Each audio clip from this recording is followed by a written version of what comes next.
Meet Siu, an awakened so useless, he's practically a nobody. His power? It's of no help to anyone. While others fight monsters and become heroes, Siu is forced to analyze them from the sidelines. In this world where the strong live and the weak die, a streamer named Dochon puts on an incredible show for his live audience. Then he turns on Siu, blaming him for a near-death experience, and lands a vicious blow right to his gut. As he walks away, he sneers, calling Siu a worthless nobody with no special traits. But no one expected the low-level ant monster to suddenly go berserk, sending everyone scrambling for their lives in a panic. While running, a frustrated Dochon drops his sword and curses, knowing he has to get it back. His eyes land on Siu. Without hesitation, he kicks the boy backwards, sending him stumbling toward the monster before taking off. Dochon flashes a cruel smile. Realizing the coward's dirty trick, Siu grinds his teeth in pure rage. "You bastard!" The giant ant's gaping maw, lined with razor-sharp teeth, lunges for him as death closes in. Siu feels helpless, his thoughts turning to his mother in the hospital. Her words suddenly flash through his mind, jolting him back to reality. He bravely grabs the sword, ready to face the hideous ant monster. But before he can make his final stand, something whips past him, knocking him to the ground. Wow! A handsome man in a brilliant red cloak appears. Siu is completely stunned. And as if that wasn't enough, another powerful figure appears, summoning incredible magic. Watching the two of them clash with unbelievable force leaves Siu's jaw on the floor. Amidst the chaotic and brutal slaughter, the handsome man says something strange, confusing Siu even more. When the brutal scene finally quiets down, he stumbles upon a second shock. He accidentally steps on a smartphone. The screen is lit up, showing something he can't possibly understand. It displays countless people with empty, black eyes, all inside some strange app called Tuber. 3 days later, outside the cave, the mountain forest is bright and peaceful. The survivors crawl out and collapse, gasping for air. Dochon pants, seething with frustration. What the hell was that rotten luck? Why did we run into a high-level monster in a C+ grade dungeon? The other party members praise him. "We're only alive thanks to you. Using Siu as bait was the right call." As expected of the experienced B-rank hunter, Kang Dion. Hearing this, the streamer smirks with delight. "There's a reason my party is called Raid Everything. Of course, I was prepared for a situation like this." Just then, Siu appears from behind them, his voice cold. "Dochon, you son of a bitch." The words hit him like a physical blow. Dochon starts to turn, asking, "How are you?" But Siu's fist is already flying toward his face. However, Dochon reacts instantly, blocking the punch with his elbow and striking Siu's arm. He follows up with another fist, straight to Siu's face. His voice drips with sarcasm. "Did you forget you're just a pathetic F-rank? I don't know how you survived, but that's enough." Siu coughs up blood from the punch while Dochon grins menacingly. "Besides, I'm too lazy to find a new editor." But this time, Siu fires back. "Are you serious? You think I'd work for the bastard who just tried to kill me?" Dochon looks unbothered, casually resting his elbow on Siu's shoulder. "You're the one who got on your knees, begging and crying. You said you needed money for your sister's medical bills, and I generously helped you out, didn't I? Don't get cocky with me. You owe me. Know your place." Siu shoves his arm off. His eyes are filled with resolve. "If you can't accept it, then don't let it go. From now on, that's my motto, because you're a piece of trash. I wonder if this will be useful. Can you imagine the reaction if I upload the video I took of you?" Dochon scoffs, replying with pure arrogance. "You know I could kill you right here, right now." Siu's brow furrows. "Yeah, I'd be dead. But you go to jail and lose the career you built. So, what'll it be? Want to try me?" Dochon shows no fear, instead flashing a wicked smile. "Siu, if that video appears anywhere, your little sister won't be safe either." Siu falls silent for a moment as Dochon turns his back and gives an order. "We're finding a new editor. What are you all doing? Pack up." Watching him walk away, Siu grinds his teeth. "You touched my sister. And you can't even imagine the consequences." The scene shifts to Siu's room. He sits at his desk, exploring the phone he found. It has a GTU channel, a channel for gods. YouTube is a free website where anyone can upload videos. Among them all, hunter channels are the most popular. However, an account named Saint left a comment. "Got this holy sword from Facebook.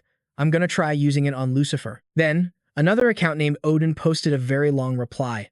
"Gods from mythology, characters from legendary heroes and mythical beings." Siu stared, completely stunned. They started a channel? A faint memory of that man surfaced in his mind. Who was he? And why did he give me this phone? None of this made any sense. But if this is real, if they actually have a YouTube channel, Siu muttered, it should have at least 1 million subscribers. With that thought, he started tapping on the phone to check it out. Doesn't look too bad. Maybe I'll just give it one try. Next to the video, Siu's curiosity got the best of him, and he pressed the red button. Instantly, a status window appeared, demanding he watch and learn. Siu's eyes went wide at the unusual sight. The system window declared, "You have subscribed to Julian's channel." A notification even confirmed it, granting him the insight trait. He was completely dumbfounded. S+? S+ is just a theoretical classification, not a real rank. The 13 heroes who fought the Demon King were all believed to possess S+ level traits, and I got one. Just by clicking a subscribe button, Siu raised his hand, staring at it. This can't be real. If it were real, I should feel something, right? But nothing feels different at all. Is it because it only enhances my perception and intelligence? If so, it would be difficult to notice the change right away. Suddenly, a recommended video from Heck Queen popped up. To celebrate 10,000 subscribers, I'm holding a free personal training session on how to destroy houses. Seeing the title, he smashed the red button without a second thought.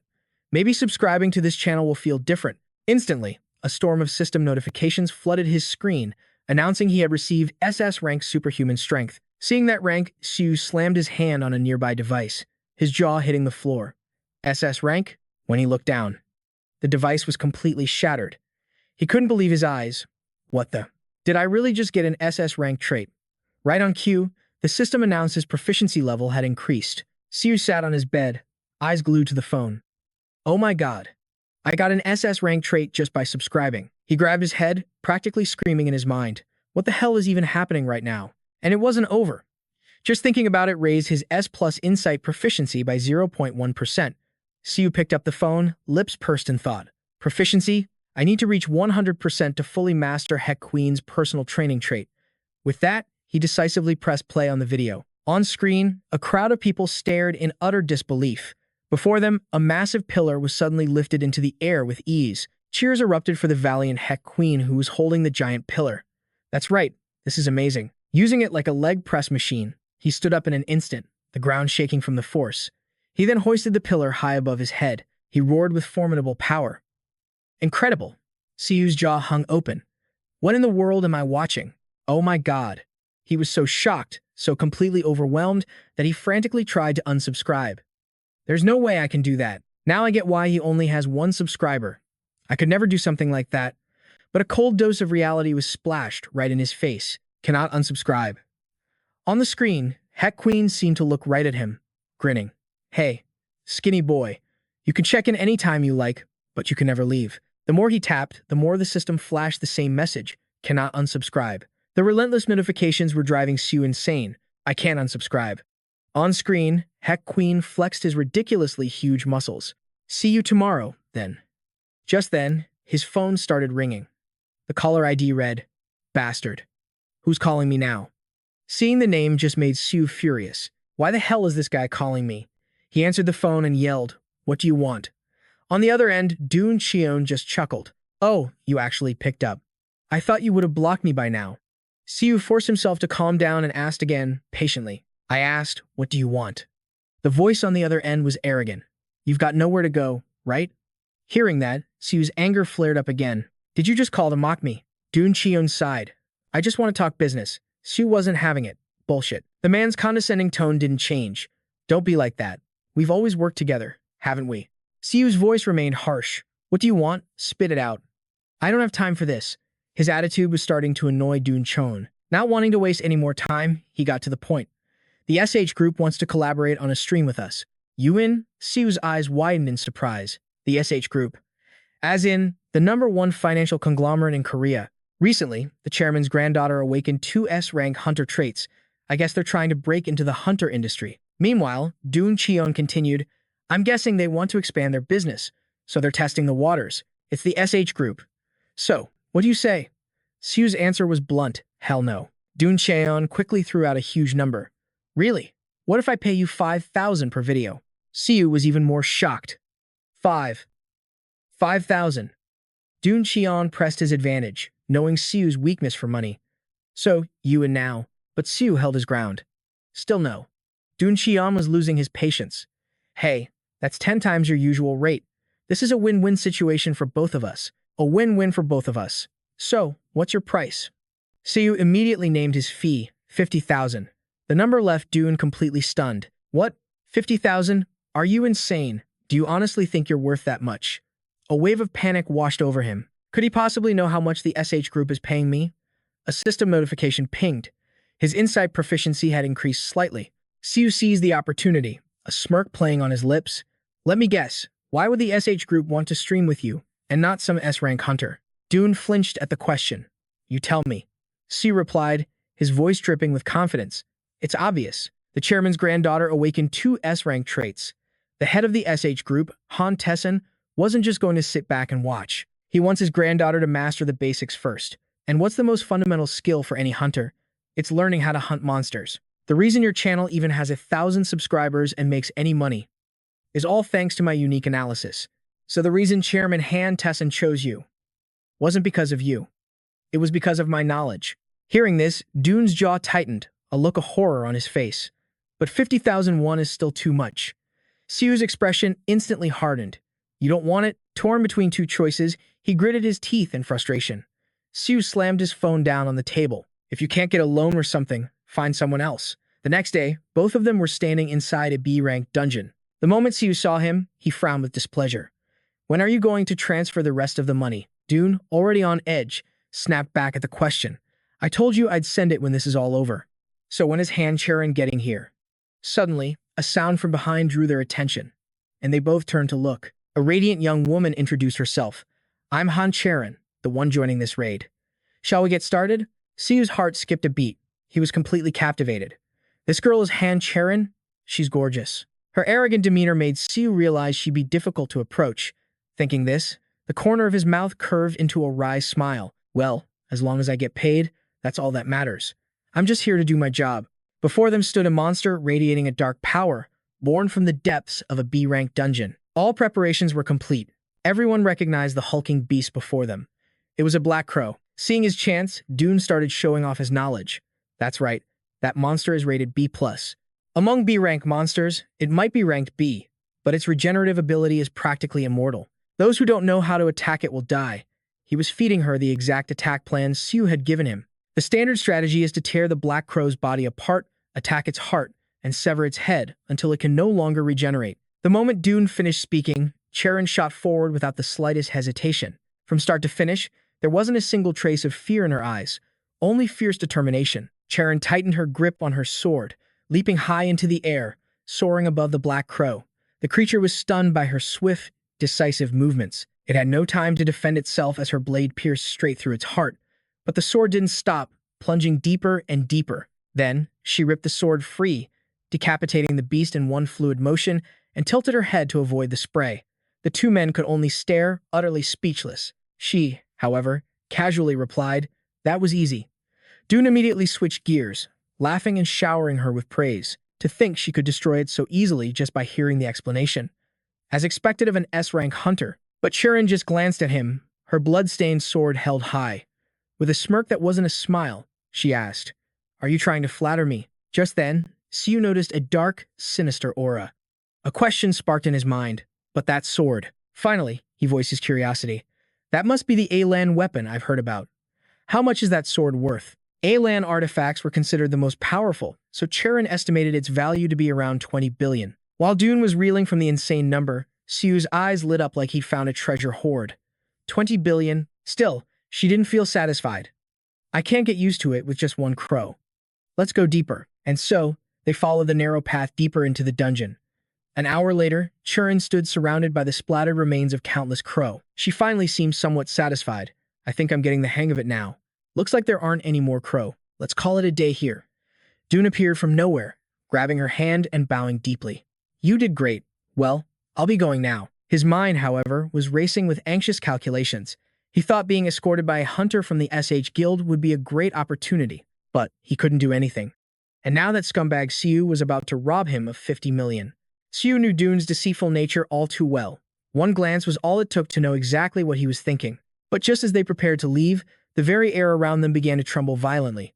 Cheron looked around in shock, asking, "What's happening?" As for Dune, he couldn't hide the greedy smirk on his face. This was his chance. Judging by its massive size, this had to be a high-rank monster, right? But my instincts screamed otherwise. No, this wasn't just some high-rank monster. Its form, its aura, the sheer power radiating from it. Everything was on a completely different level. That's when Siu knew. This was a true boss. Its sudden appearance, radiating pure rage, changed everything. In that instant, a chilling premonition gripped Cheron, yet her gaze remained fierce and unyielding. Facing a boss that overwhelmed them in every way, her own power felt hopelessly small.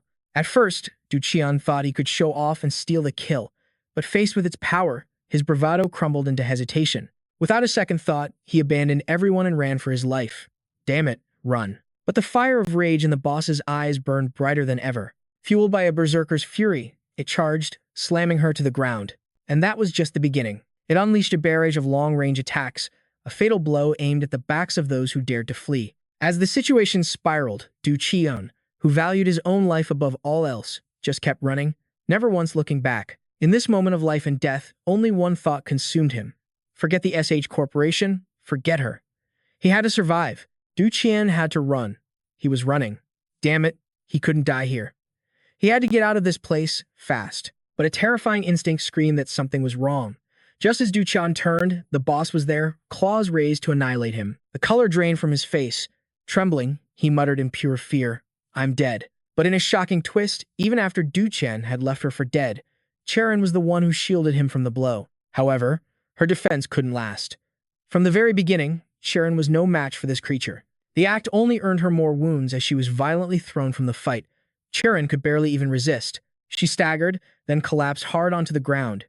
Seeing its chance, the boss moved in for the final, finishing blow. A single thought echoed in her mind, a desperate command to her own body that she had to dodge. Then, at the last possible second, Cheron forced herself up, barely escaping the monster's savage attack and cheating death. She seized the opening to circle behind it, but the boss's eyes flared, as if it had seen right through her plan. Blinded by her resolve, she didn't notice, and stubbornly charged in once more. Its intelligent gaze was like a silent warning. The realization stunned Cheron, leaving her no time to regain her guard. The distance between her and its destructive fist closed in an instant.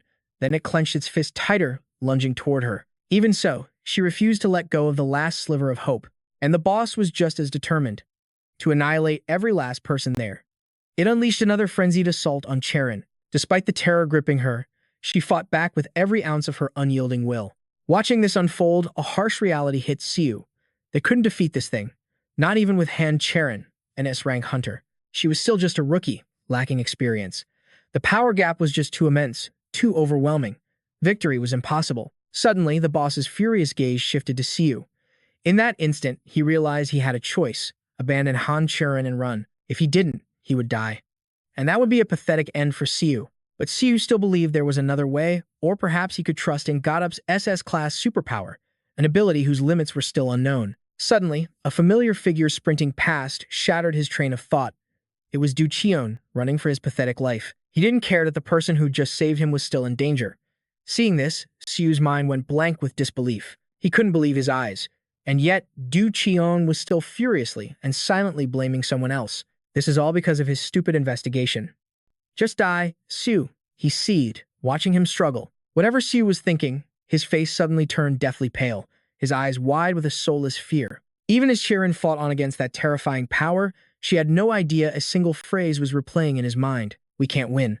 The thought urged him, screamed at him, to abandon everything and run like a madman. The alternative was a disgraceful death. So instead, he charged forward. Then, Siu yelled loud enough for her to hear. "Over here, money and threats. To him, when you're dead, all of that becomes useless." However, against a boss that held all the cards, if he left Han Cheron here and ran, despite how hard she had fought, then Siu would be no different from that worthless trash. Do Jun, the man who had abandoned him and ran, driven by a selfish, primal fear. Even Boss Crow was stunned that this human dared to meet its terrifying fist head-on. Cheron was even more astonished, her mind reeling with disbelief. She wondered, did he really just block that? Just who in the world is this guy? Staring at his back, she saw Siu become enveloped in an aura of pure spiritual power before he straightened up and marched toward the beast. Suddenly, he paused for a beat. Lowering his head, he steadied his breath, preparing for the inevitable. In that single moment, it was as if he had finally grasped the incredible power of the Hack Queen. For some reason, Boss Crow smashed a fist into the nearby wall.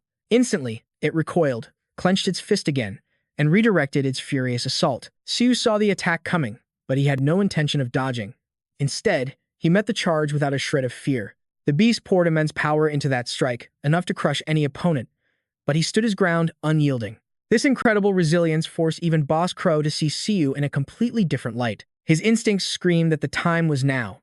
Cheron seemed to sense his next move, immediately focusing all of her power. Just as she had done before, she vaulted up from behind to launch a surprise attack. But this time, the monster's face went pale, its eyes filled with utter confusion. This time, she would not fail. Her blade plunged directly through its heart, a perfect strike she had practiced countless times. But she wasn't done. Cheron pressed onward, using the monster's own body as a foothold with blinding speed. She followed up with a series of flawless aerial flips, landing gracefully on the ground. Gripping her sword, Cheron lunged forward to deliver the final blow. And just like that, with her legendary blade in hand, she severed the head of Boss Crow. It was only through their perfect coordination that they managed to turn the tide. Still, a doubt lingered in Siu's mind. Is it really over? His S+ insight skill was never wrong. Many bosses possess a second form, so a transformation was almost guaranteed. And this situation was no different. A dark premonition flashed in his mind, and he screamed a desperate warning. Get back. But his warning came too late. Cheron had been captured. No, if Han Cheron dies here, it's all over. But he was completely powerless. If the traits Siu got from God Up were real, even if they were still weak, if they were truly his own power, he could buy some time. He lunged forward, prying at its massive fingers in a desperate bid to save her. Seeing his reckless determination, Cheron's voice trembled as she pleaded, just run. In that crucial moment, Siu continued to create an opening, aiming for the beast's heart. Though she was trapped, she fought back, struggling to break free from its grasp. Annoyed by her constant resistance, the boss coldly released its grip. That familiar, determined glint returned to Churan's eyes. Her resolve hardened as she replied, I understand. Once more, she launched herself high into the air, ready to face it head-on. Siu's voice called out, just trust me and go. Forced to deal with both of them at once, the boss was growing impatient. Its eyes darkened ominously, a sign of the fury it was about to unleash. His sheer persistence was pushing the monster over the edge, until its eyes burned with pure, unadulterated hatred. Seeing this, Siu just smirked and then tightened his grip on the beast even more. He continued to draw Boss Crow's attention, creating the perfect opening for Churan to attack. Every one of her movements left a deep gash, causing the beast to roar in agony. Cheron expertly maintained a safe distance, waiting for the perfect opportunity to strike. And at last, a fatal thrust pierced the heart deep within Boss Crow's chest. Siu could only hold on for another 0.5 seconds. There was no time for a long explanation. He had to tell Cheron now that Crow had two hearts. Her look of utter shock caught him off guard. Siu had been certain she would have already figured it out with her sixth sense, because destroying that second heart was the only way this battle could truly end. But seeing the determination in her eyes changed his mind. No, she had to discover it herself, with her own intuition, and find the opening to attack. Only then could Cheron truly take control of this fight and deliver the final, decisive blow. And this time, she was betting everything on that intuition. As the beast's power began to fade, Siu made his move. He came to a halt as a powerful, deadly aura erupted around him, and he channeled it all into his fist. His skills had been temporarily amplified, and he now stood face to face with Boss Crow. The murderous light had already faded from its eyes. It could only stare blankly as Siu charged toward it. In a flash, his punch landed with the force of an earthquake, blowing everything away. At that moment, the battle was finally over. The very air around them trembled violently. Watching it all, Cheron could only stare in complete and utter amazement, lost in thought. Victory was ours. But suddenly, a blood-soaked figure staggered out from the smoke. It was Siu, and she let out a horrified scream. His vision faded to black as his legs gave out from under him. His strength completely gone, Siu finally collapsed. Cheron could only stare, wondering who he was. An unknown amount of time passed before he groggily opened his eyes. He looked up at the unfamiliar ceiling and slowly pieced it together. A hospital. He was still trying to process what happened when a voice suddenly cut through the silence. Excuse me. Her sudden appearance made Siu shout in utter shock. Han Cheron, what are you doing here? With a look of disbelief, she asked, Can't you see the eye? I brought you to the hospital. Your injuries were critical. All of your muscles were torn and your ribs were fractured. So, how are you feeling? But the only thought racing through his mind was, she's sitting way too close. Cheron's intense gaze left Siu speechless, unsure of what to say. Then, without warning, she reached out and touched his forehead. A jolt like electricity shot through him, his face flushing crimson. Siu froze in place, letting her do as she pleased as the atmosphere grew thick with tension. In his eyes, The world narrowed down to the sight of Cheron's careful touch. It seems you have a slight fever. You know, we haven't properly introduced ourselves. What's your name? I'm Siu. But her question left him completely baffled. Didn't she already know? Surely she saw his personal information when he was admitted to the hospital, right? But as if reading his mind, Cheron simply replied, I had to confirm it for myself. What the? Is she a mind reader or something? Then Siu remembered hearing about her S-class trait. Sixth sense. So the rumors weren't just hype. I know you're exhausted from just waking up, but I have a proposal for you. Everything was happening way too fast. In disbelief, Siu asked, a proposal? That's right. She looked him straight in the eyes. Do you want to join my team? Your team. Is this because I fought Chao? What do you say to a salary of 1 billion won? Furthermore, we'll negotiate your share of monster drops based on your contributions. This was insane. 1 billion won salary and monster loot. And I heard your sister has a blood disorder. She was admitted to our hospital, correct? We will provide your sister with free medical care at the SH hospital. Cheron's appearance had just thrown his entire world into chaos. His shock quickly gave way to suspicion. His eyes narrowed as he braced himself, waiting for the catch. What would I have to do to be worth that price? At his question, Cheron immediately laid out her terms. You will create strategies to deal with every monster that I plan to hunt. As night fell, Siu was left alone in the cold hospital room. He tossed and turned, unable to sleep, his mind racing. Should I have refused? Back then, Siu had answered without a moment's hesitation. I have to decline your offer. I understand. If you change your mind, let me know. I still owe you my life, so I'll repay that debt by covering your sister's hospital bills. But Siu had already made up his mind. No, he had to believe in the power of GodTube. The S+ rank insight and SS rank super strength it had given him. GodTube was real. A channel from the gods that could turn even S-rank hunters into side characters. He didn't need to chain himself to anyone. Not by accepting her offer. Besides, his first priority was to find a cure for his sister Sio's deadly illness. She was caught in a dungeon break years ago and contracted a rare blood disease, a disease that currently has no cure. All they could do was treat the symptoms.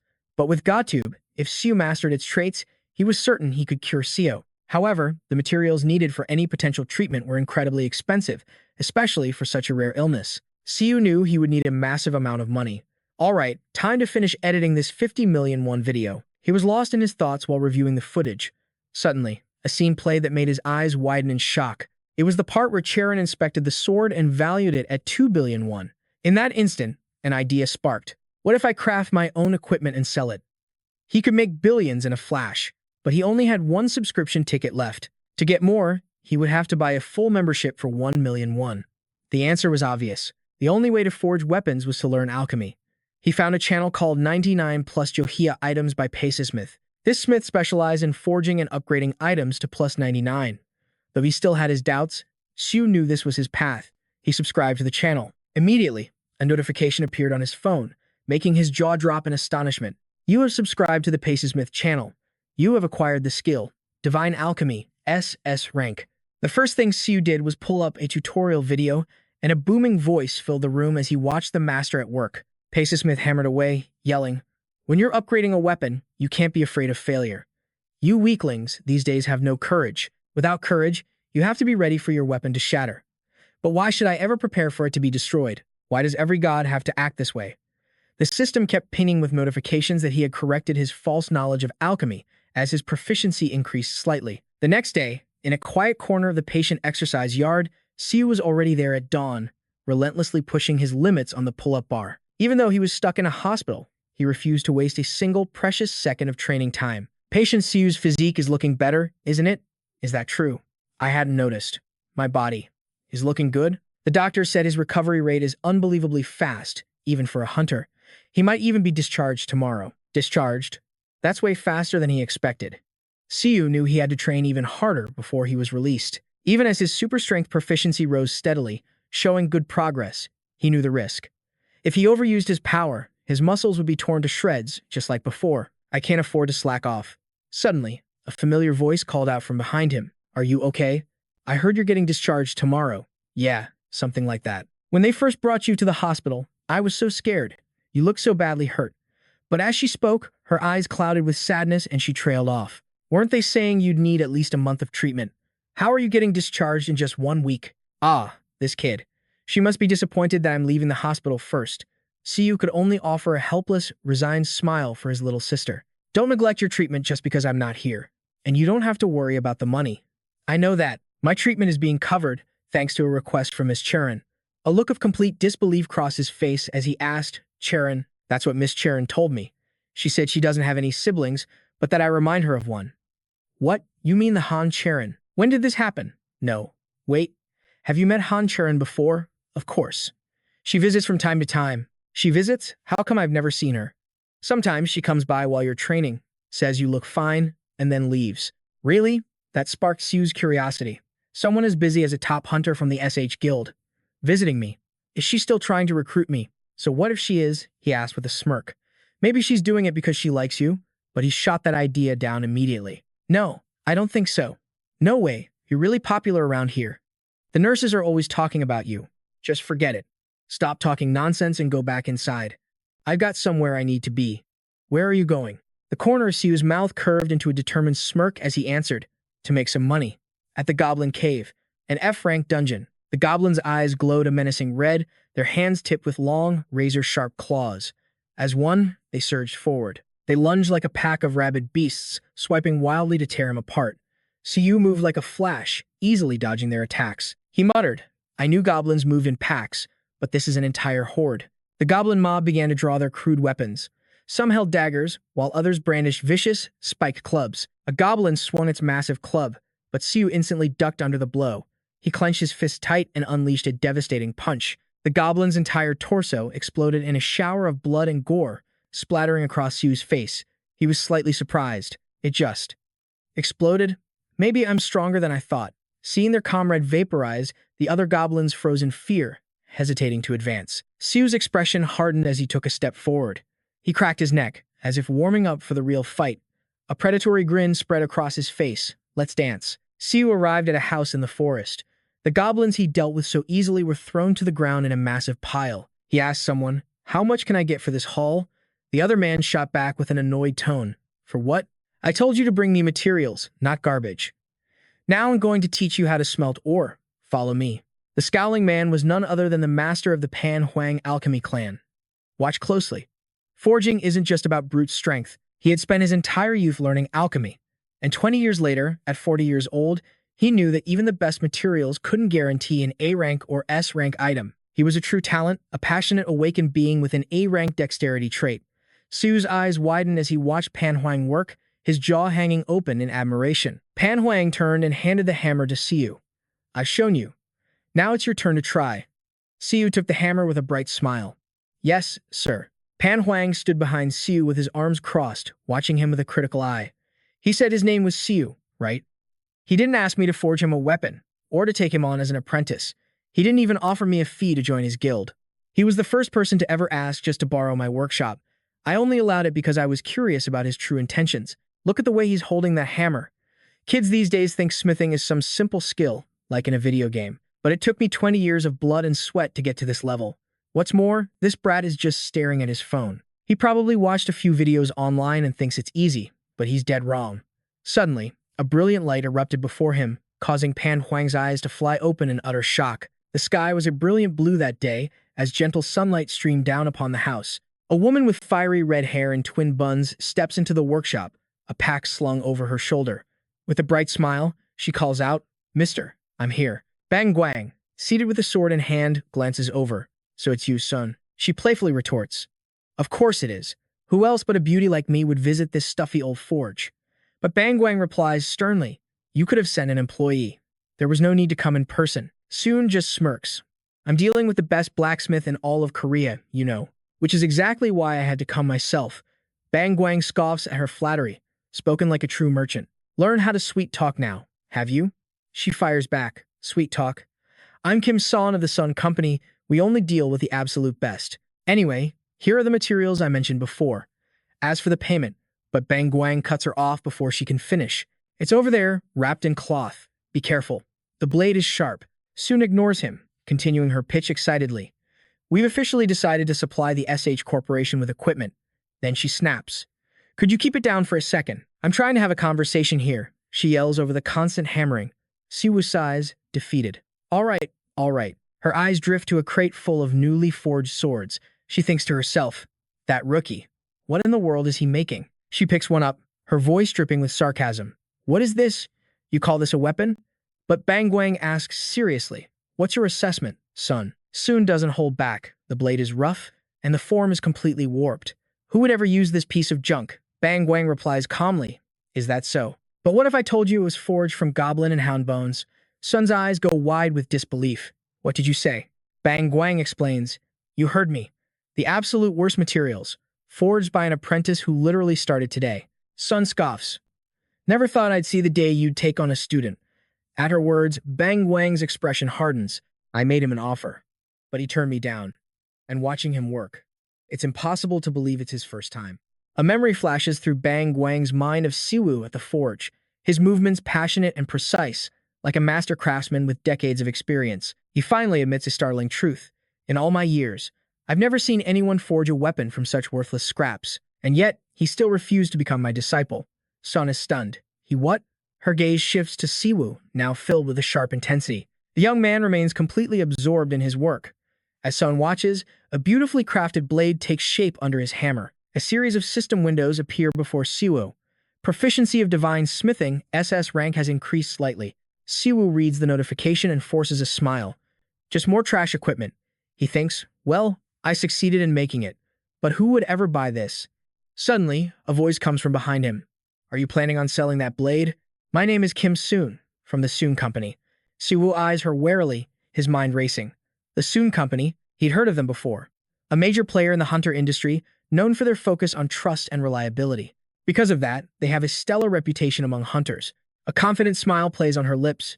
We only deal in the finest items in Korea. If you're selling, I'm buying. At the mention of money, Siwoo's eyes light up. How much are you offering? Sun remains perfectly composed. May I take a look? 1 million per piece. After striking a deal with Sun, Siwoo began forging like a man possessed. Soon, a joyful shout echoes from the workshop, reaching deep into the forest. Soon is practically bouncing with excitement.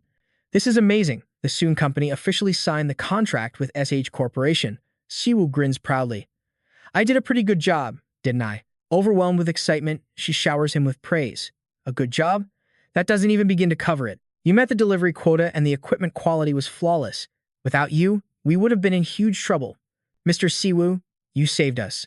Mr. Siwoo, if there's anything you want, just say the word. I'll do whatever it takes to get it for you. Oh, that's right. You should check your bank account. Siwoo pulls out his phone. My account. Okay. A new transaction notification is on the screen. Deposit from Sun Company amount 284,242,001. Siwoo's face falls as he looks at the number. 280,001. I got it. He looks confused. It's a little less than I expected. What? 280,000? Are you kidding? Look again. Siwoo just stares, dumbfounded. Huh? Ones, tens, hundreds, thousands, 10,000s, 100,000s, millions.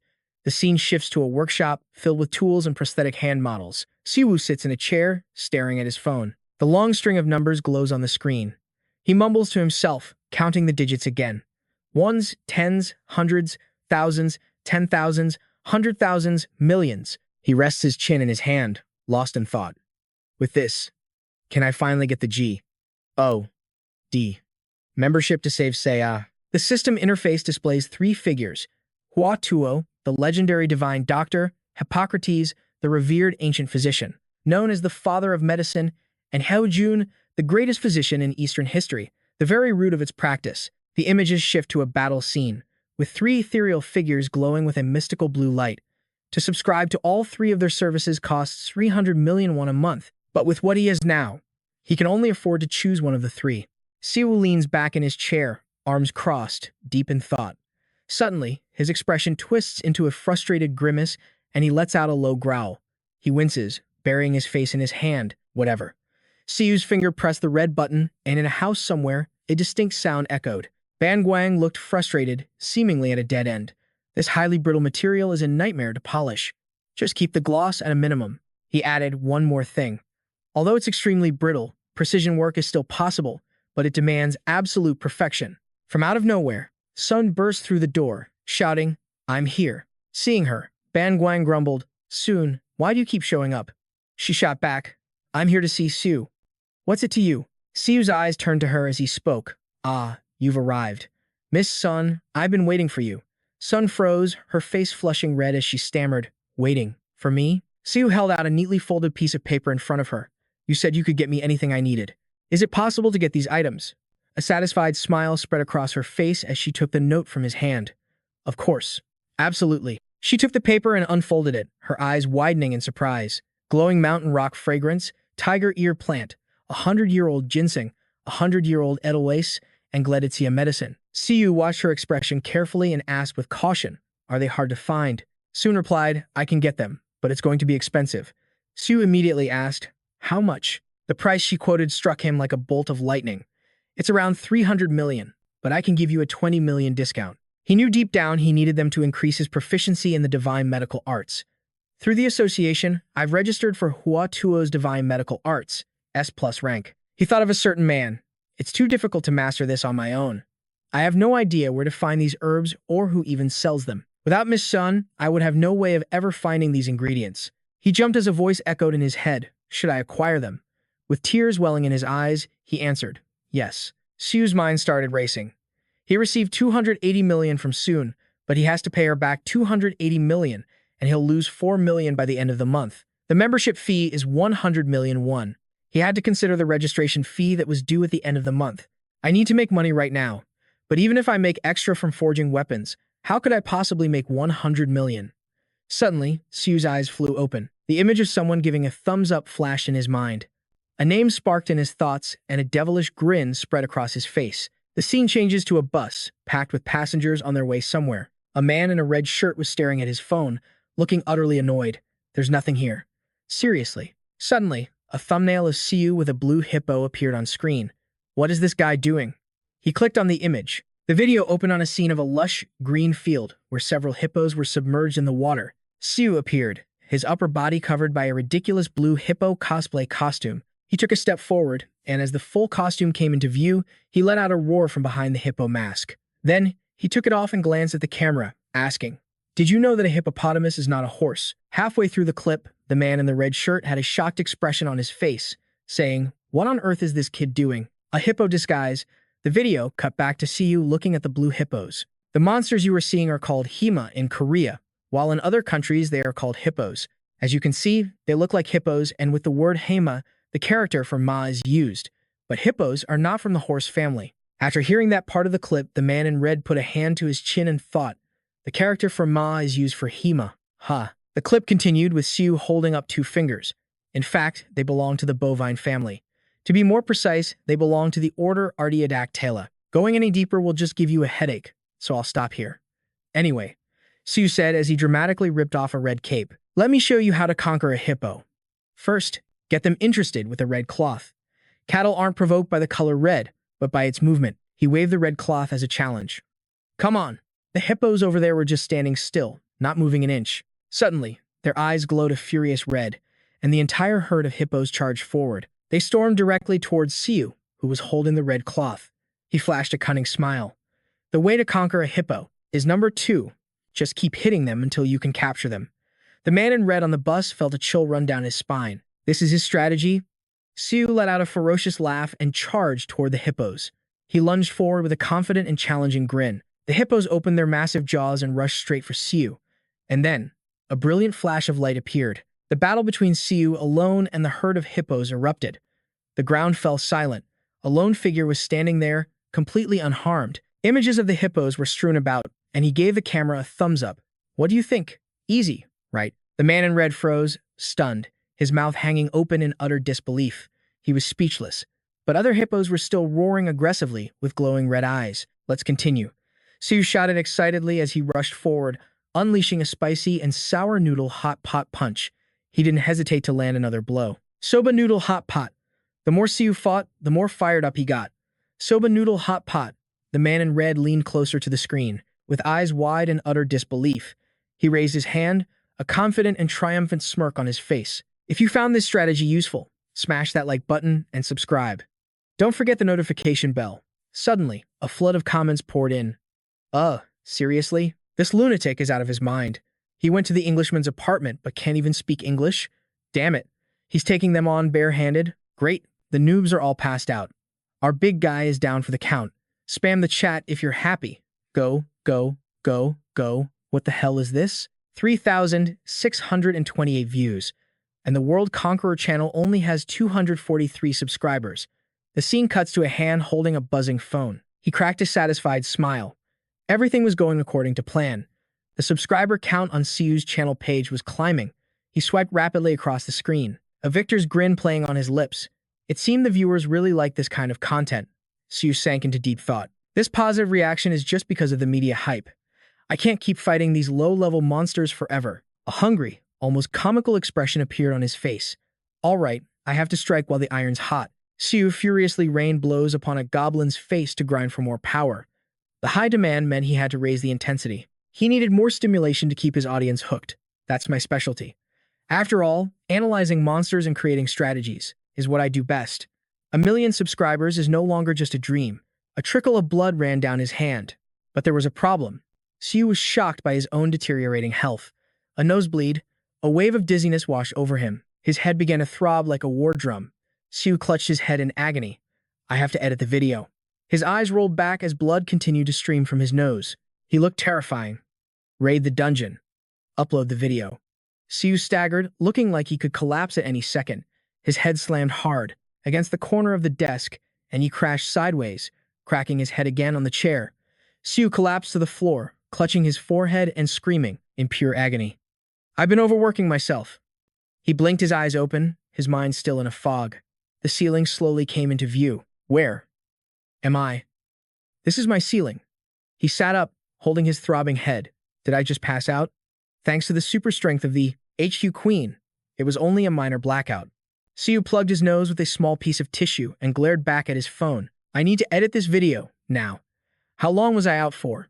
The phone's screen displayed the time. His eyes widened in panic. He couldn't believe he was unconscious for so long. I was out for an entire day? Siu lowered his head, gritting his teeth. At this rate, I'll die from overwork before I ever make any real money.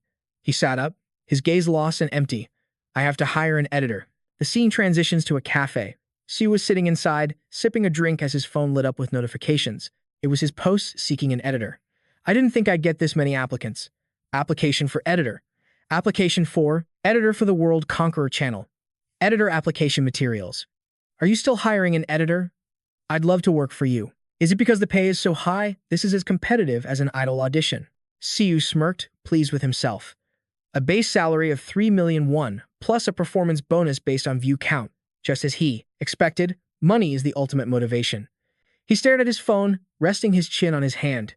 Now, I just need to pick the person who'll make me the most money. Siu quickly scrolled through the video submissions. The sound effects in this one are funnier and more fitting, and their editing skills are even better than mine. The phone's clock read 1 p.m.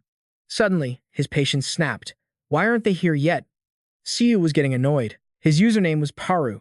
The phone screen showed the chat history between him and the applicant. Applicant number 14. Can we meet at 1 p.m. tomorrow at the cafe? Yes, I understand. Siu's eye twitched with irritation.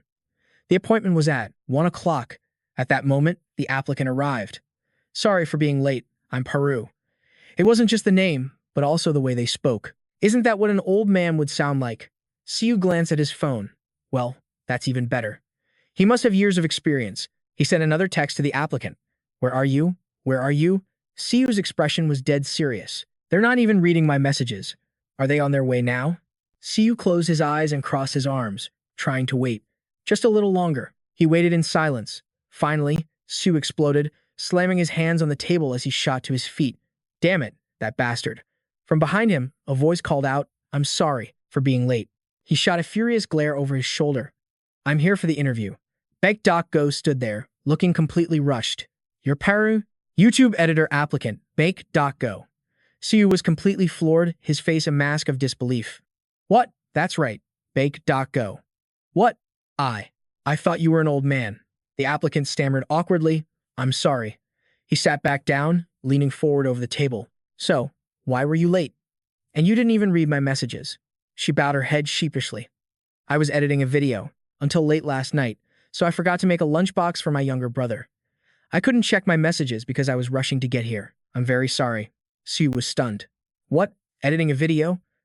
Go lowered her head, then looked up with a guilty expression. It's the video I attached to my application. He was astonished. You mean, you edited that whole thing in a single day? She quickly Waved her hands. Oh, no. It only took about 3 hours. Siu's head dropped, his hands beginning to tremble. 3 hours? She looked at him, worried. Is he okay? Model, what's wrong? He asked. Miss Doku?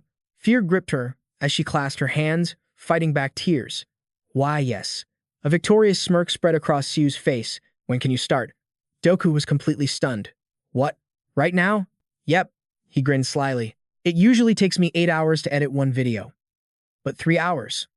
If it only takes 3 hours per video, how much money could I make? At that thought, Siu excitedly laid out the terms from the ad. A minimum of 2 videos per week. Sometimes I'll post 3, but of course, I'll pay you for the overtime. He confidently extended his hand in invitation. As she trembled on the verge of tears, he smiled warmly. I'm looking forward to working with you. Siu welcomed his new editor, Doku. She bowed so low her head slammed against the desk. I'll work my hardest. Suddenly, someone interrupted their conversation. What the hell is going on? It's a dungeon break. A wave of people rushed past them like the wind. A dungeon break? The crowd scattered in absolute chaos. A dungeon break has occurred in the district, confirming status. It's been identified as a C-rank dungeon. All nearby residents, evacuate immediately. Doku yelled at Siu, boss. We have to evacuate too. But he just smiled, as if a prize had just landed at his feet. Editor Doku, you said you could start working right away, didn't you? She gasped in disbelief. What? A sly smile crept onto Siu's face. He handed her his phone. Take this and follow me. Doku panicked. What? Boss, where are we going? Siu clenched his fists with determination. Where do you think? We're going to make some money. And with that, they both charged forward. The panicked crowd was running in the opposite direction. What? He pointed the camera at her. Film this. Start recording. Doku was shocked. Huh, oh okay. She held the camera, trembling at the sight before her. A horde of goblins had appeared. All the while, Siu just kept shouting, keep filming. A goblin with blazing red eyes lunged forward. He charged head-on into the goblin horde. In a flash, Siu unleashed a flurry of kicks and punches, shattering their faces. A cocky smirk played on his lips. Hey everyone, don't forget to like and subscribe, and make sure to ring that notification bell. Siu laughed, wiping the green blood from his face with the back of his hand. Now then, shall we start making some money? A helicopter hovered overhead, and dozens of men in black suits and sunglasses began rappelling down. It's dangerous. Everyone, get inside the building. If you all just stand out here. No. Suddenly, a severed head went flying through the air. It belonged to a green monster. A goblin. The guards' eyes widened, their jaws dropping as they stared at the object that came from nowhere. What was that? One of the guards muttered, frowning. What the? A young man was furiously slaughtering the goblin monsters. That same young man stood on a pile of goblin corpses, raising a hand in victory. Covered in their green blood, Siu flashed an exhilarating grin. If you enjoyed that, hit the like and subscribe button. And don't forget to turn on notifications. Meanwhile, a girl sat in front of a computer screen. She was watching Siu's channel. What the hell is this? A comment from Jiebo Reform read. Look at those security guys. They're completely frozen. But aren't those C-rank monsters? How can he crush their skulls with his bare hands? Another from June relative said, the guy conquering the world is always doing something wild. Is there a problem? But man, this video was edited fast. A flood of comments erupted, all buzzing about the incredible sight. Why is he so popular? Doku thought to herself. Sure, I'm the one editing the videos, but I still don't get it. But there's one thing I know for sure. My boss is a YouTube psycho. She slumped over, holding her head in her hands. Am I going to end up like him? Behind Doku, her 2 younger siblings were happily eating fried chicken. Sis, this chicken is amazing. The 2 of them smiled at their sister, talking with their mouths full as they devoured the chicken. We saved some for you. Come eat with us.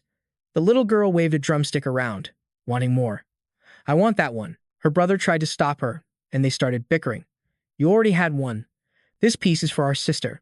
She smiled warmly, motivating herself for the sake of her younger siblings. That's right. I have to work hard, at least for them. The next morning, Siu was forging something. He smiled with pride, admiring the sword he had just created. Equipment I made from materials I got from the dungeon break. But unlike before, this was crafted from C-rank monster parts. So I can have high expectations, right? A series of blue system windows materialized, displaying his status and power. Agility increased. A blue notification panel confirmed a significant speed boost. He then glanced at a notification on his phone. Is this gear really worth giving away for free? Siu smirked at his phone. Even though his rank didn't go up, his proficiency still increased. My proficiency still went up by 1.4%. Judging by how much it jumped, that's an impressive number. Soon, carrying a large backpack, beamed at Siu. The quality of your gear has gotten so much better. Ban Quang was stunned that he had forged such a beautiful and high-ranking sword. How could an apprentice with less than a month of experience possibly create something like this? With a sly look in his eyes, Siu replied to the man, I still have a lot to learn. She smiled brightly at Siu. Mr. Siu, are you planning to sell this one too? He grinned and gave her a thumbs up. Of course. You know how to get the best price for it, right? She offered. Just leave it to me. Her eyes widened with excitement. You know, Siu, you're looking a lot healthier these days. He looked up in surprise. Really? She was remembering how he used to be, always exhausted, drained, and completely lifeless. You used to look so tired all the time. Honestly, I thought you were a walking corpse, but now you actually seem human. He couldn't help but pinch his own cheek. Ever since Park Dagu started editing my videos, I've had more time to sleep, even though I'm still busy. A pained expression crossed his face as he remembered how little money he had left after paying her for her work, even though that last payment left me almost broke. Video editing isn't her primary job. I probably should have paid her even more. His hands clenched into fists as rage surged through him. He remembered the humiliation of a past beating. That worthless piece of trash, Cheron. Shaking it off, he smiled with satisfaction as he looked at his phone. There were no complaints about her editing skills. She was incredibly diligent. This is great. Siu then brought up the herbs with her. Oh right, Miss Soon. What's the status on those medicinal herbs I asked about before? She clapped her hands together as if she just remembered. My mistake. With a proud and confident expression, Sun held up a small, dangling pouch with 2 fingers. Of course, I've already gathered all of them. It was your first official request, after all, Mr. Siu. He was genuinely stunned by her efficiency. You got all of them already? That's incredible. She smirked confidently. Naturally, Sun smiled, holding her hand out in front of him. My network only deals in the highest quality items in all of Korea. You know, he replied. Why do you keep saying that? Taking the pouch, Siu immediately asked, so, how much is this going to cost me? She glanced at her phone to pull up the quote. Let's see. The grand total is 212,440,000. His face froze solid when he heard the staggering number. 212,440,000 is a hefty price tag. But since this is your first request, Mr. Siu, I'll drop the change and sell it for an even 200 million. Next time, I'll even give you a discount. Hearing that, he could only nod. Thank you so much. Siu tilted her head, tapping a finger to her lips as she asked curiously, but what do you plan on using so many medicinal herbs for? Siu gave a stiff, awkward smile, suggesting he wanted to use them to perhaps study the art of medicine. Medicinal herbs are considered a medicine from the heavens themselves, coming from animals, plants, or even minerals, and are mainly divided into decoctions, powders, pills, and creams. The figure sat, writing with crossed legs. This was the brilliant physician, Hua Tuo. Those were the most common forms. He was a legendary doctor. A storm of complex text, a mix of ancient and modern terms, left him completely lost. A cold sweat beaded on his forehead. What on earth is he talking about? He frowned, his frustration mounting. At this rate, I'll never be able to increase my proficiency in divine medicine. Suddenly, a notification window appeared. You have acquired high-level knowledge. The proficiency of Insight S+ has increased slightly. He sat in front of his computer screen. That's the wrong proficiency. An image appeared of a brown ceramic jar filled with leafy herbs. The proficiency of Insight S+ was now 8.7%, plus an additional 1.4%. Images of various herbs flashed by wood, leaves, roots. It was all related to learning how to use these herbs for healing, researching their properties, and combining that knowledge. A notification popped up showing his power had clearly increased. Siu was confused. Wait, really? But the notifications just kept flooding his screen in waves. This only made him scowl harder, like he was about to explode. Why does he have to make everything so complicated? Behind him was the image of a locked window. You have successfully decocted a beneficial medicine for yourself. Siu stood up. The proficiency of Divine Medicine S+ has increased slightly. The proficiency of Divine Medicine S+ was now 0.9%, plus an additional 0.5%. A thin, blue-black liquid bubbled ominously, looking more like a deadly poison than a helpful tonic. Can I even drink this? The system says it's good for my health, but doesn't that also mean it could be harmful? He bravely downed the entire concoction he'd just created. Only one way to find out. It's just a potion for my divine medicine skill. After all, how could it possibly kill me? After drinking it, Siu collapsed to the ground, the remaining liquid spilling onto the floor.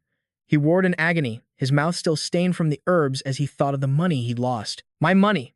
The price of those herbs. Siu scrambled up, pulling out his phone. He stared at the screen, tears of regret streaming down his face. You have absorbed the beneficial decoction. The proficiency of superhuman strength SS has increased slightly. He sat up, his eyes bulging as he stared at his phone. It increased my superhuman strength proficiency. Does that mean it still has some effect left? Should I lick the rest off the floor? Siu then went to a different location, stopping before a cave entrance where countless large, red-eyed bats stared down at him. The red-eyed bat was coiled inside its own wings, hanging from the stone. Vampire bats are E+ rank monsters in the bat family. There's a reason I came all the way out here. He held up his phone, filming as the bats, startled from their sleep, began to fly around in a chaotic swarm. First, to shoot a video exploring whether bats are actually a type of rodent. Second, to collect vampire bat carcasses to craft equipment. And, finally, to research the diseases that come from vampire bats. Siu looked up at them.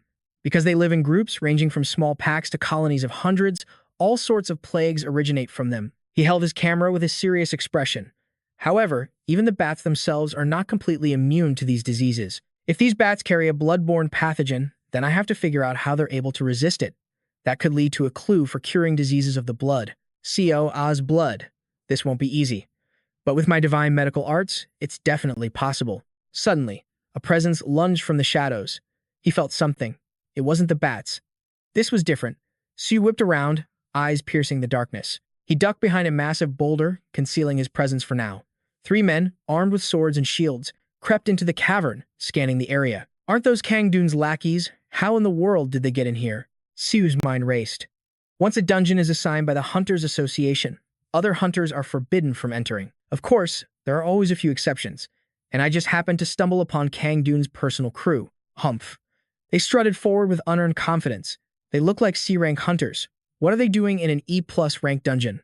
No matter the reason, it's obvious they tailed me. A dungeon is a completely isolated space, cut off from all networks. In a place like this, no one would ever know if someone disappeared. So, what's my next move? He shifted his footing slightly. Why am I even hesitating? A predatory glint filled his eyes as his hands clenched into fists like a beast ready to hunt. I'll figure it out after I beat them to a pulp. The scene shifts to the thugs hanging upside down like bats. Are you sure that bastard Minu came in here? Yuna's face was grim as he carefully surveyed their surroundings. I'm positive.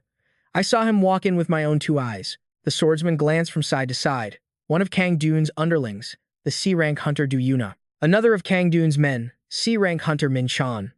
I saw him too. Kim Ju turned with a deep frown. But why is he nowhere to be found? Min Chan answered Yuna's question. You think he's already dead? Kim Ju smirked slyly. Well, the bastard is an awakened being with no special attributes. He's even weaker than an F rank. Where did he get the nerve to enter this dungeon all by himself? Although, that just makes our job easier. Min Chan chuckled as he walked. I don't know, but he's a clever one. He must have had some kind of plan to deal with the vampire bats. Kim Ju spoke aggressively, gripping his sword and shield. What can an attributeless nobody even do? Yuna said seriously. After watching that video of him, it doesn't look like he relies much on strategy. Min Chan clicked his tongue. Hey, you actually believe that garbage? He muttered as they pressed forward. Anyone can fake a fight by editing a video. It's pathetic. He swung his sword boastfully as he walked. This place feels more like a tomb than a dungeon, doesn't it? Kim Ju sneered. You could say that. The color drained from their faces as a shadow blurred past them. Siu appeared directly behind one of the men, who jumped in shock. Where is Kang Dun? A chill ran down Kim Ju's spine. I couldn't sense him at all. Siu suddenly materialized beside them with a smile. I didn't realize you guys were talking so much trash about me. He stood tall, his back turned to them. And I'd advise you not to answer. Panic erupted among them. Where the hell did he come from? You think you can take all of us? An enraged Kim Ju charged. What is this fool doing? With a single kick, Siu sent the man's sword flying and followed it with a punch that launched him into the darkness. He slammed into the stone wall, his arm shattering on impact, the bone tearing through skin at a gruesome angle. The man's face went white with terror. You asked what I'm doing? Siu pinned him to the ground with his foot. This. Siu smiled as he delivered a sickening kick to Ju's head. Yuna, horrified, gripped his sword and screamed, You son of a bitch. Min Chan, standing nearby, joined in. Minyu, you bastard. The moment the words escaped his lips, a shadow moved like lightning. He was sent flying backwards, his body slamming into the hard stone wall. In a flash, Yuna looked back, cold sweat pouring down his face as he whispered, "Holy hell!" Yuna threw his hands up in surrender, his voice trembling. Wait, I'll talk." But Siu just kept advancing, cracking his knuckles with a terrifying calm. "I'll tell you everything." The blood drained from Yuna's face as he stared in abject terror at Siu's low voice. "Now then." Siu gave him a chilling smile. "I find it hard to trust guys who still have all their limbs attached." Time passed in a blur. Now, Siu was calmly kneeling in front of Yuna, who was prostrated on the ground before him. "So, Kang Dun sent you to teach me a lesson I'd never forget." Yuna hesitated. "Yes." Siu pressed him. To make me lose face, the man's own face was now a barely recognizable pulp. It was a swollen, bloody mess. But Yuna managed to force a reply. "Yes, that's right." Siu leaned closer, a curious look in his eyes. "But why, though? Why is Kang Dun so interested in me?" Yuna could only stammer out a weak reply. I don't know." Siu's hand clenched into a fist, and the man began to sob. "I swear, I really don't know." At that, Siu simply sighed. His eyes narrowed. "Yuna, where is Kang Dun right now?" "He's at." Siu suddenly cut him off. "You know what? Forget it." He glanced over at Kim Ju's crumpled form, and then at Min Chan, still out cold from the first attack. "These guys will do just fine." A confused Yuna looked up at Siu. "What? But aren't they dead?" "I didn't kill them," Siu stated flatly. And with those final words, he turned his back on the broken man. Siu's voice cut through the silence, addressing Kang Dochon. Yuna trembled beside him, whispering, "Yes." Every single word Siu uttered was laced with menace. "Next time, it'll be your turn." Suddenly, Siu whipped around, his hand shooting out to grip the man's face, a cruel smile playing on his lips. "Hard to get a word in, isn't it?" The taunt echoed in the darkness, mingling with other chilling sounds that bounced off the cold stone walls. And among those sounds were horrifying screams of pain. Before Du Cheon stood Jumin, Cheon, and Yuna, both of them beaten beyond recognition. Siu emerged slowly from the shadows, and his casual greeting sent a wave of pure terror through them. "Du Cheon, long time no see. Been about a month, hasn't it?" Kim Ju frantically waved his hands, as if trying to ward off a nightmare. "This is all a misunderstanding." A huge misunderstanding. Jin Cheon, standing behind him, quickly chimed in. "Mensu was the one who gave the order. We were forced." Siu casually draped an arm over Yuna and gave the traitor a thumbs up. "Your plan to lure Kang Du Cheon here was brilliant." Ju shook his head wildly, his face a mask of desperation. "No, I was forced." Ignoring him completely, Siu continued with a smug grin. "Your request, to kill that bastard Kang Du Cheon. Don't you worry. I'm going to make that a reality." In an instant, Ju stammered out a few words before turning tail and bolting for his life. Min and Kim Ju followed suit, fleeing like cowards without a second glance back. "Sorry, Du Cheon." Siu watched them go, his voice dripping with mockery. "Well, Du Cheon, looks like it's just you and me now." He placed a hand on his hip, shaking his head in mock pity. "This is why you should have treated your followers better. I can only imagine how badly you abused them for them to ask me to kill you." Veins bulged on Du Chan's face as he snarled, "How? How is this possible?" Du Cheon glared at Siu. "How can a worthless E-rank hunter like you possess this kind of power?" Siu gave a calm, infuriating shrug. "I really have no idea." Then, his expression hardened, getting back to the matter at hand. "Let me ask you one thing. Why did you do that to me?" Du Cheon scowled. "Why the hell would I tell you?" A carefree smirk played on Siu's lips. "You're right, you don't have to." In that instant, Siu blurred into motion, closing the distance at blinding speed. His hand balled into a tight fist, rocketing towards Du Cheon's face. But the man's reflexes were sharp. He instantly raised his sword to block. Siu's fist slammed into the blade, the impact stopping his attack cold. Dust kicked up from the impact, but Siu continued his taunt. "Besides, I can't say I trust guys who've had it easy." Suddenly, a predatory glint appeared in his eyes as a thought flashed through his mind. He's different now, but still, he's only a B-rank hunter. Du Cheon swung his sword in a vicious arc, but Siu anticipated the move and dodged with ease. He dodged that. Du Cheon gasped in disbelief. Siu backflipped smoothly, creating distance between them. Du Cheon watched him land, impressed. "Your reflexes are better than I expected." Siu shot back a defiant reply, but inside, a seed of panic began to sprout. But Siu quickly composed himself and charged forward again, his mind racing. This guy and his attack patterns. Honestly, I'm terrified. A single punch of mine should be able to shatter a blade, but my skill in blocking swords is still too low. His strikes are fast, but they're simple. I can definitely dodge them. Suddenly, memories flooded back of his time working under Kang Do Cheon. I was treated like a slave, beaten for the most ridiculous reasons. My only job was to film him as he slaughtered monsters. I watched those recordings hundreds of times. While editing his videos, I analyzed everything: his habits, his tendencies, his every move. Right then, a blue system window materialized before him, announcing an increase to Insight S+. Proficiency: 9.2% plus 0.5%. Meanwhile, Kang Do Cheon unleashed a relentless barrage of slashes. The two warriors clashed, a storm of attacks met by an unbreakable defense. Again, the sword whistled past Siu. Do Cheon clicked his tongue in frustration, sweat beading on his forehead as a terrifying thought emerged. What the hell? Is he reading my every move? No, that's impossible. I'm a B rank hunter, and he's nothing but a worthless E rank.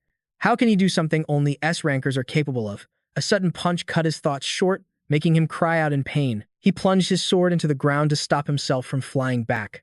Head bowed, Kang Do Cheon stared in utter disbelief. It can't be. This is impossible. His face was tense, replaying the moment Siu unleashed that overwhelming power in his mind. I saw Mensu's power in that YouTube video, but I just can't accept that this is the same person. In that moment, he braced himself with his sword, unleashing his own aura and roaring, "Mensu, I'm going to kill you." The blade in Kang Do Cheon's hand began to glow, bathing the area in a brilliant blue light. Seeing this, Siu's confident expression faltered as he stammered, "Hey, hold on. Is that bastard Kang really going to take it this far?" But his feigned panic vanished, replaced by an unwavering, confident grin. "Well, if it's come to this, I guess I have no choice but to go all out." He murmured to himself, shifting his body to the right to activate his skill. "My muscles will tear and rupture." But he couldn't hold on for much longer. Siu gathered every last ounce of his strength, launching himself with enough force to shatter the stone floor. He had to end this in one blow. In a flash, he appeared right in front of Dochon, unleashing a ferocious assault. He gritted his teeth, his entire body coiled for the attack. Then, he threw a fist, carrying the weight of absolute power. The impact triggered a massive, deafening explosion that instantly consumed the area. The sky turned as black as ink, blanketing the entire scene. Every nearby structure was annihilated, with not a single piece left intact. Just then, Min Jung arrived with her team. She gave a stern order to lock down the perimeter and confirm if anyone was still inside. Her squad answered with a sharp, "Yes, ma'am." Their voices echoed across the wreckage as they began their search. "We're from the inspection agency. Is anyone in there?" a voice called out. Meanwhile, Siu watched cautiously from the shadows, the fight now over. As Siu emerged alone from the smoldering ruins, he found a group of people already waiting for him outside. The moment Min Jung saw him, she stepped forward to question him.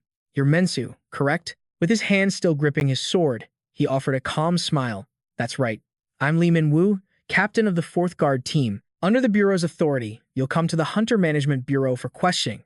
A hunter named Kang Dion attempted to kill you. Hunter Mensu, was it?" "Yes, that's me. I have video evidence, which has already been verified." This wasn't a matter they could simply ignore. But Hunter Mensu was officially registered as a non-attribute awakened being. The guards are essentially the police force for hunters. In other words, their job is to hunt down criminal hunters, known as butchers. Siu had heard that guard captains were at least A-rank hunters. Her powerful aura felt exactly like a butcher's. Could it be that her attribute rank was directly related to her hunter rank? He knew he was registered as E+, yet his tone was firm as he pressed on with his questions. "That's how it is. And even so, I must answer that question. After all, I'm the victim here. I apologize. My job makes me naturally suspicious. Based on the video evidence from the Iraq dungeon and the abandoned building you submitted, we will handle this accordingly. Kang Dion will likely never see the light of day again." This concludes the interrogation. Thank you for your cooperation. Hearing this, Siu stood up decisively. "Then I'll be on my way." But just as he left, the door to the room suddenly swung open again. A surprised Shua stepped inside. "Captain, you were in here?" Hunter Mensu just walked out. "So I assumed you weren't around. This is strange." "What is it?" Min Jung asked with a curious expression.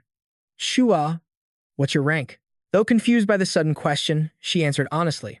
"Why are you asking all of a sudden?"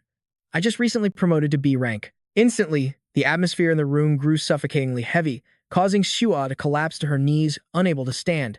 This sudden change from Min Jung was terrifying. It only made Shua more confused as she questioned her captain. But Min Jung just gave a cryptic smile. "Just as I suspected. You couldn't withstand it. Isn't it obvious? The captain is no ordinary guard. There are even rumors she's about to be promoted to an S-rank butcher. And yet, Hunter Mensu was completely unaffected. What?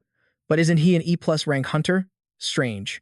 If that's true, why did you let him go? His true rank is unclear because he showed no reaction. And he had the scent of a human. With that, Min Jung turned and left, leaving a bewildered Jua wondering what any of that meant.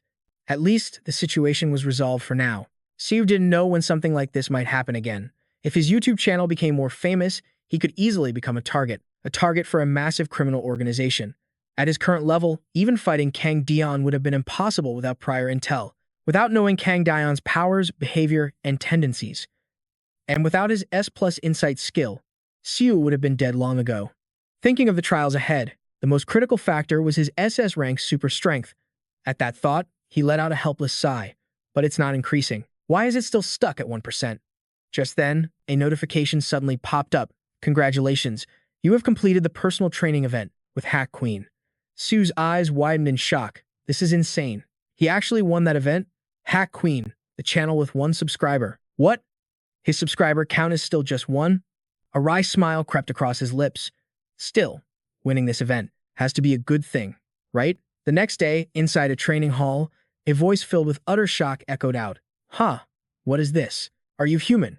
How did a human get on my channel? Did the connection fail? Well, it's not exactly that, but in this state, I can't provide you with a training program. Does that mean I can't be trained? It's not that. As I said, I can't physically come to your location. That means I can't directly instruct you. Siu started to doubt everything. Thinking back, how did he even connect to GT? The blonde-haired guy handed him the phone, while the white-haired man was fighting him. However, even though I can't personally fix your posture, I can at least teach you the principles, so don't worry. Let's start immediately. We'll snap this problem like a bull's horns in a single go. After all, I can't afford to lose my one and only precious subscriber. Let's begin, my dear subscriber. Observing your body through the camera, your overall balance is a complete mess, especially your posterior chain. My posterior chain?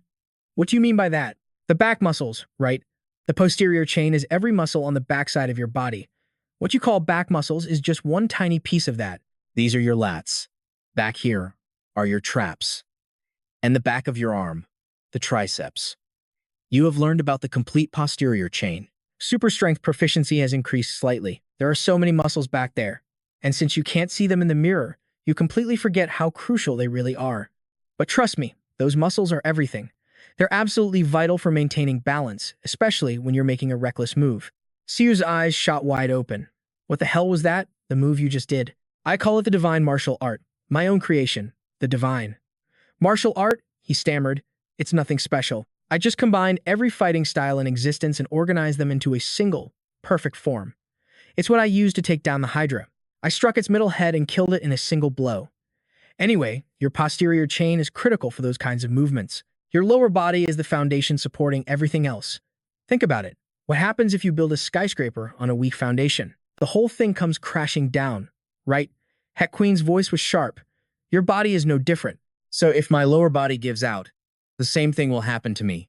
You have gained physical knowledge related to super strength. Super strength proficiency has increased slightly. Now, I'll show you an exercise that's perfect for you. So watch carefully. The key is to exhale on the exertion. The training seemed more normal than Siu expected, but he didn't pay attention to his breathing, just pushing out air whenever. Siu's face went pale, gasping for air, but he still managed to force out the words, "Why does it matter? Look at the state you're in. Focus on doing it first, and ask questions later." Siu could only nod obediently. Yes, I understand. Just then, a stream of system notifications popped up. Super strength exercise complete. Proficiency has increased slightly. Meanwhile, on a computer screen elsewhere, a work message popped up for the editing task Siu had assigned. Dako Wu could only sigh in defeat, thinking, he's a good person, but completely insane. What kind of crazy stunt has my boss cooked up this time? The video opened on the mouth of a dark cave. Aloha, and hello to all the subscribers of the World Conqueror channel. It's your boy, the World Conqueror, coming at you live. This cave you see behind me is a vampire bat nest. And why am I here, you ask? It's time for some brand new content for the World Conqueror channel. A speedrun raid. If he just chose the right edits here and added some sound effects, but Dako Wu still couldn't shake the question. Why on earth would he film in a vampire bat nest? Vampire bats swarm in massive numbers and live in low light conditions, making a speedrun almost impossible to film. But that's exactly how he'll grab everyone's attention. After some research, I found the current record is 58 seconds, held by a hunter from the Fire Mage channel. Today, I'm here to shatter that record. The World Conqueror's Vampire Bat Nest speedrun starts now. Okay, I'll add a timer overlay right here. Dako Wu muttered. Is he working out? Siu's voice boomed from the video. The challenge begins. Then Siu readied himself for action. Even knowing the video would be shocking, Dako Wu's jaw dropped as he watched. Dako Wu stared at the screen in disbelief. Is it even possible, he wondered, for a dungeon to just collapse like that? I should have been out farming for materials. But the raid is already over? He was completely stunned, blankly wondering, what did I just watch? But still, he's a good boss. Meanwhile, Siu checked his device and a satisfied grin spread across his face. Whoa, look at all these views. And get this. Han from the Fire Mage channel, the one with 41 million subscribers, left a comment. Siu could just imagine how she must be panicking after hearing her precious record had been shattered. The Fire Mage's comment already created a huge buzz, but if we collaborate, 1 million views will be easy. Okay, calm down, Siu told himself. This is the time to release even more insane videos. My super strength proficiency is now at 2.01%. After training with Heck Queen, my proficiency actually broke past 2%. I destroyed that entire vampire bat nest with just 2%. Imagine what I could do if it gets even higher. Suddenly, a brilliant idea sparked in Siu's mind. That divine martial art. I should ask him to teach it to me. He brought it up during his next session. Hey, could you teach me that? But Heck Queen's answer was a flat no. But I won the event, didn't I? Those are two different things. How are they different? Personal training is one thing. The divine martial art is something else entirely. The names themselves are different. Besides, for a rookie like you, just building muscle is a challenge. The divine martial art was created specifically to sync with my power. Without the unique super strength that I possess, you could never use it. Siu shot back, unconvinced. But I am using your power, aren't I? Heck Queen looked stunned. You're using my super strength. Yeah, you're training me, right? Siu pressed on, but Heck Queen was incredulous. This is just personal training, not a lesson in my super strength. Hearing that, Siu felt a strange sense of confusion. What are you talking about? I've already learned super strength, but to Heck Queen, that was utterly impossible. Even Siu had to wonder, weren't divine abilities things you could learn on GodTube? The two powers he learned weren't Heck's superpowers. Wait. A deep silence fell over him as he processed a startling new thought. Without another word, Siu decided to prove it, unleashing the superpower he'd learned right then and there. Even seeing it with her own eyes, the Heck Queen couldn't believe it. Stunned, she stammered, How? How did you do that? You learned my superpower just by subscribing to my channel? Does this work for other gods, too? That's right. Seeing her shock, Siu carefully asked, Is that strange? Of course it's strange, it's insane. Getting a god's power just for subscribing? That's ridiculous. But the undeniable truth of it silenced the Heck Queen. After all, she had just witnessed the impossible herself. Wait a second, she realized. How did you even connect to GodTube? You're a human without a patron god. The question echoed in her mind. A human with no connection to the divine? Siu's memory flashed back to a mysterious, blonde-haired young man. Perhaps he was the one who opened this path for him. And so, Siu decided to tell the Heck Queen everything. The two you met. I think they came from GodTube. But how can people from GodTube come here? You said it was impossible. You told me this space and your realm couldn't possibly connect. And your account. You said it was a manager account, right? Yes. It's possible one of the two you met was an admin. Do you know who the GodTube admins are? I know a little. But you can't get a god's power just by having an admin account. Really? If that was the case, managers would have become the gods of gods by now. Still, you did receive my superpower. Then take me as your disciple. No. Siu was stunned. Why? She just smirked and replied, It's too much of a hassle, but I've already learned your superpower. Those are two different things. Besides, training is just plain annoying. And you want to learn divine martial arts? Not a chance. Seeing the Heck Queen's firm refusal, he decided to probe for information instead. Then let me ask you one thing. What do subscribers mean on GodTube? You can think of it as a component of divinity. Siu's mind raced, instantly piecing it together. Meaning, the more subscribers you have, the higher your divine status. I'm not entirely sure, but the more, the better, right? That's why she was even entertaining this conversation, despite the hassle. In other words, besides muscles, subscribers were the only thing the Heck Queen cared about. And that gave him an opening to negotiate. Then how about this? 100 subscribers. If I get you 100 subscribers, you teach me divine martial arts. And how do you plan to do that? You can't even come here. Why don't you just trust me on this one? He asked, a cunning smile spreading across his face as if everything was already going according to plan. And just as he predicted, with Siu's help, the Heck Queen's channel fortunes turned around in an instant. She was so grateful she practically bowed to him. There you are, Master. From this moment on, I, the Heck Queen, will be your loyal servant. Keep it up, and I'll give you more interesting ideas. Really, Master? But you have to teach me divine martial arts. Oh, how can I possibly refuse? So what does the subscriber count truly signify? You can think of it as a form of faith. Our divinity is built from the belief of others, so the more people who know of us, the stronger it becomes. A storm of complex thoughts began brewing in his heart. Divinity increases in parallel with subscribers. Such a system exists? Anyway, you have to teach me divine martial arts. I will show you right away, Master. But first, you can just speak to me normally. All right, then, let's begin. Now, the first thing you must do to learn divine martial arts is. Siu's face filled with anticipation. The moment he had been waiting for had finally arrived. The Heck Queen immediately began the training, demanding that Siu train his muscles first. Nothing is more important than the muscle in your brain. Practice is always better than theory. The moment she finished speaking, a blinding pain exploded in his head, forcing a ragged scream from his lips. My head. In the Heck Queen's world, the very air grew heavy. Her every movement radiated with overwhelming power that warped the space around them. It all happened so fast he could only clutch his head helplessly. What is this? He thought. He couldn't even begin to follow the Heck Queen's movements. What is this pressure? Just then, a notification appeared. You have perceived the divine martial arts of the Heck Queen. Superpower proficiency has increased significantly. Proficiency that only rose by 0.1% just jumped to 1.1%, and its SSS rank. At that moment, she appeared and explained everything. As you can see, you can't handle it. I'm warning you, the level of your soul is still too weak. If you use divine martial arts in this state, your mind will be destroyed. Therefore, you must train your mind first. In other words, the muscle in your brain is the level of your soul. You must forge it. So, it's about mental fortitude. I need to forge a stronger mind to withstand the divine techniques. You could have just led with that, couldn't you? I'm not much of a talker, but I can still learn it, right? Normally, that would be impossible. But for you, I think it might be possible, given your unique circumstances, that is, my circumstances.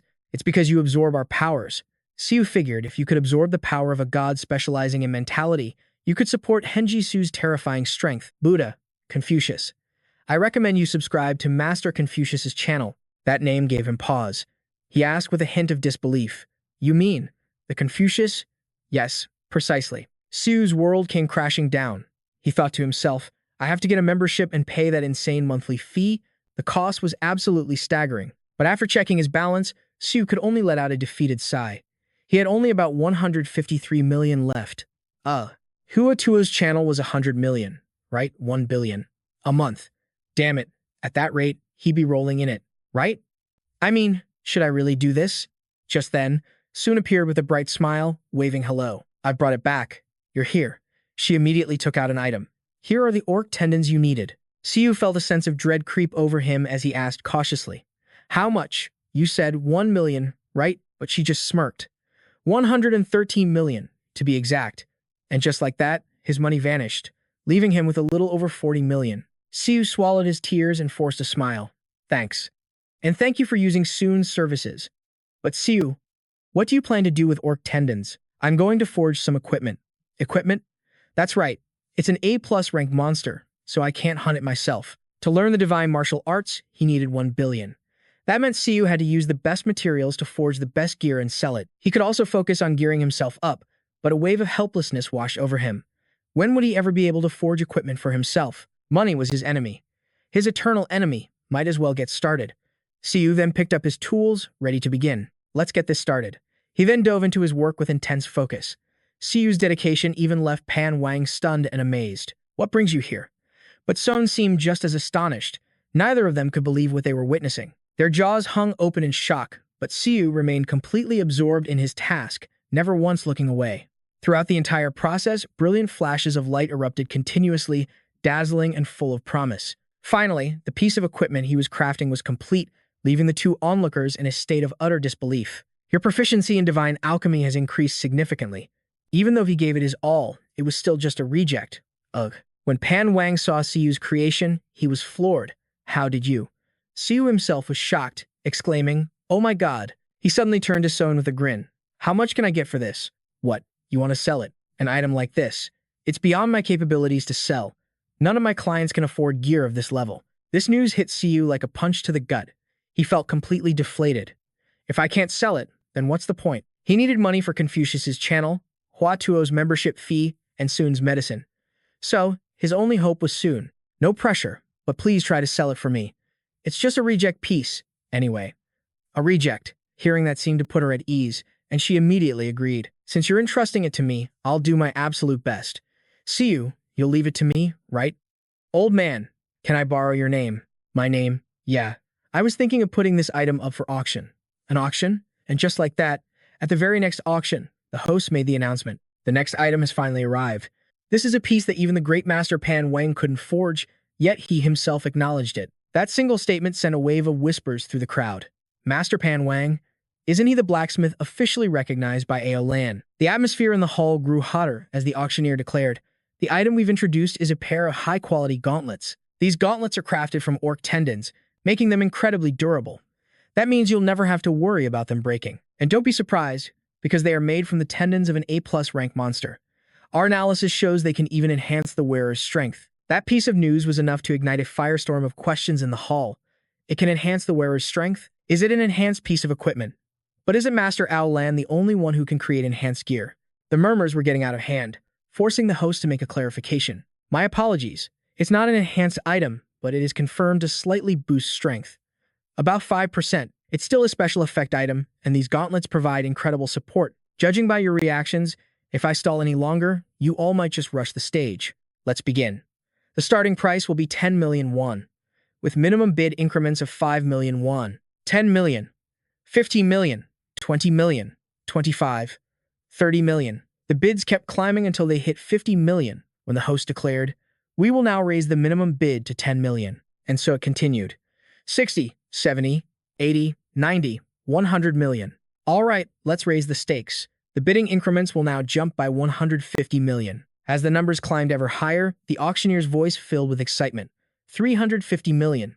Do I hear a higher bid? But then, a calm, indifferent voice cut through the noise, silencing the entire hall. 2 billion. Everyone knew the gloves were special, but no one imagined the price would explode like this. Then, they saw who made the bid. Han Cheron. And suddenly, it all made perfect sense. Even the auctioneer, a veteran of these events, looked on with a grim, puzzled expression. 2 billion? Going once at 2 billion. Is there another offer? Without a moment's hesitation, Mindung calmly raised her paddle. 2.1 billion. Her entry into the bidding war set the room ablaze with tension, and whispers erupted through the crowd. Isn't that Li Mindung? As in, the butcher, Li Mindung, all while she seethed with a fiery rage just a few seats away. But Cheron had no intention of backing down. She instantly countered. 3 billion. Mindung's expression hardened, but she held her ground in this war of wills. 3.1 billion. Her eyes burned with resolve, but Cheron simply let out a quiet word. 4 billion. The auctioneers stared in a panicked daze. 4 billion. Any higher bids? Going once, going twice, and sold. The gloves are sold for an astonishing 4 billion. Having secured her prize with an overwhelming victory, Cheron strode proudly toward the stage. The corner of her lips curled into the arrogant smirk of a true victor. At that exact moment, elsewhere, the news reached its creator. Siu couldn't believe his eyes. His entire body trembled in utter shock. I never dreamed they would sell for that much. His gaze was locked on the numbers displayed on his phone, his mind reeling. This is insane. 4 billion at auction. After the 5% commission, taxes, and service fees from Miss Soon, the total came to 3.6 billion.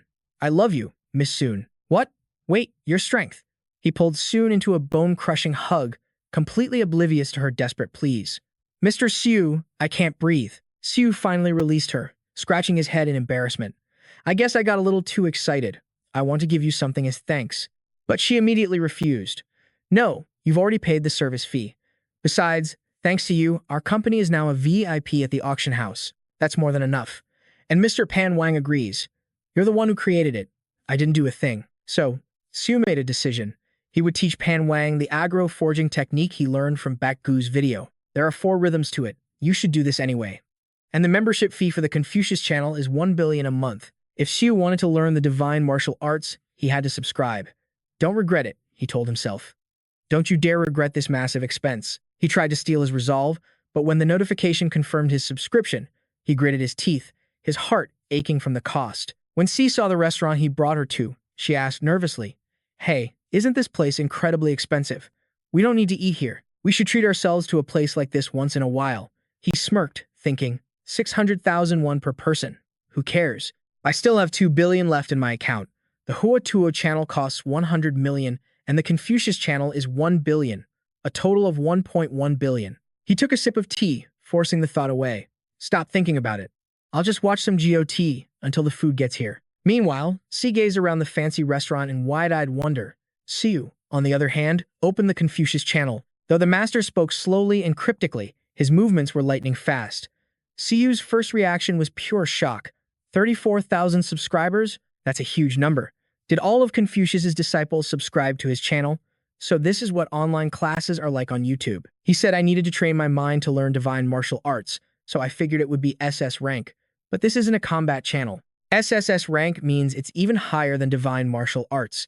To increase your proficiency, you must first watch a video to gain a deeper understanding.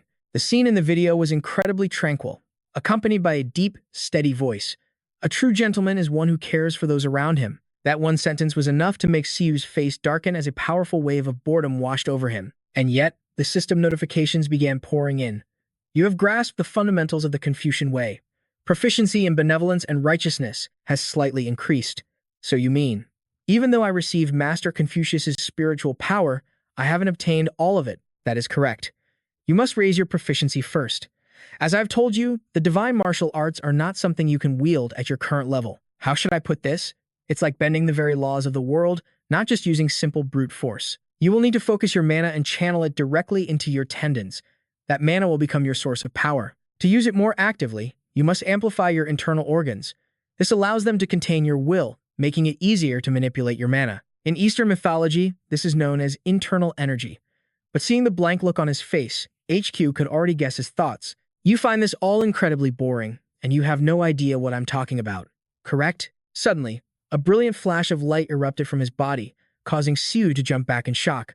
What the hell was that? But HQ was relentless, nagging in his ear. You want to learn the divine martial arts. You want to attain true power. Hey, this isn't about complex theory. You see that, don't you? Even if you wanted to refuse, you know you can't. Exactly. So think. There's an easier way to master this divine art. The answer lies in your muscles. What? But if my body breaks down, my mind will suffer too. Isn't there another way? I can just learn the complex parts on my own. It must be through your muscles. Let the pain itself burn that knowledge into your very being. But from the look on your face, you're still not convinced. Meanwhile, at the SH Group headquarters, Tae-san suddenly asked, I heard you acquired a new piece of gear. Cheron couldn't hide her excitement. Yes, Chairman. I'm incredibly pleased with it. I know it costs 4 billion, and it's nothing compared to Sir Alan's blade, but it's the perfect support item. I feel like I've ascended to a whole new level with just this one piece of gear. Seeing his granddaughter so thrilled, a faint, proud smile touched the old man's lips. I'm glad to hear it. If you ever need anything, just ask. Knowing he always had her back, Cheron's gratitude deepened. Thank you, Chairman. I believe we're ready to begin now.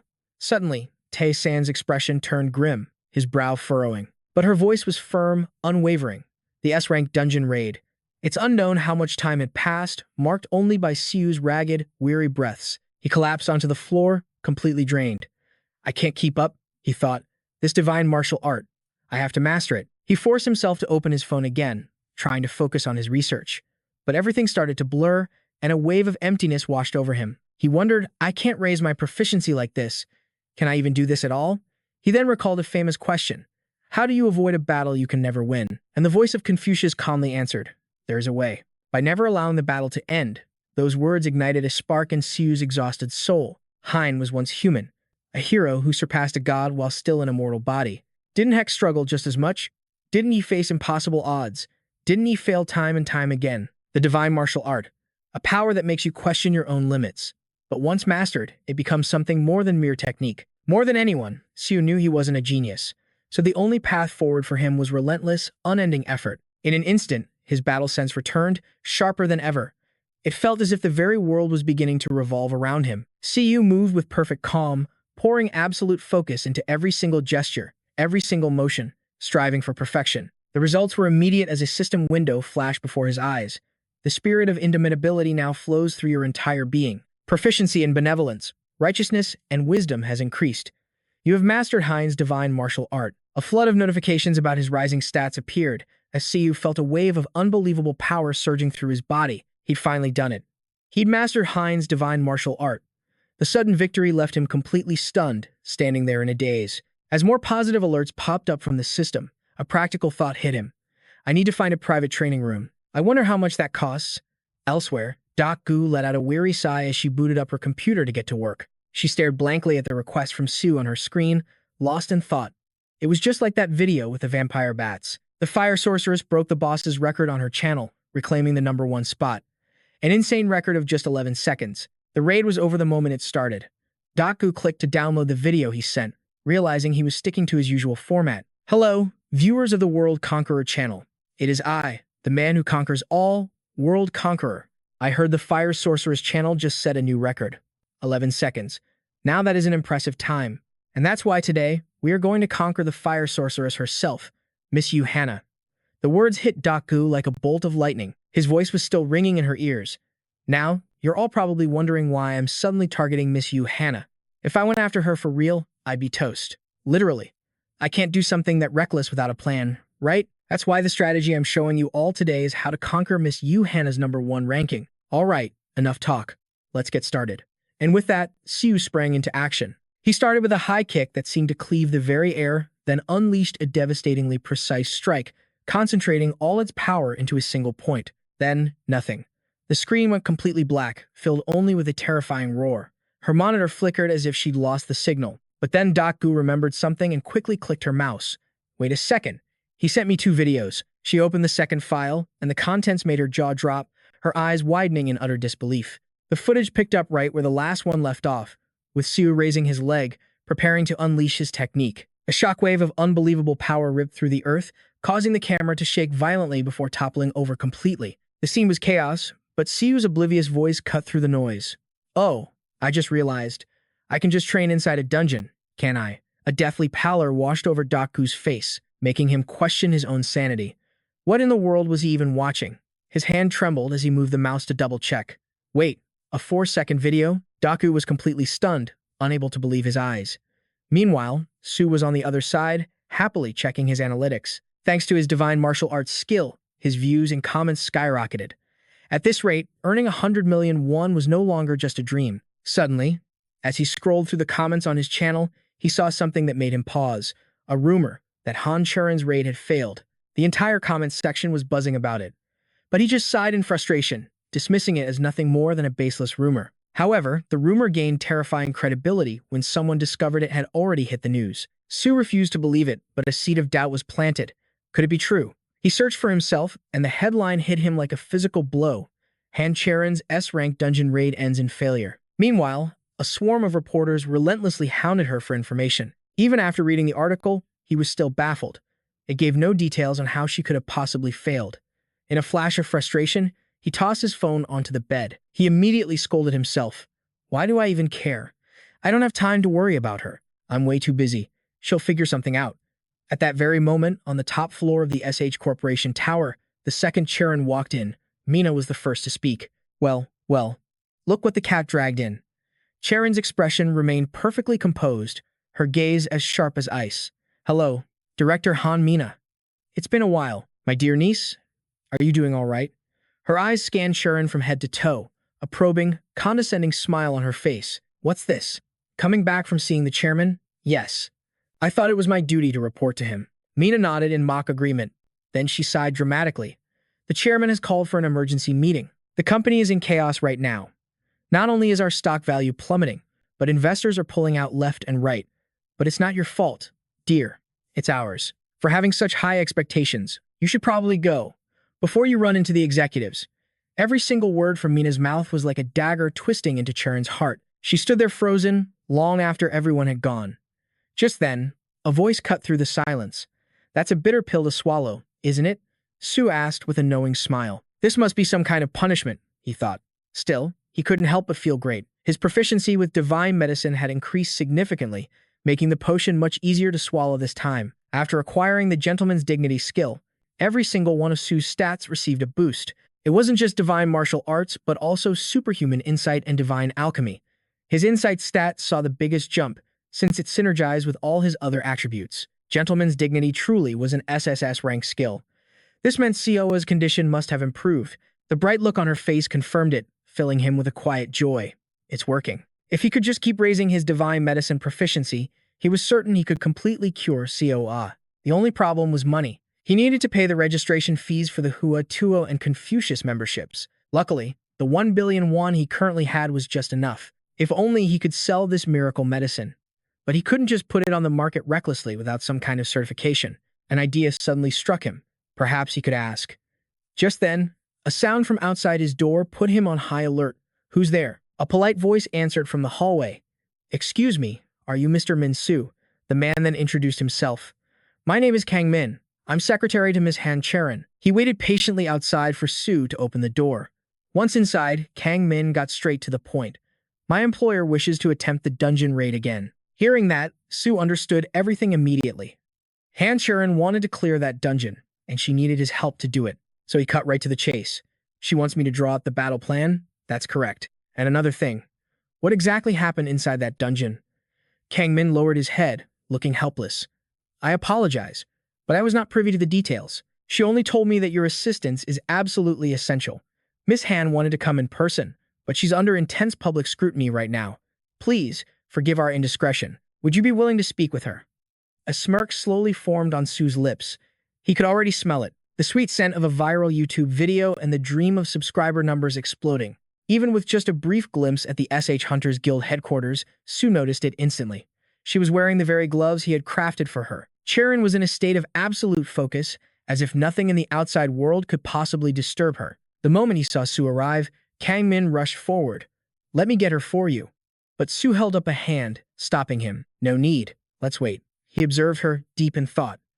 That level of intense, meditative training, she's on the verge of a breakthrough. He recognized that state of mind from his own past training. Still, Kang Min looked a bit hesitant, about to speak up.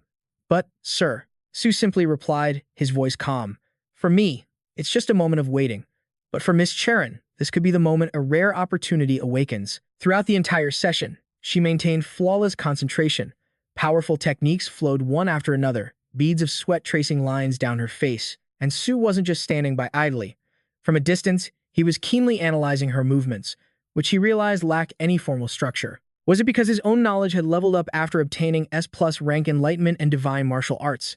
To his eyes, she was just swinging her sword aimlessly. He'd also heard a rumor that Cheron had never formally learned swordsmanship. One of Han Cheron's primary attributes was, she's talented with a sword, but her fighting style is purely instinctual. I get the feeling she could wield superpowers, just like me. But she hasn't learned any divine martial arts to unlock that potential. A swordsmanship based on instinct alone will eventually hit its limit. With proper training, her growth would be explosive, but is the only way for Hancher Cheron to improve. By becoming a disciple of some martial arts clan, at that thought, a smirk played on his lips. He wondered to himself, but what good would that do Hancher Cheron? The SH group would never allow it anyway. If she became a disciple, she would no longer be considered an asset of the SH group. It seems a powerful family isn't always an advantage. Still, at her level, Cheron could probably just keep learning from GodTube. Just then, Su scrolled past a video of King Arthur, the legendary knight of the Round Table. What if King Arthur was the one teaching, the master of the holy sword Excalibur? Or maybe an expert on dragons. Siegfried, the first dragon slayer. Xiang Yu, a warrior who could face 10,000 men alone. I will test you. Sing. That's Xiang Yu, who captured Liu Bang and forced him to sing the Han national anthem. The videos were a little crazy, but what if Cheron could actually learn their techniques? But she can't even watch GodTube, let alone learn from it. Just when it seemed like a dead end, a brilliant idea sparked in Siu's mind. Wait a minute. I can watch the videos and then teach her myself. Even if I have to pay an extra membership fee, I can just make the money back from Hancher Cheron, right? What's 1 billion? Or even 10 billion won? To the granddaughter of the SH Group's chairman? She might even pay me a teaching fee. 10 billion sounds about right. The dream of those massive numbers made his eyes gleam with anticipation. It's the perfect deal. My retirement plan, courtesy of Hancher Cheron. But there's just one problem. Would an A-rank hunter like her ever agree to be taught by a D-rank hunter like me? Besides, I can only teach her what I've already mastered. Is it even possible to teach someone a divine martial art that I learned myself? Man. He stood there, chin in hand, lost in thought. But to just give up on this idea would be such a waste. Just then, Cheron approached. Noticing her slight displeasure, Min quickly explained, "My apologies, miss. Mr. Siu said he didn't want to disturb your training." Hearing this, Cheron didn't press the issue. She grabbed a towel to wipe away her sweat and replied softly, "Ah, I see." At this distance, their eyes met, and he couldn't stop the blush rising to his cheeks. Seeing his reaction, she turned away first, speaking with a hint of awkwardness. "I'm going to go wash my face," leaving Siu to marvel to himself. She's breathtakingly beautiful. Thinking back, Cheron suddenly asked a question. "You must have been waiting for a long time, haven't you?" But he immediately denied it and got straight to the point. "Not at all. More importantly, I heard you need my help." "What happened inside the dungeon?" "There were no monsters in the dungeon." Siu couldn't believe his ears. "What? What did you just say?" Cheron lowered her head and began to explain. "When I entered the dungeon with my team, it was completely empty of monsters, and yet we did encounter a monster." "So there was one monster?" "That's right." The memory of its blood-red eyes made her tremble, but it looked like a wolf, so it was hard to even call it a monster. "I've never seen anything like it before." Based on her description, Siu began his analysis. A wolf monster. The wolf-type system is quite diverse. But as far as I know, there are no wolf-type monsters that appear in S-rank dungeons. Cheron's hands began to shake with anxiety. I don't know how to deal with it." Hearing those words, a seed of doubt was planted in Siu's mind. This was an S-rank dungeon, sure. But for an A+ rank hunter like Hunter Cheron, she should never have uttered those words. Still, Siu had to ask again. "You couldn't handle it." She replied with conviction. "That's right." As he pieced everything together, his suspicion grew. Plus, she wasn't alone. She had a team of talented hunters with top-tier gear. And they still failed? No, it wasn't a failure. It was simply beyond our control. After a moment, he asked carefully, "So, let me get this straight. There's only one monster in the entire dungeon. And it's so powerful that even you couldn't defeat it. A single monster in a dungeon, strong enough to stop an A-rank hunter in her tracks. A dungeon's rank is determined by the total amount of mana contained within it, so it's virtually impossible for one monster to decide the rank. However, there is one special exception where the rank is based on a single entity." As all the pieces clicked into place in his mind, Siu's brow furrowed as one word came to him: irregular. In other words, a concept known as a super monster, a single beast that possesses all the mana of an entire dungeon. If they ran into something like that, it makes perfect sense that they couldn't handle it. A super monster is dangerous enough, but one appearing in an S-rank dungeon. He had to be blunt with her. "My guess is you've encountered a super monster." As expected, the term was completely foreign to her, leaving Cheron looking utterly bewildered. "A super monster? This is the first time I've ever heard of such a thing. I think it's best we abandon this dungeon. There's no reason to challenge it again. It's not worth the risk. This could become incredibly dangerous. It could cost you your life." But Cheron stubbornly refused to listen. "No, I have to do this. Can you at least tell me why? It's not like I'm the only one in trouble here." Even so, Siu had already gathered a ton of information. Cheron's failed raid had sent the SH group into a tailspin. Billions had reportedly vanished just minutes after the news broke. To stop the stock from plummeting further, her eyes burned with determination. There was no turning back. "I have to fix my mistake." Cheron had to successfully raid that dungeon, and fast. This was, without a doubt, a life-or-death situation. But is it worth risking your life over a few billion? An unprecedented S-rank super monster. This won't be easy. Siu finally spoke up slowly. "I understand. In return, I have one condition." He then offered with a goofy grin, "Please let me film it for my YouTube channel." But while Cheron was still processing, he continued the negotiation. 10 billion. Siu looked her straight in the eye, smiling confidently.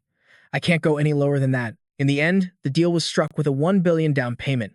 I probably should have asked for more. Who knew she'd agree so easily? Still, he couldn't help but feel satisfied with the outcome. Let it go, don't be greedy. 10 billion is a massive amount. Besides, this monster has never been seen before. Siu wasn't even sure if he could figure out a strategy. Demanding too much would just add more pressure. At least his S+ insight skill was already at 24%. That should be enough to analyze an S-rank super monster. No. Siu had to secure this interview at all costs. As agreed, the two of them entered the S-rank dungeon the next day. The moment they stepped inside, Cheron insisted, "I'll take the lead." Cheron had allowed him into the S-rank dungeon on the condition she came with him. In truth, this was incredibly dangerous. Siu didn't want to be alone either, but he needed to see what was inside to form a plan. Besides, he had his superhuman strength and divine martial arts. He wasn't sure he could beat an S-rank monster, but he was confident he could get out alive. The surroundings put Siu on high alert, but everything was proceeding just as he'd expected. The atmosphere here was completely different from the lower-level dungeons, but Cheron suggested they go a little deeper. Night was beginning to fall, with only the bright moonlight to guide them. Siu found it strange how she was staring, lost in thought, at her gloves. Are those gloves a bad fit? Yeah, they're a little loose. Seeing this, he offered without a second thought. Let me adjust them for you, which made Cheron gasp in surprise. Ah, I wasn't sure who would wear them, so I made them in my size. They won't fall off, but it must feel pretty uncomfortable, right? The gloves began to shrink. They fit her hands perfectly, leaving her even more stunned. Siu just grinned mischievously and said, think of it as part of the service. How can you do that? Well, I'm the one who made these gloves. What did you say? The one acknowledged by Master Shan Wang. I don't know about that. I just work at the same forge as him. Suddenly, while the two were joking around, a dark, murderous aura shot towards them. It was so powerful and vicious that it put him on guard, making him wonder with a worried frown. What is this? What is this energy? And why did it feel so overwhelmingly threatening to Siu? Everything happened in a flash, leaving him stunned. The monster finally appeared, its eyes glowing a hellish red. It looked ready to devour them both. In an instant, the super monster's presence was overwhelming, and it made Siu realize a harsh truth. This thing was on a completely different level than him. Despite the danger, Cheron shielded him, declaring fiercely, Siu, get behind me. The pressure it radiated made him question everything. So this is an S-rank super monster. A storm of questions flooded his mind. Can Han Cheron actually defeat this dark wolf? What if I intervene? No, more importantly, we're not ready for this fight. Siu only came here to identify the monster, so he knew they shouldn't engage it directly. A glint appeared in Siu's eyes as he began looking for a way out. They had to find a way to withstand its rage. Before the super monster's fury could truly erupt, he quickly grabbed Cheron's shoulder to get her attention, then shouted a warning. Run! Yeah. And just like that, they bolted, completely ignoring everything else around them. Under the desolate night sky, the S-rank dungeon felt more terrifying than ever. After putting some distance between them and the beast, they opened a spatial gate to make their escape. Finally, Churan and Siu made it out of the dungeon. Based on his initial observation, he could only guess. Since he didn't fight it directly, he couldn't be certain. But you'd need at least 5 S-rank hunters to take that thing on. It wasn't until they were safely out that she finally voiced her terror. Siu, what was that power just now? But Siu didn't answer, instead asking urgently, how did you handle it before? How in the world did your model survive that encounter? Your entire team, facing that beast. We were just incredibly lucky. Are you telling me you're actually going to attack it again? But even after everything she had just endured, Cheron's resolve remained as fierce as it was from the very beginning. Yes, I have to. If you can formulate a plan, we will handle the assault. An unspoken understanding passed between them as they stood in silence, each lost in their own thoughts. Seeing her determination, Siu could only make a suggestion. I'll contact you after I've finished my analysis. Fortunately, he had started recording the moment he entered the dungeon, so now he could review the footage of the creature. Even so, Siu was completely stumped. What kind of monster is this? A high-grade species is considered an evolved version of a normal monster. That means there must be a base creature from which it evolved. He even checked the documents published by the Hunter Association's encyclopedia. Siu scoured the web, searching for any scrap of information. But he found nothing, even after using his S+ insight skill. What kind of clue was he missing?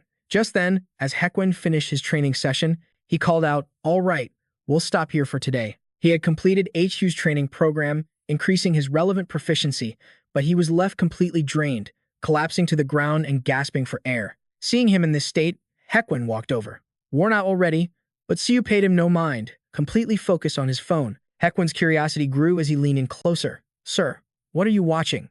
This is a monster I've been researching lately. Research? That's right. It's been 3 days and I still have no idea what it is. Seriously. Let me take a look. He quickly stepped closer to get a clear view of the image. HQ's eyes went wide with absolute shock and disbelief at the sight of the mega monster. Do you know what it is? Wait a second. Isn't that Fenrir? The name sent a jolt through Siu. What did you say? Fenrir is a mythical monster that only appears in epic sagas. Its other name is the demon wolf, a beast known for slaying gods. And the reason Fenrir earned such a title is terrifyingly simple. The creature that brought about the destruction of the Jagnarok Empire was Fenrir, with its upper jaw reaching the very heavens and its lower jaw touching the earth. Fenrir destroyed everything. In the end, it was Fenrir that devoured the world and delivered the final bite to Odin, the chief god of Norse mythology. So what is Fenrir doing here? No. How did it even get here? What? How could it possibly be in that place? Suddenly, a realization dawned on Siu, the unnamed one who had given him the phone connected to Godtup, and now Fenrir. Perhaps Heckwin was the only one who didn't know how he had arrived here. Is that really Fenrir? I believe so. I fought it once before. But of course, I was the victor. Really? Then. What do you think would happen if I fought Fenrir? You versus Fenrir? I'm not so sure. Maybe. A second. A second, until you're torn to shreds. Siu was left completely speechless by the brutal honesty. But as I look at it now, I'm not so sure. From this perspective, it looks extremely weak. Its form has been reduced to that of a wolf cub. A wolf cub? It's still the size of a small mountain, you know. But compared to the Fenrir of legend, it's undeniably smaller. It's also wearing some kind of jewelry I've never seen before. Jewelry? Heckwin found it odd, pointing directly at the screen. Look there. It seems that object has sealed away Fenrir's power. The strange shape made him wonder, and he quickly asked, "What is that thing?" Gleipnir. It is said that nothing in this world can break it. Against this version of Fenrir, I'd guess it would take about a minute. 1 minute until you're ripped to shreds. How did Fenrir end up here? And why? If this dark beast really is Fenrir, then there's no way to win. But then Heckwin spoke up unexpectedly. Well, I suppose I should at least tell you its weakness, shouldn't I? Should I tell you, or not? If you tell me, I'll share video content worth 200 subscribers. I will go gather the materials and bring them right away, Master. Over at the SH Guild's headquarters, reporters swarmed the waiting area near the dungeon, relentlessly asking why she refused to give up on this particular gate. What made you decide to return and attempt another raid? But Cheron remained silent, not saying a single word as she walked directly into the waiting room. It looks like everyone has arrived. Let's move out. Siu was also prepared, activating his camera. Hello there. Hello to all the subscribers of the World Conqueror Boy channel. Who is that guy? He's a YouTuber. His channel is named World Conqueror Boy. I guess that's his online handle. World Conqueror Boy? I don't think I've ever heard of that channel. What is a YouTuber doing in a place like this anyway? I heard he's the one who devised the strategy for this dungeon raid. A strategy? Against that wolf? What kind of nonsense is that? We don't know. I just heard it myself. The man stared at Siu with a critical eye, his dissatisfaction growing by the second. The support conditions for this team are already terrible. And now they bring in a YouTuber? Team leader Han Cheron is being incredibly reckless. Just before. Sunbae, what will you do to make things right with me when this is all over? Stop talking nonsense and prepare to enter the dungeon. At that moment, everyone was assembled inside the S-rank dungeon, while Siu was still enthusiastically filming, leaving everyone else utterly speechless. Hello everyone, we have now entered the S-rank dungeon. I'm sure you can all already feel the immense pressure, can't you? This immense energy. Is he some kind of streamer? He was furious, but all he could do was sigh and bear it. An unseen power crushed the air around them, making it hard to breathe. Panic and fear began to set in. The Calamity-class beast, a creature of pure destruction, was truly standing before them. Just its presence alone was enough to stretch their minds to the breaking point. Even Cheron began to question herself. Was attempting this raid again the right choice? She could be leading them all to their deaths. Shouldn't she have requested backup from the S-rank hunters? But she couldn't. Her orders were clear. This raid wasn't just another dungeon clear. It was the SH Corporation's first major move into the world of hunters. Because of that, she had to succeed using only the corporation's power. SH had to make its name through its own strength. But Siu wasn't worried in the slightest, casually talking to his stream. Hey everyone, that's the legendary Fenrir, also known as the Demon Wolf. Fenrir is a mythical beast, something straight out of the legends. What's that? You're asking if it's the real deal? Facing its overwhelming aura, he just smirked and answered, I'm not sure. I guess we'll have to fight it to find out. After all, aren't I the guy who conquers everything? The one and only world conqueror. Even if it's Fenrir, the wolf that devours worlds, it means nothing to me. Suddenly, Siu turned to Cheron. You ready? His question caught Cheron completely off guard. That's when he began to declare the first phase of their strategy to conquer Fenrir. And with his words, a terrifying power began to surge from him. An aura so immense, she could barely process it. In just a flash, Siu left Cheron utterly stunned, moving from one shock to the next. He launched himself into the air with incredible speed, surprising even Fenrir. The beast wondered, when did he get there? But the beast answered with a ferocious growl, its rage, a tangible threat meant to break his spirit. Watching from afar, Cheron's heart pounded with fear. She screamed a warning, be careful. Its upper claw reaches for the heavens, while its lower one scrapes the very earth. Before it knew it, Siu had vanished. The beast was taken aback, wondering, he's not here.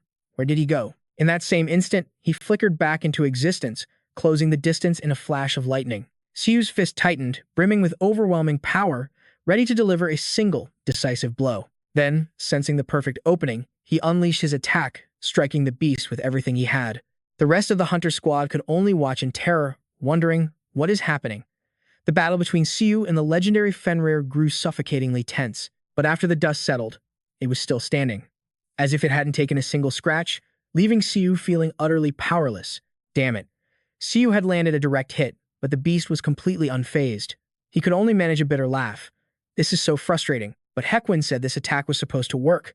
Clearly, whatever was happening in this dungeon wasn't going according to plan. In an instant, the rest of the team joined forces. A barrage of fireballs rained down on the beast. Meanwhile, Siu was forced to fall back, dodging a series of devastating direct attacks from Fenrir. Cheron couldn't wait any longer and gave the command. "We're moving in now." "Yes, ma'am." With that, she charged forward herself. She engaged the beast, creating an opening for the team to provide support. Throughout the clash, Siu fought to maintain absolute focus, but Fenrir's power was simply on another level. Terrifyingly so. Damn it. Don't tell me this wolf. This Fenrir is the genuine article. Siu suddenly recalled his conversation with Hekwin. Against a beast like Fenrir, it should only take you a minute, right? 1 minute. 1 minute until you're torn to shreds. He cursed under his breath. 1 minute, my ass. I can't even last 10 seconds. Hekwin's strategy was useless. It only worked for him because he's Hekwin. But there was still one thing. Gleipnir, the legendary chain that binds the mighty Fenrir. If those chains were restraining its movements, then victory wasn't impossible. The situation wasn't so hopeless that they couldn't win. Sharp, cold slashes of her sword cut through the darkness. Cheron charged in, but she couldn't land a single effective blow on the beast. And most importantly, despite being known for her masterful swordsmanship, during this second attempt on the dungeon, she remained focused and vigilant. Fenrir's strength was on a completely different plane from their own. Their only hope was to attack with the full force of the entire team, but with everyone fighting beside her, Cheron felt a sense of relief. In this moment, she was not alone. Fireballs. So we have mages on our side. Be careful. A non-stop barrage of attacks rained down on Fenrir. The beast was nearly swallowed by a sea of flames, with no way out. Yet, the mages continued their relentless assault. Someone yelled, "Take this." But this time, Fenrir didn't even bother to dodge. It opened its massive jaws and devoured the flames whole, leaving everyone speechless. It had swallowed the fireball. Again, the entire raid team was stunned, staring up in disbelief at the creature's immense power. Fenrir's power was monstrous. Even witnessing it firsthand, they could only ask in disbelief. Did it actually devour it? Despite the horrific sight, their leader rallied his men. "Don't you dare fall back." Siu stepped forward, his eyes blazing. "We're moving to an all-out assault. If you look closely, you can see the shackle embedded deep within its body. You see it too, don't you?" He then turned his gaze to Cheron, who met his look with an answer of her own. Her eyes burned with a resolve stronger than ever before. In that silent exchange, a plan was forged between them. They were ready for the next phase. As Cheron unleashed a volley of deadly strikes, the entire team poured their energy into supporting her. Siu centered himself, silencing his emotions. Calm down and focus every single sense.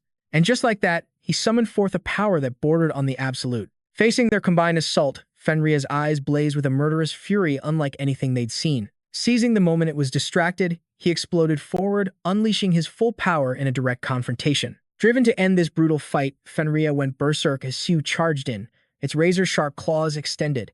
The distance between them vanished in the blink of an eye. He then amplified his abilities, activating his superhuman strength skill. Siu channeled every last ounce of his power into a single, devastating punch aimed straight at the beast. The monster's battle lust was still strong, but he could feel his attacks landing true. It was working. In that instant, Siu made his decision. He would press the attack. But then, the unexpected happened, stopping him dead in his tracks. A flash of an attack, so swift Siu had no time to react. The direct impact sent him crashing to his knees in agony. Staring at the gash on his body, Siu's blood ran cold. That was too close. A split second slower, and that attack would have ripped me apart. Suddenly, a strange thought surfaced in his mind. Wait a second, I can't be sure. But right before it hit me, it hesitated. That momentary pause gave Churan the opening she needed to land a critical blow. Fenrir's hesitation to strike Siu down created the perfect opportunity for her. Though he couldn't explain it, he was certain the beast had held back from killing him. But why? Struck by the blow, Fenrir let out a roar of pure agony and rage. Its fury reached a boiling point as blood poured from the deep gash. In that split second, Siu forced himself to focus. Stop thinking about it. I have to seize this opportunity now. He then tapped into his superhuman speed, preparing to launch himself forward. Even when facing a legendary beast from the annals of history, Siu's expression was utterly serene, devoid of fear. His lightning-fast reflexes and calculated precision allowed him to land another direct hit on Fenrir. The blow was strong enough to send waves of agony through the beast, but Siu didn't retreat. Facing its deadly claws, he was already calculating his next move. Now was his chance. He yanked hard on Fenrir's GPN shackle. That single act was enough to spark terror in the monster's eyes. Siu gripped the chain with everything he had, fighting to control the beast's movements. The agonizing pain from the GPN shackle sent Fenrir into a frenzied roar of pure rage. But an immense power surged through Siu's own body, preparing him for the head-on clash. In that instant, Siu pulled with all his might, sending the colossal Fenrir staggering off balance. It all happened so fast, Cheron could only gasp in shock, her grip tightening on her sword. After bringing the beast down, Siu was already preparing his next move. The moment their eyes locked, they both knew exactly what had to be done. A powerful, decisive sword strike was unleashed, infused with an immense inner energy that resonated with his own. The hunters from the SH Corporation could only stare in awe at the scene. Oh my god, this is insane. Under the brilliant moonlight, an eerie silence fell over the battlefield, broken only by the sound of ragged breaths. I'm alive. We actually did it. But that hope was nothing more than a fleeting illusion. Beneath that same moon, a powerless Siu began his slow descent, falling through the air. Watching this, the entire group began to tremble with a growing dread. It couldn't be.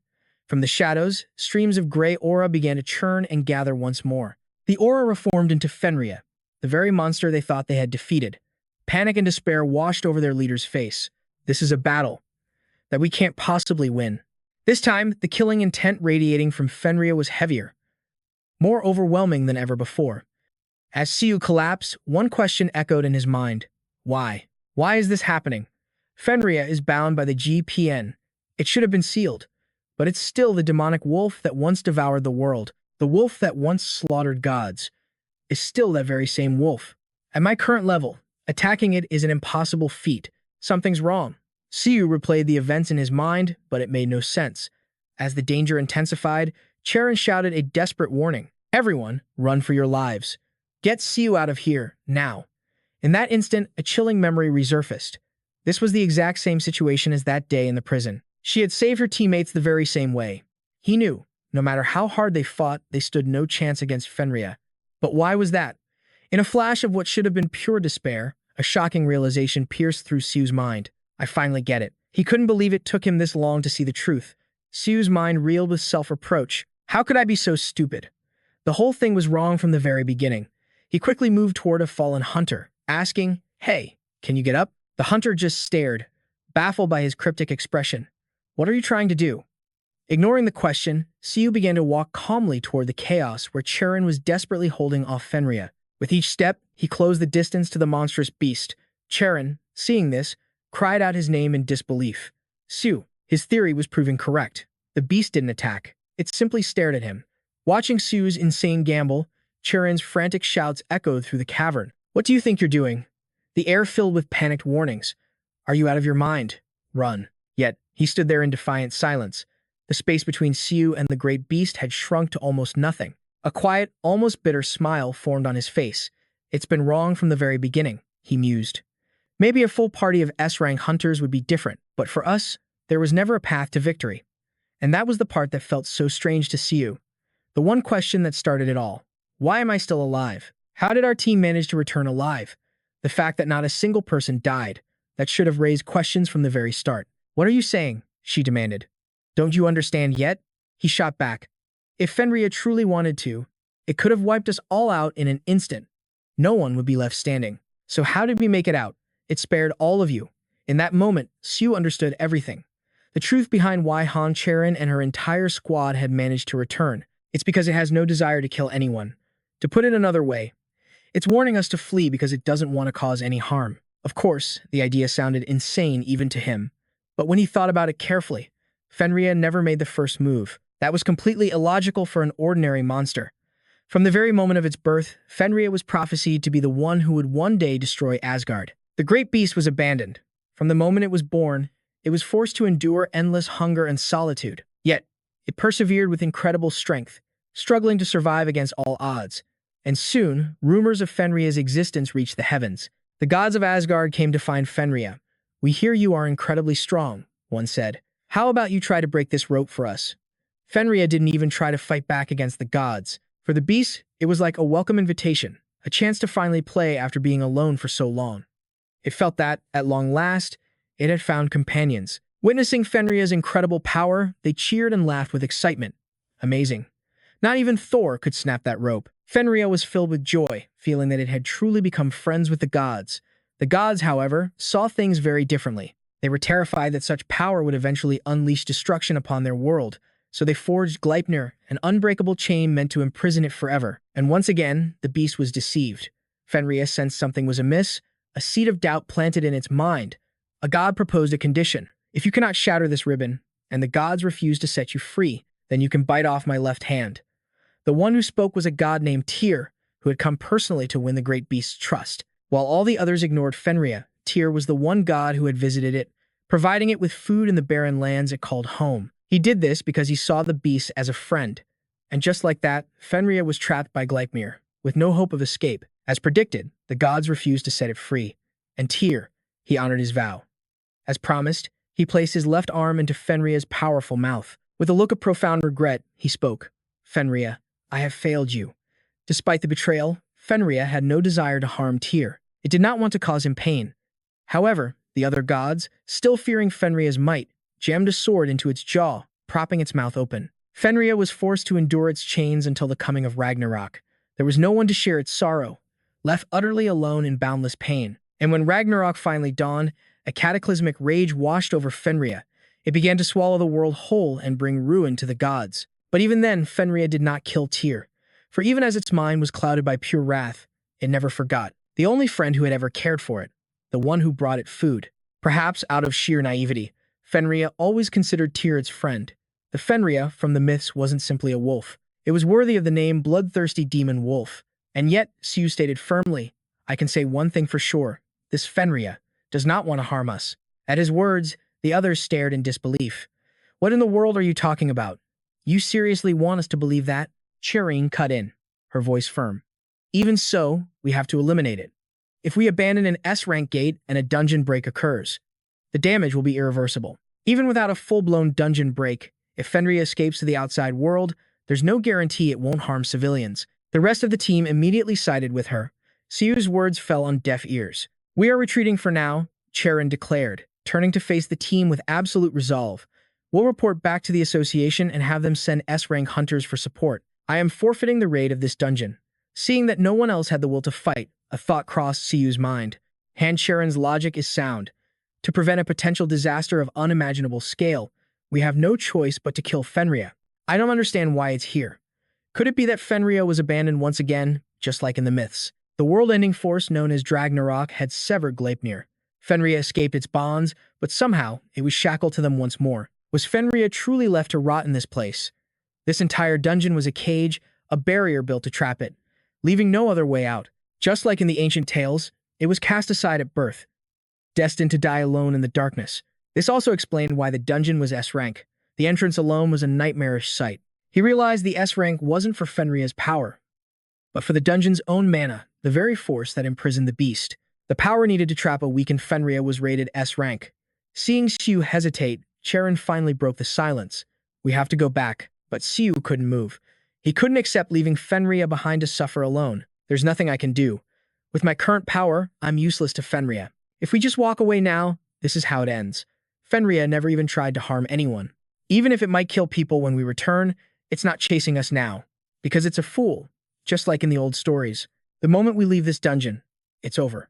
The thought ignited a rage inside him, and he gritted his teeth. Even a beast like Fenrir couldn't stand against a full party of S-rank hunters. They would assemble a team and conquer this dungeon. With Fenrir chained like this, it would be a one-sided slaughter, and that would be enough. It would no longer be a threat to others. Fenrir must be eliminated. It doesn't matter if we just leave. I should just go back to my normal life, back to the everyday routine. At that thought, he clenched his fists, trying to force his resolve. Crafting gear, making YouTube videos, earning money, training Goth's abilities so I can take care of Sira. That's enough for me. That's all I need to do. But Why can't I take a single step forward? Suddenly, a voice shattered his thoughts. Siu. Cheron screamed in horror. Siu, what are you doing? His mind went blank. Siu charged forward, planting himself before the fiercely roaring Fenrir, yet his own face was a mask of perfect calm. Seeing its pathetic state, his heart ached. A forsaken wolf. Fenrir had never hurt a single soul. It hesitated to harm others even when it was being threatened. But in the end, a dungeon monster is still a threat to humanity. So we have to eliminate them. We can't let it live. It's a tragedy. But there is no other way. The gods of God Up never give up, no matter the circumstances. They don't even lose in unwinnable wars, never surrendering even in endless battles. Because they overcome the impossible. And in the end, they become heroes. He turned back, a smile on his face. If there's no path forward, I'll just have to create one. Cheron heard his words and screamed, Siu, what are you planning to do? But no one could stop what was coming. Siu began to unleash the full extent of his power. The problem was this dungeon, this barrier imprisoning Fenrir. Breaking it would be a disaster. If I destroy this dungeon. No, that's impossible. Destroying a dungeon means breaking the fabric of space itself. Only a god could do that. How could a human even try? He closed his eyes, feeling the storm of power raging within him. Unleashing this level of strength is still dangerous, but I can't stop now. I won't stop. His thoughts crystallized. Siu's eyes shot open, blazing with light. Rivers do not drink their own water. Trees do not eat their own fruit. The sun does not shine for itself, and flowers do not spread their fragrance for themselves. He spoke slowly, his voice resonating with power, and a nobleman does not act for himself. I sound like some kind of scholar. I can only laugh. No one would ever acknowledge this, and it won't earn me a single coin. But isn't true strength found when you don't get angry, even when others don't recognize you? A true nobleman feels no anger, even when the world refuses to acknowledge him. With that realization, Siu's confidence surged. I don't know anything about being a nobleman, but today I've acted like a pushover, a complete fool. But for some reason, I just want to be a decent person, not for my own sake, but to be someone good for those around me. I don't know why, but those thoughts suddenly filled my mind. After watching that Confucius video, after seeing the truth of Fenrir's suffering, the thought just came to me, and with that, Siu summoned his magic. Sacred martial art of Heck Queen. The chained Fenrir recoiled in shock. Siu silently recalled Heck's words, that the sacred martial art wasn't just for fighting. It was a power that could bend the very laws of the world. It wasn't just about simple super strength. And space is the most fundamental law that builds the world. Instantly, a brilliant blue light erupted around him. Siu planted his feet and unleashed a devastatingly cool kick. His strike shook the heavens and the earth. Siu's eyes blazed, and an infinite power began to overwhelm the very fabric of space around here. Siu unleashed his ultimate move again, the dragon descending strike. Waves of brilliant blue light flooded the area, his overwhelming power causing the very ground to buckle and shake. This boundless energy blazed across the sky. Suddenly, a strange phenomenon occurred. The sky itself began to crack, shattering and falling down in giant pieces. Cheron watched in utter shock. Impossible. What in the world is happening? Just then, having unleashed all his power, Siu collapsed, unconscious. She rushed to his side. He was still alive, but the immense magical energy he created still lingered in the air. When she glanced over her shoulder, she saw Fenrir standing before them. The iron chains around its legs had shattered, completely setting it free. Cheron quickly supported Siu, thinking back to the Black Dragon dungeon. I knew it. I knew he wasn't just some awakener with no special traits. What kind of monstrous power is this? It brought down the entire dungeon. But this is no time to be impressed. Cheron saw Fenrir staring right at them. Without hesitating, she supported Siu and began to leave. We have to get out of here before this whole place comes down. After a deep coma, Siu suddenly awoke, wondering to himself, am I still alive? He immediately sat up, realizing he was in a VIP room at the S.H. hospital.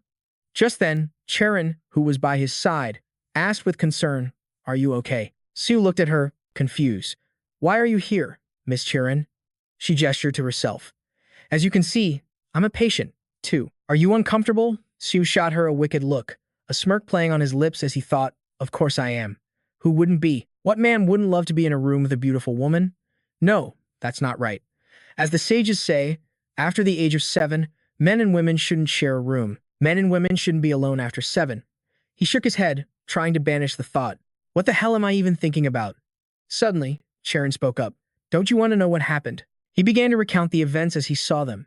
Before the dungeon collapsed, you carried me out after I passed out. And after extensive treatment, I finally woke up. Am I right? Hearing his summary, Cheron looked a little surprised. Seeing her reaction, he figured he must have hit the nail on the head. Ah, just as you said. The dungeon collapsed, and it was ultimately considered a successful raid. On the television, an image of Han Cheron appeared. The S.H. Hunters Guild has finally conquered the S-rank dungeon. What a relief. He suddenly remembered Fenrir and turned to Cheron. What happened to Fenrir? But Cheron just replied coldly, I don't know. If you're talking about that wolf, I saw it leave. Since the dungeon that imprisoned it was destroyed, it was finally free. Hopefully, it returns safely to the divine realm. She continued, for now, I haven't revealed anything about what truly happened inside the dungeon. I've also asked my teammates to keep quiet. The official announcement is that we conquered it, but if you want, we can correct the record. You mean? You'll change it to say I was the one who cleared it? Why? Yes, that's right. No, let's just leave it with you as the conqueror. Hearing this, Churan asked with a hint of surprise, is there a reason you're trying to hide your power? Hide my power? The question hit a nerve, and he awkwardly tried to explain. Me? No, it's not like that. If any problems arise, I won't be able to handle them. While I don't intend to hide my strength forever, for now, it's better for the S.H. Corporation to get credit for clearing an S-rank dungeon. That's why I want you to be the one who officially conquered it, Miss Cheron. Cheron still seemed hesitant after his explanation. Siu guessed she was probably doubting her own abilities. She was worried if it was okay to make that announcement, even though she knew she couldn't have cleared an S-rank dungeon on her own. Siu spoke up to reassure her. This dungeon was just a special case. Miss Cheron, you're more than capable of raiding an S-rank dungeon. Her voice turned serious. Are you trying to comfort me? No, I'm just telling the truth. The two of them fell silent, just looking at each other. Then, a small smile formed on Cheron's lips. Thank you. Siu smiled back brightly. Well, that should be enough. But as he was about to end the conversation, she spoke again. Actually, there's one more thing I want to ask. Would you like to work with me? This is insane. He picked up his phone to check his status window. A flood of notifications appeared. His proficiencies were all skyrocketing by 1.3% per day. He gasped. Did this just jump by 13%? Divine martial arts, which usually only increases by 0.01% a week, just shot up by 93%. What else? His insight and gentleman's demeanor stats had also massively increased. Was this all thanks to the dragon descending strike? Until now, everything I've posted on YouTube was about destroying dungeons. Old memories flashed through his mind. But this time, I destroyed the very fabric of the dungeon space. That's why it collapsed on its own. And this is what happened to me. Just like when I fought Hu, I passed out the moment I used my true power. Compared to my past self, just being able to use the divine martial arts is a huge step forward. I wonder when I'll be able to master it completely. I just wanted to try it once. Who would have thought Han Cheron would actually accept? That morning, a voice rang out. Take me to him. Yes, and thank you for your hard work on this raid. The chairman wasn't very pleased. Cheron was sitting in an office, muttering to himself inside the car. Phew, that's a relief. Suddenly, a voice startled him. What did you say, sir? Huh. The driver asked her, did he turn you down again? Cheron simply replied, he did. The driver pressed on. What was his excuse this time? Cheron eagerly answered. Well, he said something about how true gentlemen work alone, not in groups. He said only weaklings flock together. What? She laughed. That's why instead of being colleagues or teammates, he'll occasionally cooperate, like this time. He asked if I wanted to learn swordsmanship from him. Swordsmanship? The driver's demeanor instantly shifted, his face filled with confusion. Wait a second. Does that mean Master Siu is going to teach you sword fighting? I admit he has special abilities, but isn't he just a D rank awakened? That's exactly why I said I'd give it a shot. The reason we're heading to the chairman is because I figure I should pay him a tutoring fee. That afternoon, Siu was sitting on a couch, scrolling through his phone. He thought to himself that he didn't know which option was the best. The heaven-shattering sword of King Xiang Yu, the dragon-slaying sword art of XF, founder of the Wudang sect, or the Tai Chi sword of Zhang Sanfeng. I think these three sword skills would suit Cheron Han the best. Out of these three, there has to be one she'll absolutely love. I should show them to her and let her choose. At this thought, Siu's expression brightened. I'll just have to pay the membership fee, but that's not a big deal. Besides the 10 billion G, I'll now be getting a monthly tutoring fee. All right, let's check out those membership costs. Staring at his phone screen, his eyes lit up. 200 million for each? Wait a minute. 2 billion. What the hell? Not 200 million, but 2 billion. Why is it so expensive? Siu was stunned by the number, frantically scrolling through his phone to double-check. The Confucius channel cost 1 billion, but this is even more expensive? Impossible. Wait, Don't tell me the last time I checked it was only 100 million, right? The fee has jumped to 2 billion. Does that mean the membership fee increases with the number of channels I subscribe to? Hundreds of numbers flashed through his mind. Siu was hit by one shock after another. So the next one will be 3 billion? No, it could be 4 billion, or 5 billion, or even more. Wait, if it keeps increasing like this.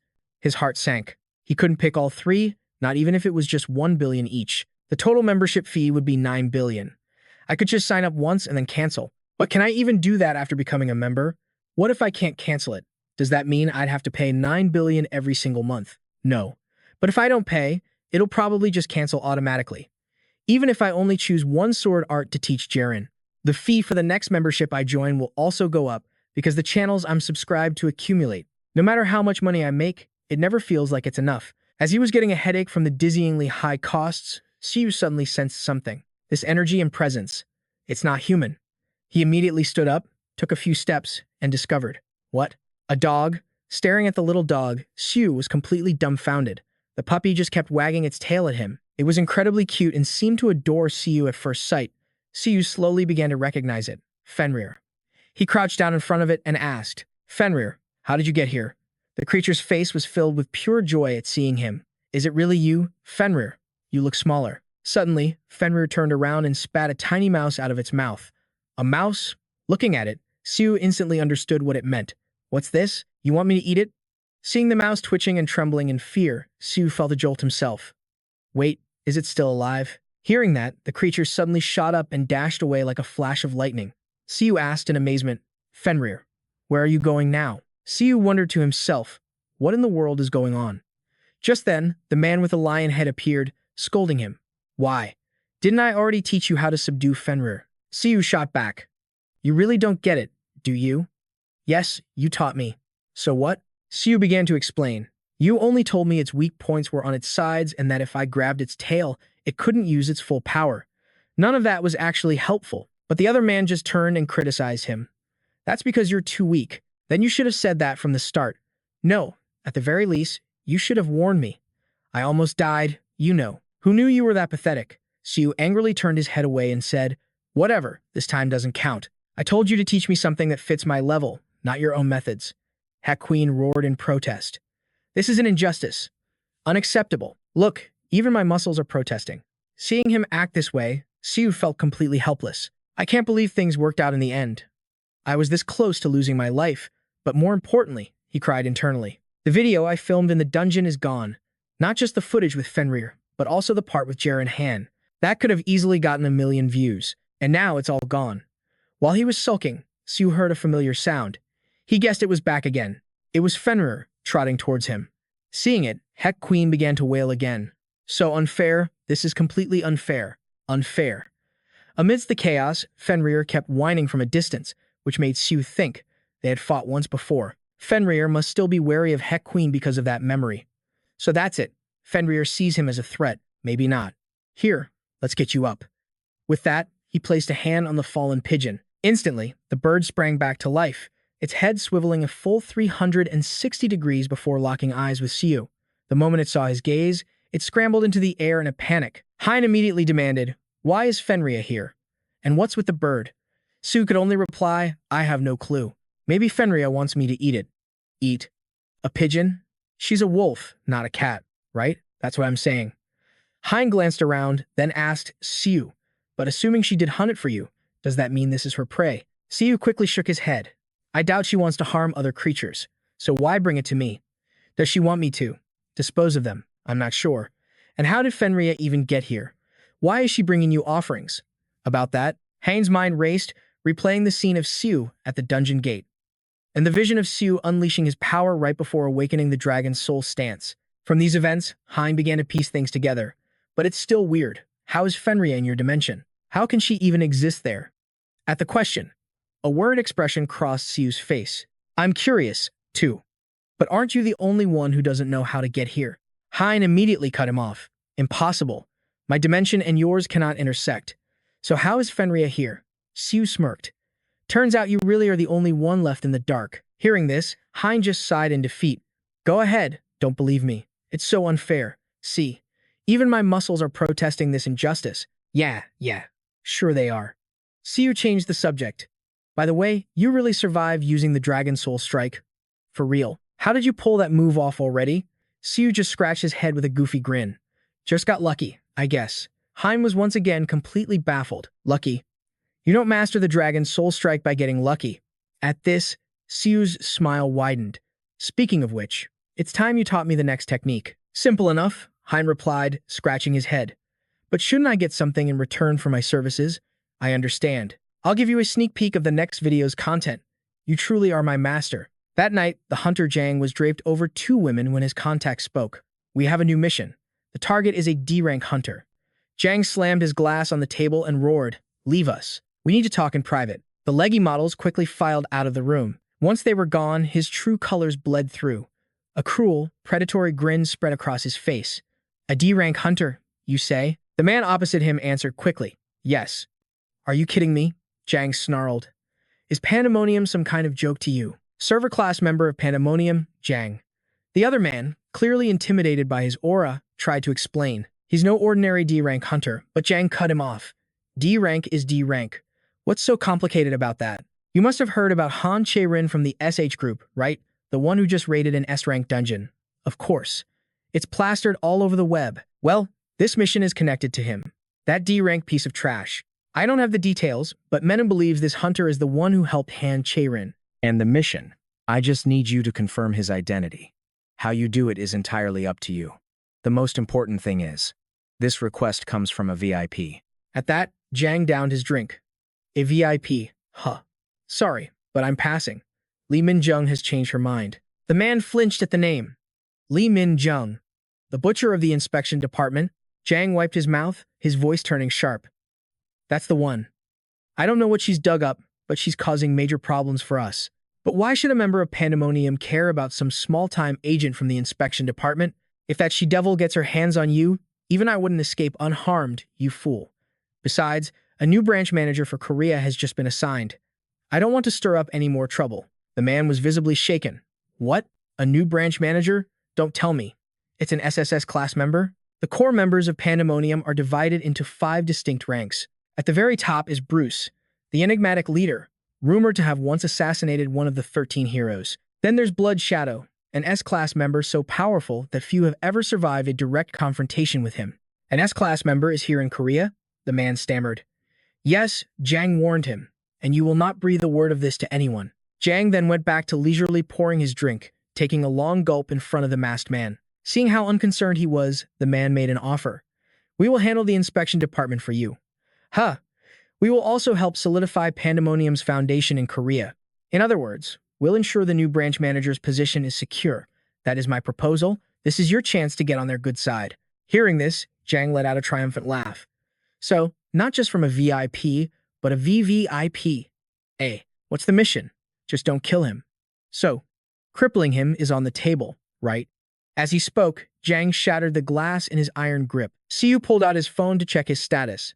His superhuman strength and god of combat proficiencies have barely increased by a few fractions of a percent. He let out a sigh. Training while I'm this weak really slows things down, but at least it's still progress. Suddenly, with a soft thud, a knocked-out rabbit landed at his feet. A rabbit? Siu thought to himself, did that kid go hunting in the mountains again? How in the world did she even find a rabbit in the middle of the city? Siu chuckled to himself. It had already been a few days. Surely, this would stop soon. The next day, Fenrir brought him a deer. The day after that, an eagle. How was this wolf even catching these things? Was it going to bring him a bear next? The next morning, just as the sun began to rise, he opened his hospital room door and was greeted by a sight that left him stunned. What in the world? It really was a bear. But looking at its adorable face, he couldn't bring himself to scold it. The little cub's expression seemed to say, I really hope Master likes this. Siu broke into a cold sweat. It looks like I'll need some special measures to put an end to this. That weekend, Siu greeted him. You're back. The moment she saw Siu, she asked with concern, Brother, are you really okay now? Siu smiled warmly in reply, I'm all better. It wasn't anything serious to begin with. If I hadn't taken Han Churan to the hospital when she collapsed, she might have died. What could be more important than that? How about you? Have you been taking your medicine regularly? You didn't skip it just because I wasn't here, did you? I already told you, Siu insisted. I won't do that anymore. I've even been taking the herbal medicine without missing a dose, right? At the mention of herbal medicine, Seo Ah quickly clutched her stomach, feigning nausea.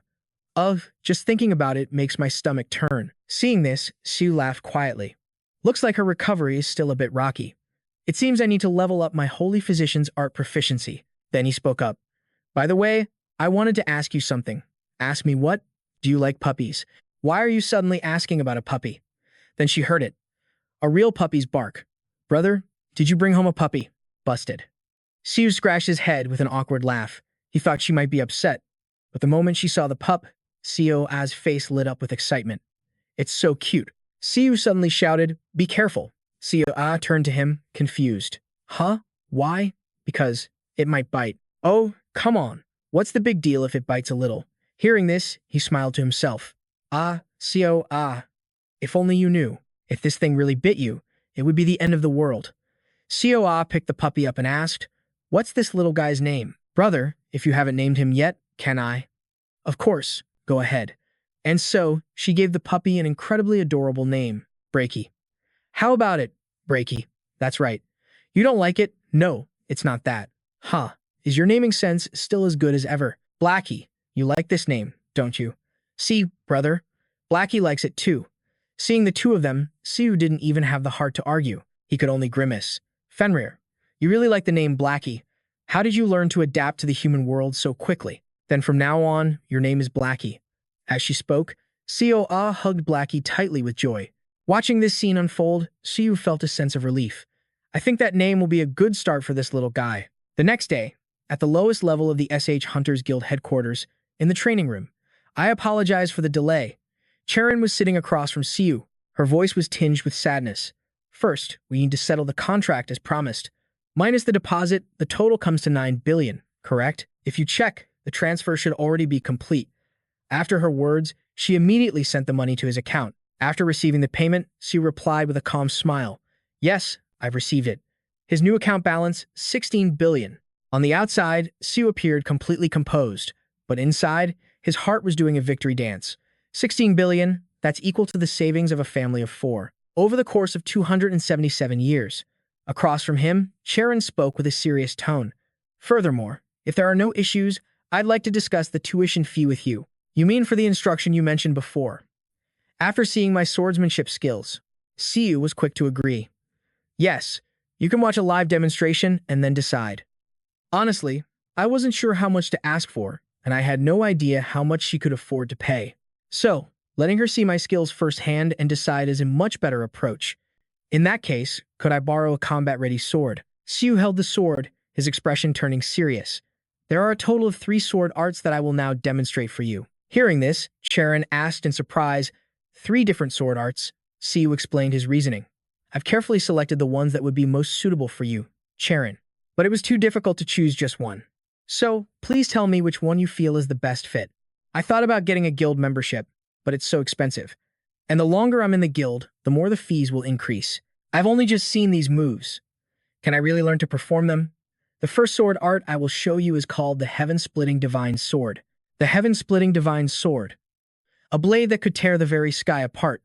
As he spoke, he raised his sword high, took a step forward, and brought it down in a breathtaking. Cheron could only stare in utter astonishment.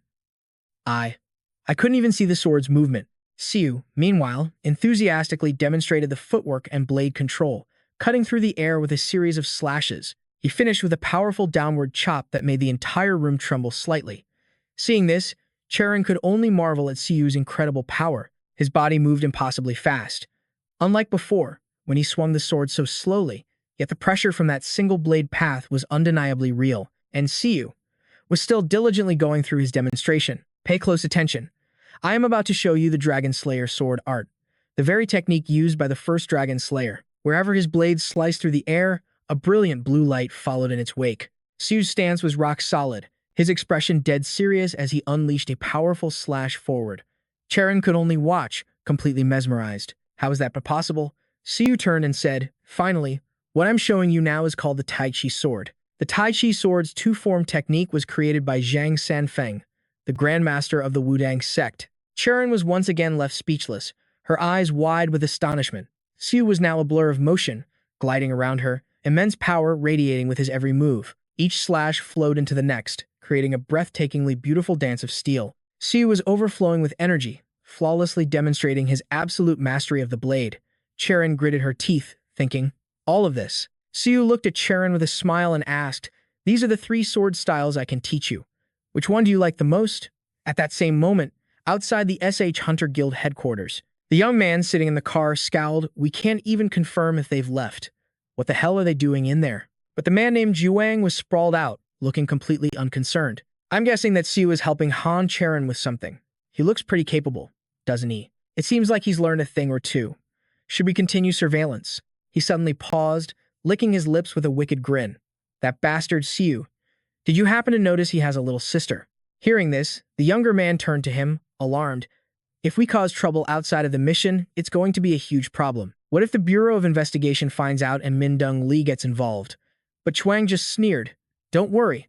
The people backing the council will handle it. If we just have a little fun with his sister, it won't take long at all. Think about it. That bastard will come crawling to us on his own the second he finds out we've grabbed his sister. So let's go get her. I want Siu's sister. Back in the training room, Cheron's face had grown so pale that Siu had to call her name repeatedly. Miss Cheron, Miss Cheron. Snapping out of her trance, she replied. Oh, yes? Siu asked again. Which sword style did you like the most? At his question, she looked down, her voice hesitant. Well, about that. But Siu quickly placed the sword in her hand. If it's too hard to choose, why don't you try them yourself? Really? A moment later, Churan began to practice the forms Siu had just demonstrated. She was a true natural. Her talent was undeniable, as she executed the moves with a skill that nearly matched Siu's. Watching her, Siu thought to himself, her movements are nearly identical, but there's still something missing. After finishing the routine, Cheron took a deep breath and turned to ask him, I'm lacking something, aren't I? Siu simply smiled. Try the techniques from the other schools as well. I have to master this. My pension. Hein's voice called out to Siu. Of course, she can't keep up with you. How could a mere mortal possibly imitate our power? Siu's expression hardened as he retorted, but I can. And I'm learning the divine martial arts from you. Sir Hain, that's because you can wield our power. What is the difference here? Hain paused in thought before continuing. When you first asked me to teach you the divine martial arts, do you remember why I refused? Siu waved his hand dismissively. Of course. You said it was too much of a hassle. No, that wasn't it. You said you would only teach me the divine martial arts if I could use supernatural powers.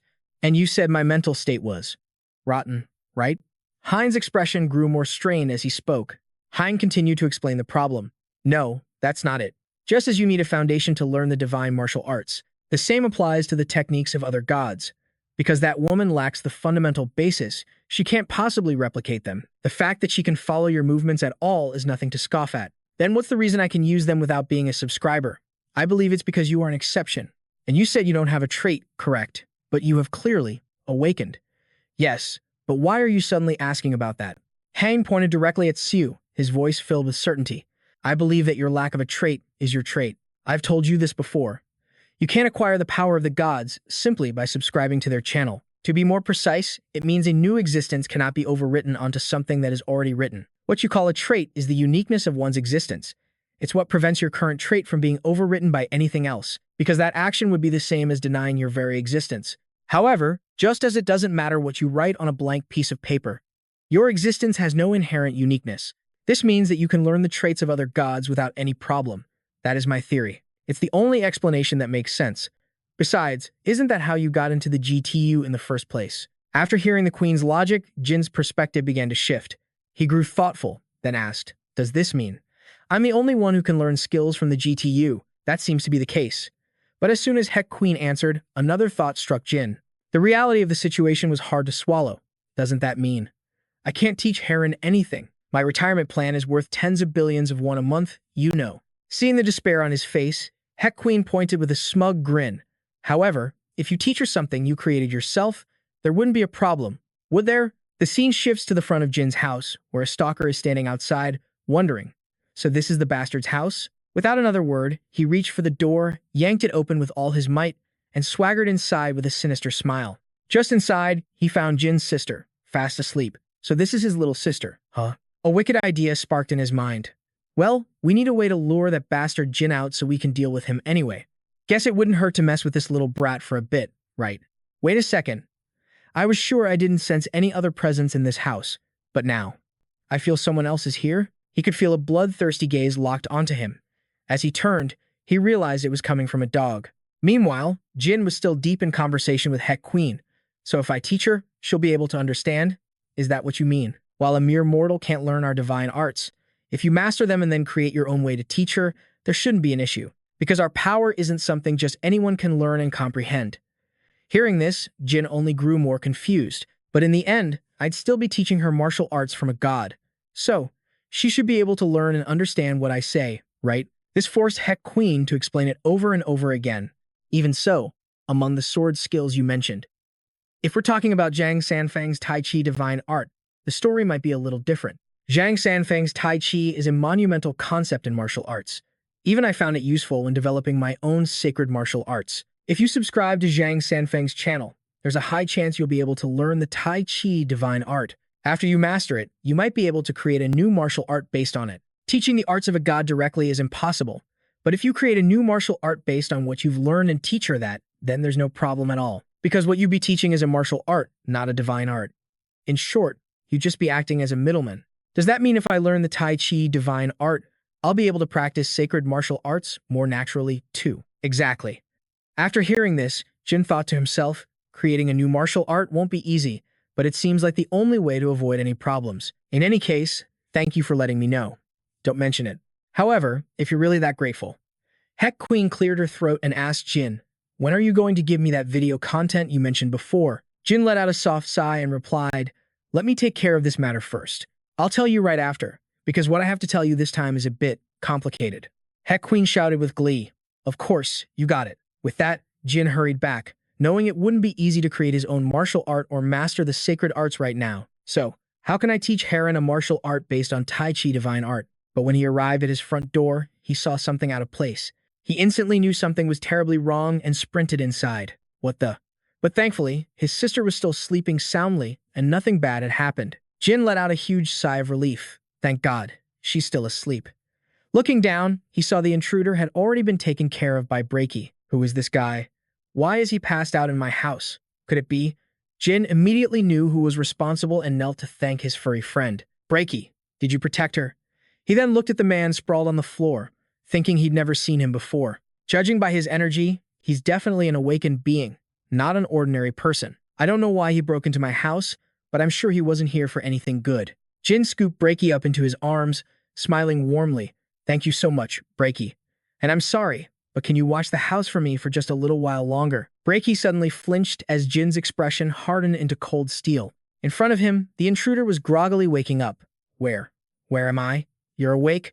The moment the man saw him, he screamed, Jin, how did you? Jin was a bit surprised. For a first meeting, the guy knew his name perfectly. He knows my name? I'm going to ask you a few questions now.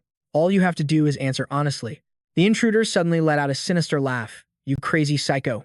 You really think you can hold me with something like this? With those words, he shattered his restraints. With the man tied up, Siu refused to just stand by. He stormed over, grabbing him by the shoulder. Just as I thought. You didn't come to my home with good intentions, did you? Just then, the man's entire body erupted in a blinding light. Hearing his screams, Siu couldn't stand it and immediately clamped a hand over his mouth.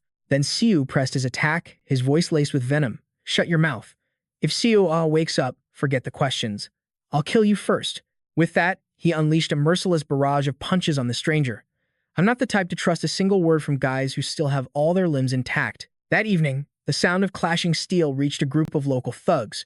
They immediately knew something was terribly wrong. Siu closed in on them, slamming his captive to the ground. His face was a mask of pure, unadulterated fury. Siu's voice roared through the night. Where is he? His blazing eyes scanned the crowd of thugs as he bellowed again. Where is he? Hearing him scream the same name over and over, the surrounding thugs exchanged confused glances. What's wrong with this psycho? He looks like he's completely lost his mind. One of them stepped forward, sneering at Siu. Look, stop acting like a fool and go home, before something really bad happens to you. Do you have any idea who Miang is? Unless you have a death wish, get lost. Now. But Siu's ice-cold expression never changed. He asked again, his voice dangerously low, where is Mi Wang? Hearing him stubbornly repeat Mi Wang's name, the thug gritted his teeth in fury. This bastard needs a beating to knock some sense into him. But before he could even move, Siu snatched him up with a single hand. I asked you, Where is he? Caught completely by surprise, the thug began to panic. Let me go, you freak. How are you so strong? Before he could finish, Siu sent him flying with one brutal punch. The underlings standing nearby watched in shock, their courage failing. What the hell?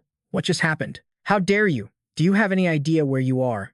You seem pretty damn confident in your skills, don't you? Well, get ready to pay the price. With a roar, the whole gang charged forward to retaliate. But it was obvious these thugs were no match for Siu. He simply pushed off the ground, launching himself high into the air and brought his fist down on their heads like a falling star. The radiant impact was so powerful it shattered the very pavement. The remaining thugs were paralyzed with absolute terror. One of them stammered, where did? But Siu was already moving, a whirlwind of destruction tearing through their ranks. Every strike found its mark, dropping thug after thug. A lone survivor trembled, watching the carnage. In an instant, Siu appeared before him, asking one last time, "Where is Mi Wang?" Meanwhile, at the Sansun Hunter Inspection Bureau, an urgent voice cut through the tension. "Captain, Bander Morum is on the move." "What? Have you confirmed his location?" Shua replied with a grimace. "Not yet. But the trail is clear. We should be able to pinpoint him soon." Hearing the report, Minjung gave the order. Immediately assemble all members of Team 4 and request backup from every available resource. "Yes, Captain. We'll even mobilize the reserve guard units." With her orders received, Shua rushed to carry them out. "Understood? I'm on my way." As Minjung stood lost in thought, a hand landed on her shoulder. "Captain Lee, wait a moment. I apologize for interrupting you when you're so busy." An inspector from another team offered a thin smile. "But an urgent matter has just come up. It seems this one will require your personal attention." But Minjung's brow furrowed in annoyance. "I'm sorry, but I can't handle anything else right now. This is a special order directly from the commissioner," she asked, taken aback. "The commissioner?" He replied with a disturbingly cheerful tone. "A C-rank dungeon break has just occurred in Sangdo Dawn. I think you should head there immediately." Hearing this, Minjung turned back to him. "Do I really have to be the one to go? Please dispatch another team. I've already requested extensive backup for my current mission. On those grounds, am I not permitted to refuse this request? Besides, I highly doubt the commissioner would approve. I'm telling you now, I cannot take responsibility for the fallout of this incident, so you had better be prepared before you deploy." As he spoke, Minjung's expression grew dangerously dark. She cursed under her breath, gritting her teeth. To think that a spineless snake like him is a department head here. "I don't care if I get fired for this." Without another word, Minjung turned to leave. He called after her, "Captain Lee Minjung." But she didn't look back. "Do whatever you want." Back with Siu, the remaining thugs shouted encouragement to each other. "What are you doing? Kill that bastard." Seeing the ever-growing crowd before him, Siu felt no fear at all. He just growled, his mind racing. 100 or so awakened beings. This won't be an easy fight, but these bastards, they dare to lay a hand on Seoa. If I let this go, if I show even a hint of weakness here, these scum will never learn their lesson. They'll just come after Seoa again. That's why I have to completely crush them, right here and now. Beasts with their twisted humanity act on instinct far more than reason. So instead of reasoning with them, I'll carve absolute fear directly into that instinct. I'll make them remember to never, ever cross me again. I'll make it so they scream in terror at the mere mention of my name. As this resolve hardened in his mind, Siu's rage finally exploded. Overwhelming power began to pour out of him. The thug in the lead saw Siu's murderous glare and shouted a threat, his voice full of false courage. "How dare you? Do you have any idea where you are?" But Siu was done with words. He lunged forward, ready to end this. Model. With just his bare hands, he sent them flying. The others stared back in pure shock. This guy was no ordinary thug. "Don't just rush him, you idiots. Surround him and attack." But by then, Siu was consumed by rage. His only thought was how to annihilate them as quickly as possible. In a fight against a mob, they usually attack in groups of 3, 5 at most. They know that any more would lead to chaos, getting in each other's way and making their numbers less effective. Siu instantly mapped out their attack pattern. Dozens of them were creating a large formation, striking in unison to stay out of each other's paths. They were trying to act in harmony, like a crude battle formation. Of course, it was too pathetic to be called a true art of war, but they were using its basic principles. Just what you'd expect from criminals who fought more people than actual monsters. That's when he recalled his master's words. The key to breaking an enemy's formation is simple. The gate of life and the gate of death. You must first distinguish between the two. Snapping out of his thoughts, Siu lunged forward, a streak of light tearing through the crowd of goons. His master's voice once again echoed in his mind. There are countless formations, but they all share the same origin. At the end of the 16 celestial gates, and at the center of the 12 terrestrial gates, Even trying to remember it now, I still don't understand his words, but somehow, I can see it. A narrow path opening between the charging enemies. Zhuji Liang's S+ insight was showing me the way. That was it, a massive gate of life. Siu unleashed his own power, incinerating them one by one. Their jaws dropped in utter disbelief. Impossible. What the hell is that? But Siu was still overflowing with power. He was ready to attack the next wave. His master's voice rang out once more. A person's body has countless weak points. The Ren and Du meridians, the Xuanji point, where vital energy gathers. As the lesson surfaced, Siu put it into practice. He flowed through each man, and every opponent he passed was left on the verge of death. Siu thought to himself, the gate of death is everywhere. I can't see a single gate of life, but the more I fight, the more of them appear. Siu was beginning to feel the strain, gasping for breath as their numbers swelled. You damned rat, we finally got you now. Siu closed his eyes, centering himself. No matter how powerful you are, facing hundreds at once is a different kind of battle. He then remembered Heck Queen's warning, no one can fight an entire organization alone, because even a swarm of grunts can become an overwhelming problem. There are times when you see no way out, completely boxed in. What do you do then? You forge your own path. And just like that, Siu became a monster, tearing through one wave after another. A blue light flashed around him, pulsing without end. The scout watching from the shadows trembled in fear. Impossible. Siu was like a savage beast, relentlessly mauling every single one of them. He was a monster, felling them one by one. That's when Zhang finally showed up. He scowled, asking, "What's all this damn noise?" Zhang, the strongest of them all, always appeared last. The moment he saw Siu, he let out a stream of curses. What the hell is going on now? Who is this bastard? Seeing the constant flashes of light, his expression slowly hardened, but the leader always shows up at the very end. Zhang slowly turned his head, only to find Siu had appeared right behind him. Seeing the man responsible, Siu didn't waste time on words. He slammed a devastating punch into Zhang's face, sending him flying before he could react. Heck Queen's voice echoed like a command, "Kill him." Zhang was knocked out cold. Seeing their boss get annihilated by Siu, his underlings began to panic. No way. Boss Zhang, one of the top guys, was taken down in a single blow. This can't be real. At that moment, Siu's eyes burned with pure hatred. Suddenly, Zhang spat out a mouthful of blood and staggered back to his feet. Seeing their leader finally rise, the lackey shouted, "Boss Zhang, you're alive." The man narrowed his eyes, glaring at Siu with utter hatred. This guy's appearance, his aura. He looks like nothing more than a jobless bum. But that punch, even though it was a surprise attack, if I hadn't dispersed the impact right then, I'd be dead for sure. With that thought, Zhang casually readjusted his jaw and asked, "Who are you?" Siu's voice was grim as he replied, "So it's you.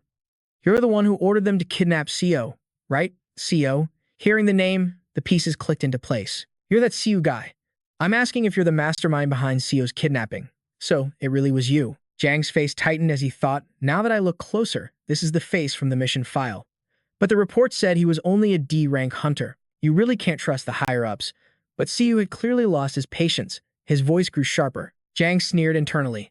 "I know you're not the low-level nobody from the mission description, but this is as far as you go." He judged Siu with contempt. "So you're not some bottom feeder, like the report said.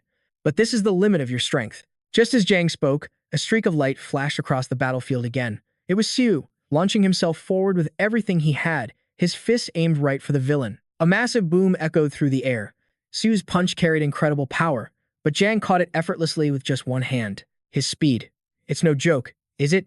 Zhang smirked, thinking to himself that even with all of his senses on high alert, he'd failed to track Siu's movement in that split second. "This is more than no joke, but that's as far as you'll get. Your power is still nothing compared to mine."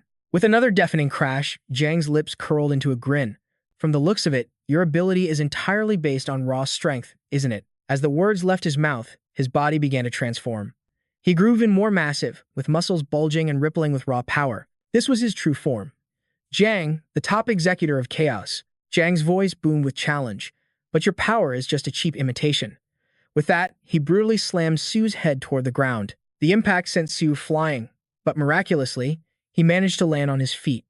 A brilliant light now blazed in his eyes. Zhang raised a hand, beckoning him. "You bastard." Siu stared back, analyzing the situation. He countered my attack in a mere instant. He's nothing like a D-rank hunter. Who was spouting that nonsense? Zhang's smirk widened. "So, you must be the famous Siu. I'm willing to overlook everything you've done here." Hearing this, even his own lackeys were stunned. Zhang's eyes blazed as he pointed directly at Siu, issuing a command. You will join chaos. One of his underlings quickly tried to interject, but a single, soul-withering glare from Jang shut him up instantly. Silence. Faced with that terrifying gaze, the others flinched back in fear. Jang continued his speech with overwhelming arrogance. With power like yours, why would you ever settle for a mediocre life? We are special. Beings who have evolved beyond those pathetic insects called humans. Doesn't it feel unfair? Why should we be bound by the rules created by the weak? Every single one of those laws was made to protect their own pathetic interests. Why should extraordinary beings like us sacrifice anything for them? It should be the other way around. They should serve us, because we are far superior. The strong dominate the weak. Power is everything. As Jang spoke, his fervor grew. True justice is found in strength, not in some meaningless code of laws. If you desire something, you take it. If you want something, you must seize it with your own two hands. Seeing Jang lost in his own monologue, Siu finally cut him off. What the hell are you even talking about? I only stayed quiet because it looked like you had a lot to get off your chest, not because I cared to listen. Are you finished with your nonsense? Jang's tone turned menacing. Is this about your little sister? Wavering because of love? He spat the word. Fool. But Siu's reply was instant. What's foolish about wavering because of love? To be unable to stand firm because of some trivial emotion. That is true weakness. Don't you dare. Siu didn't back down, pointing right back at him. That's what it means to be human. Something a monster like you could never understand. But instead of anger, Jang just laughed, a sound full of amusement. You truly are a fool. I offered you a chance because I recognize your talent, but if you're determined to throw your life away. Fueled by his rage, Jang began to grow even larger. Don't come to regret this. You are no match for me. With a final roar, he unleashed a devastating attack straight at Siu, but something shocking happened. Jang was certain his attack had landed, but he hit nothing but air. Instead, he found himself being thrown backward. I was pushed back? No. I was hit, but when, in that instant, Siu reappeared as if from nowhere, Jang bellowed, "Don't you dare try that trick on me again." The two then clashed in a flurry of close-quarters combat. But no matter how massive and powerful Jang was, he couldn't land a single blow on Siu. In that moment, a horrifying realization dawned on Jang. Am I weaker than him? Impossible. Suddenly, Siu appeared right in front of him, unleashing a final, decisive blow. Jang's eyes went wide with shock as the attack connected. This is a completely different level of power. I've never seen anything like it. The force of the blow sent him hurtling backward. Gripped by absolute terror, Jang pointed a trembling finger. Chaos will not let you get away with this. You think this is over, but Siu just glared back coldly. Bring it on, and I'll crush chaos with my own two hands. Hearing this, Jang screamed, What? Are you declaring war on us? You're all alone. Open your damn eyes and watch me. With those final words, Siu turned his back on the defeated foe. With everyone's eyes fixed on him, Siu prepared one final technique. A move to send Jang to the afterlife. Seeing his end was near, Jang's face contorted in fear. This power, it's not a cheap trick. It's something that transcends all human limits, a level no one should be able to reach. Siu took a deep breath and launched a powerful kick toward Jang. A massive blue dragon erupted from his attack, roaring as it shot straight for its target. The battle between Siu and Jang was over. And at that exact moment, Minung arrived on the scene. Captain, you're here. What's the situation? Well, about that. Another one stammered. Honestly, I think it's better if you just see for yourself. By the time we arrived, it was already like this. Minung surveyed the scene. Is everyone unconscious? A blonde woman beside her spoke up. Not all of them. A few are still awake. What are your orders? Minung's brow furrowed. Identify the survivors. Minjung's voice cut through the air. For anyone still unconscious, wait for them to wake up, then confirm. At the same time, run background checks. See if any of them have a criminal history of murder, rape, or assault causing level 2 psychological trauma or higher. If they do, execute them on the spot. Seeing the chilling look on Minjung's face, everyone immediately complied. Yes, understood. Sua, you helped the others here. Yes, ma'am. Minjung then walked over to the corpse of Myung Jang, lost in thought. Myung Jang, a low-level executor from the Chaos Guild. Even with her entire team of 4 inspectors attacking at once, victory would have been a struggle. And yet, someone managed to take him down in a one-on-one fight, and it seems they did it with ease. Just who in the world could it be? Meanwhile, Siu was sitting in a corner, beginning to apply acupuncture to his own wounds. After finishing the treatment, Siu let out a long sigh of relief, wondering, when will this finally heal? He then let out a small chuckle. Using the Dragonfall kick on a mere human was overkill, but compared to the power he used in the Fenrir instance. This time, he managed to control his strength. Another kick like that would have surely killed him, but he was finally getting a handle on the Divine Soul Palm. After this battle, his proficiency with the Divine Soul Palm and his other traits had skyrocketed. Still, he had a long road ahead. As he thought this, Siu opened his phone to look at his proficiency chart, which was growing by the day. That guy. He was truly strong. Dom was nothing compared to him. A war with a global crime syndicate, huh? He had a feeling that man would pop up in front of him again sooner or later, but he couldn't let them go unpunished. Not after they dared to lay a hand on Seowa. He remembered the words of Jang's underling after his capture. The man confessed they had received an order to fight him, but they shifted their target to Seowa to lure him into a trap. If Breaker hadn't arrived when he did, Siu stretched lightly. He had told the kid to watch the house, so he must be working hard right now. In that case, he deserved a little reward. The scene shifts to Ojugon's location. He sat in his office, interrogating one of his employees. Meong was beaten to a pulp. Who did it? The employee's face was grim as he answered. Siu, a D-rank hunter. A D-rank hunter? Hearing this, Ojugon's voice grew dangerously low. A Severance class executor, lost to a D-rank hunter? The information has yet to be fully verified, but suddenly, Ojugon erupted in a storm of fury. Are you feeding me unconfirmed reports now? The employee staggered back. It's because of the inspection division. After a moment, Ojugon's rage subsided, replaced by a cold intensity. What about the inspection division? The employee struggled to his feet. They've seized control of the entire scene. And while our surviving members are alive, they've all been driven completely insane. So you're saying that bastard Siu is the mastermind behind this? Actually, sir, before this incident, Meong Jang had accepted a mission, and the target of that mission was Siu. Since this all happened while he was carrying out that mission, that means Siu hasn't been captured yet, correct? Yes, sir. But for a D-rank hunter to take down a Severance class executor. At this, Ojugon thought to himself that even if Siu was his final target, this had to be a coincidence. Blaming the inspection division made far more sense. That butcher, Min Jung Lee, she was more than capable of something like this. The employee continued. The members who survived are still in a state of shock, but they all share one distinct reaction when they hear Siu's name. Ojugon leaned forward. And what reaction is that? Absolute, sheer terror. It seemed this fear was now carved into their very souls. As he spoke, Ojugon tapped his fingers on the desk, a frantic rhythm of rising anxiety. All the evidence was pointing to this Siu. Could it be that he was never a D-rank at all, but was merely hiding his true power? And while lying low, he single-handedly brought ruin to both chaos and the entire Seoul underworld.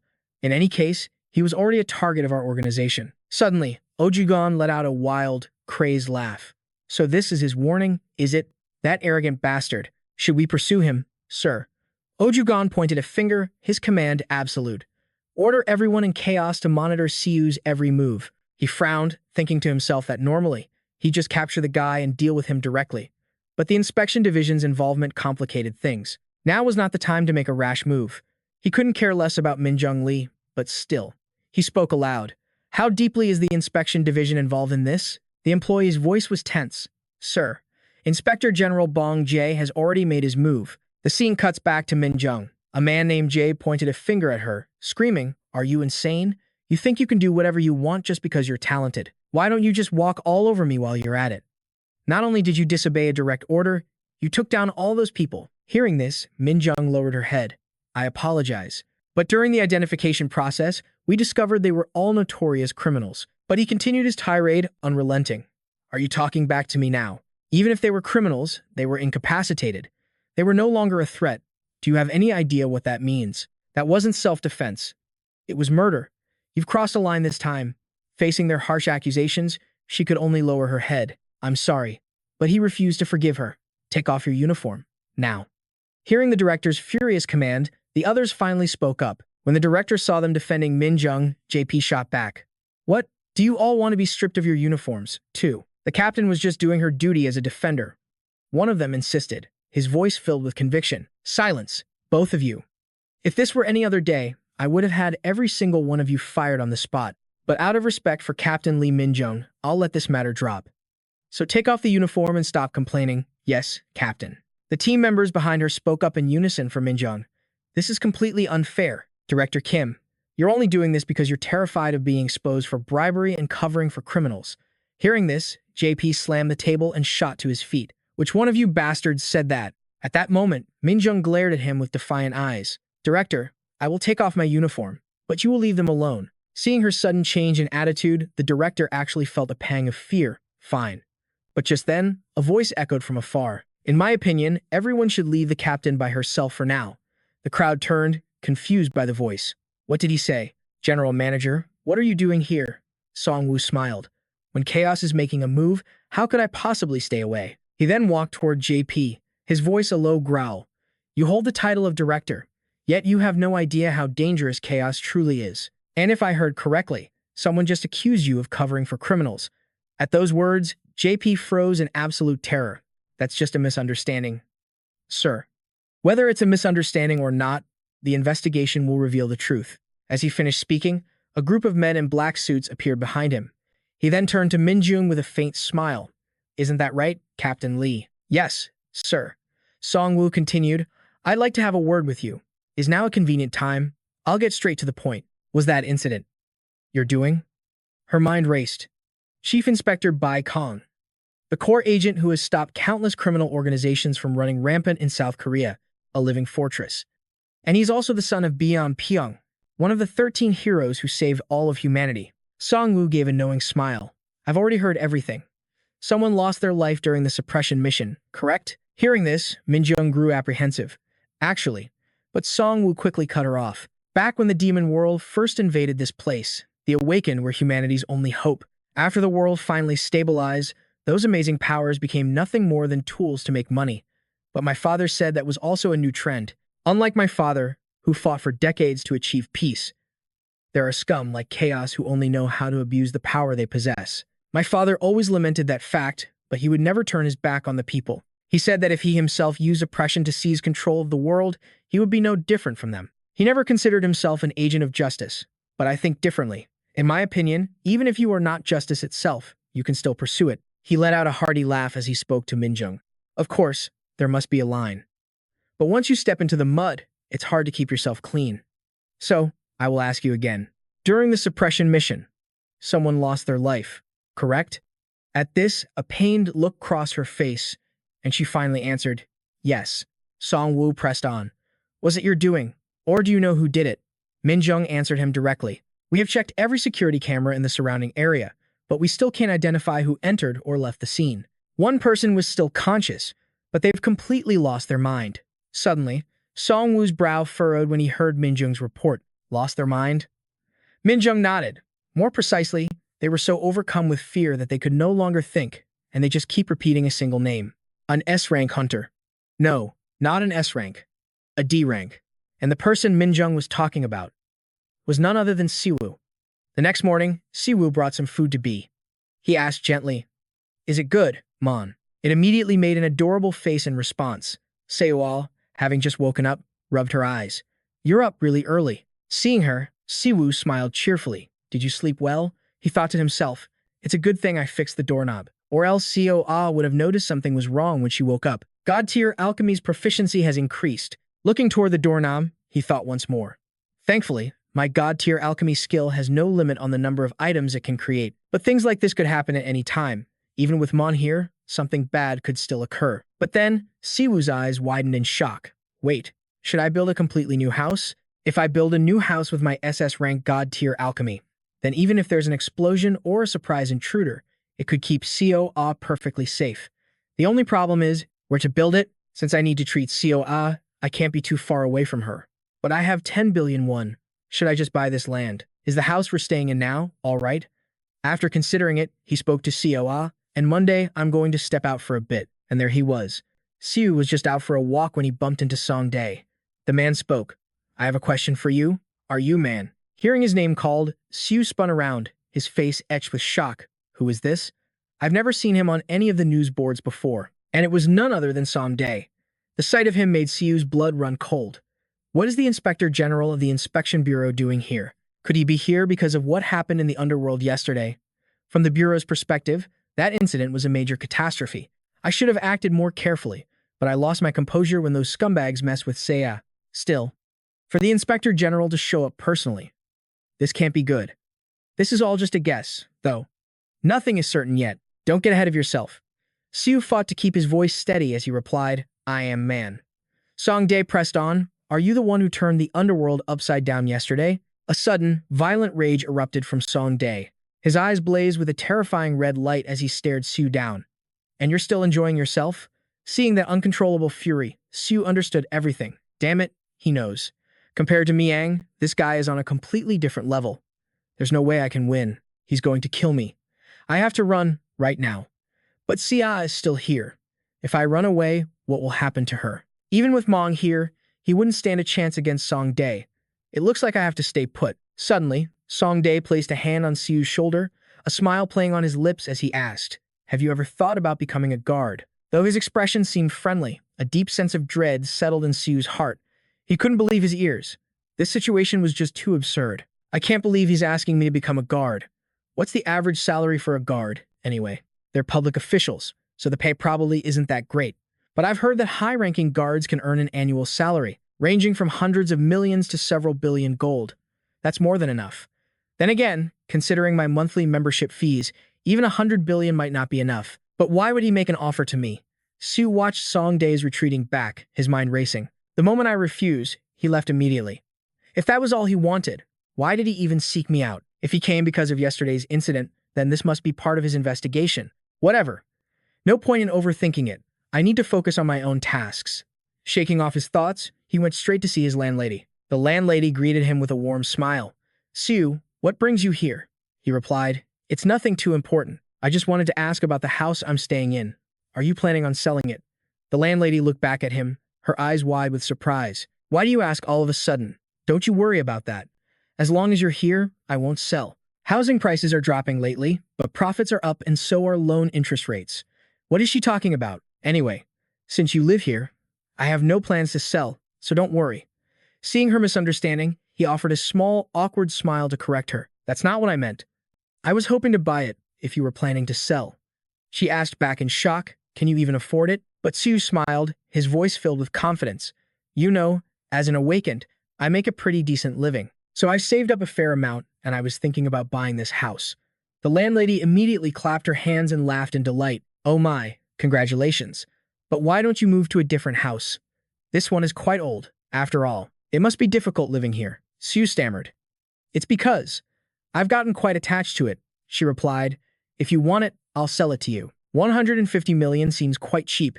That's fine, but building a house isn't so simple, you know, so you should think about it. Siu gave a slight nod.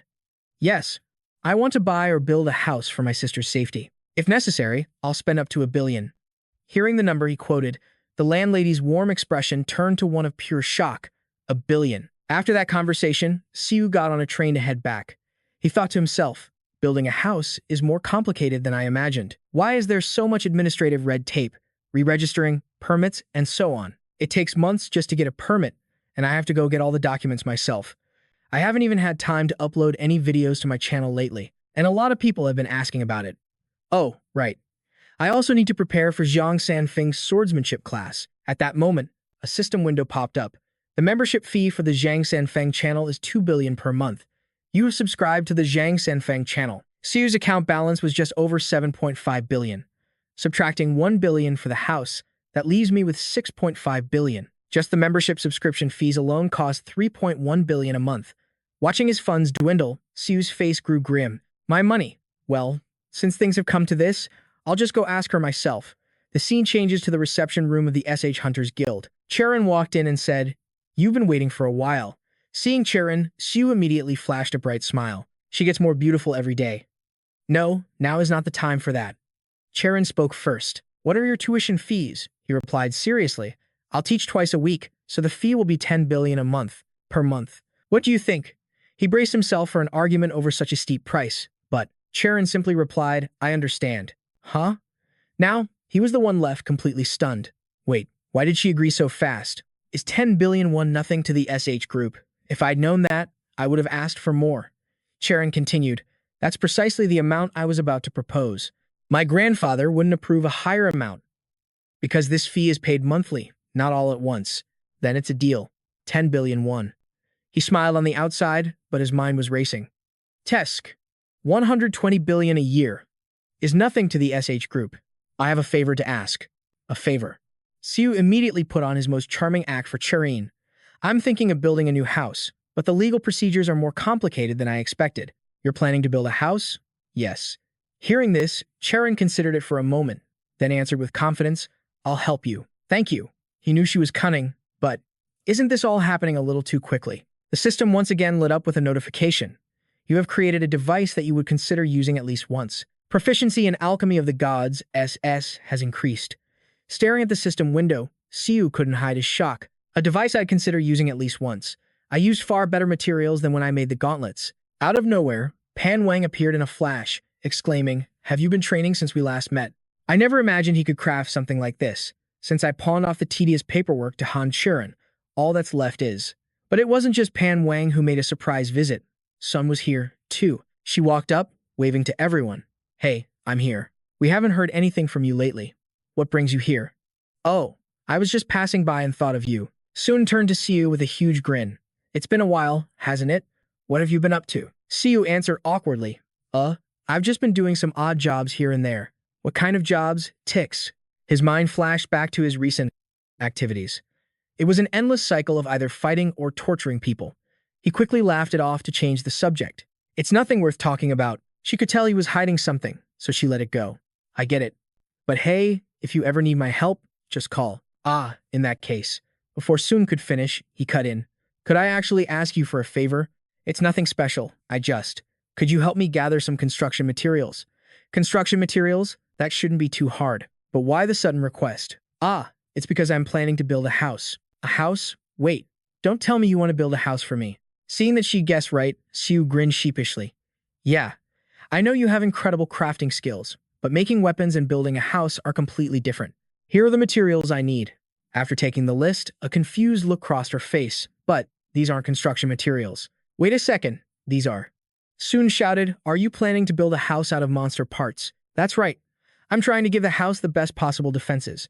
The scene shifts, cutting over to Songdae. What's the situation? Team leader Perrin isn't making a move. He's likely terrified of him and just plans to cover the whole incident up. The one speaking is Temin, team leader for the Hunter Inspection Bureau, in charge of the North Urban Investigation. After hearing the report, Songdae looked completely indifferent. Is that so? What a shame. Why are you looking at me like that? Want a drink? You have no idea how good this is. But Temin pressed on. Why are you ignoring him? You mean Siu? Yes. Minju, captain of the 4th Guard team, reported it himself. But in Songdae's eyes, Siu was hardly a threat. He replied with a smirk. He may look that way on the outside, but the scent of humanity on him is stronger than anyone I've met. By the way, how long have you been with the Inspection Bureau? This is my 7th year. It's been a while, right? I awakened at 11 years old, and then trained under my father for 8 years. Songdae continued explaining to Temin. After that, he told me to go out and learn more about the world. So I spent the next 5 years traveling everywhere. Then I was appointed as an inspector, and I've been in this line of work for 20 years now. I've fought countless criminals. I've taken many human lives. The number of people I've killed is definitely higher than the total number of monsters I've ever encountered. I don't know why, but I've grown to despise humanity. They're even worse than monsters. To be honest, I finally understand that old saying, save an animal. It repays you with gratitude. Save a human, they repay you with betrayal. Fundamentally, I don't trust people. So whenever I face someone, my first instinct is suspicion. In my eyes, anyone has the potential to become a criminal. But there are still a few people I can put my faith in. Do you know what kind of people they are? Hearing the question, Temin simply replied, I don't know. Songdae continued, They are the ones who have a family to support. You and I both know that's no easy task, right? But that's the nature of sacrifice. It's what makes parents in this world so incredible. But Siu has something more than that. He has to save his sick little sister. At these words, Temin's brow furrowed in protest. I have to disagree. The fact that he's hiding his rank is the most suspicious part of this whole affair. He's the one who single-handedly wiped out the entire underworld. Song Yi suddenly cut in. Who's to say he's even hiding his rank? At this, Taemin's eyes widened in disbelief. What are you talking about? Song Yi explained. They're what people call rank fakers. You're not wrong. But don't forget, our blades must always be pointed toward criminals. I prefer a world where people can live in peace. The same kind of world my father fought to protect. As Song Yi turned to leave, Taemin called out, Where are you going? To the SH group. The answer once again left Taemin stunned. The SH group? At that moment, Song Yi glanced back with a triumphant smirk. Didn't I just say we should always point our blades at the guilty? Shifting scenes to Siu. He smirked and declared, I'm going to furnish this house my own way. His words left Son completely speechless, and Bang Wang was no less astonished. Bang Wang turned to him and asked, You even know construction? I've never tried, but I'm sure I can handle it. Are these materials that difficult to find? It's not that they're hard to get, but the problem isn't just money, although money is definitely a part of it. Dragon turtle shells, golem cores, knight's plate armor.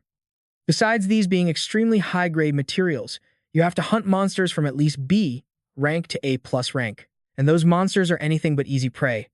Plus, these are all core materials for hunters, so finding the quantity you need is going to be tough. To be precise, Siu, it's incredibly rare to find a hunter willing to sell them.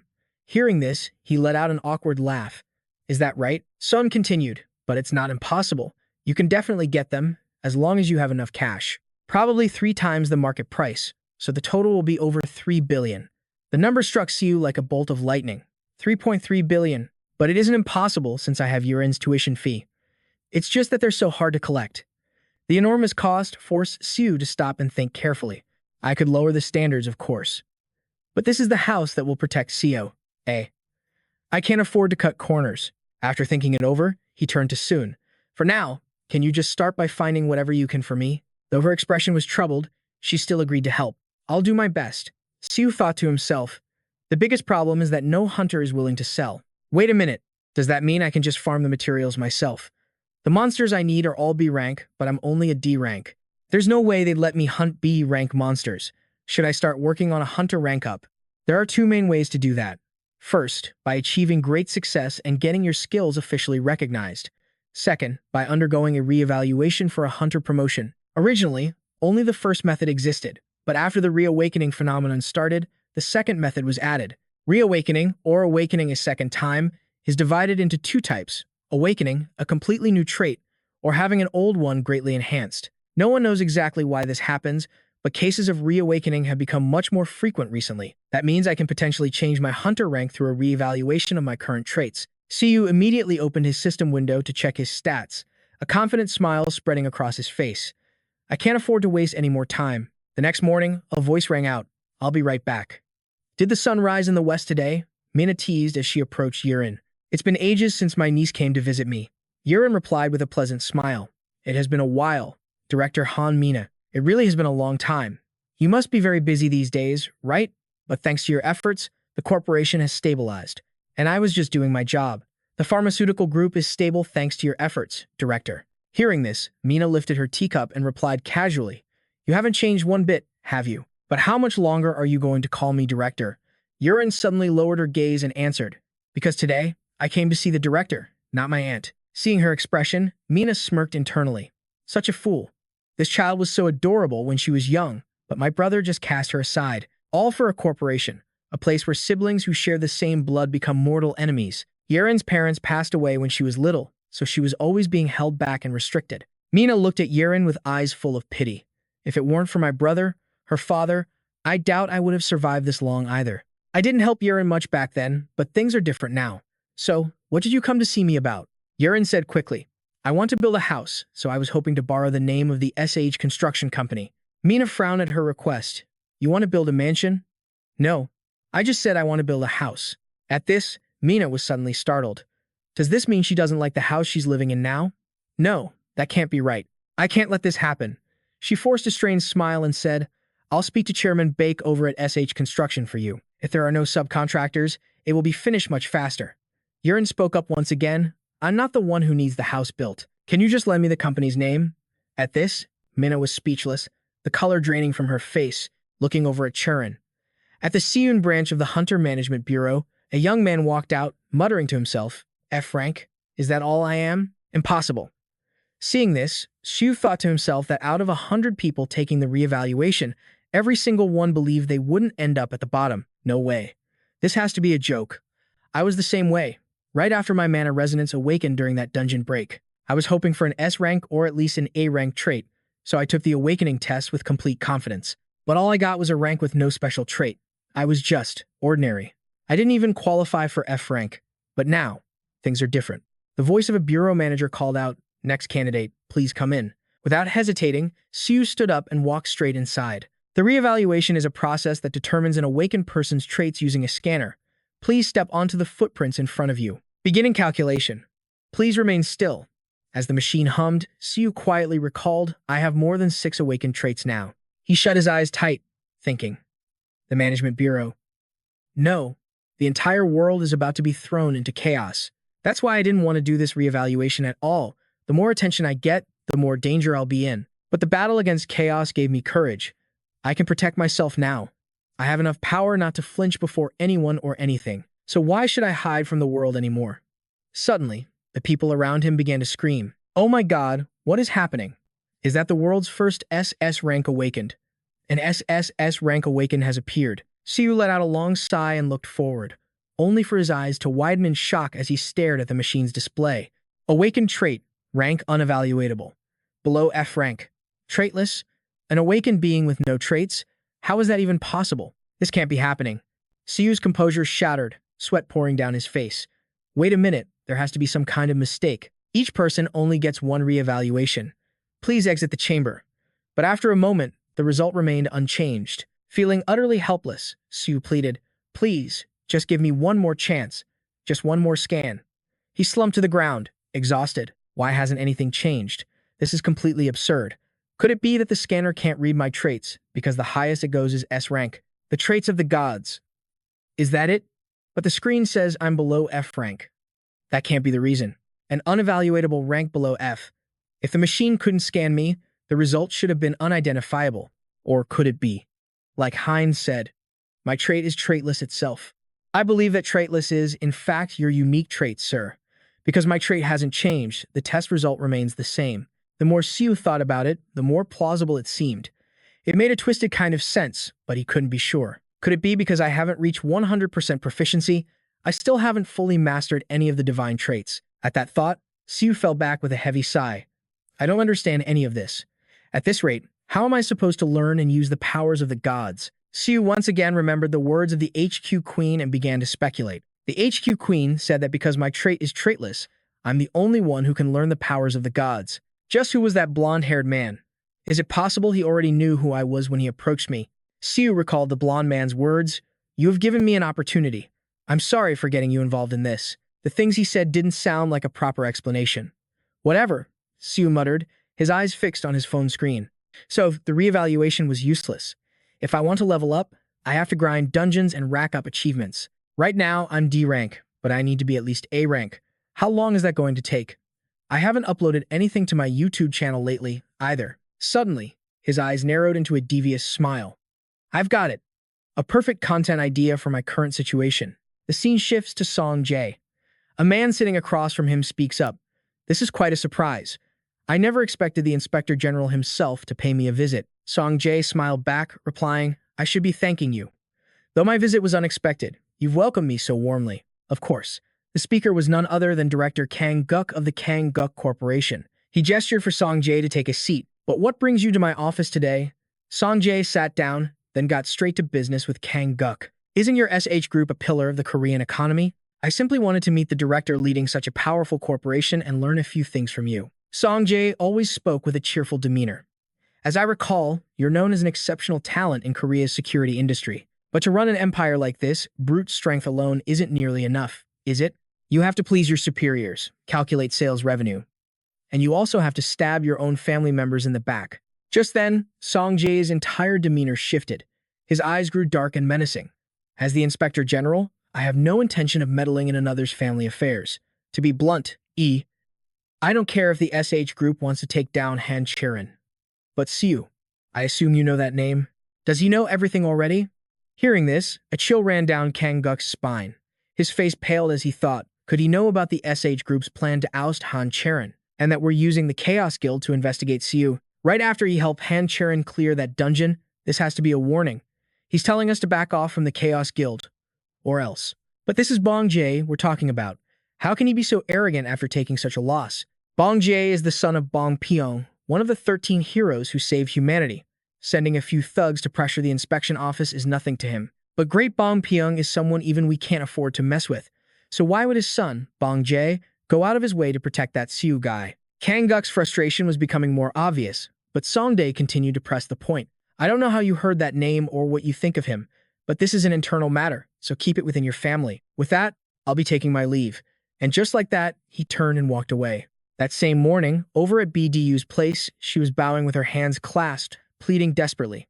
Sir, you don't have to pay me this month. Just please, don't fire me. Hearing her words, Sue's face went blank. What is she talking about? She doesn't want her salary? Baek Do-kyu quickly tried to explain. I'll take my pay once the channel gets bigger. But Siu still looked utterly confused, his expression bordering on panic. What on earth are you talking about? Aren't you planning to shut down the YouTube channel? Now Siu was completely lost. Me? Why would I do that? He wondered to himself. Is it because I haven't uploaded any videos lately? He sat down to clear things up with her.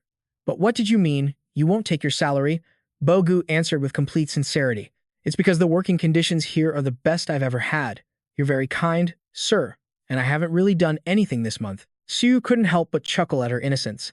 I told you from the beginning that you'd have a fixed salary, didn't I? And I have no intention of closing the channel. The only reason I came today was to discuss new content. The realization finally dawned on Baek Do-kyu. She replied shyly, really? So from today on, they would continue to help each other. Siu glanced at his phone and reminded her with a smile. Speaking of which, today's payday, isn't it? I just sent it over. Make sure you treat your younger siblings to a nice meal on your way home. When I was little, my dad would always buy chicken on his way back from work. It was the best.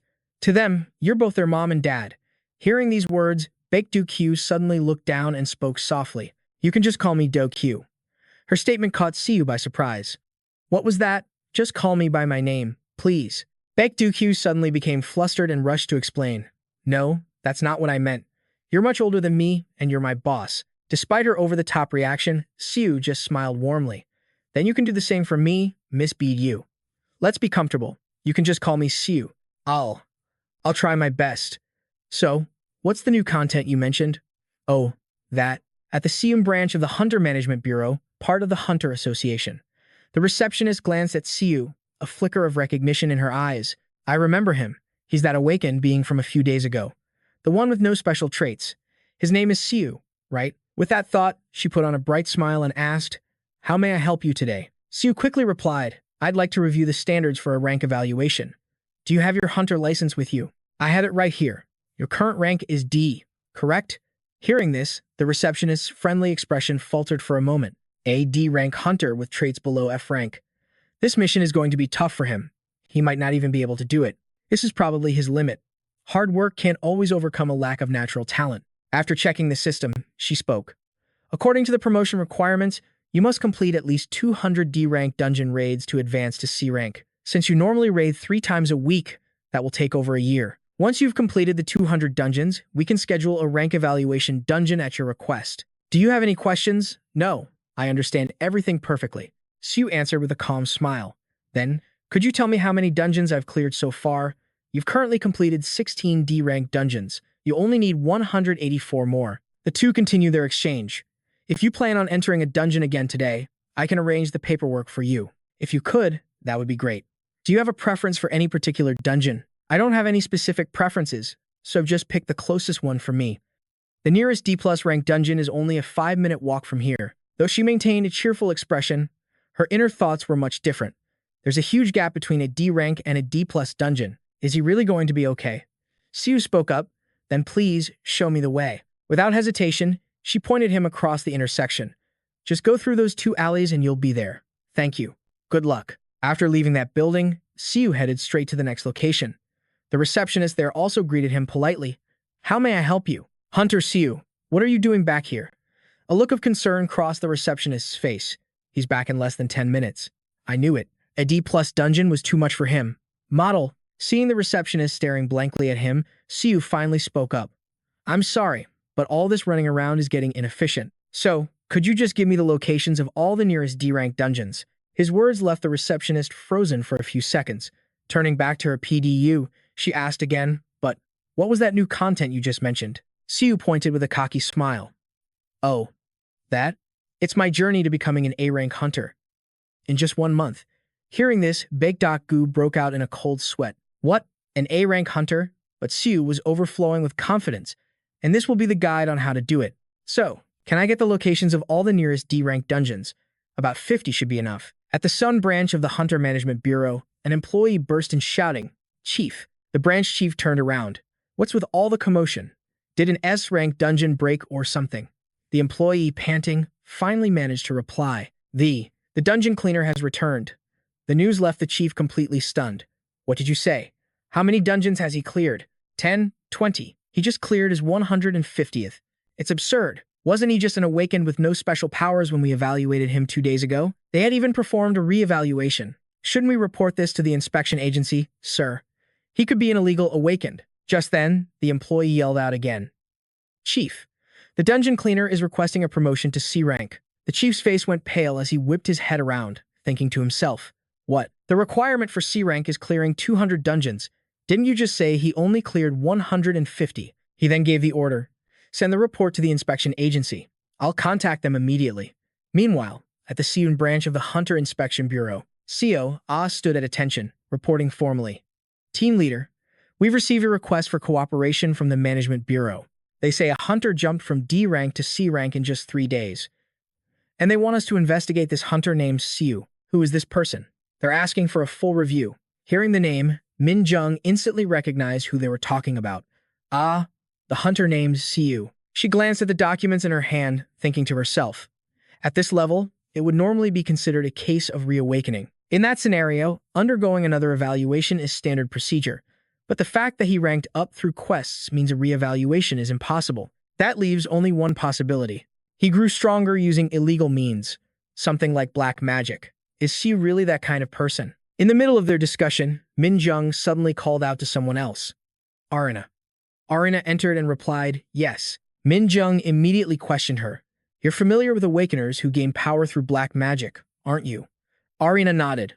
Of course, I am. She then got straight to the point. Unlike conventional magic, black magic operates on a completely different principle. Magic uses mana, which connects the laws of the spiritual world and other dimensions. These laws, like those of the third or fourth dimension, are rearranged to create magic. A fireball from nowhere, 2 lightning bolts from the sky, all based on rearranging those laws. The key point is that magic involves rewriting the rules of different dimensions. Min Jung sighed, clearly annoyed. Get to the point. Arina started her explanation once more. To put it simply, black magic is born from negative emotions. Joy, anger, sorrow, happiness, love, hate, and desire.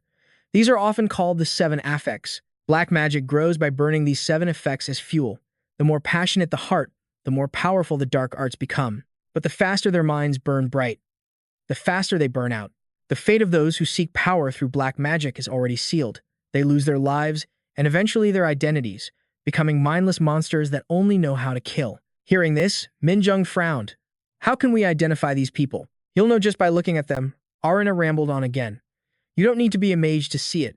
There's something deeply unnatural about that person. You must think so too, right? Arina's words gave Min Jung pause for thought. I heard the director of the inspection bureau met with Siu personally. He even recommended him to become a hunter himself. The director personally vouched for him. Min Jung's expression shifted from contemplation to a bright smile. She turned to Seo, and said, tell the management bureau not to worry. I understand now. She then fell into deep thought, contemplating the name Siu. At that moment, over with Siu, he was receiving a flood of system notifications. You have created a scrap item. Proficiency in divine alchemy has increased. Proficiency in divine alchemy has increased slightly. Reading the logs, he wondered to himself, a scrap item is completely different from equipment. He thought for a moment. The quality is probably far lower due to the materials. I think I'm starting to get it. The very first thing I created was labeled environmental disaster. At least this is just junk. Isn't that an improvement? Besides, I still have time before I hit A rank, before Sun returns with the building materials.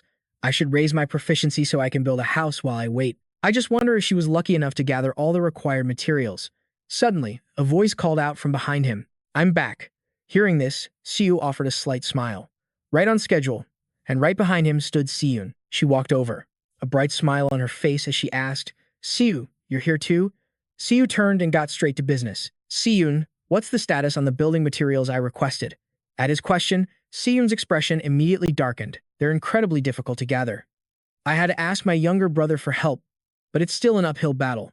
You have a brother, Siun? Seeing his stunned reaction, Siun looked just as surprised. Haven't I told you? Kim Jun is my little brother. He just turned 20 this year. He's an awakened and just recently became a hunter. I asked him to collect those materials for me. Hearing that, Siu knew this was no ordinary request. He spoke up, asking Siun, "You need at least a B rank monster for those. I don't even have the ability to do that yet." "What rank is your brother?" "He's a B rank hunter, but his potential is rated A+. Siu's jaw dropped in disbelief once again. A+ potential? That's insane. Seeing his reaction, her pride became more and more obvious as she spoke. He hasn't been awakened for long, so he's still a bit green and gets injured often. But his awaken ability is super regeneration, so I'm not too worried. Super regeneration. Just as the name implies, it's an ability that dramatically enhances regenerative power. It sounds like a total cheat code. He can even regrow a leg if it gets cut off. Don't you worry, Siu. I've also asked my older brother for help. It might not be much, but he should be able to gather some. As they were chatting happily, Panang suddenly approached and asked Siun, "You're back, child." The moment she saw him, Siun lit up. "Uncle, how is the equipment I requested for the World Alchemy Conference coming along? I'm still working on it. Go straight ahead and take a look over there." While the two were talking, Siu was lost in thought. It looks like the materials they bring back won't be enough. I'll have to go collect them myself to reach A rank. Siu then announced his departure. "I'm heading out now. See you all later." Siu returned to the PDU, where she shouted with excitement, "It's finally done." This one was so tough. Each video had 184 clips. Combined with the total length, it's over 22 hours of footage. But I didn't work last month, so I have to make up for it. It takes a normal person over a year to go from D rank to C rank, but you did it in 3 days. You're incredible, boss. Suddenly, a message popped up on the computer screen from a sender named Myung Siu. Here is the file for the next video's content. The video file has 300 clips attached. As soon as Park Dok-gu read it, she was stunned. This is from C rank to B rank. Does that mean I have to edit it all over again? Another message appeared. Miu has received 10 million won. Seeing the amount, her expression turned to one of pure shock. 10 million won. I paid you extra for the additional video clips. If the view count is high, I'll give you a bonus too. It's true what they say. Money is one heck of a motivator. Park Dok-gu glanced over at her 2 sleeping siblings, stealing her resolve. I have to work hard for them. Just then, Siu's video was uploaded with the title, Speedrun Guide, from D rank to A rank Hunter, Episode 1. The video immediately started racking up massive views. The comment section below exploded. Seeing the incredible engagement from everyone, Siu stared at the screen and smiled, praising her. Park Dok-gu is a genius at editing. 840,000 views in just one day. I never expected it to get this high. Filming on my own is tough, though. I've broken so many cameras. I can't ask a normal person like Diog to film for me. Should I hire another Awakened to handle the camera work? Meanwhile, Siun was pacing with worry. Why isn't he picking up? Siu approached her and asked, "Is something wrong, Siun?" "It's just. I can't get in touch with Jun." "Jun is your younger brother, right?" Siun's face fell as she explained the situation. "Ever since I got a message saying he entered the Gilong dungeon, I haven't heard a single thing from him." Siu immediately offered a suggestion. "Have you checked with the Hunters Association?" "I did. They said the dungeon was officially cleared on that day. I just hope nothing happened to Jun." Seeing Siun so deeply worried about her brother, Siu quickly tried to reassure her. "I'm sure it's nothing, unless something unexpected happened inside the dungeon. If they cleared it, he's probably out celebrating with his team members. He's 20 years old, after all." Suddenly, Siun cut him off. "But Jun isn't that kind of person." Siu, speaking from the perspective of an older brother himself, he tried to calm her down. "He has super regeneration, remember? No news is good news. He'll be fine. Just in case, you should report it to the Investigation Bureau." "Thank you, Siu. I'll go right now." With that, Siun hurried away. Watching her retreating figure, Siu thought to himself, "I can't shake this bad feeling.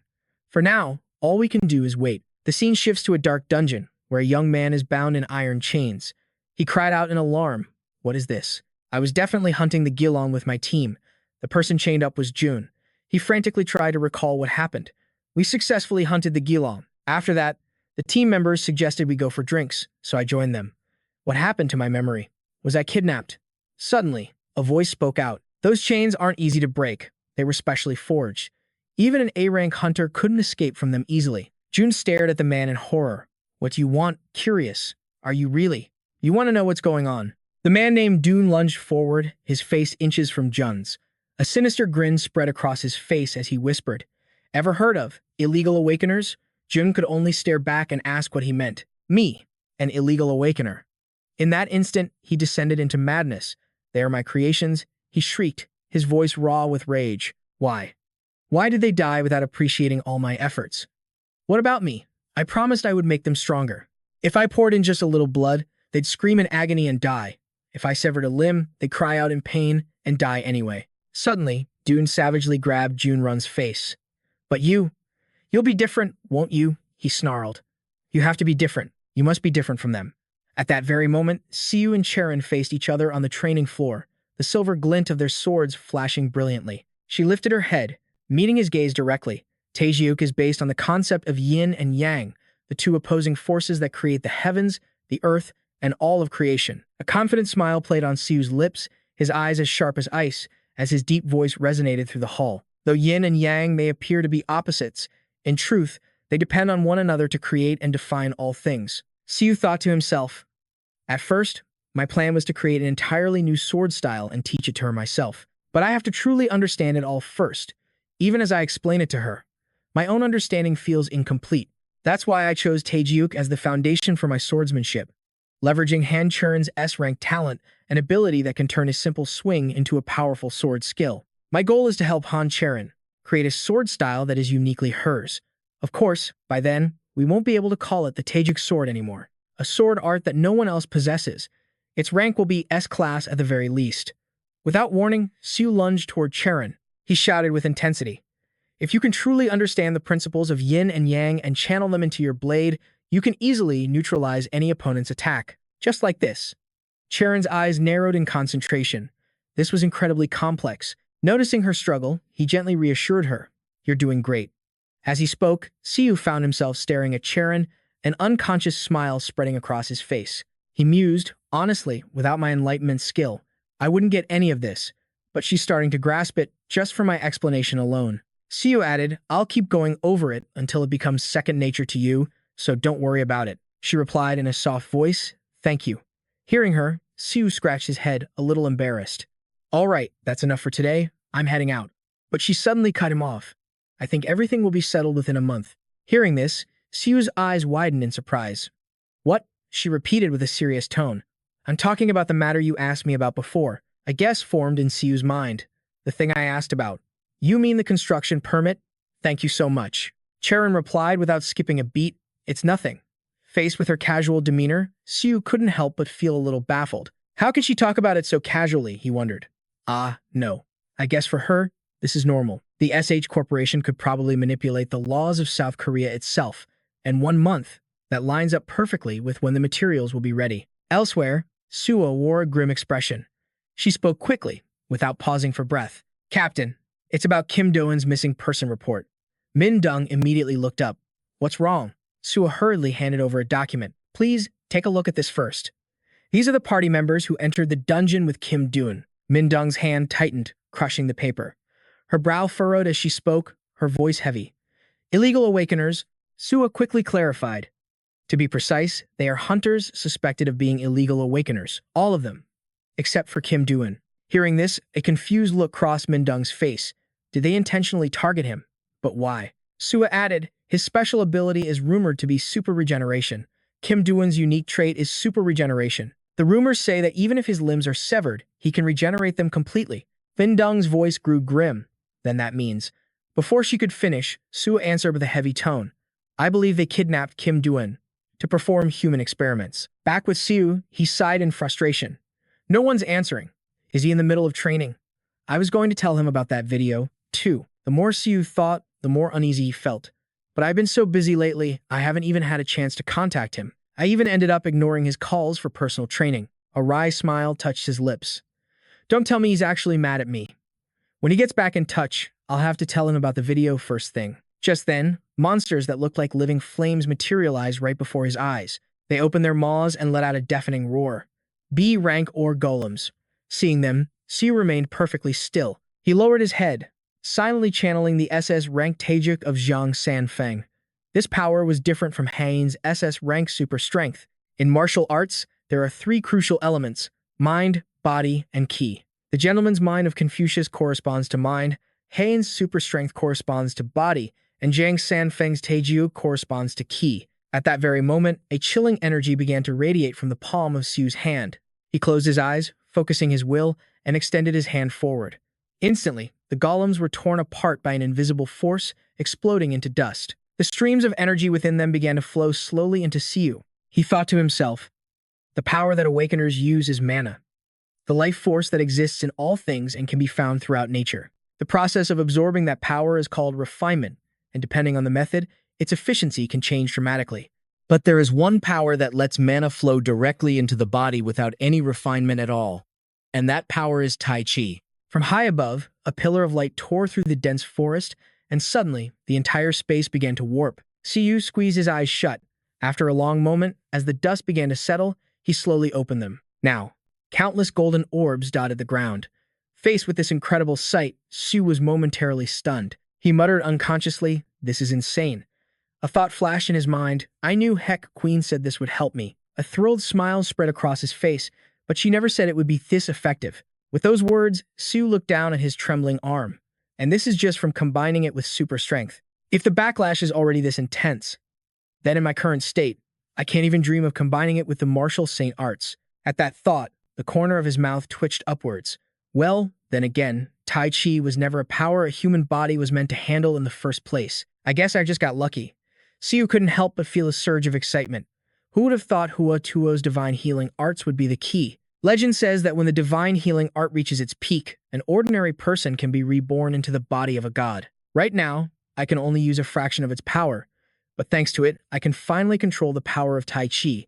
I only subscribe to Hua Tuo's channel to cure C, but his divine healing art is turning out to be incredibly useful. He immediately stood up, his eyes locked on the system window. I feel much better now. Siu was caught off guard by a notification. My proficiency with the divine healing art has reached 30%. He let out an excited laugh. Is this finally enough to cure C, so she can start college? Lost in thought, Siu glanced behind him. That's right. I definitely need to find someone to help me film a video. He couldn't help but complain. Why can't I just use divine alchemy to create a camera? Night fell in an instant as Siu walked, deep in thought. I've raided 15 B rank dungeons today, but I need to clear 500 to reach A rank. At this rate, it'll take way longer than I planned. I also have to search for materials in these B rank dungeons, so I can't just speedrun them. Maybe I can gather all the materials within a month. It's only thanks to Mun that I can clear dungeons this easily. I should buy some more meat to reward him. Wait a second. Can 700,000 won worth of meat really be called a little? Just Mun's food alone costs 2 million won a day. In other words, that's 60 million won a month. Why is that as expensive as my GodTube subscription fee? But it's for Mun, so it's not a problem. No, wait, it's a huge problem. How is that not a problem? Meanwhile, C looked eagerly toward the front door. I think Big Brother is home. Siu quickly stepped inside. He asked with deep concern, C, are you feeling okay? She gave him a radiant smile. Of course I am. More importantly, brother, you have a visitor. Hearing this, he was confused. A visitor. At this hour, Siu rushed into the living room. He peeked his head in. Who is it? Min Jung suddenly turned around. I've been waiting for you. The moment he saw her, Siu's mind screamed, Min Jung. A second later, before Min Jung's horrified eyes, Breaky began ferociously tearing into a massive slab of meat. Witnessing the savage scene, she swallowed hard. Seeing this, Siu couldn't help but crack a smile. Interesting. I thought she was some cold, emotionless ice queen. Who knew she could make a face like that? Then he spoke up. Why are you here? A suspicion flashed in Siu's mind. What's this? Why does she look so surprised? Min Jung cleared her throat awkwardly. First, I want to apologize for coming to find you so late, but I'm here because there's something I must tell you about Kim Doon. C instinctively whipped her head around to look at Siu. In that same instant, he shot to his feet. Judging by the look on her face, this was not going to be good news. Then let's talk outside. Once they were out, Siu's eyes widened in horror as he practically shouted Kim Doon was abducted for human experiments. Faced with his outburst, Min Jung hesitated for a moment before confirming. That possibility is very high. Back when he first awakened as someone with no special trait, Siu had participated in various experiments himself, all of which were legal. But even so, his body had been damaged and was left with countless problems. And those were the legal experiments. The thought sent a chill down his spine. Just how horrific must the illegal ones be? Even with a super regeneration trait, the mental trauma would be devastating. I have to find him, no matter what. The sooner, the better. Siu looked up, his gaze locking with Min Jung's. But why come to me? Her eyes narrowed, and Minjung's voice grew heavy. The Chaos Syndicate uses a high-grade signal jammer, a favorite tool among criminals. It erases all traces, even from surveillance footage. Their model is top of the line. It can even fool an S-rank hunter's perception. Because of it, the Inspection Bureau can't pinpoint their location. But recently, Chaos's entire territory, along with Seoul's criminal underworld, was wiped out in a single, unprecedented event. It was sudden, and the culprit is unknown. Every missing person case has a golden window for recovery, and if it's a kidnapping, after that window closes, the survival rate drops to nearly zero. But his family refuses to believe that. They're holding on to hope that their loved one is still alive, certain he'll come home one day. As an inspector, it's shameful to admit this. At her words, something stirred inside Siu. He never expected Inspector Lim Minjung to go this far, especially for someone she had no connection to, Kim Do Jun. But on some intuitive level, he understood her feelings perfectly. It was the shame, the wounded pride, and the deep regret of a protector, mixed with the raw plea of a desperate human being. After a long moment, Siu finally spoke. He turned back to Minjung, his expression serious. "Is Sarah inside? Can you stay with her until I get back?" Then, turning to his companion, Siu added, "I'm counting on you, Breaky." The creature leaped up and let out a sharp bark. With that, Siu set off, his mind already racing. According to the information from Lim Minjung, this was the dungeon where Kim Do Jun had his last hunt, the Dragon Turtle Dungeon. The raid took place 3 days ago. After hunting with his party, they all went out for drinks, and the last place he was seen was at a bar. If I wanted to find his scent trail, that's where I should start. But honestly, any scent would have faded significantly by now. That's why I came here instead. I have a feeling Breaky can track more than just scent. The fact that it found me at the S.H. hospital proves it. Traces of power, mana signatures. I'm not sure, but if I'm right, the trail will be stronger here than at some random bar. Just then, Breaky's nose shot up, pointing in a single direction. It turned back to Siu and barked loudly. Siu understood instantly. He gave a sharp command. "Let's move." The scene shifts to a room drenched in fresh blood. Inside, the air was thick with the sound of pained groans as Dochon's voice echoed with glee. You. He brought a whirring saw closer to Do Jun. "This is just perfect." Meanwhile, Do Jun's face was deathly pale. He couldn't stop the shiver of pure terror that ran through him. How much longer do I have to endure this? Until the end? Or will it never end? I can't take it anymore. If I just close my eyes, this pain will finally be over. Seeing his victim fading, Dochon quickly interjected. "Oh, no you don't. Don't die on me. If you die, I'll just have to kidnap your sister for my experiments." At those words, Do Jun's eyes snapped open. "She's the only family I have left."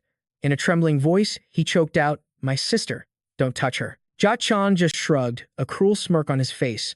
"Well, if you die, I won't have a choice. You two have the same bloodline.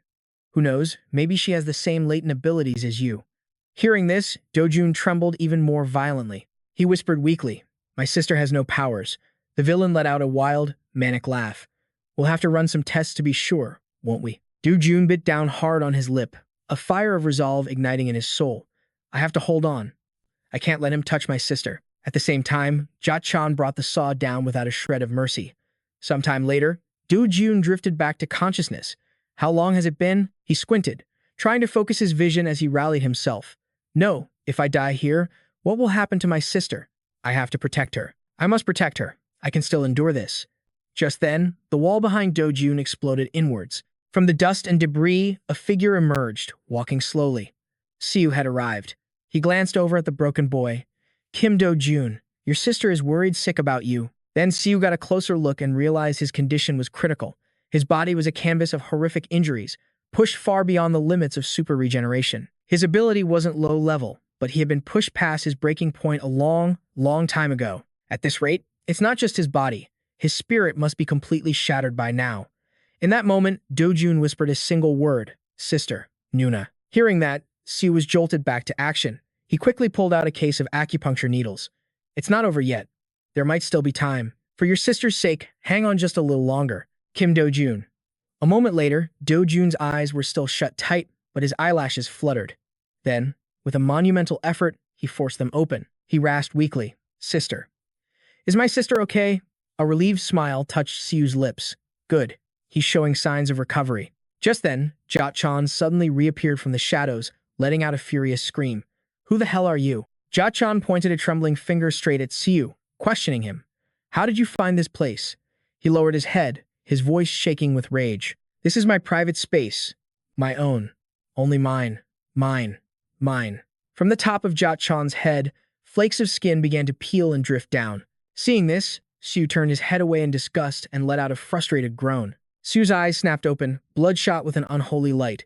He glanced down, and a deathly chill shot up his spine. It wasn't just Kim Joo-jun's body, but countless others, all twisted into grotesque shapes. In that instant, a tidal wave of pure rage erupted from within him. Could a human being really be responsible for this horror? He spun around, his voice seething with fury. Why? Why would you do something like this? Dochon, looking completely unhinged, let out a savage roar. I should be the one asking who you are. Then, an eerie silence fell as his body began to tremble. After a long moment, Dochon spoke again. You're not an ordinary person, are you? Tell me. He's not ordinary, not at all. Do Jun desperately tried to warn him. Run. You have to get out of here, now. Dochon just let out a chilling chuckle. Not ordinary, you say?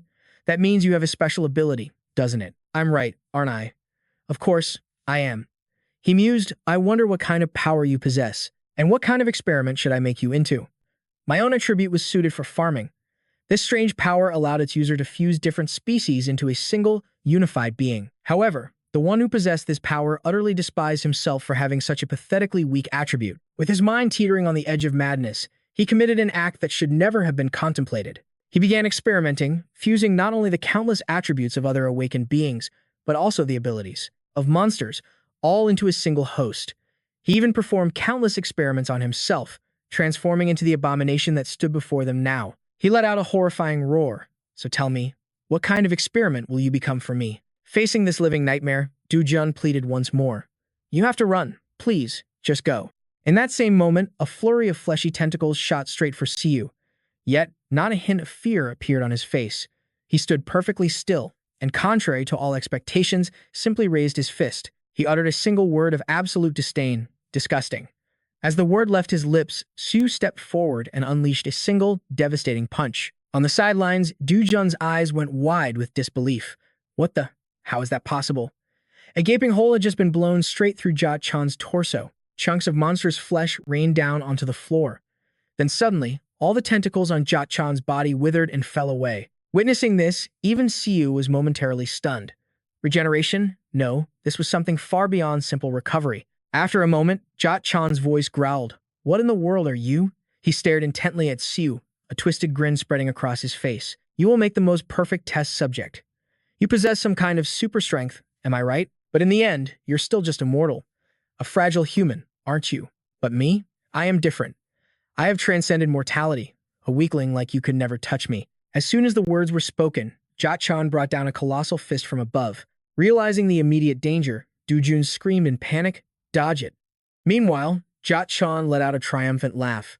It's too late for that. A massive explosion erupted, obscuring everything in a cloud of thick dust.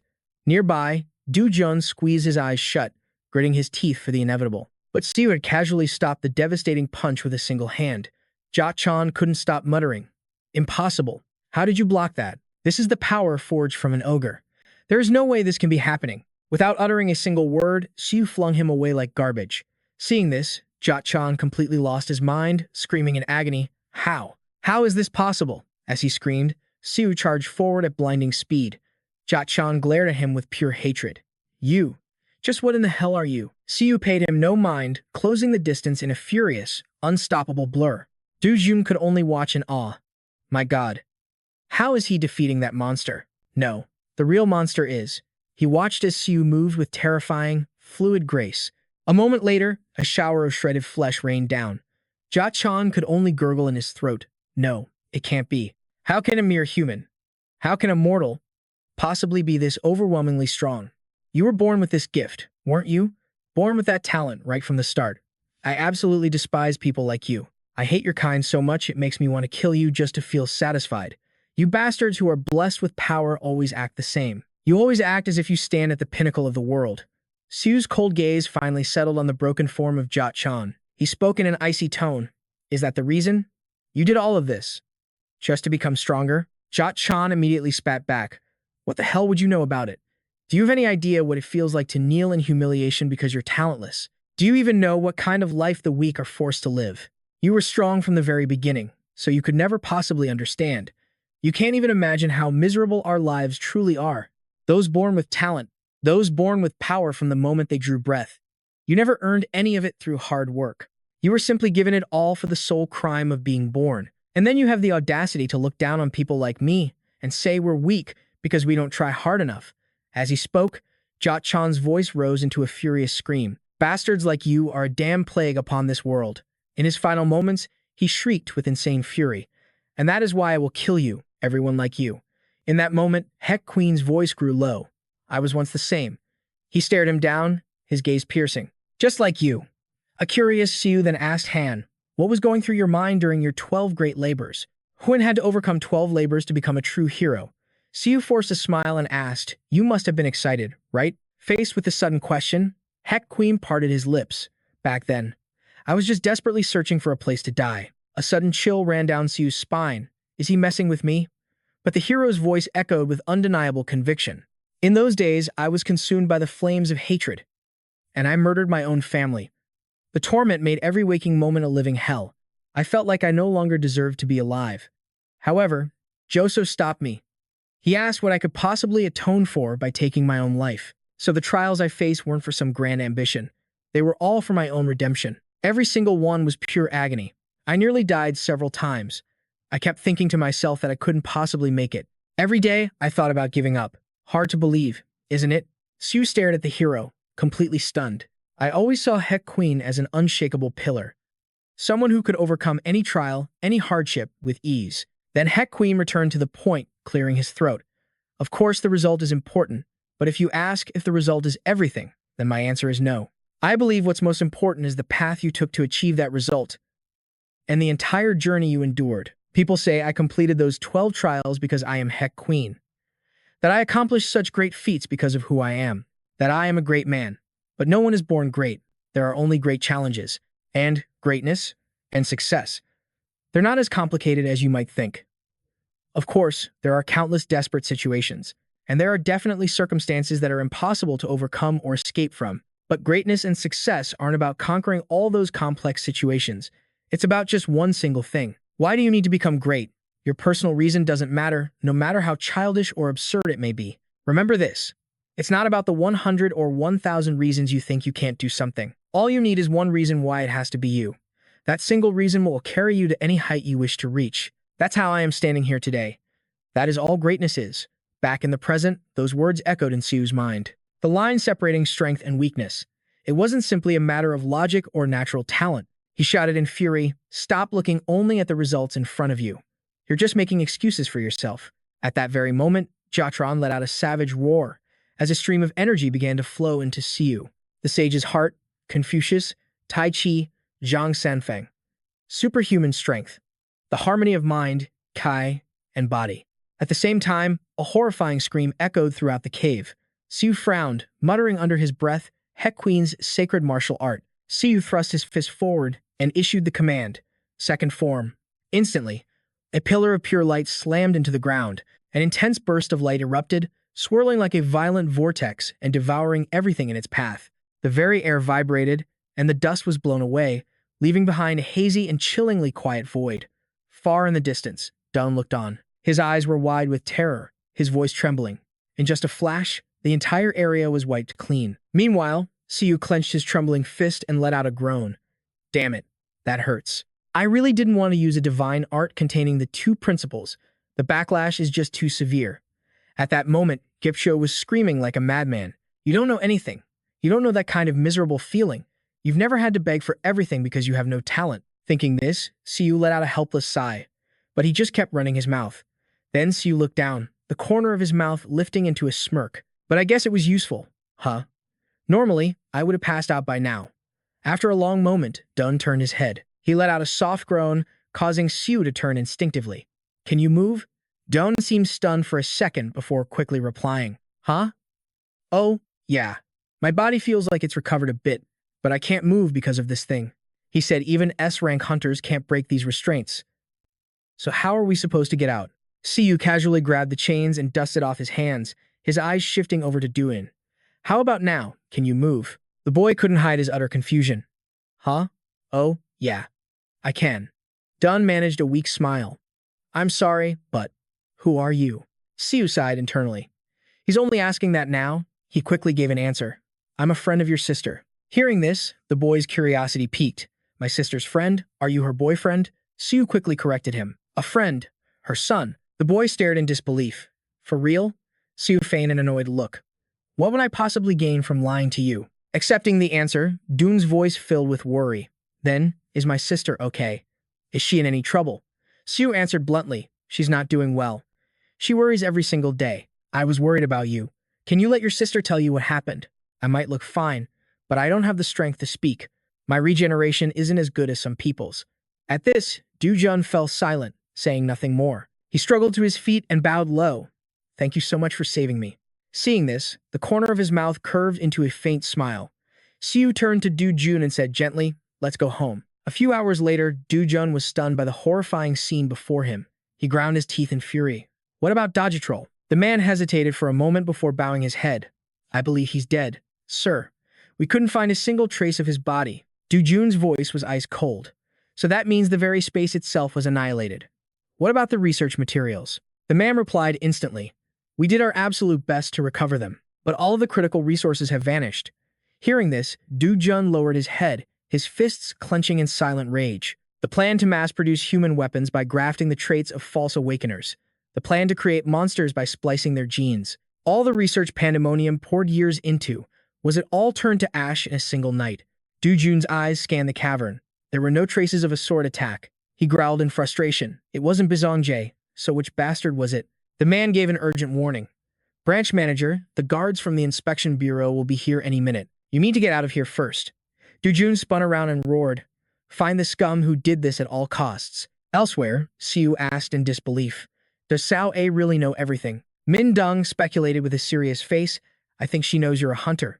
She's also aware of the YouTube channel you're running. I didn't go into detail, but I hinted that you were indirectly involved in this incident. I thought I needed to explain that even though I, a guard from the inspection bureau, came to find you, it wasn't for anything serious. Although I'm sure you must have had your reasons for not telling your sister you're a hunter. Siu lowered his gaze as a sharp pain pierced his heart. I didn't tell her because I was afraid her condition would worsen, but I can't believe she knew this whole time. All this time, Sao A had been secretly supporting me, and I never even knew it. Turns out, I wasn't the only one protecting Sao A. She was protecting me from the shadows, too. Min Dong couldn't help but add a compliment. She's a good sister. Very smart, too. Siu looked a bit flustered. She really is. She then added unexpectedly, you're a good brother, too. Not like mine. He couldn't hide his surprise. You have a brother? She answered honestly. I have a brother who is 14 years old. In my mind, he never gets any older. Dochon was a false awakener with a grafting ability. It seems he could steal the traits of other awakeners and even the genes of monsters and graft them onto himself. Hearing this, Siu was filled with doubt. Is something like that even possible? He unconsciously tried to recall something. Haynes said that a trait is unique, which is why one person can't simply override another's. Min Dong clenched her jaw, her eyes turning serious. If you're talking about that specific ability, then yes, it's possible. But afterward, you can no longer maintain your own identity. Pandemonium was planning to mass-produce illegal awakeners using that power. If their plan hadn't been stopped, I can't even imagine the number of future victims. I can't speak for the entire inspection bureau, but she suddenly bowed deeply. From the bottom of my heart, I am truly grateful to you. The bureau was conducting a massive investigation into Pandemonium's mass production plan. However, because this was such a devastating incident, it was kept from the public and the media to avoid causing a panic. Siu's brother, Kim Do Jun, also returned safely, and with that, the case was officially closed. A few days later, Siu continued hunting monsters to gather more energy. He stared down at his phone screen and smirked. It seems my holy martial arts proficiency was all used at once. But how many cameras did I break? The replacement cost is definitely going to be higher than my YouTube revenue. Siu let out a pained cry. Can't anyone film me properly? Luckily, the memory card is still intact, so at least I can use the footage to make a video. He boasted about his achievement. Conquering these limited dungeons is intense, but I finally cleared one. And these dragon turtle shells. A plan began to form in Siu's mind. I can use these as building materials. They're practically as good as real dragon hide. It'll probably take a while to gather all the materials I need and become an A-rank hunter. Just then, a familiar voice rang out. There you are. Hearing the sound, Siu instinctively spun around. Kim Do Jun, how did you find me? And you're already healed. He replied simply, yes. The management office told me. Siu was caught off guard. The management office? Just then, Do Jun pulled out a piece of paper. He continued, mumbling to himself. I didn't hear it from them directly, but they gave me this list of all the cleared dungeons. They told me there are no dungeons left, because every single one has been conquered.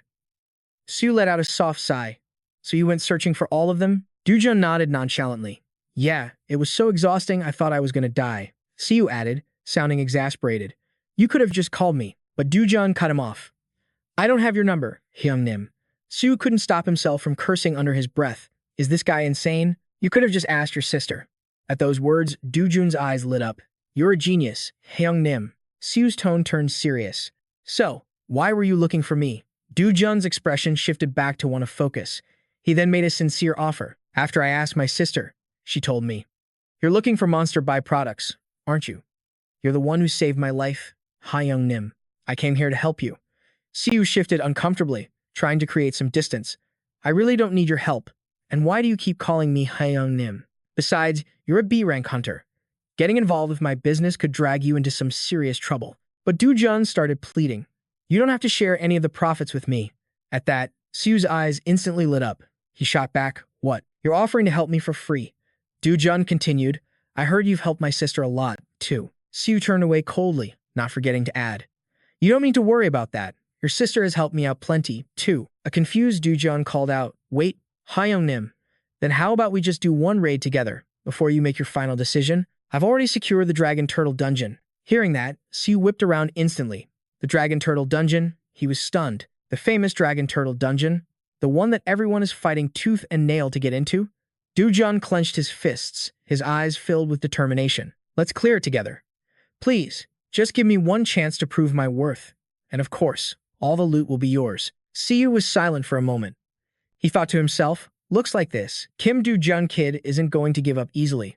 And since he's offering me all the loot, I really have nothing to lose. With that, he bent down and pulled out a round object. A realization suddenly struck Siu. Wait a minute.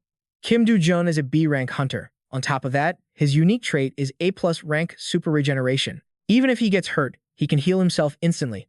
And if something really goes wrong, I still have my sacred healing arts, so I won't have to worry about protecting him during the fight. He suddenly walked closer, placing a hand gently on Do Jun's shoulder. A small smile played on Siu's lips. Do you know how to use a camera?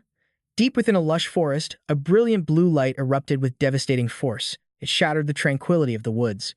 From the epicenter of the blast, Siu emerged. His eyes were like ice, his clenched fist crackling with raw power. Bolts of lightning-like energy swirled from his fist, radiating an aura of pure destruction. With a single punch, the very ground exploded. A colossal, thick-scaled beast was sent flying. He glanced over his shoulder. Guess it wasn't as durable as I expected. It's not that I broke through its defenses. It's more like I erased them completely. How should I put this? I didn't even feel the impact. I didn't notice it when I used the Fist of Heavenly Annihilation before, but hunting this dragon turtle made it clear. The true power of the Supreme Polarity is the ability to return all things to nothingness. It simply nullified the dragon turtle's natural durability. It seems to be a perfect match for my superhuman strength. No wonder Heck Quinn recommended it. The moment Siu touched the loot, it unexpectedly crumbled to dust. He flinched, startled. Whoops! Forgot to control my strength. Just then, Siu turned his head. Hey, is the camera still rolling? Do Jun stared ahead, completely stunned. Did he just kill 20 dragon turtles in under a minute? No way. Just then, Siu casually explained the terms. Your base pay is 10 million, but you won't get any performance bonuses based on views. But don't worry, I'll make up for it with hazard pay and other allowances. Hearing this, Do Jun's face twisted into a pained expression. He shouted with gusto, I'll do my absolute best, sir. The scene then shifts to a humble-looking home, where inside, Dochon looked on in astonishment. The boss hired a dedicated cameraman. Do Jun just smiled back, full of enthusiasm. Don't worry, sir, leave it to me. I'll hold them back.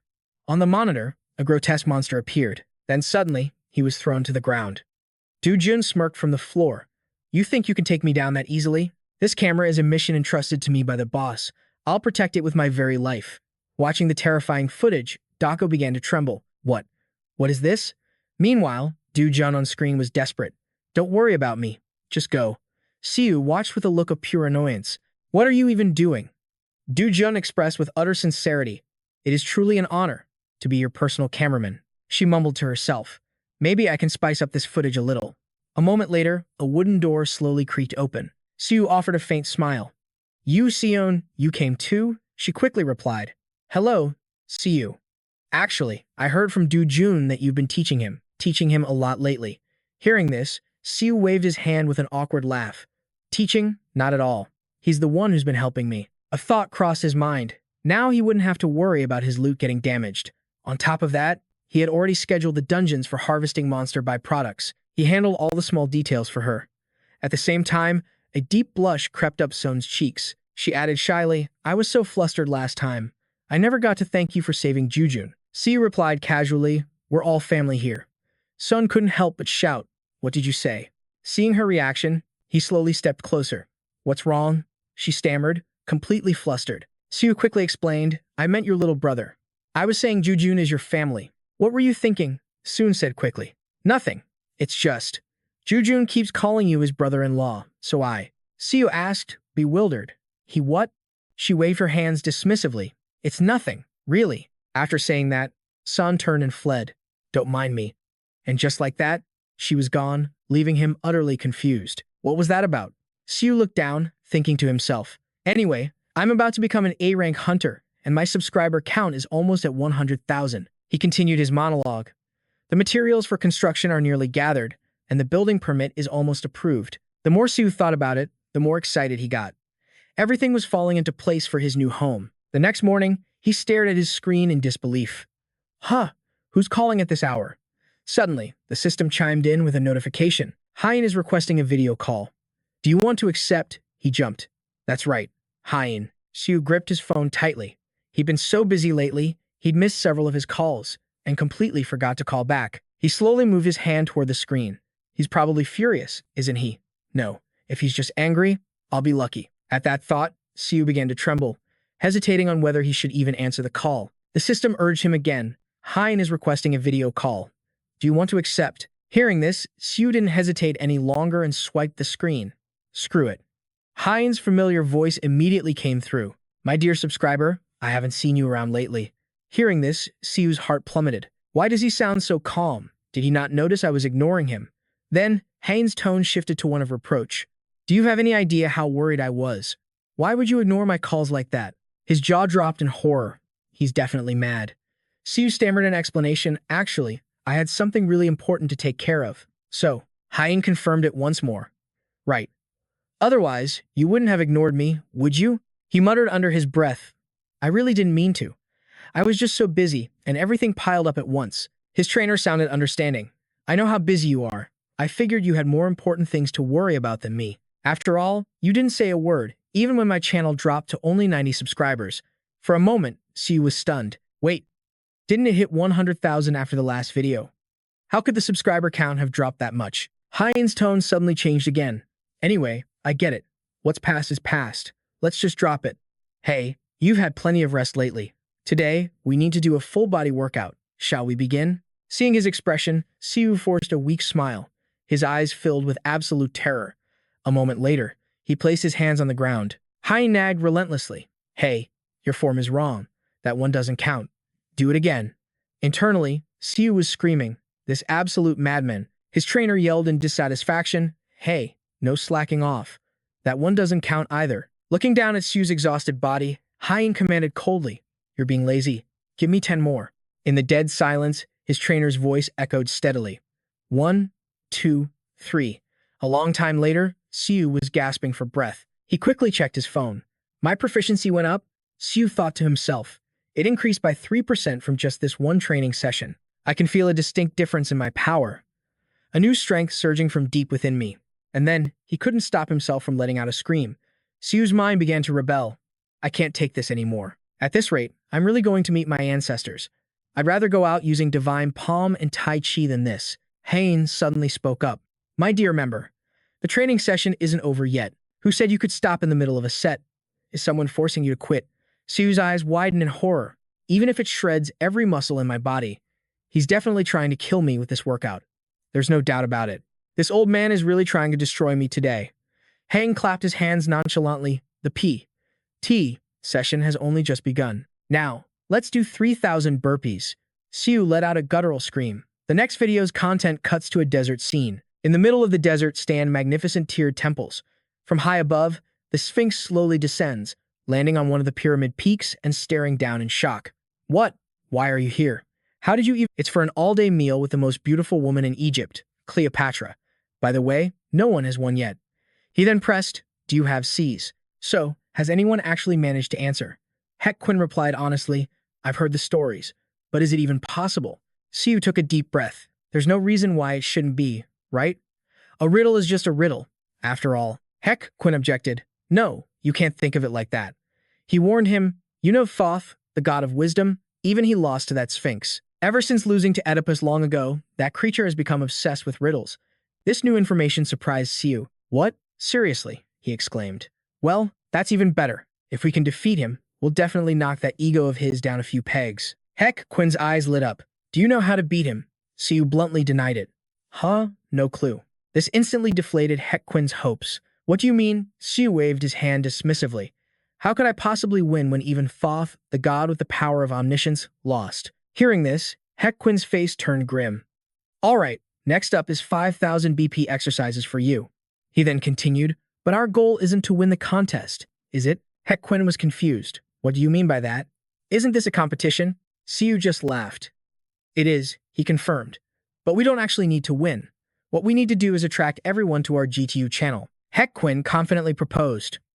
Let's add a new rule. His words made the Sphinx suspicious. A new rule? Quinn nodded. That's right. Quinn suggested that for every wrong answer, the loser takes a direct hit. What do you say? The Sphinx's face went pale with fear. He stammered. Are you trying to get me killed? Your hits aren't exactly gentle taps. Quinn smirked. Fine.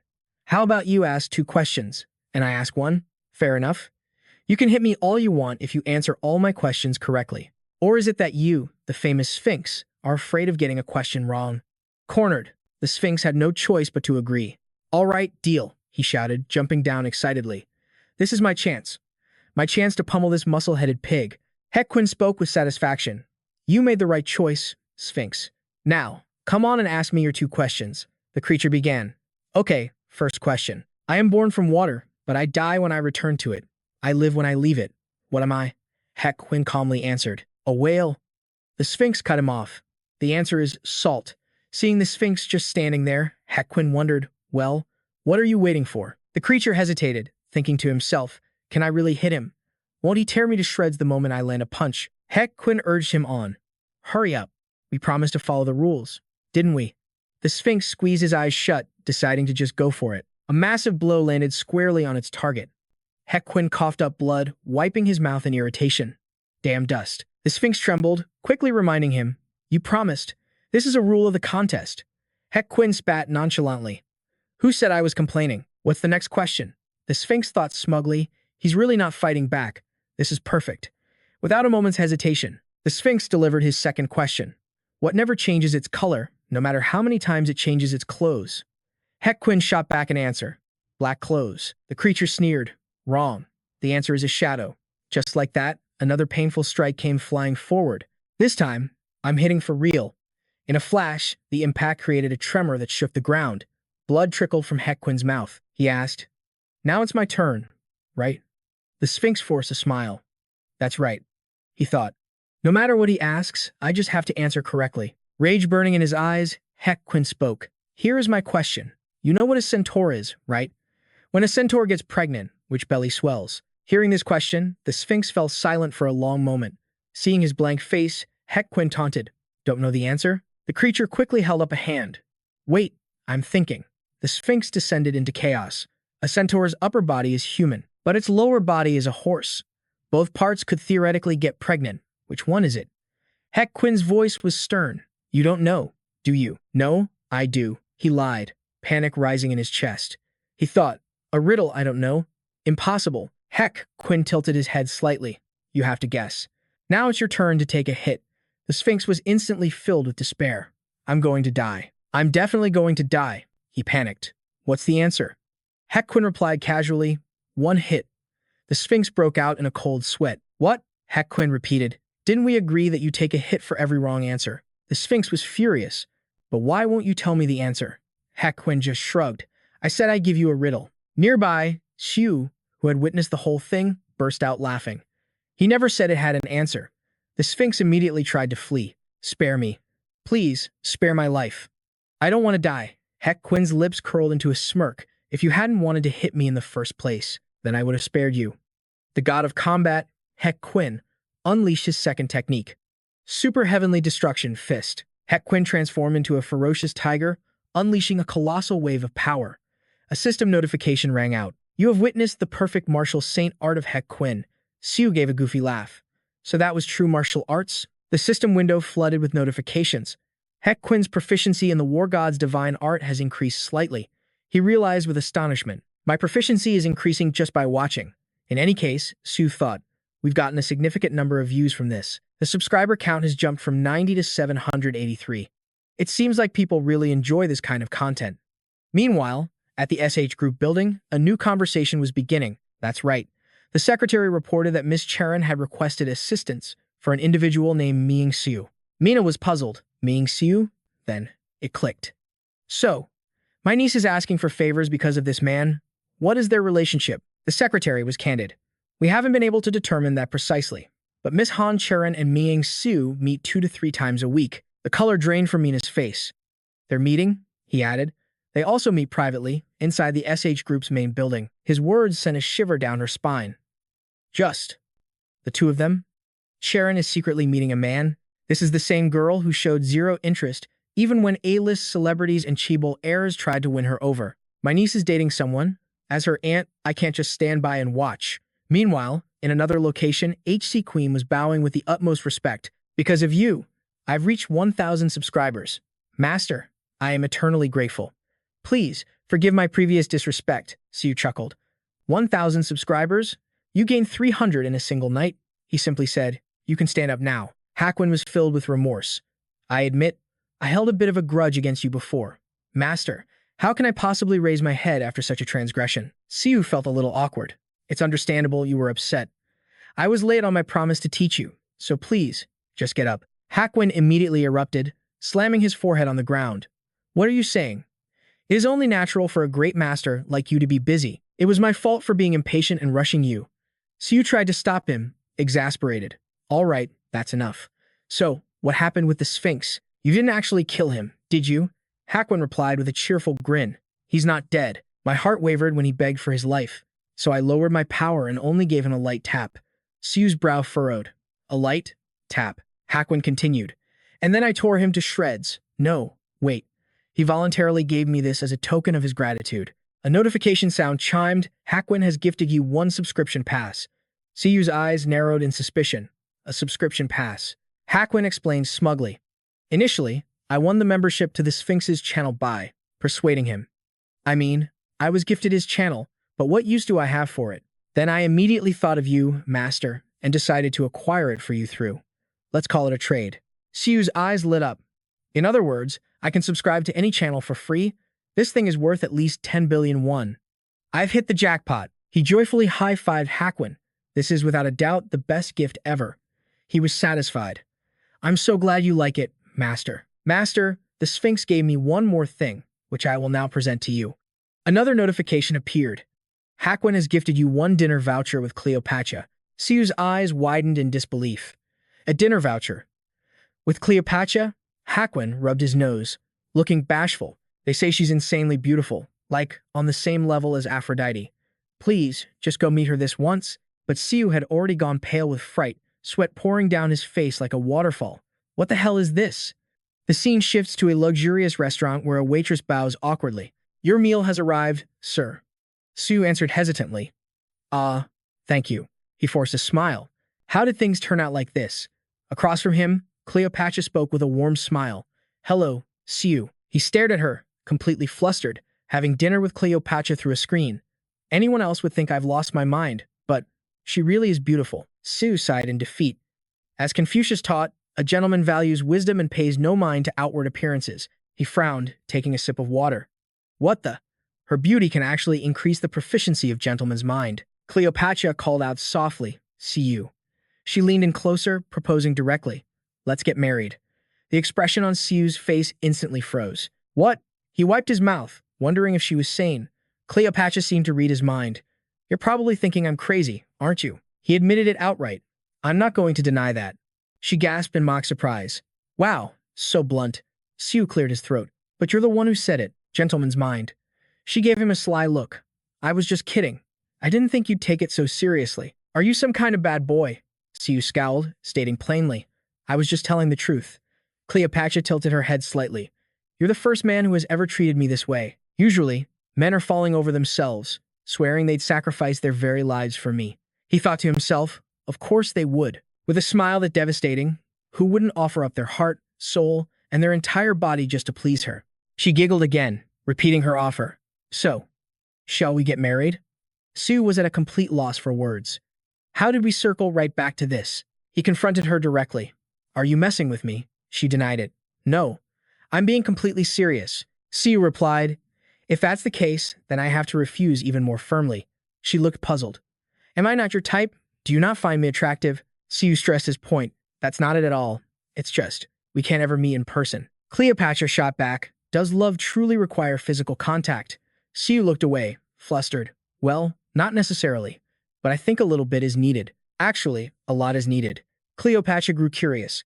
But you don't feel any desire for me, do you? Siu confessed. It's not that. I'm just not easily tempted.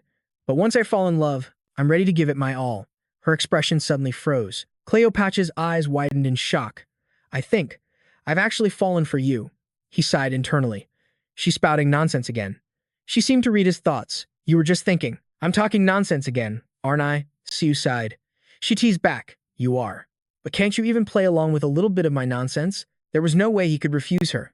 A stream of notifications suddenly appeared, making Siu anxious. His proficiency was rising again. And it was for gentleman's heart, a skill that levels up notoriously slowly. He had to be careful, or this could all blow up in his face. He hesitated. I'm still just a mortal. I can't meet you. Cleopatra just shrugged. You don't seem like any mortal I've ever met, especially since you've been resisting my charms this entire time. Or, is there a problem down there? Siu cut her off, clearly annoyed. Can we just end this meal here? She burst out laughing. Sorry, I was just kidding. But, what if you could become a god? He stared in shock. What? What are you talking about? Like I said, I'm human. Fa Cha replied calmly. I know. But I used to be immortal once, too. If you become a god, then we can finally meet. Actually, even if you don't become one. There are other ways for us to see each other. Her words left Siu even more stunned. What do you mean? She said firmly. Exactly what I said. Even if you aren't a god, I can still meet you. To be precise, I can come see you in person. He asked in disbelief, is that even possible? As far as I know, different dimensions can't interact with each other. Fa Cha agreed. That's how it's supposed to be. Siu's face paled. Supposed to be? You mean there's another way? She hinted. Haven't you already met someone who can? The one from GodTube. He frowned. You know about them? She leaned in, whispering into his ear. That's a secret. Fa Cha then winked with a bright smile. You shouldn't keep asking about a woman's secrets, you know. Outside, a different conversation was taking place. So Siu was in this restaurant? Yes, that's correct. The male secretary reported. He ordered a meal for two, but he's eating alone. What should we do? Minaja froze. He's alone, but ordered for two? I heard Cheron was very interested in him, so I came to see what he was like for myself. Of course, Cheron can take care of herself, but when a girl falls in love, her judgment can get clouded. This man, he doesn't seem ordinary. But does he dare get close to my precious niece? Absolutely not. I have to meet him myself to be sure. She gave a tense command. Let's go. Understood. Back inside, Siu's face was white. A secret, she continued. But you know, I tell my husband everything. I'd even tell him how many moles are on my body. He warned her sternly. Please, stop joking around. She pouted, not giving up. That's strange. Most men would be drooling by now if they heard that. Siu hesitated. The way you can come see me in my world. You're not going to tell me, are you? Fa Cha mocked him. What do you think? Of course not. If I told you everything, you might never see me again. He was slightly disappointed. So you have no intention of telling me the truth? She just giggled. You're thinking there's no way I'll ever tell you, right? Siu admitted it. Yes. Fa Cha sighed, so brutally honest. Fa Cha asked again, do you really not want to marry me? He was resolute. No, I don't. Siu shot up from his seat. I suggest we end our meal here, he declared. We have nothing more to talk about. Besides, if this continues, people will think I'm a lunatic. From their perspective, I'm just sitting here talking to a blank phone screen by myself. She pouted. But I really want to see you again, Siu. Can you please subscribe to my channel? Siu felt a flash of irritation. So that was her real motive all along? It explained why she'd been so shameless with her flirting. She blushed, admitting. At first, maybe, but not anymore. I really wanted to see you again. He was baffled. What does that have to do with subscribing to my channel? Facha began to explain her reasoning. Because that's the only way we can meet. And to show my sincerity, I'll tell you one more thing. Not every god has a god channel. As Siu walked away, he couldn't help but question it. Not every god has a god 2 channel? He frowned. What kind of nonsense is that? And why is she so fixated on marrying me anyway? Whatever. All that aside, my gentleman's heart proficiency, which barely ever moves, just jumped by almost 7% after a single dinner. Gentleman's heart. Maybe going on dinner dates now and then isn't so bad, especially since subscribing is free. What the hell am I thinking? How many more dungeons until I hit A-rank hunter? I need to get hunting. Now. Just then, an unexpected call made Siu stop in his tracks. Huh? A call? A text message popped up. Hey, it's my birthday today. Can you come home early? Siu froze. Today is Si's birthday? Ah, I've been so busy I completely forgot. I almost missed it. And today isn't just her birthday. Meanwhile, Mina hesitated. He went from the restaurant to a cemetery. The male secretary was just as confused. Ma'am, do you really have to do this yourself? She sounded slightly annoyed. What do you mean by that? He questioned. I understand you want to learn more about him, director, but is it really necessary to meet him in person? A flicker of sadness crossed Mina's face, knowing this man was connected to Cheron. The secretary understood. I will wait here. Please, rest in the car. Mina waved his offer away coldly. That won't be necessary. He'll be out soon enough. Hey, find a place nearby where we can talk. After all, having a conversation in a cemetery isn't exactly appropriate. And remember, we are only going to talk. Do not show any disrespect. The male secretary accepted the order. Yes, I will remember. Suddenly, an urgent announcement blared through the area. Signs of a dungeon outbreak have been detected within a 30-meter radius. I repeat, signs of a dungeon outbreak within 30 meters. Everyone, please. Mina's eyes flew wide in disbelief. A dungeon outbreak, she whispered. 30 meters? A dreadful suspicion dawned on her. Could it be? The announcement grew more frantic. This is an emergency. Confirmed grade 8 dungeon outbreak. Everyone, move inside the nearest building for shelter immediately. Sue instructed the small creature. Just sit here quietly and wait, okay? She then praised it warmly. Breaky, you must be so smart. You listen so well. It would be great if we could bring you inside. We have to introduce you to Mom and Dad. Siu agreed. Yeah, you're part of the family now. He gently urged his sister. Let's go. Sue. Inside the memorial hall, Sue's voice was heavy with sorrow. Mom, Dad, we're here. Siu watched her in silence. He thought, today is Sue's birthday, and the anniversary of our mother's death, the day she died, is a day I can never forget, no matter how hard I try. Because on the day we all went out to celebrate Sue's birthday, she was caught in a sudden dungeon explosion and lost her life. Sue suddenly broke the silence. By the way, brother, there's something I want to ask you. About the day Mom died. Sue was taken aback. The day she died, she continued. That moment, when she was holding us while the dungeon was exploding, do you remember what she said? I don't know if you recall, but for some reason, I feel like it was something she had to tell us, no matter the cost. Her words made him freeze. I remember. It's a moment I could never forget, even in death. Siu forced a strained smile. I don't remember either. Just then, another emergency alert shattered the peace. Attention! A B-rank dungeon explosion has been detected. The broadcast explained. A dungeon explosion is a phenomenon that occurs when a dungeon's magical power becomes unstable, leading to two main consequences. First, a dungeon quake, where the monsters inside will flood out into the open. As long as the monsters can be handled, it's not a major issue unless it's a high-level quake. However, the real problem is a dungeon explosion. The magical energy from within the dungeon is violently released into the surrounding area. Beyond the damage from the blast itself, if ordinary people are caught in the aftermath, it is highly likely they will perish. Even if they are lucky enough to survive, they will almost certainly fall ill. In extremely rare cases, they might awaken new powers by resonating with the released magical energy. Mina cried out in terror. What? A dungeon explosion?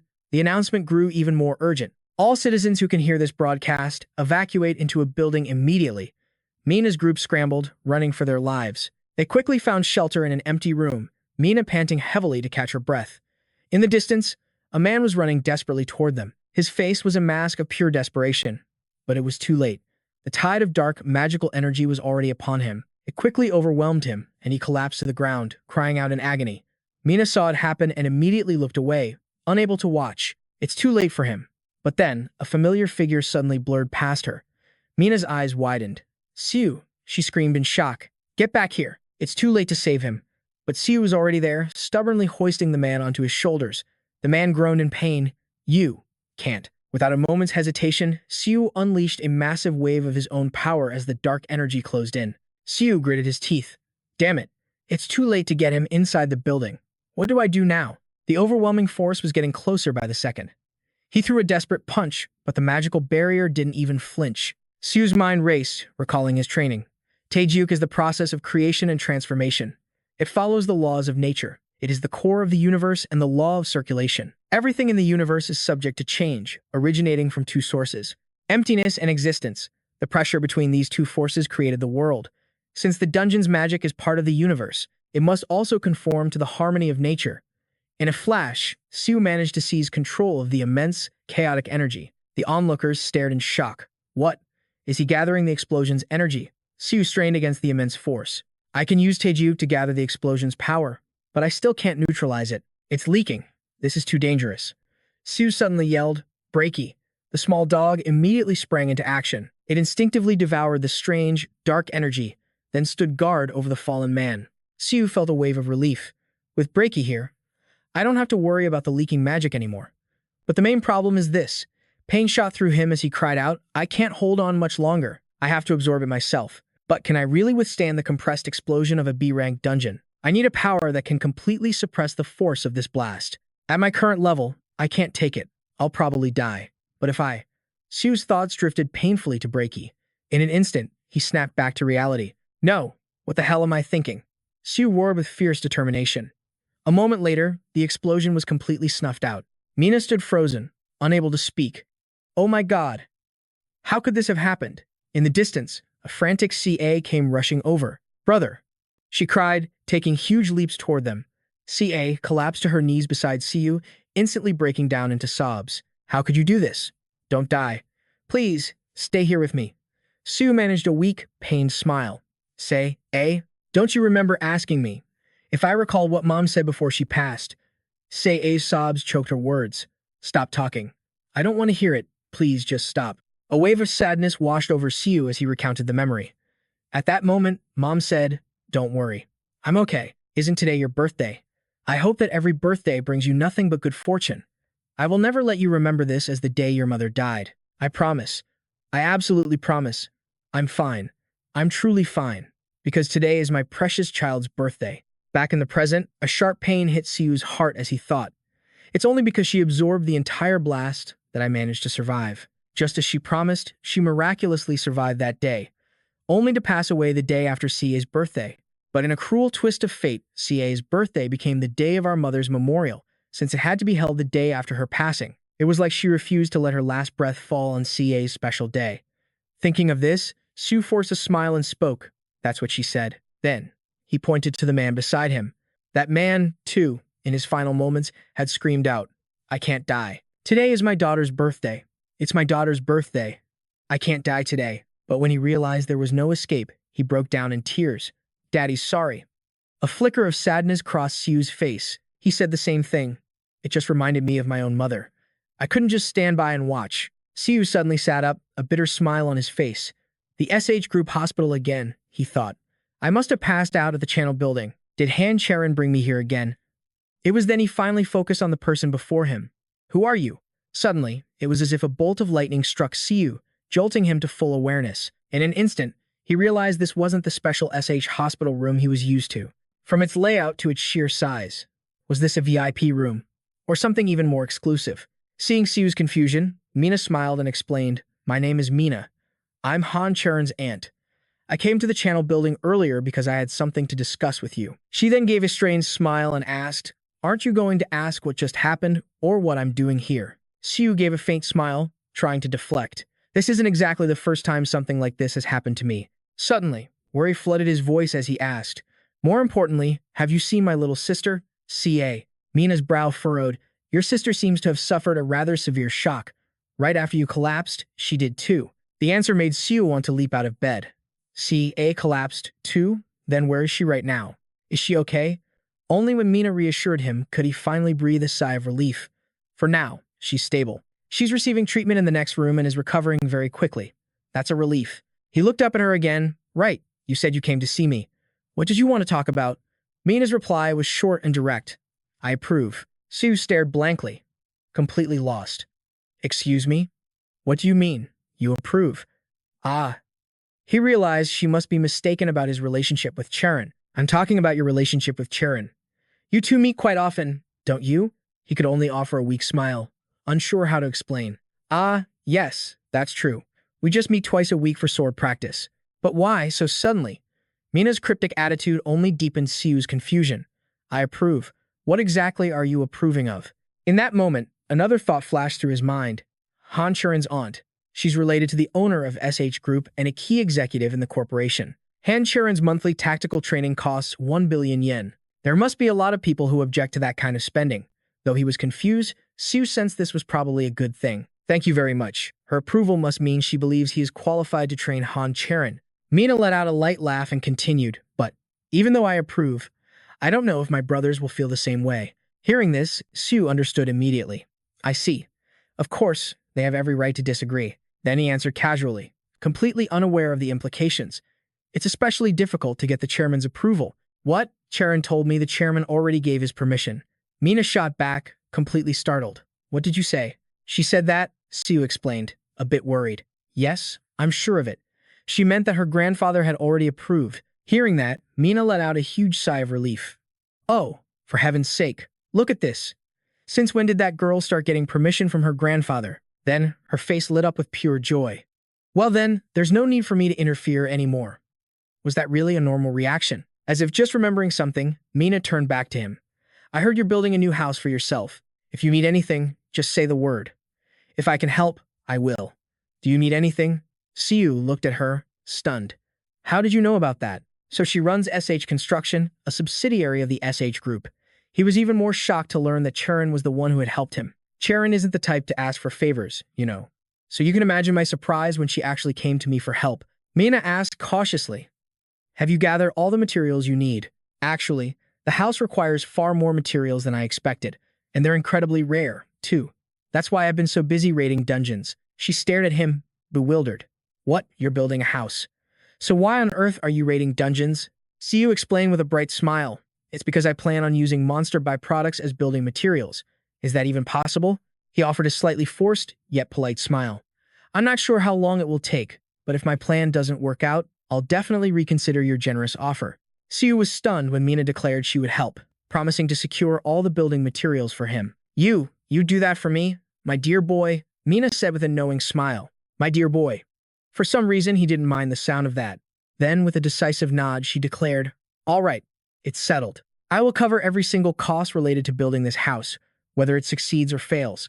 It was only then that Siu realized she was completely serious. "What? A rough estimate is already 3 billion won. But for a giant like the SH Group, that amount was probably nothing more than pocket change." The question slipped out before he could stop it. "But why would you do all this for me? Isn't it obvious? This house will be the new home for you and Han Cheron after you're married, right?" In that instant, Siu's mind went completely blank. "Oh, did I overstep?" Mina asked, cheerfully scribbling something on a piece of paper. "Regardless, I'll get this sorted out for you as quickly as possible." Wait a minute. Without a hint of hesitation, she pressed the note into his hand. "This is my number. I would give you my business card. But the heads of the SH Group run so many subsidiaries, we don't carry personal ones. It's a way to get around certain trade laws, you see." With that, she turned and walked away. "In any case, I've just given you my direct, private line. If you need anything at all, don't hesitate to call. Now, you should get some rest." Long after Mina was gone, Siu's mind was still reeling. A home for what? A short while later, he and COA found a bench in the serene park on the SH hospital grounds. His thoughts drifted back to the bizarre conversation. Both Han Cheron and Han Mina were treating him differently. He knew he had to clear up this massive misunderstanding. Seeing COA looking so happy beside him, a sense of peace washed over him. Still, it was thanks to them that they were staying so comfortably at this top-tier hospital. And because of that, COA's condition had improved dramatically. But a nagging worry remained. How in the world was he supposed to explain all this to COA? He furrowed his brow, lost in thought. Lee Min-jun had told him that COA already knew a little about his life as a hunter and a YouTuber. In that case, he should at least explain this incident. But he had no idea how to begin or where to even start. Suddenly, a voice cut through his thoughts. "Excuse me." Yes, it was the man Siu had rescued, who seemed to have appeared out of thin air. The man smiled warmly at him. "So you're here at this hospital, too. How are you feeling?"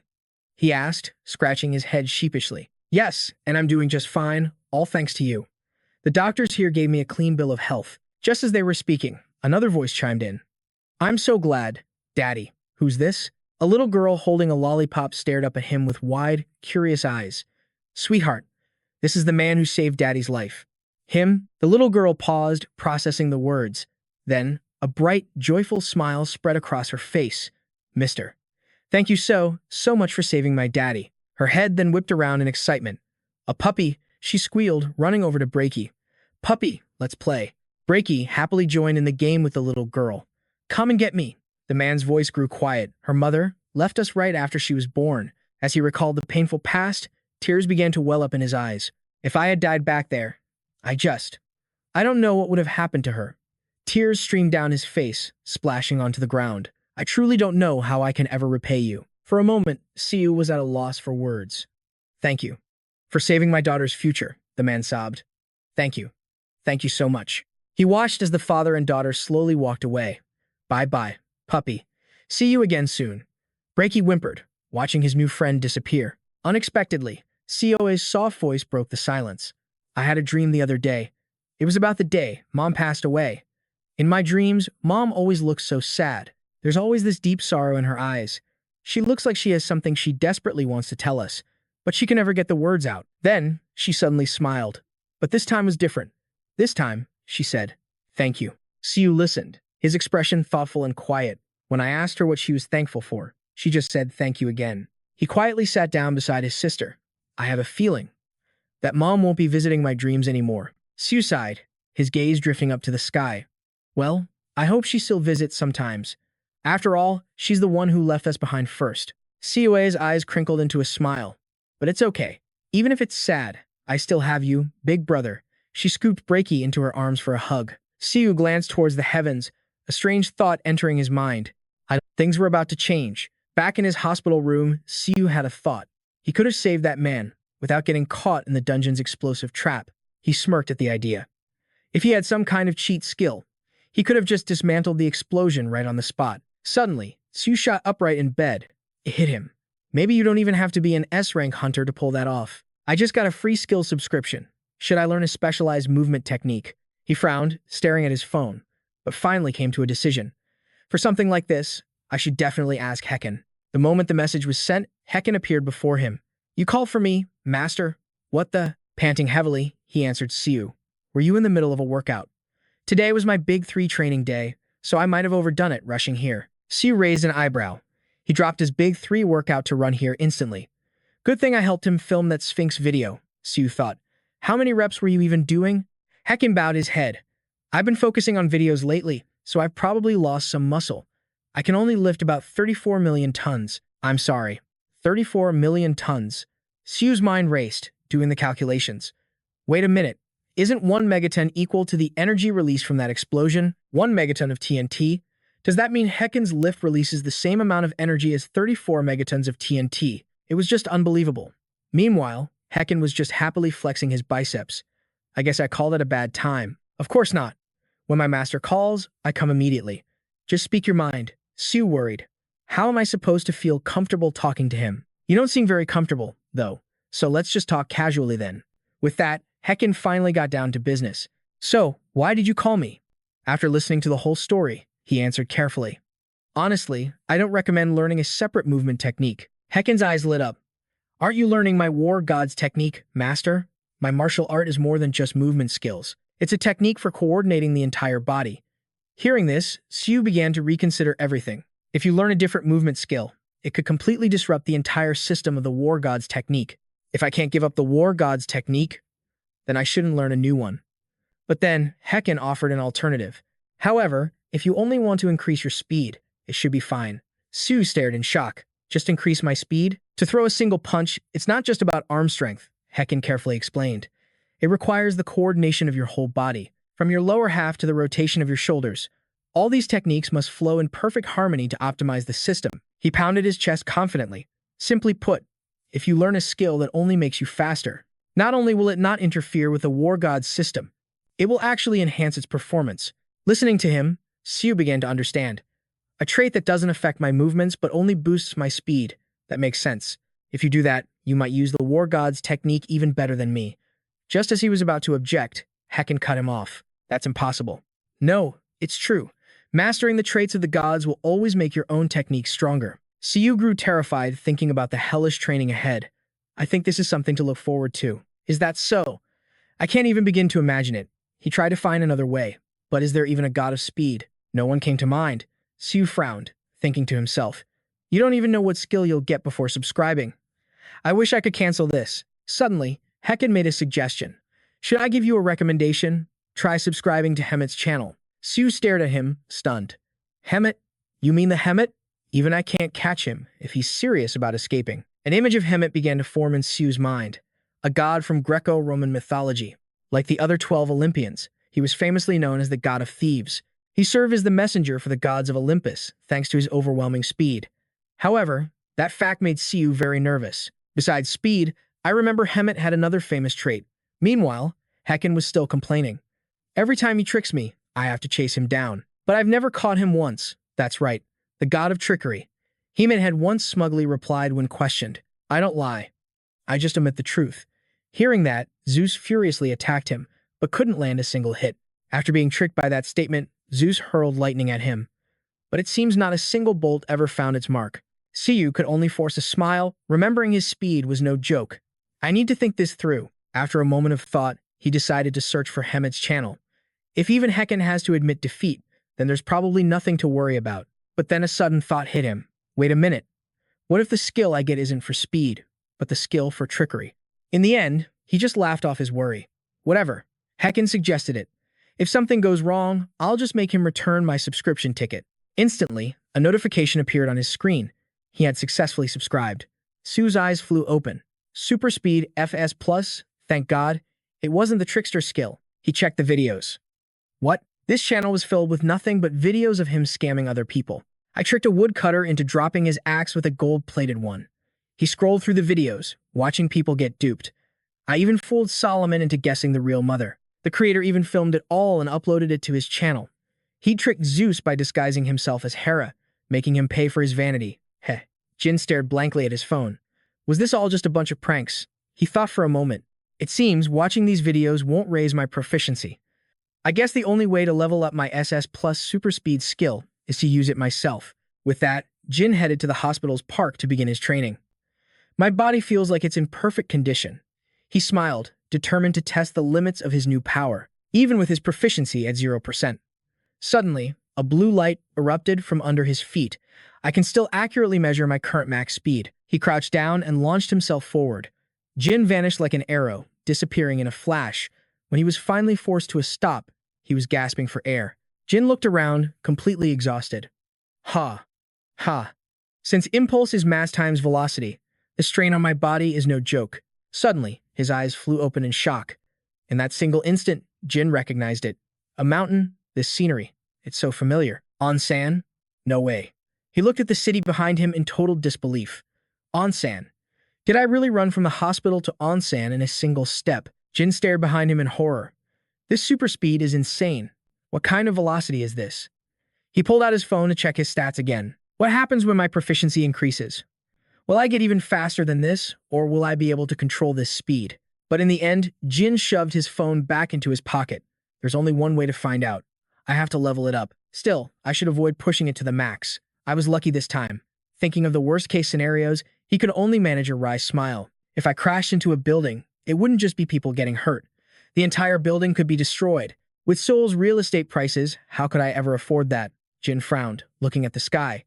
I should only train super speed inside a dungeon. He later met up with Jun and headed for a dungeon.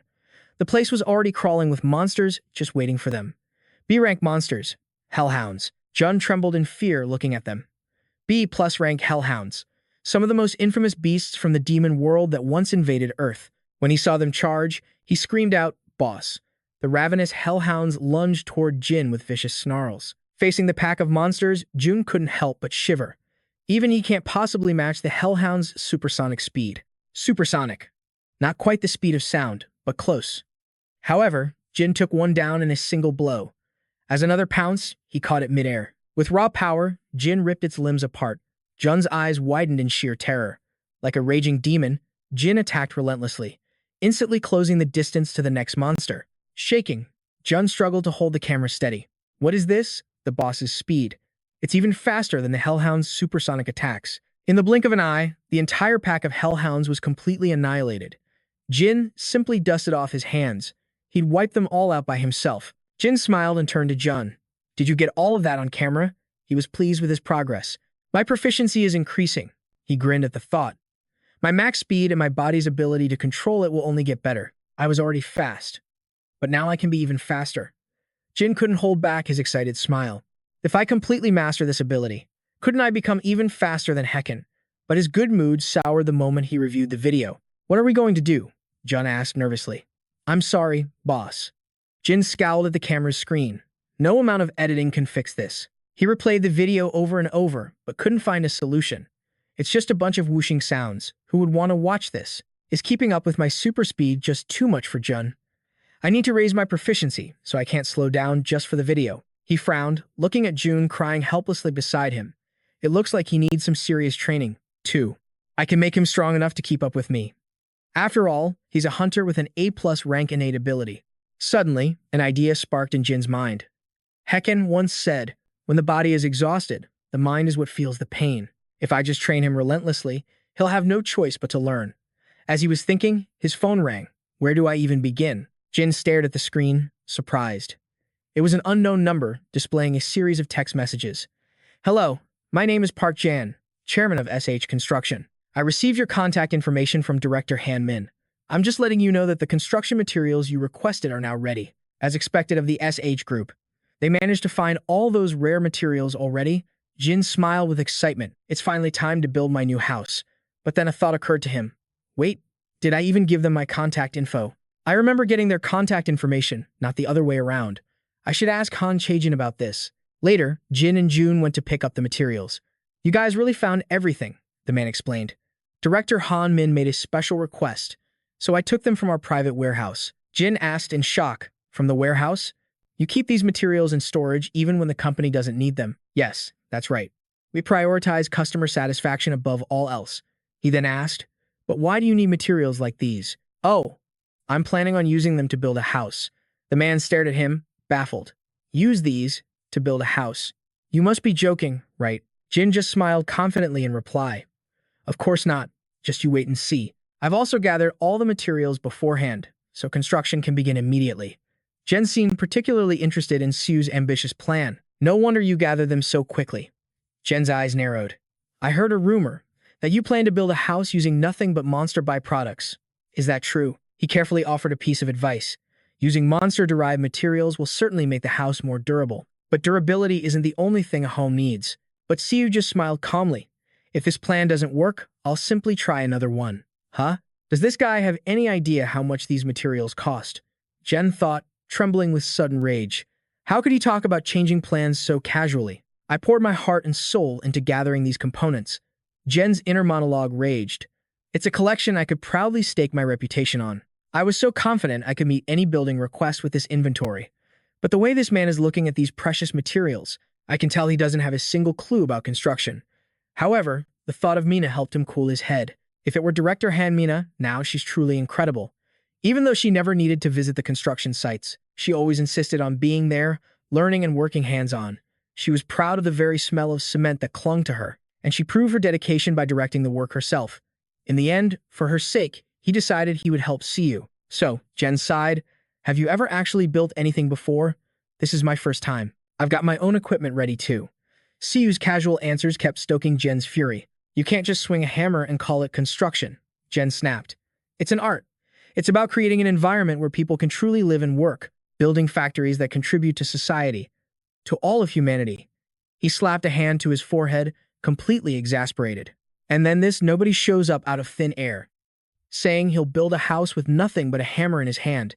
If I don't give this guy a piece of my mind. But thinking it over, for Mina's sake, he felt he had no choice. Your name. It's Siu, right? I have no idea how he knows director Han Mina, but the way she pleaded with me to help him build this house.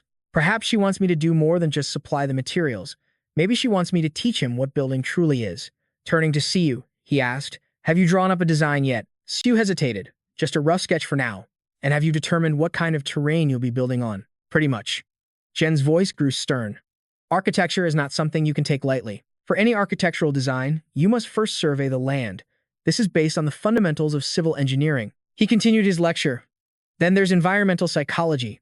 You have to consider if the climate and surroundings promote comfort and well-being, and it also depends entirely on the building's intended purpose.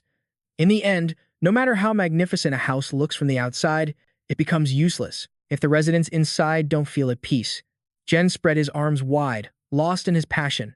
Finally, the design must incorporate feng shui and the spiritual harmony of the occupants. He suddenly became incredibly animated. Then, you must integrate technology and mechanics into the blueprint. It's a chain of processes, eliminating, replacing, and applying what is feasible until you have a real, functioning structure. Jen whipped his head around, pointing a finger straight at Siu. Architecture is a grand synthesis of procedures developed by humanity over millennia. I see. I guess I underestimated the complexity. Siu could only scratch his head, looking a bit lost. You said you have a design, right? Yes. With that, he handed the blueprint over to Jen. Let me see it. Thanks, kid. Staring at the paper, Jen scoffed internally. What do I think? Does he even need to ask? A complete amateur's work. It's bound to be a mess. But as his eyes scanned the details, they flew wide open. What is this?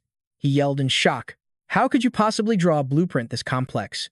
Jen's hands trembled as he stared, unable to believe what he was seeing. This is impossible. I've been in this industry for decades, but I've never laid eyes on a design this perfect. This single blueprint completely shatters everything we thought we knew. His voice still laced with disbelief, Jen asked, didn't you say you were a hunter? I also run a YouTube channel, Siu replied. A YouTube channel? Is it about architecture? No, it's about my work as a hunter.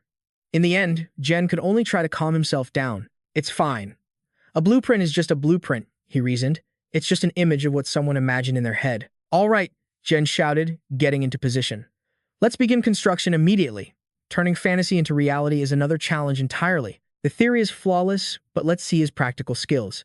Siu stretched his arms and called out, okay, I'll start by clearing this out. In an instant, he unleashed a devastating strike. Everything in its path instantly shattered into dust. When it was over, Siu casually brushed a speck of dirt from his shirt. Jen was left utterly speechless. A structure like that, destroyed in a single blow. But it didn't end there. Siu then calmly picked up a nearby steel beam. Could a normal person even lift a steel beam that massive? Then it hit Jen. Right, Hephaestus told me to break the ground first. Instantly, he drew his leg back. A swirling blue dragon aura coiled around it, waiting for the moment he would stomp down. The impact created a massive shockwave. Jen frowned, terrified. I'm pretty sure the person who told him to break the ground. He stared at Jen's back in horror. Didn't mean for him to completely shatter it. For the first time, Jen was frozen, witnessing a monstrous level of power. I know hunters have superhuman strength, but is this really a power that a single human can possess? Jen was so focused on the construction he didn't even see Jen's face. All right, the site preparation is done. He effortlessly tossed the colossal steel beam into the air with one hand. Standing in one spot, Jen launched every beam into place with terrifying speed. I think I should just go home now. Just as the defeated Jen turned to leave, Jun came running over eagerly. Boss, I'm here to help. Jun, can you help me move these materials? The kid ran over to his steel beam excitedly. Of course, boss. But with all his strength, Jun couldn't even make it shift. It didn't move a single inch. He gritted his teeth in frustration. Fine. Let's see what gives out first, me or you. Just then, the other beams began to tremble violently. Jun was crushed underneath them, letting out a terrible scream. Jin rushed over to him. What happened? How did you get pinned down? He complained as he lifted the beams off. Seriously, what kind of B-rank hunter is this pathetic? I think you need to work on your physical conditioning. Jun was in so much pain he couldn't even stand, sprawled on the ground. Are you hurt? Let me take a look. That's when Jin realized the gravity of the situation. Were the materials really that heavy? From his shoulder down to his ribs, the entire right side of his body was completely shattered. But remembering Jun's ability, he just sighed. Nah, it's not that serious. Just use your super regeneration and stop being so dramatic. Jun cried out, tears streaming down his face. I'm not being dramatic. I can regenerate, but I can still feel all the pain. I think I need to go to a hospital. Jin frowned at him. A hospital? What for? Just use your regeneration. I can't do it. With my joints dislocated like this, if I use my power now. Suddenly, Jin produced a needle and jabbed it into the back of Jun's neck. Oh, is that all? Why didn't you just say so? How do you feel now? Jun's eyes flew open in shock. I can use my regeneration now. Boss, how did you do that? Jin casually explained. When your body parts are dislocated, it means your meridians are blocked. I simply used acupuncture on your pressure points to clear the blockages in your energy pathways. Pressure points, meridians, stuff like that. With that, he left Jun on the ground and returned to his work. I'm going back to building. You just lie there and recover. But then Jin stopped in his tracks, turning back to Jun. Hey, Jun, wait a second. Yeah? It's okay if your legs get broken a few times, right? A horrifying realization began to dawn on Jun. I'll just heal you right after. So let's go ahead and break them a few more times. Huh. What did you just say? And with that, Jin grabbed the nearest steel beam. Since things are already like this, I'll help you get stronger. How often do you think you'll get a chance to be trained by me personally? Before Jun could even protest, the steel beam was swinging right for him. Boss! Amidst the boy's horrifying screams, Jin just grinned mischievously. This is all for your own good. Looking at the completed frame, Jin felt satisfied. I thought this would take 2 weeks at the most, but in the end, it only took 3 days. Look, behind him, another of Jun's pathetic screams echoed. He was sobbing and trembling as he begged, Boss, please save me. Just your right arm this time, huh? A new idea suddenly struck Jin. You know, I think there might be a way to make it hurt less. I'm going to die. After another training session with the steel beams, Jin performed his usual acupuncture on Jun. The kid just cried helplessly. No matter what, I feel like I'm not helping you at all. You are helping. Besides, you're making progress. Jin gave him an encouraging smile. Before you couldn't even lift one of these properly, but now you can handle 2 of them. You're right. For some reason, I feel like I get a little bit stronger every time you do that to me. Seeing him improve bit by bit brought Jin some satisfaction. His learning pace may be slow, but he is definitely growing, one step at a time. By now, Jun could handle the steel beams without much of a struggle. Even though he's learning with a method totally different from Churan, I'm glad he's also gradually grasping the essence of Tai Chi. However, Jin still had some concerns about him. Even though I'm teaching Cheron, SS-rank Tai Chi is an ability that even an S-rank talent couldn't learn. So there's no way Kim Jun could learn it with his A+ rank potential. And yet, it was somehow becoming possible. Turns out, every time he used acupuncture, he was secretly infusing his own power into Jun. Thanks to Jun's super regeneration, I can forcibly inject the power of Tai Chi into his body, while simultaneously healing his broken bones with my sacred arts. But regardless of the method, seeing Jun improve was Jin's ultimate goal. They say a broken body leads to a broken spirit, but Jun somehow managed to rank up from B to B+ without any real suffering. He then pulled out his phone to check his own stats. He didn't seem to mind, though. Thanks to him, my holy medicine proficiency was steadily on the rise. Staring at his phone screen, Siu felt a surge of confidence. With my holy medicine at this level, I can definitely improve her condition. But just as he was lost in thought, Jun's desperate screams echoed out once more. I'll concoct a new herbal medicine. No, I have to give it to him. From within the twisted pile of steel, a trembling voice called out, Save me, please. All right, that's enough. Siu carefully moved the steel beams aside, then gently reached his hand out toward Jun. I'll finish the house. You go and get some rest. But when the work was finally complete, Siu himself was left utterly speechless. By the god Hephaestus, you call this cozy? Standing before them was a towering mansion, built by Siu's hands alone. You really built all this yourself. You were watching the whole time. I know I was. But it's still impossible to believe. A sudden flood of notifications on his phone made Siu jump. It went up that much from just one build. His brow furrowed as a wild idea sparked in his mind. Should I start grinding my proficiency by building houses? I could just build and destroy over and over until my proficiency reaches 100%. But in the end, Siu decided against it. No, just building this one house was no easy feat. Creating the raw materials from scratch is impossible here. Hey, boss. Aren't you going to throw a housewarming party? Siu looked at Jun, surprised. A housewarming party? You just built a brand new house. Of course you have to celebrate. The idea started to take root in Siu's mind. Right. Who would I even be close enough with to invite? No, wait, I received so much help from so many different people to build this home. A smile spread across his face as he immediately agreed. You know what? You're absolutely right. So when are you going to do it? Siu looked up, calculating. I still have things to prepare, so let's say in 3 days. Jun gave him a thumbs up. All right, see you in 3 days then, boss. I'll be sure to tell my little sister. 2. Wait, you're leaving already? But before Siu could even finish his sentence, Jun was already sprinting away at full speed. Hey, at least let me treat you to a meal or something.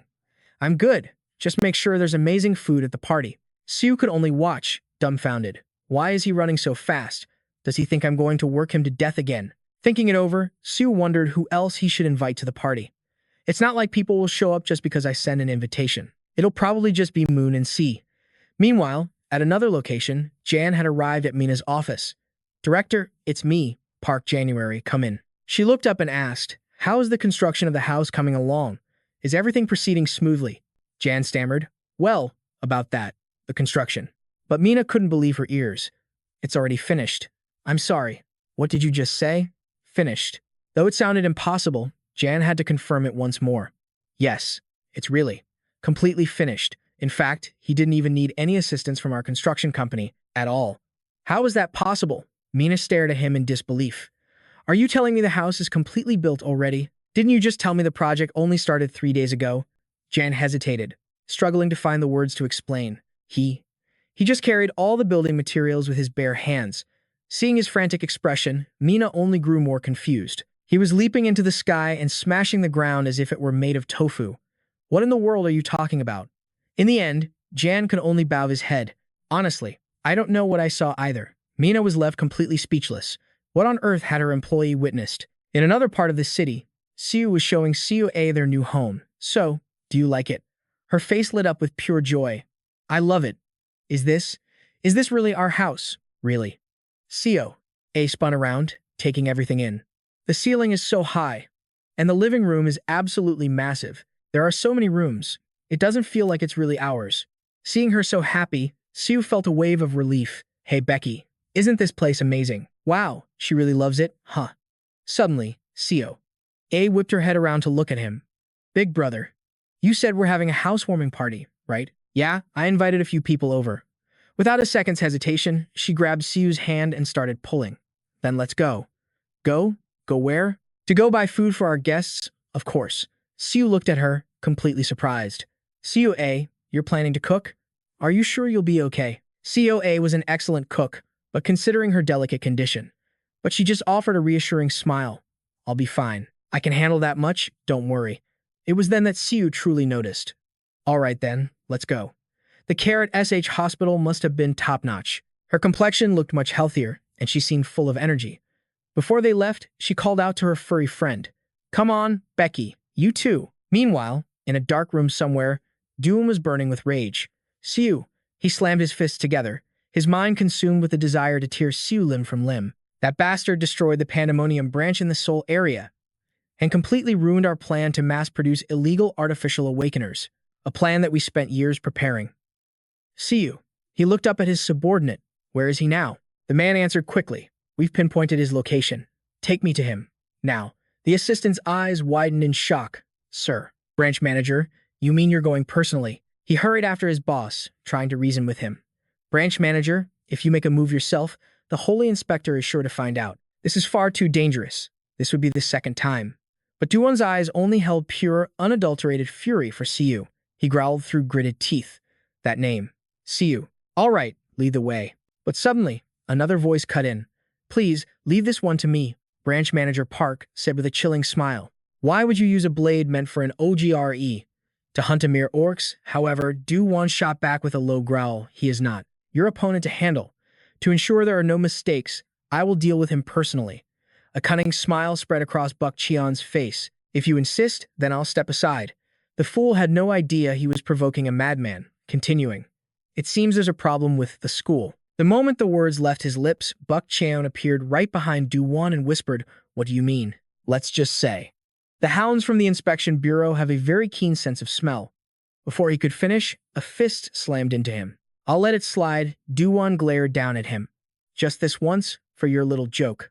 My apologies, Buck Chang grunted, clutching his stomach in pain. It seems the school has made a reckless move. They're searching for a suitable human sacrifice for a revival. And Baek's son has his eyes on someone. Do Jun's expression instantly darkened. Baek's son and the school tried to stop him, but he has decided to make a move personally. Buck Chung's words only fueled his rising rage. That's exactly why I came to you, branch manager. You're the only one who can possibly stop him. The illegal Awakener training program was just a stepping stone for what the school is planning. Do Jun could feel it, the distinct sensation of being watched. If the school is involved, then the Blood Shadow Guild is watching too. He suddenly clapped Buck Chan on the shoulder. Even Myung-Jang fell to him. Do Jun narrowed his eyes, asking, "Can you handle this? How could you even compare us to him?" But a flicker in Do Jun's eyes mesmerized him, leaving him no choice but to obey. "Leave it all to me." Siu was utterly speechless. "Whoa," he exclaimed, staring in awe at the feast spread across the table. "Why did you make so much? Aren't we having guests over? We need to have a proper spread." Siu asked worriedly. "But isn't this a little excessive? Hey, it's better to have too much than not enough." Just then, Breaky trotted over with his bowl in his mouth.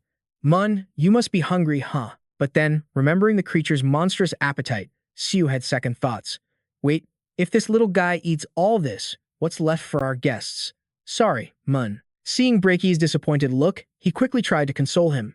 "I'll get you something else." Siu turned and asked him, "Appa, when are they getting here?" Siu pulled out his phone to check.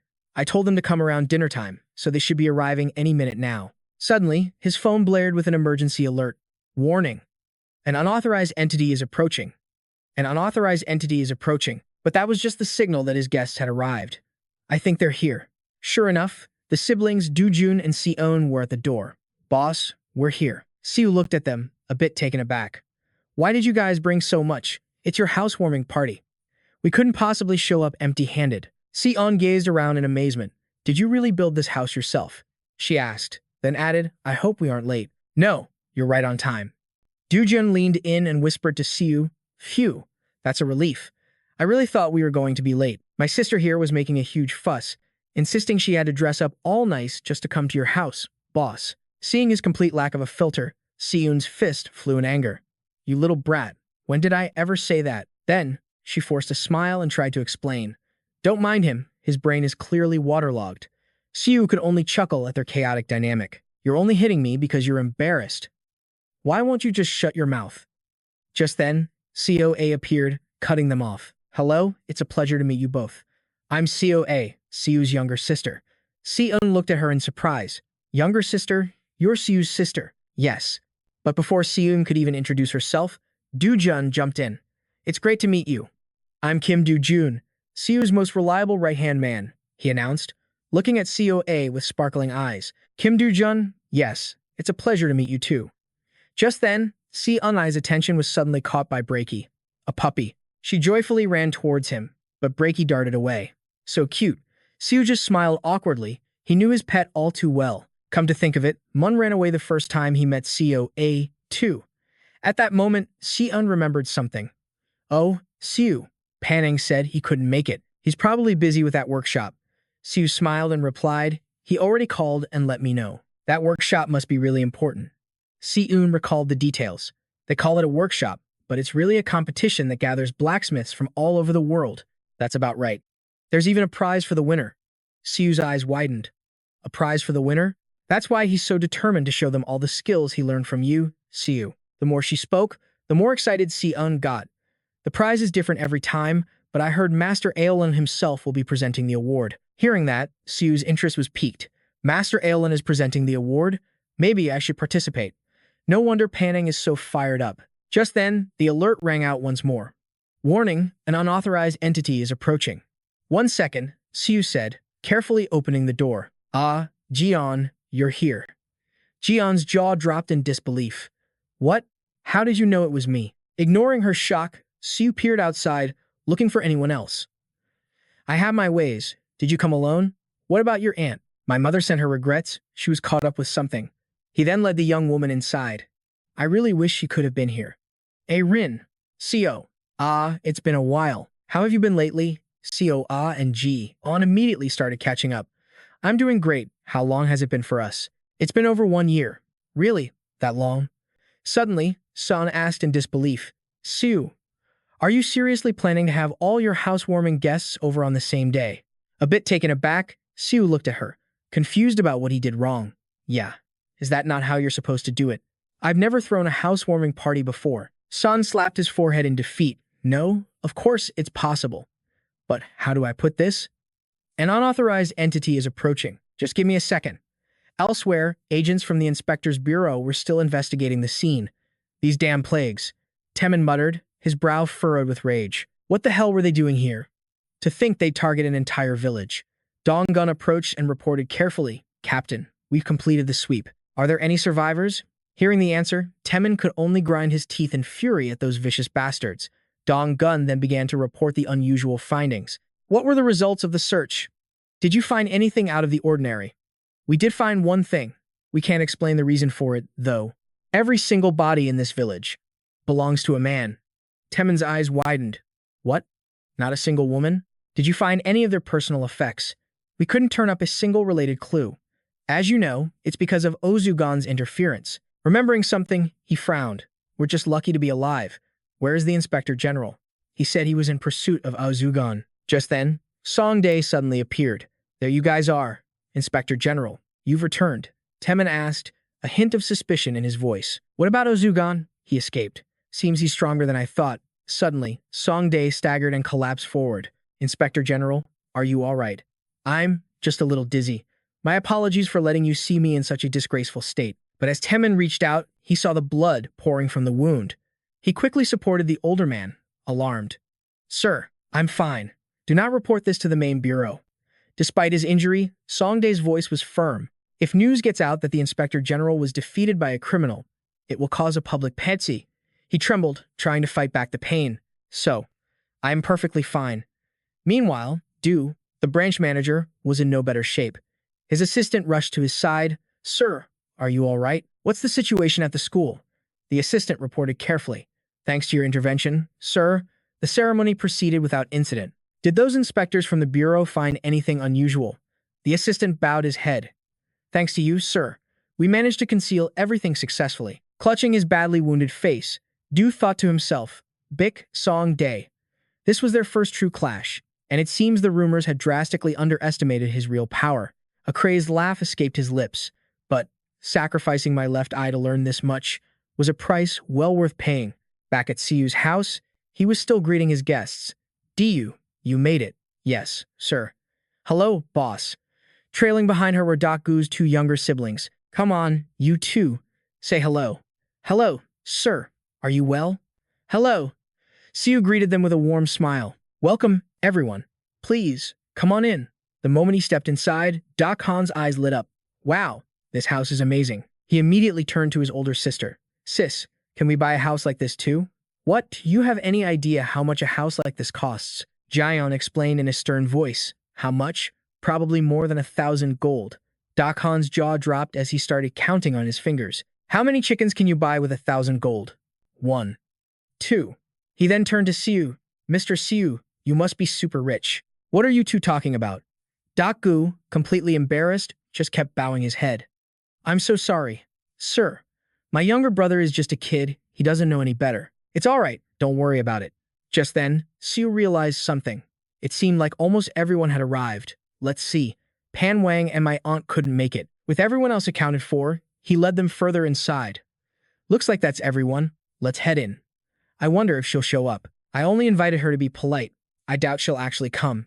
Sun looked around, utterly bewildered. You haven't bought any furniture yet? Well, the house was just completed, so I only had time to throw together a table and some chairs. Wait, you made these yourself. Just then, a notification pinged on Siu's phone. He glanced suspiciously towards the front door. Didn't you just say that was everyone? That's what I thought. But an unauthorized entity is approaching.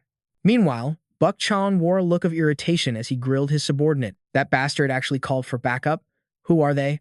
The man quickly responded, I assume they're his associates, sir. But their identities are still unknown. Hearing this, a cruel smirk spread across Dochon's face. It seems that Fool still hasn't grasped the situation he's in. The subordinate's expression was grave and urgent. If we make a single wrong move, we could lose control of everything. What are your orders? Dochon replied with chilling calm. What else is there to do? He clenched his fist, a cold smile playing on his lips. We'll just have to annihilate every last one of them. Having said his piece, Dochon gave the sudden command. All units, get ready to move. Back at the house, Sun couldn't help but feel a little unnerved. Didn't you say everyone was already here?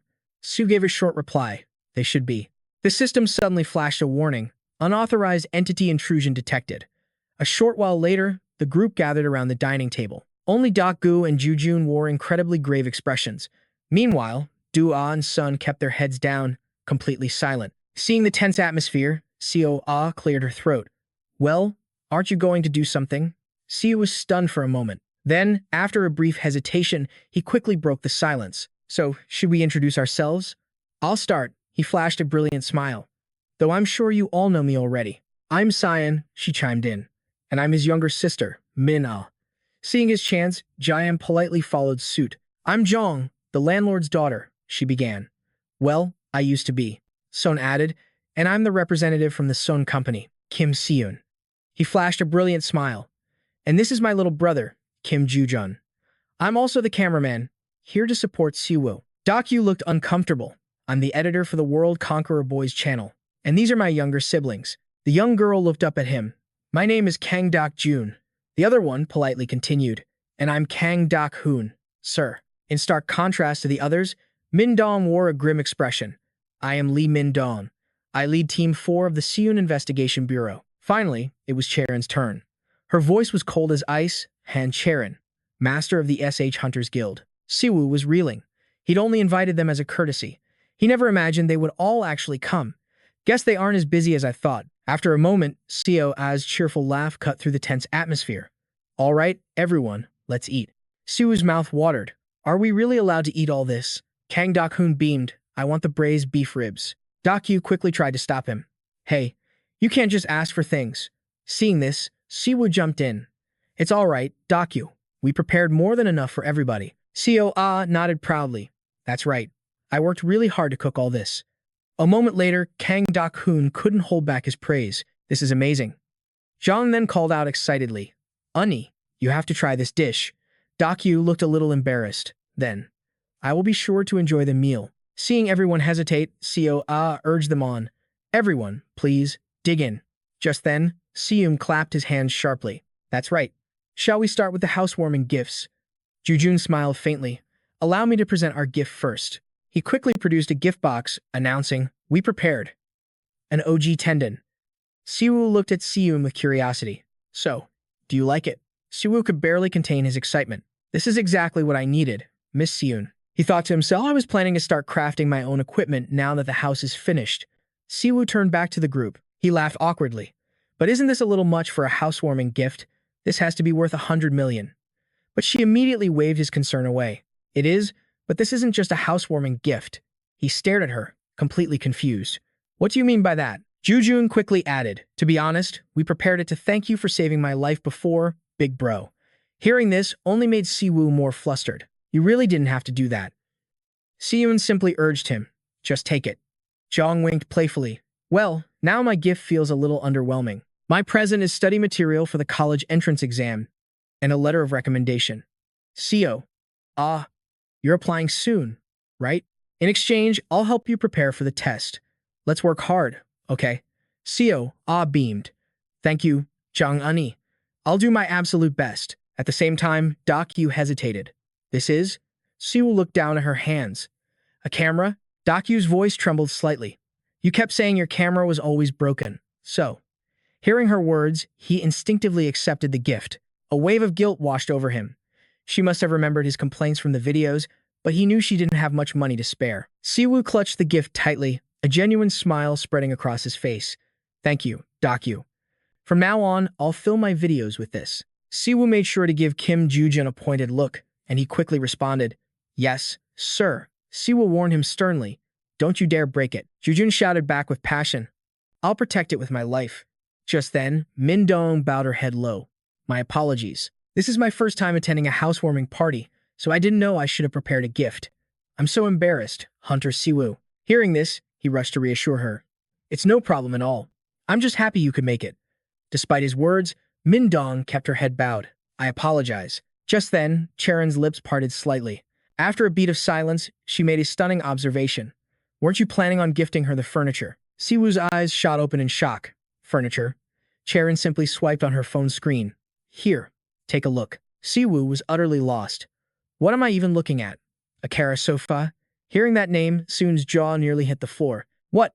Did you just say a Kara sofa? He asked, bewildered. What's wrong? She practically yelled back. Let me see that for a second. Siwoo looked completely thunderstruck. Oh my god. A Kara sofa and a Harry Wadden wardrobe. Siwoo asked curiously, are they that expensive? She replied instantly. It's not just that they're expensive. Each one costs several billion won. The shocking news made him physically recoil. Several billion. What kind of furniture costs billions? Siwoo whispered. And on top of that, they're nearly impossible to acquire. They only produce 10 of each a year. There are only 1,000 Harry Wadden wardrobes in the entire world, and they're sold exclusively to VIP clients of Korea's SH department store. Siwoo turned to Cheron. How in the world did you get them? She answered matter-of-factly. Director Han Min is the manager of the SH department store. She personally selected the gifts. Soon leaned in, giving him some serious advice. If I were you, I would only choose one of the two, either the Kara sofa or the Harry Wadden wardrobe. He nodded in agreement. I was thinking the same thing. But across the room, Cheron looked completely baffled. She questioned him with an icy tone. But they're both gifts for you. The moment the words left her mouth, the entire room fell dead silent. Every single person stared at Cheron in utter disbelief. At the same time, Min Dong flinched and shot Cheron a deadly serious glare. It took Siwoo a moment to find his voice again. He asked, completely bewildered, all of them? You mean, all the furniture on this list? The wardrobe, the chairs, the table? There was a robotic vacuum, a refrigerator, a washer, a dryer, a dishwasher, a TV, shelving units, an iron, a toaster, dressers, display cabinets, a bed with a full set of linens, and even an air fryer. She nodded, confirming. Yes, all of it. Hearing her answer, the group was left utterly speechless. A moment later, Cyan slammed his hand down on the glass table. He sighed in defeat. Leave it to the people from the SH group to send all this stuff as a housewarming gift. We really live in two completely different worlds. That thought made Cyan freeze. Wait a minute. Now that you mention it, this isn't some kind of dowry, is it? A chilling realization suddenly dawned on him. Han Cheron's aunt already thinks we're dating. So why is this misunderstanding spiraling so far out of control? Cyan forced a bitter laugh. I have no idea. Besides, she's the one who jumped to conclusions. He was just taking a casual stroll down the street, when suddenly, an alert blared. Unauthorized entity intrusion detected. Cyan froze in his tracks. Is that Shan Wang or someone else? But it didn't end there. The screen flashed once more. Warning. Immense magical power detected. Switching to emergency mode. Faced with this shocking turn of events, Cyan was completely paralyzed. He barely managed to choke out, what in the world is happening? Just then, the building across the street erupted in a massive explosion. At that same moment, Bok Cheon and his crew arrived. He looked up and smirked. Well now, look at the fancy place that son of a bitch is hiding in. Bok Cheon narrowed his eyes, focusing on the glowing building. A cruel grin spread across his face. Cyan. Without a second of hesitation, Bok Cheon gave the order. Smash it open for me. One of his men roared back. Sir. Yes, sir. The man grabbed the door handle and pulled with all his might, but suddenly his body began to tremble violently. Bok Cheon snapped impatiently. What are you doing? The man hesitated. No, it's just. Seeing this, Bok Cheon snarled, pathetic. To think that scum like you are actually members of chaos. Instantly, Bok Cheon tightened his grip on the club in his hand. He swung it violently behind him, roaring, Get out of my way. Bok Cheon suddenly froze. He turned and looked in a specific direction. If they attracted any more attention, the inspectors would be here in a flash. Thinking of this, a wicked smile crept onto his face. But that's only a problem if we handle this before they show up. After a moment, smoke and dust billowed into the air. Bok Cheon stepped out from the cloud, his voice cold. Finish this quickly. Just then, his underlings cried out in terror. Boss, the door.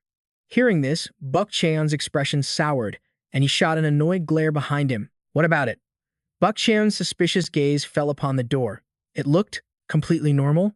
Witnessing the impossible, a flicker of confusion crossed his face. What is going on here?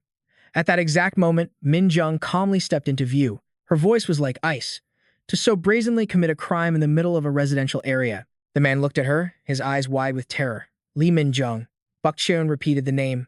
Li Minjung. His lackey quickly reported, "That's the infamous butcher inspector from Seoul." He growled in frustration. "What the hell is that witch doing here?" Minjung kept her head lowered, speaking in a low voice. "Ordinary criminals wouldn't dare to commit a crime this bold. You must have a specific reason for coming here." With that, Minjung snapped her head up. Her voice rang out like steel. "You're from Chaos, aren't you?" Just then, Do Jun curiously poked his head outside. "What's all the noise?" "Huh? Do you have more guests?"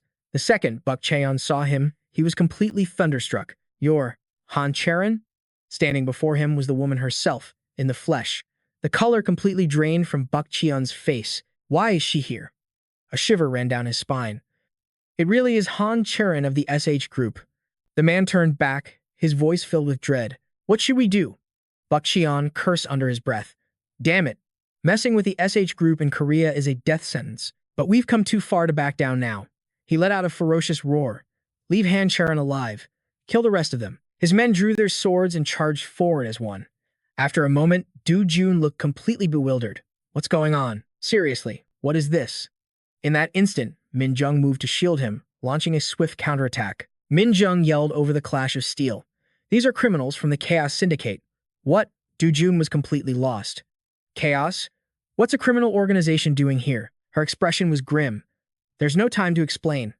Without another word, Min Jung launched herself right into the fray. She stomped her foot on the ground, shattering the pavement, and rocketed high into the air. For a split second, Min Jung seemed to hang suspended in the night sky. With a swift arc of her blade, Min Jung descended on one of the thugs, cutting him down without a shred of hesitation. Staring at the horrifying scene, Do Jun was practically in shock. Oh my god. Back in the fight, Min Jung's sword became a blur, sending sprays of blood into the air. At the same time, Do Jun turned to look in another direction, only to see Cheron, her expression ice cold as she swung her sword, her eyes radiating pure killing intent.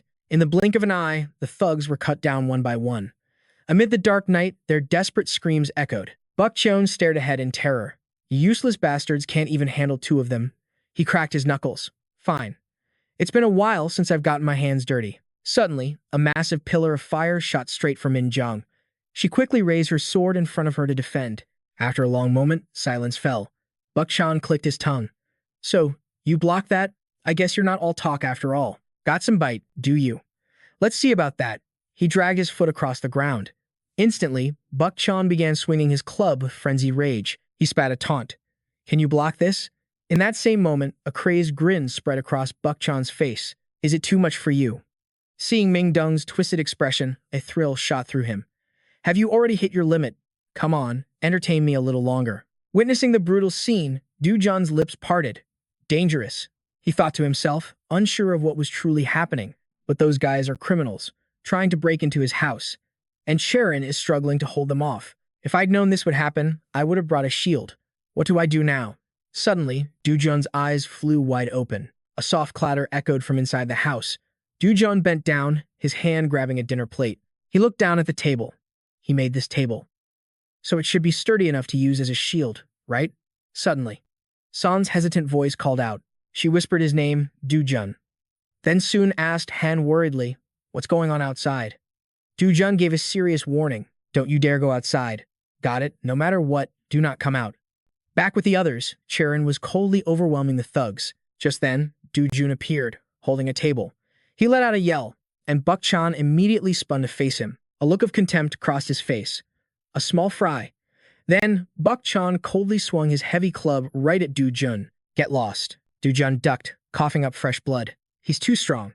Without warning, Buk Cheon charged forward, leaving Do Jun momentarily stunned. When did he? Do Jun's brow furrowed with tension.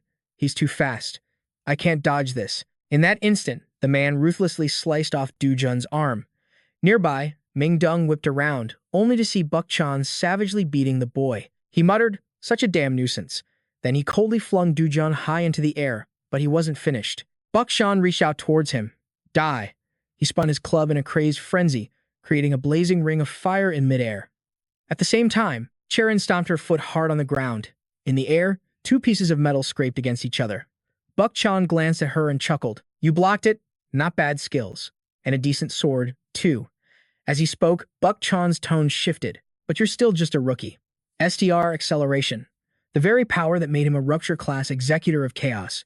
It didn't just affect his body's speed, but also his perception through hormones, accelerating his thoughts and reflexes. When his hormones and metabolism accelerated, the world around him seemed to stretch out, and everything was perceived in slow motion. Dochon's mind raced with calculations. If pushed to its absolute limit, he could easily surpass the speed of sound while moving at his own normal pace. Everything except for him would move like a snail.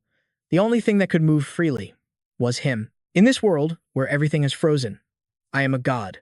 Suddenly, Dochon's face twisted into a grimace. What is this? His body began to tremble uncontrollably. An involuntary shiver ran down Dochon's spine. A tingling sensation spread across his entire body. Warning bells screamed inside his head. His killer instinct was screaming at him. If I don't move right now, I'm going to die.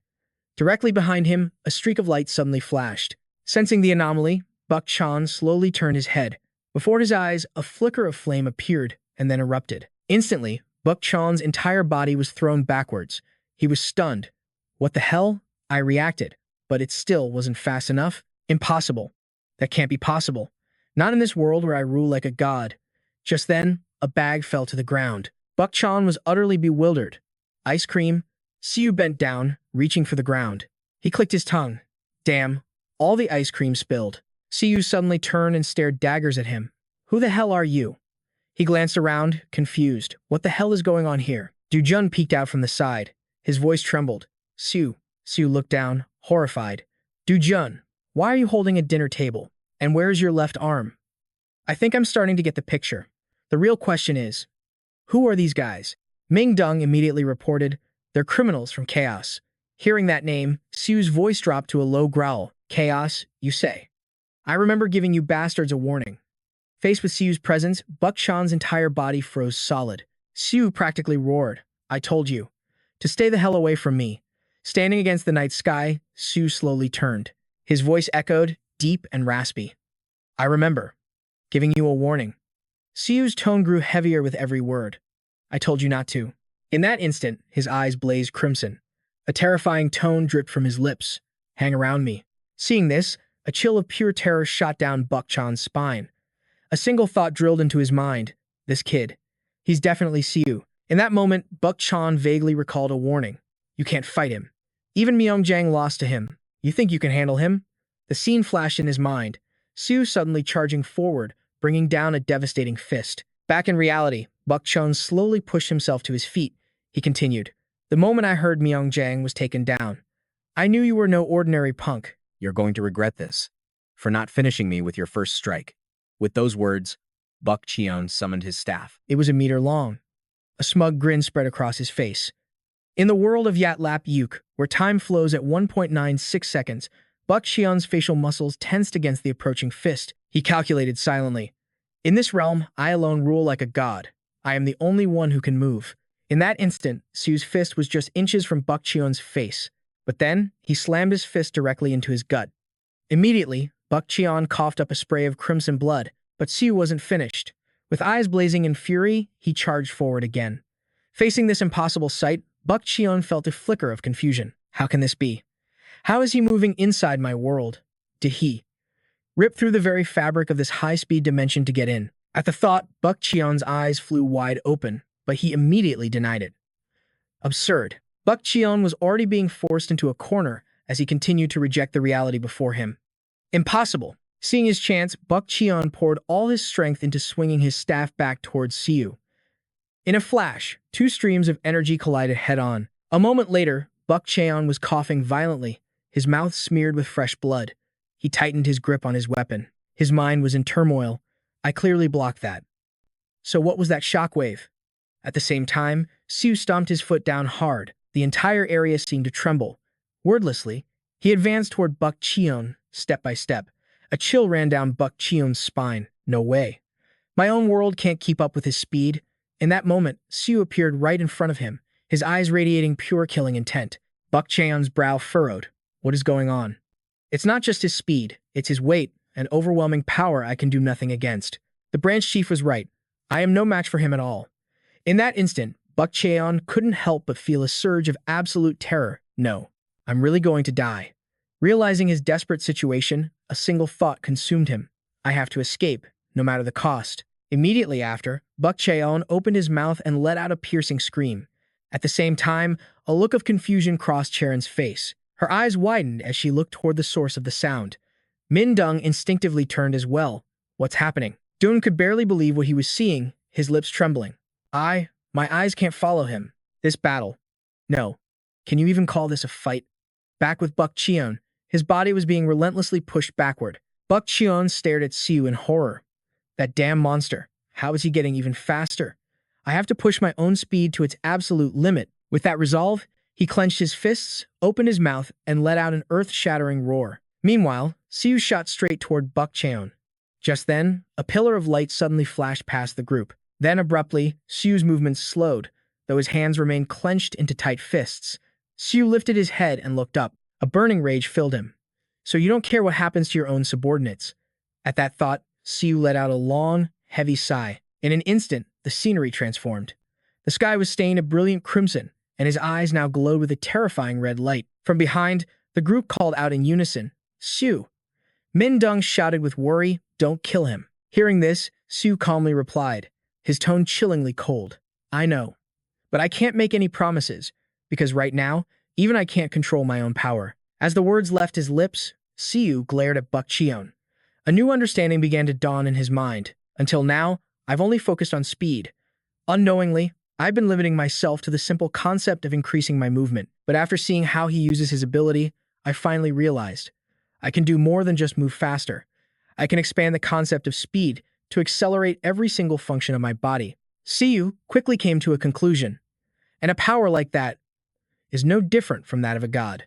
He closed his eyes and issued a silent command, shatter the preconceptions of speed, erase the boundaries I have unknowingly drawn for myself, to further expand the concept of SS rank super speed. Obeying Siu's will, the moonlight grew ever brighter. The moonlight poured down as a night breeze stirred the heavens and the earth. In the blink of an eye, the universe cycled through day and night. Our world, where we experience a full 24 hours. The world of 1.48 seconds. Yat Mao Ho Lat Da. Everything slowed until even sound was frozen in the air, heard by no one. The world of Yat Lap Yok. The world of 1.96 seconds. A high-speed realm, accelerated to the absolute limit of human potential. The world beyond that is a forbidden domain for mortals. But in that very moment, Siu's eyes shot open. He began to calculate. Super speed at 2 meters. What if it's the power of a god? Siu's face went blank as he followed the thought. 1.75 seconds. The world of Satsana, his gaze locked onto Cheron. There you are. He saw his target, desperately trying to flee. Suddenly, Cheron spun around to look behind him. In that fleeting instant, Siu closed the distance, his voice chillingly calm. Caught you. Overwhelmed with terror, Cheron's voice trembled. You monster. He quickly raised his staff to defend himself, but suddenly, a wave of pure energy slammed into him, sending his entire body flying. All Cheron could do was scream in agony. After a moment, Siu casually massaged his wrist. He then pulled out his phone, a smirk creeping across his face. An 8.9% increase. All at once, a jolt of excitement shot through Siu. Could it be? Because I touched the realm of instantaneity. So that means I have some control over my super speed now. With this, I can stop causing so much collateral damage. Just 10% of my max speed. And it's already this powerful. They say not even the Heck Queen can catch head when he runs. And now I think I finally understand why. He then noticed Mindung had approached him at some point. Siu's gaze fell upon Cheron, and he sighed in annoyance. I didn't want to, but I managed to save this guy from kicking the bucket. Hearing this, she forced a weak smile. You went through a lot. Siu's tone softened, his voice filled with genuine gratitude. I should be saying that to you, Miss Mindung. Thank you for protecting everyone while I was away. Siu couldn't help but wonder. As a professional bodyguard, Lee Mindung must have been through this kind of chaos countless times, so this shouldn't be a problem for her, right? He then turned his attention elsewhere. You all right, Ryujin? The boy scratched his head awkwardly. Yeah, I'm fine, I think. He then asked Han, your hand is healed up, right? After that, Siu slowly turned his gaze towards Cheron. And, how is she doing? She looks fine on the surface. But this is probably the first time she's ever been through something like this. Siu glanced down at her trembling hands. The shock from this incident was clearly no small thing. Slashing a monster is one thing. But psychologically, cutting down a person is entirely different. Especially for the first time. Han Cheron is known as a rare genius, always acting as cold and distant as a machine, but hidden behind the shadow of the H group and her immense talent. People forget she's still just a kid, naive and barely an adult. At that thought, Siu let out a helpless sigh. We came here for a housewarming party, and it ended up like this. How mortifying. After a moment of silence, he spoke up unexpectedly. Thank you, Cheron. She looked at him, completely bewildered. Huh? Siu had to hide his smile. Why does she look like a lost little fawn right now? He made sure to clarify. If it weren't for you, Cheron, everyone would have been badly hurt. But as long as you're involved with chaos, this kind of thing will happen again. If you don't think you can handle it, just walk away. Siu reminded her gently. Running away is always an option. His eyes bore into Cheron, his thoughts taking shape. Fighting to overcome every obstacle is admirable. But sometimes, the true path to victory is choosing not to fight at all. Long ago, Confucius said that when we decide against an action, we must remember it's not about surrender or resignation, but a deliberate choice that opens up other possibilities. A noble person's growth isn't always achieved by adding more to their plate. It was as if Siu had become someone else entirely. His voice was low and steady. Don't try to win every battle. Don't let your emotions consume you. As she stared in astonishment, Siu continued. No matter what happens, your own well-being, Cheron, is what matters most. In that instant, he found himself gripping Cheron's wrist. A moment later, her entire expression lit up. She offered a gentle smile. Thank you. Meanwhile, Siu found he couldn't look away. A smile played on his lips without him realizing it. Han Cheron. She just hasn't been forged in the fires of experience yet, as long as she doesn't crumble when facing walls like this one. One day, she'll undoubtedly become a hunter who transcends worlds. So until that day comes, it's my job as her mentor to help her grow safely. After all, I am getting paid 10 billion a month for this. Siu let out a hearty laugh. So really, I'm the one who should be thanking you. Cheron. Not long after, investigators from the Hunters Association arrived, bringing the housewarming party to an abrupt end. Thankfully, all the invited guests made it home safely without a single injury. Siu looked down at the aftermath and couldn't help but remark. Turns out that entire chaos mob couldn't even break through the front door. And with Minjung, Cheron, and Ryujin holding them back, I guess Becky didn't even have to lift a finger. I'm grateful, but I also feel terrible for dragging them into this mess. At that moment, Minjung urgently questioned Han. Han, have you identified all of them yet? She nodded curtly. Yes, ma'am. Captain, all of them are confirmed members of the Chaos Organization. Every last one has a warrant out for their arrest. The woman beside her suddenly froze. It looks like this one is still breathing. What's the protocol? Temin didn't hesitate for a second. What do you think? Finish him. Hearing that, Siu's jaw tightened. The woman simply sighed. Figured as much. Temin remained unfazed. If we let him live, he'll just do this all over again. And more innocent people will die. Better for us to get our hands dirty now. The woman grumbled under her breath. The captain always says that, but you're the one who has to clean up the mess. Yeah, it has to be done. Siu managed a strained smile. No wonder they call the association's investigators butchers. Now I see why. Just then, Minjung turned to report. The one you captured, Siu. His name is Bon. He's an executor of Chaos, Calamity class. If it's not too much trouble. Could we also confirm the identity of Buk Cheon model? Without a second thought, Siu agreed. Of course, that's what the association is for. He thought to himself, I deliberately left him alive for this very reason. Meanwhile, Kane couldn't have cared less. He just casually stretched and let out a long sigh. Man, I'm suddenly craving some pork cutlets. A female agent immediately chimed in. Then let's make that our plan for lunch today. Siu couldn't shake a feeling of unease and proposed a solution. I was planning to handle this myself, but it's much better to leave this to the professionals. Then, he glanced over his shoulder. Oh, and one more thing. If it's not too much trouble, could you let me know if you find the Chaos faction's base? Minjung was quick to reply, her expression curious. For you, Mr. Siu, that's not a problem at all. But why do you ask? In an instant, Siu's entire demeanor shifted. His voice dropped to a low growl, emphasizing every single word. I need to teach them what happens when they ignore my warnings. Siu's fist clenched with terrifying force. Minjung hesitated for a moment, then agreed. I understand.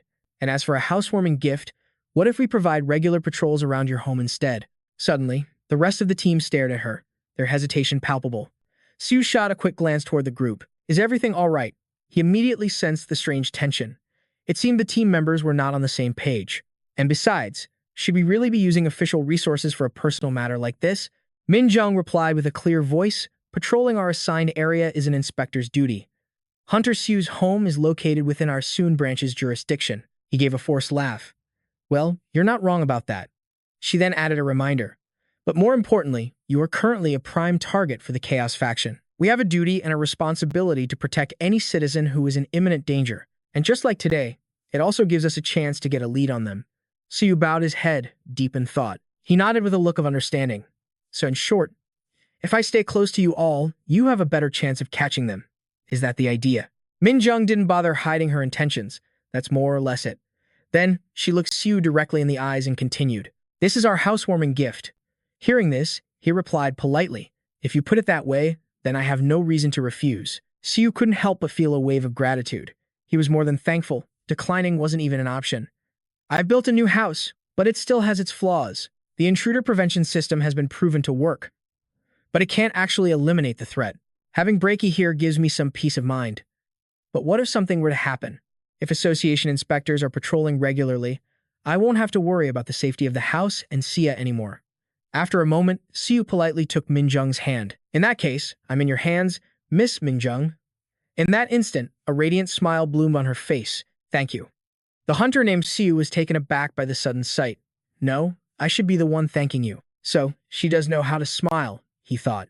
Turning back to her team, Min Jung quickly issued an order. All right, we're finishing the on-site processing now.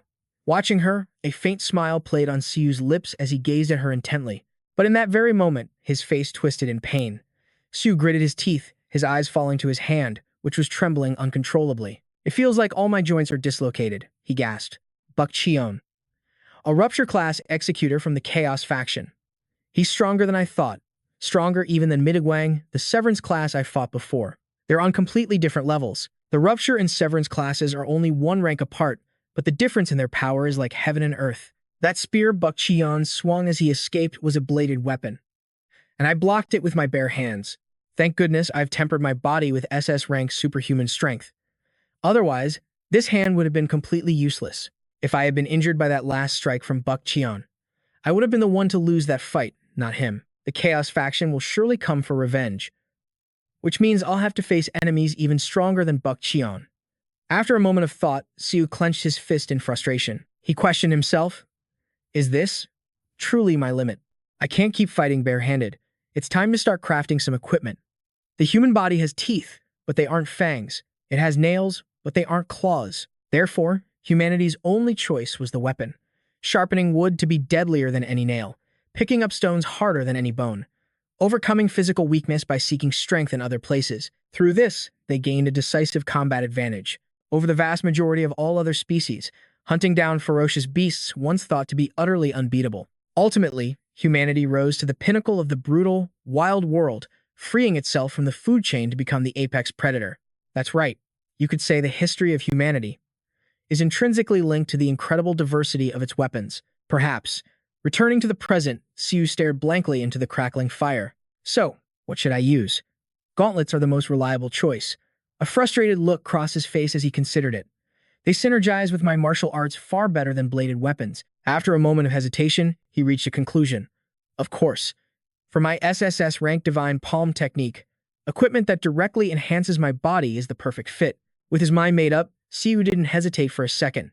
All right, I'll craft the gauntlets. He would use the same material he used for the gloves last time, the tendon of a giant troll. But there was one crucial difference. His SS rank alchemy skill was now nearly 6 times stronger. Same material, but the result would be on another level entirely. Siu raised the hammer high, his voice echoing with resolve. All right, let's begin. He brought the hammer down with immense force on the glowing metal. With one hand securing the piece, the other became a blur, relentlessly striking again and again. In that moment, a single thought consumed him. To temper and forge, finding the perfect, exquisite harmony between them. After some time, a system notification appeared. He had successfully created an item with remarkably high stats. Siu examined the iron gauntlet with a serious gaze. He couldn't help but admire it. Not bad. Now, it was time for a test. He immediately began his appraisal.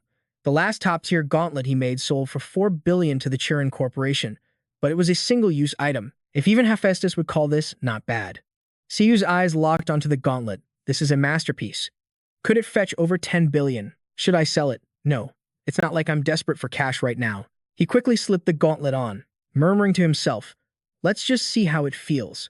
His eyes widened in shock. It's so comfortable. He couldn't even feel that he was wearing it. But then, suddenly, a web of cracks spread across its surface. Siu stared, completely bewildered by the sight. In the blink of an eye, the gauntlet shattered into 1,000 pieces. As he watched it happen, all the color drained from his face. His lips trembled. Wait, what? Looking down at the fragments, he almost screamed. It turned to dust. That was a 100,000,000 material. Was there a flaw in the item? No. If there was, it never would have gotten a not bad rating. Then what was the reason? Was the material itself faulty? A shiver ran through Siu's entire body. A giant troll's tendon is the very organ that channels its immense power. It's one of the toughest materials in the world, built to withstand a troll's monstrous strength. So why did it break? Just then, the system screen lit up, and a sudden realization struck him like lightning. Could it be that the giant troll tendon couldn't handle the power of Hack Queen's SS rank superhuman strength? Does that mean I need a material even stronger than a giant troll's? Siu's mind raced as he muttered to himself. Is there even a monster stronger than an A-rank giant troll? After a moment of thought, a horrifying conclusion dawned on him. There isn't, is there? His world began to crumble. Is there any monster that can withstand Hack Queen's power? The answer was no. Wait a minute. Doesn't that mean Hack Queen can't use any equipment at all? But that doesn't seem right. The prime example is the Nemean lion helm. The Nemean lion's hide was so thick and durable that it was completely unfazed by any of Hack Queen's attacks. So, he resorted to using the guillotine choke on the Nemean lion. For 30 straight days, it's hard to say for sure, but eventually, its entire body was torn apart. Back in the present, Siu looked up towards the ceiling. He muttered under his breath, only the scalp was left to make the helm. That's exactly how Hein told the story. So to create gear that can withstand Hein's power, I need something on the level of the Nemean lion. No big deal, right? But wait, where would I even find one? And even if I did, how could I possibly hunt it? Does this mean I'm doomed to fight barehanded forever? With great power comes great responsibility. A voice suddenly cut through his thoughts. It was Pan Guan. I wondered why the workshop lights were on. So it was you. He looked at Siu with a puzzled expression. Siu? Forging some new gear? Siu turned around, his face pale. Yeah, but it failed. Pan Guan looked shocked. What happened? Siu's gaze fell to the shattered gauntlet, and he bursting into tears. Sir, can I even use equipment anymore? It's nothing, he added quickly. Seeing his state, Pan Guan gave a forced smile and made a suggestion. I don't know what's wrong, but maybe this will lift your spirits. Take a look at something I've been working on. With that, Pan Guan presented an object to Siu. Siu turned, still dazed. Gear that you made, sir? Is it a sword? He couldn't help but be impressed. This is just like Master Pan Guan, he thought. His fundamentals were already solid. But now, he's mixing in the Hephaestus techniques I taught him. A small smile formed on Siu's face. This is incredible, sir. Pan Guan nodded, relieved. Hearing you say that puts my mind at ease. Siu's curiosity was piqued. Did someone important commission this? An S-rank hunter. The old man immediately shook his head. No, this piece is for the exhibition at the upcoming conference. Siu repeated the word, confused. Conference? Then, a memory sparked in his mind. Oh, right. The blacksmith conference I heard about before. Siu grinned. Master Pan Guan, you have a piece in the exhibition. He smiled faintly.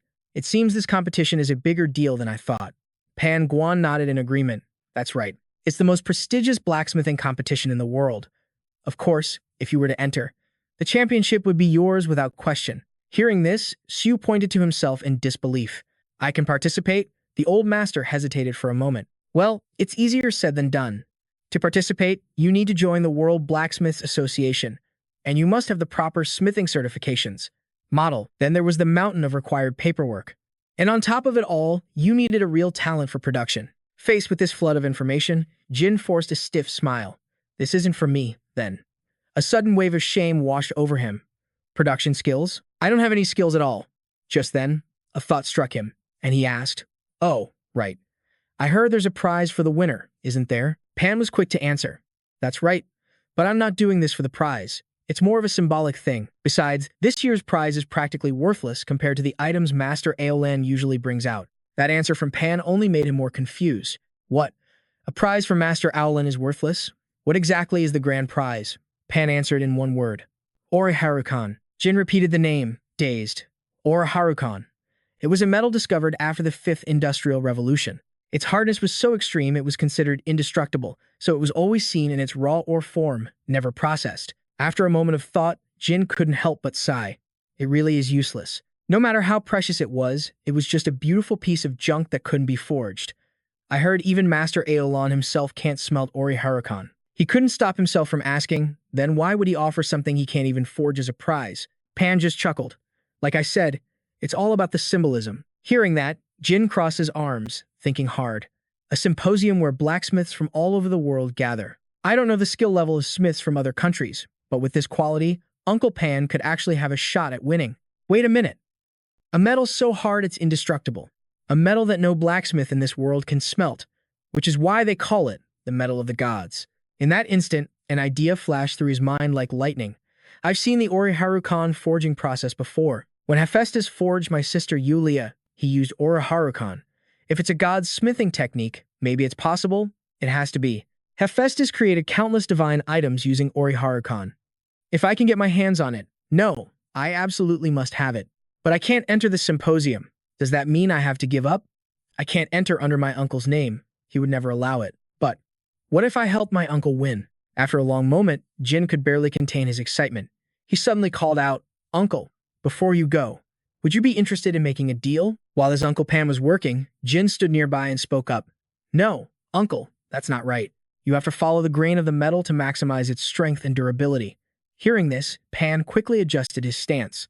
Like this, he then brought the hammer down with all his might. Seeing the result, Jin grimaced, covering his face. No, look here. Uncle, the grain is completely misaligned. Right here. He meticulously guided Pan's hand. No, a little more inward. Can't you see it? Not at all. That's because you're still just looking with your eyes. But Pan's face scrunched up in confusion. Then what am I supposed to look with? Jin tapped his own chest. Your senses. You have to use your senses to read the metal's grain. Use my senses? That's too difficult. It's only because you're not used to it. If you were an ordinary person, I wouldn't waste my time. But you're an awakened being. Just try it. Here, hold this. Can you feel it? I think. I can feel it a little. This is the start of the grain. You have to strike this spot harder. How much harder? Jin held up his hand. About this much. Breakthrough. A massive burst of light erupted from the forge. Pan immediately yelled out, "How am I supposed to do something like that?" As his uncle shouted, Jin clapped him on the shoulder. "Don't worry. You'll get there with practice. For now, just give it a try." With Jin's guidance, Pan got back to work once more. All right, let's see. He swung with all his strength. But still, nothing happened. Seeing this, Jin cut in. "Uncle, put the hammer down. It's time to start training." "Training? What are you talking about?" Jin grinned. "If you want to learn the technique I'm going to teach you, you need to build some muscle first." Hearing this, Pan's eyes darted around. But the symposium is less than a week away. How much muscle can I possibly build in that time? "Uncle," Jin explained again patiently, "if you drink the herbal medicine I made, you won't have to worry about a thing." What do you mean by that?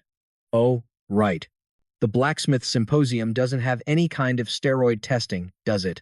A little while later, Pan found himself doing push-ups.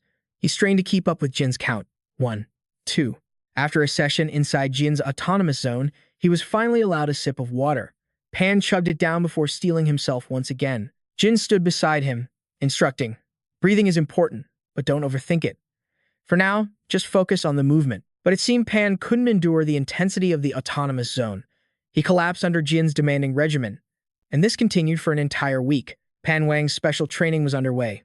A week later, he turned to Siu with a triumphant grin. "It's done. It's finally done." Holding the finished blade, Siu couldn't help but admire it. "This is truly a masterpiece. It fits my hand perfectly. As if it was forged for me and me alone." Hearing Siu's praise, a new confidence swelled within the old master.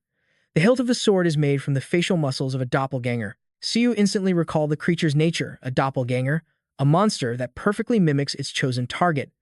He had fused that very ability into the weapon. The hilt itself will morph to perfectly match its wielder's hand, to embed a monster's ability into equipment. That should be beyond the realm of human craftsmanship. Pang Panang spoke with utter awe. "Siu, I have learned more from you this past week than in my entire 20 years of experience. This time has been truly priceless." And Siu was incredibly satisfied with his elderly student. In just 1 week, Pang Panang had achieved an astonishing level of improvement, but the reason for this explosive growth was simple. He already had a solid foundation built over 20 long years, and though his methods weren't perfect, he had poured his entire soul into his sacred craft. The great philosopher Confucius once spoke of the four noble plants: plum, chrysanthemum, orchid, and bamboo. Among them, he singled out the bamboo. It takes 5 years for a bamboo plant to mature, but for those 5 years, it remains unseen beneath the earth. Then, after 5 years, when the shoot finally breaks through the ground, it soars towards the heavens in just 5 weeks. So, did the bamboo grow in 5 weeks or 5 years? Of course, its growth took the full 5 years. A noble person matures in the exact same way. It mirrored Pang Penning's own growth perfectly. The lesson was a powerful reminder: even when results aren't immediately visible, even when others dismiss your efforts as worthless, if you pour your entire being into your passion, over time, it will blossom into a true. After a moment, Siu scratched his head with a sheepish grin. Sir, all I did was stand beside you and point the way. That's all it was. This masterpiece is the result of your own hard work. But Pang Panning showed no trace of arrogance. He spoke with true humility. No, thank you. Siu nodded. Well, this creation is more than enough for the symposium, wouldn't you say? Now, all we can do is leave the rest to fate. Meanwhile, in Paris, France, the Palais Garnier, the blacksmith's symposium was underway. A grand gathering where the world's greatest artisans convened to exchange ideas and debate their craft. An MC stood on the grand stage. And now, let the main event of the 51st Annual Blacksmiths Forum begin. Our first piece to be unveiled is a sword crafted by the master blacksmith, Antonio. A murmur swept through the crowd. Master Antonio, if it's him, isn't he Italy's greatest blacksmith? The MC on stage dramatically pulled back the veil. The name of this creation is Dragon's Breath. The moment the sword was revealed, the hall erupted in thunderous applause. As expected of Master Antonio, he never fails to deliver a spectacle. Wow, have we already found this year's winner? But a single, sharp voice cut through the praise. Garbage. Utter garbage. Who would dare utter such a blasphemous insult? From his seat high above, Aurelian watched with a cold, dismissive gaze. Faced with such blatant disrespect, Antonio's face flushed with rage. You call this a masterpiece? The speaker was the legendary master alchemist, Aurelian. Another craftsman retorted, but to call it garbage, isn't that going too far? To insult the work of a fellow artisan. Before the man could finish, the old master cut him off. To achieve that garish red, the blade's surface was dyed with pigment, as paint would fade too quickly. But in doing so, you fatally compromised its integrity, making it incredibly brittle while maintaining some flexibility. With that level of structural damage, it would shatter after only a few swings. If you truly wanted the color red, instead of this cheap trick, you should have used the bones of a red-boned dragon or a red drake. Aurelian's words dripped with condescension. Acquiring those materials is hardly a challenge. So, if they weren't used, it simply means your skills are too pathetic to refine them. And what is this pointless dragon motif? Does this hilt serve any real purpose? Is this sword meant for combat, or is it merely a decoration? If it's only for display, then I stand by my assessment. It is garbage. Useless, non-recyclable trash. With that, he turned to leave, tossing one last insult over his shoulder. Well, I suppose it's passable. As a single-use, disposable tool. The MC's face went pale. In a trembling voice, he announced, next is a work by a blacksmith from South Korea named Pang Panang. Its name is, it has no name. But once again, Aurelian's sharp voice cut in. It would be called a nameless item. An odd feeling filled the hall. It was a bit. But suddenly, Aurelian's hand trembled, his cane clattering to the floor. Breathing heavily, his voice was strained with disbelief. This sword, who was its creator? Back at the Hunter Management Bureau headquarters, a panicked voice cried out. What? Master Aurelian is on his way to South Korea? Why are you just reporting this now? The agent bowed his head low. Master Aurelian suddenly announced his desire to visit South Korea. Suddenly. No, I know this is sudden, but what are we supposed to do? Chu's expression turned grim as he pressed for an answer. What is his reason for coming to Korea? The staff member kept his head down, replying, I'm not entirely sure, sir. Then when will he arrive? He just landed at Incheon Airport. Hearing this, Chu slammed his fist on the table, frantic. What? What do you mean by that? He commanded. Cancel my entire schedule for today. Sir, but you have a meeting with Assemblyman Kim Sang-ki. John Gu whirled around, pointing a finger at the terrified employee. Do you honestly think a meeting with some politician is more important right now? Stop wasting time and cancel everything today. No. As long as Master Aurelian is in Korea, cancel my entire schedule. With that, he stormed out. The The pinnacle of human achievement, the greatest height one could possibly reach, the hunter, an S rank. An elite class composed of only a handful of people in the entire world. Korea has 6. And now, a monster, the A+ rank, the White Star Beast. The creature roared as it loomed over Siu, but he remained utterly unfazed. He simply used his magic to restrain it. The White Star Beast roared again, even more ferociously, but Siu merely adjusted his glasses. How is this possible? Is the White Star Beast immune to lightning magic? Without a moment's hesitation, it lunged forward, slamming a fist where he stood. Seeing its reaction, Siu wondered, does it have some kind of lightning resistance? Then, with a simple snap of his fingers, droplets of water began to form, and a raging fire erupted, engulfing the beast.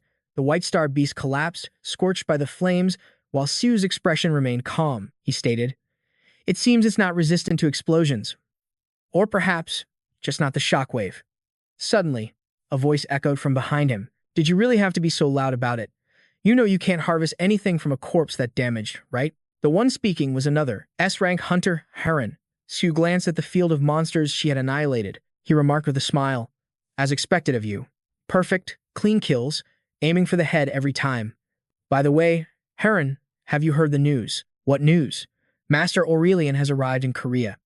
Hearing this, Cheron frowned. Why would Master Aurelian suddenly come to Korea? Siu replied enthusiastically, "Not sure. I just happened to overhear it before coming here. I don't know the exact reason, but could it be because of Han Churan's new equipment?" Cheron's tone grew serious. "That girl, what's so special about her? Why is everyone talking about Han Churan?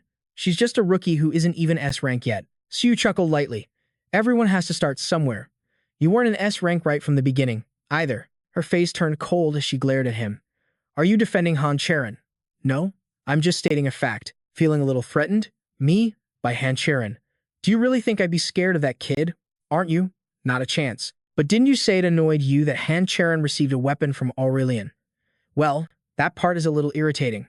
"Why? Did he only give one to her? So you do feel like you're being overshadowed?" Hearing Siu's jab, Haren's eyes widened in anger. "How is that being overshadowed?" she snapped. "It's just annoying. It's infuriating to think something like that was given to an undeserving rookie. It's just frustrating." Seeing her react, he prodded again. "So it's jealousy, then, and envy?" Realizing he was just pushing her buttons, she turned the tables. "Fine. Then are you jealous of Yu Han? People always compare the two of you, since you're both mages." At this, Siu could only offer a wry smile. "To be honest, I think Yu Han is far more amazing than I am." "Does that count as jealousy?" She sighed in exasperation. "I can never have a real conversation with you mages. I'm leaving. You don't need to know where." With a wave, Haren walked away. Now alone, he thought to himself, if she's leaving the monsters she hunted behind, does that mean she's going to find Master Aurelian? But it's probably not just Haren. I wonder if the other S-rank hunters are on their way too. Maybe I should go check it out. It would be incredible if he could make me a new staff. The scene shifts to the Hunter Association's underground training facility, where Cheron was training relentlessly. She charged forward, swinging her sword directly at Siu. Watching her decisive attacks, Siu thought, this is getting a little dangerous. Without holding back, he finally unleashed his own power. Two colossal auras of energy collided, but Cheron was a formidable opponent. She relentlessly pushed back with all her might. Skill, Supreme Polarity, SS rank.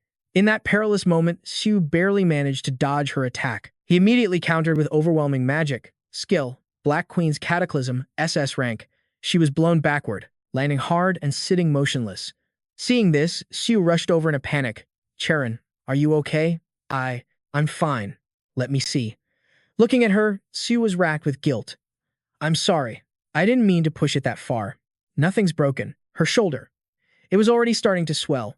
That last exchange with Han Cheron was far too intense. I must have used my power without thinking. The Dark Queen. Even after checking on her, the pain must be severe.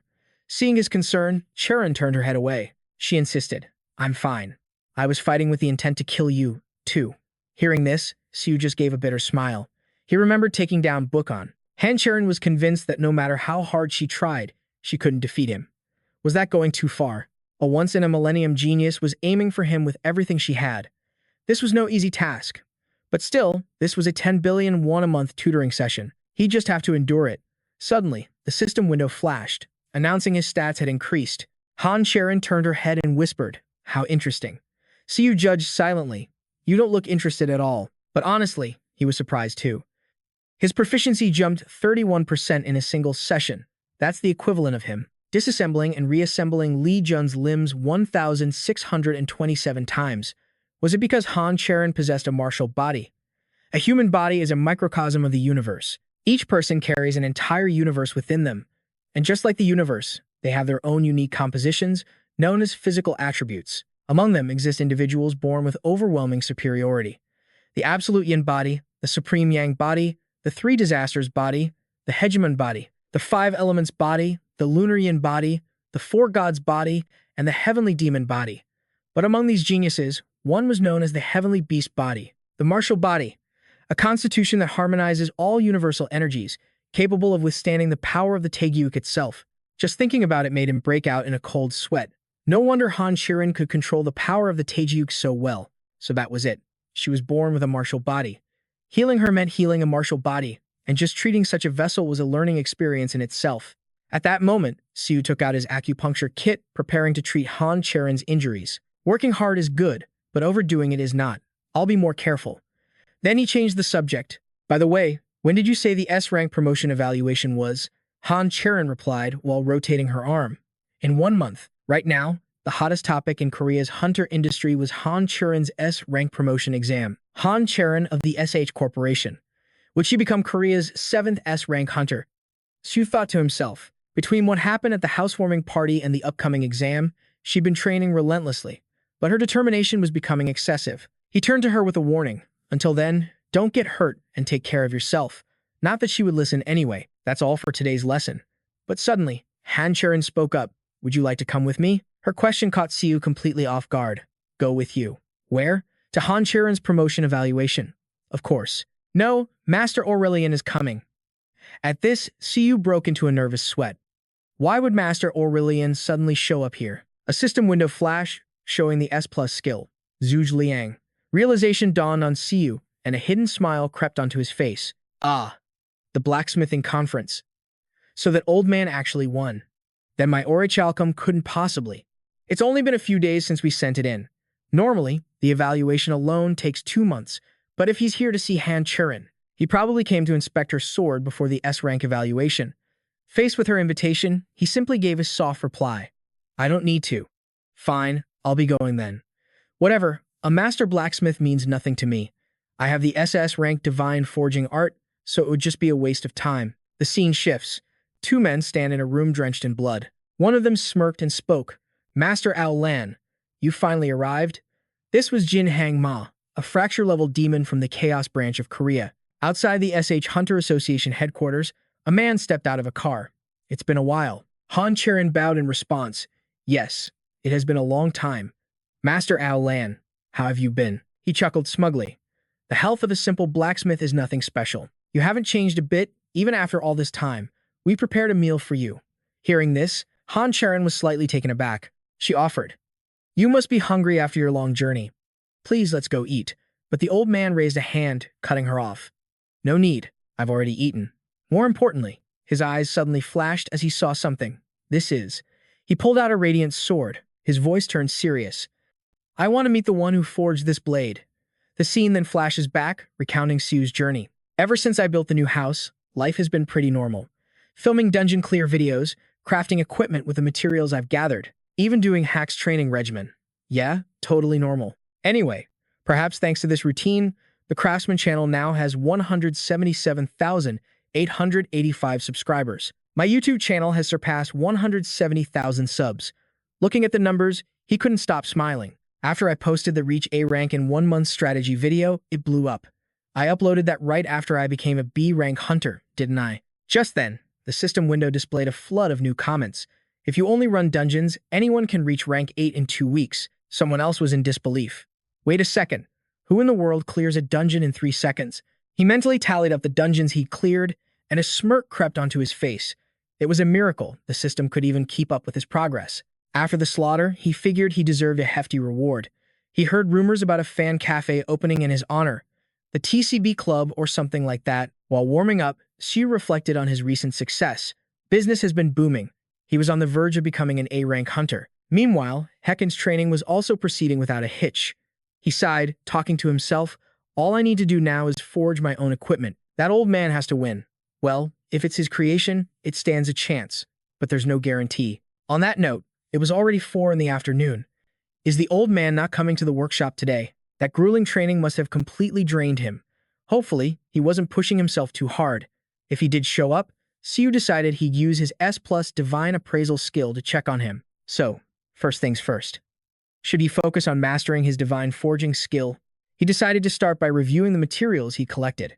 And he was struck by a strange thought. Gathering materials was somehow way harder than clearing dungeons. Just transporting and storing them was a monumental task.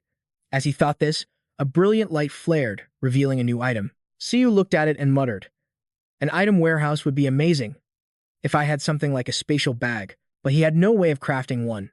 A spatial bag wasn't just a piece of equipment, it was a form of magic. It was a pocket dimension, connected through a special gate or a wormhole, a separate void, completely detached from our own universe. And a spatial bag was the magic that allowed one to access it. Not even a legendary smith like Hephaestus could forge one. Spatial magic was a power only high-level mages could ever hope to wield. And at that thought, Siu froze. But my ZMS plus super speed. It exponentially amplifies my divine workshop skill. Hecken himself once said it was a power that transcended its user. In other words, if I combine it with the power of God's hand, the might of a deity itself could be amplified. If that's the case, couldn't I apply something to my divine forging skill as well?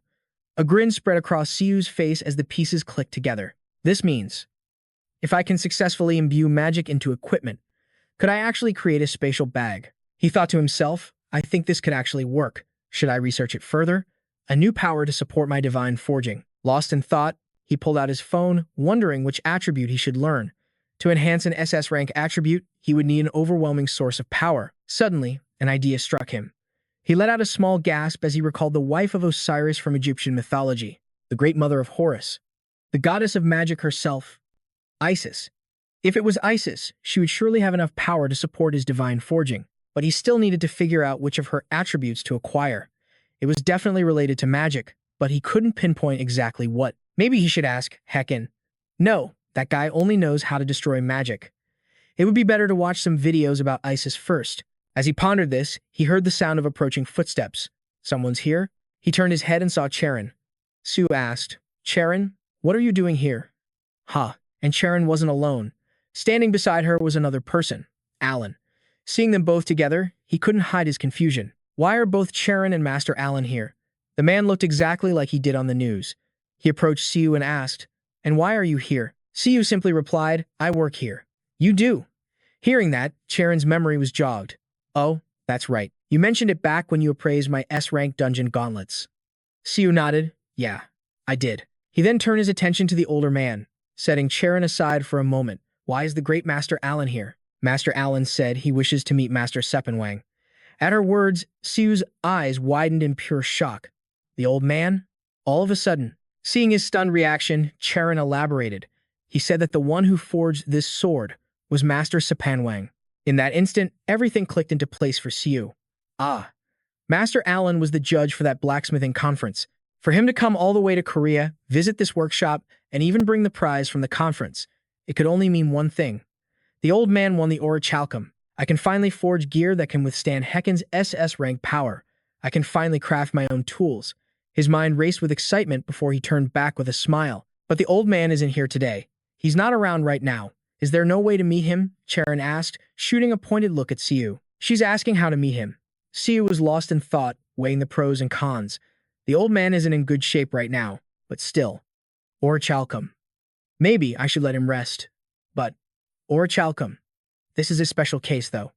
Orichalcum. This would be a monumentally proud moment for him. Orichalcum. His decision made, he picked up his phone. I'll call him right now. A moment later, he turned back to them. He says he's on his way. He'll be here shortly. Oh, thank you, Master Alan said with gratitude. Hearing that, Siu felt a wave of relief. He turned to leave, a triumphant smirk on his face. Once I get my hands on that orichalcum, I'm starting on my new equipment immediately. While waiting for the old man, I might as well finish that video on Isis. He pulled it up on his phone. Mastering this shouldn't be too hard. Siu chuckled to himself, thinking that even the legendary healer Hua Tuo would say restoring that was impossible. One wrong move and it's permanent, right? On the screen, the woman in the video began her introduction. Hello, my dear viewers. It is I, the goddess of magic, Isis. Are you perhaps struggling with your physiological functions? Hearing this, the color drained from Siu's face. Can't mythology just avoid certain topics for once? The goddess of magic in the video continued. Our physiological abilities are a sacred power that brings forth new life. There's nothing to be ashamed or shy about. Losing that ability is a true tragedy, not just for men, but for women too. Honestly, I'm a bit lacking in that department myself, so I understand your pain all too well. It's because a fish in the Nile ate my husband Osiris's special part. I never got to enjoy my married life. The more he listened to her, the more stunned Siu became. His eyes widened as he thought Greek and Roman myths are a total mess. 5 minutes before a disaster. But Norse mythology is 5 minutes after a disaster. And Egyptian mythology, it's a disaster every 5 minutes. Man, this is giving me a headache. Isis struck a pose, raising both hands with a look of pure excitement. So I just made a new one for my husband. All you have to do is this. With those words, she slammed her staff onto the ground. Her sudden action made him wonder, what is she doing? Is this some kind of ancient Egyptian ritual? It turns out, after planting her staff, Isis began to shake her hips nonstop. She was jumping back and forth, doing the dance from that 2 minutes more song, even blowing a heart kiss at the screen. Seeing this, Siu practically screamed in his mind. Where in the world did she learn that? No, seriously, what exactly is being improved here? After her dance, Isis used her magic to levitate a cactus. Her magical power was undeniably immense, but after watching the whole thing, Siu just slumped over, wondering to himself, what did I just watch? Is this really something a normal person should be seeing? Well, one thing's for sure. Isis has the ability to add special functions to enhance things. She could probably even add a spatial function to equipment. If she has the power to create that for Osiris, then this is totally possible, right? Let's see how much the membership fee is. Suddenly, he heard footsteps approaching from outside. Siu wondered, is that Alan? Just then, the door swung open. Ban Quang rushed in, panting. He gasped in amazement. I can't believe Master Alan is here. This is truly. Alan greeted him with a warm smile. I was eager to meet you and congratulate you on winning the blacksmith symposium. Ban Quang just stared blankly. He scratched his head, confused. I'm sorry. I don't understand what you're saying. What language is that? Cheron quickly stepped in to explain. He was very much looking forward to meeting you, Master Ban Quang. And he congratulates you on your victory. Ban Quang was stunned. Me? I won the symposium? Standing off to the side, Siu grinned smugly. Looks like you really did win, old man. Should I get back to what I was doing? He sneakily glanced at his phone to check the price. Membership fee. 1, 10, 100,000, 10,000.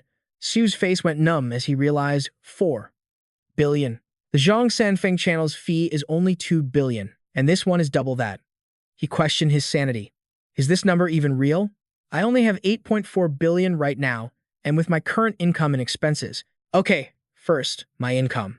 10 billion from tutoring Han Cheron, about 300 million from crafting equipment, and around 8 million from YouTube. So, a total of 10 billion, 308 million. Now for expenses. A grand total of 3 billion, 317 million.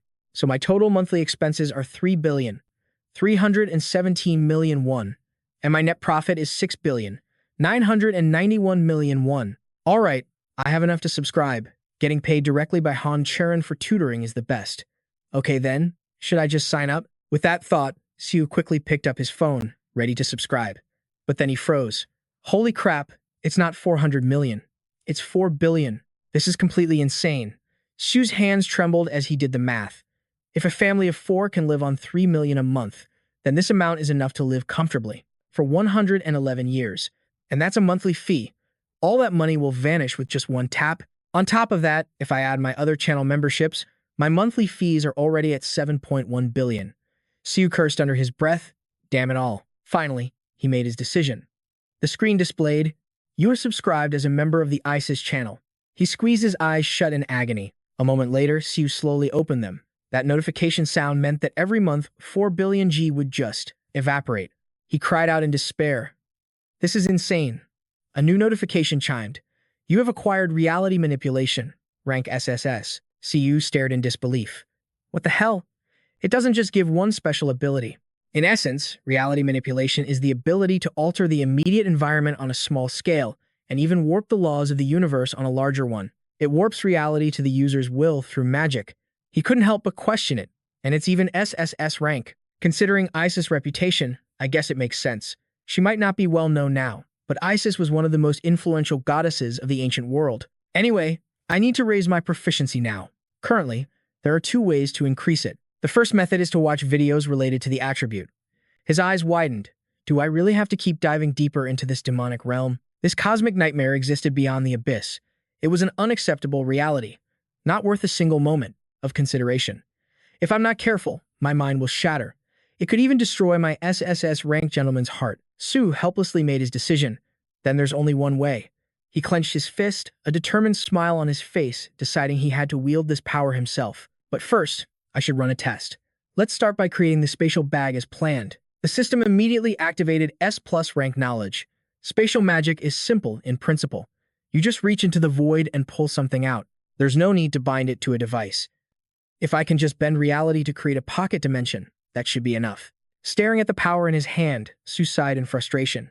This was clearly easier said than done. Depending on the speed of my reality manipulation, the power will change exponentially due to the universe's backlash. In a worst-case scenario, the user's very existence could collapse and be completely erased. This is giving me a serious headache. I need to create a bag-like shape first. It will help me grasp the concept of storing something inside. This is my first time sewing anything like this. Should I look up a few tutorials? After a moment, he sighed in resignation. Forget it. Let's just do this.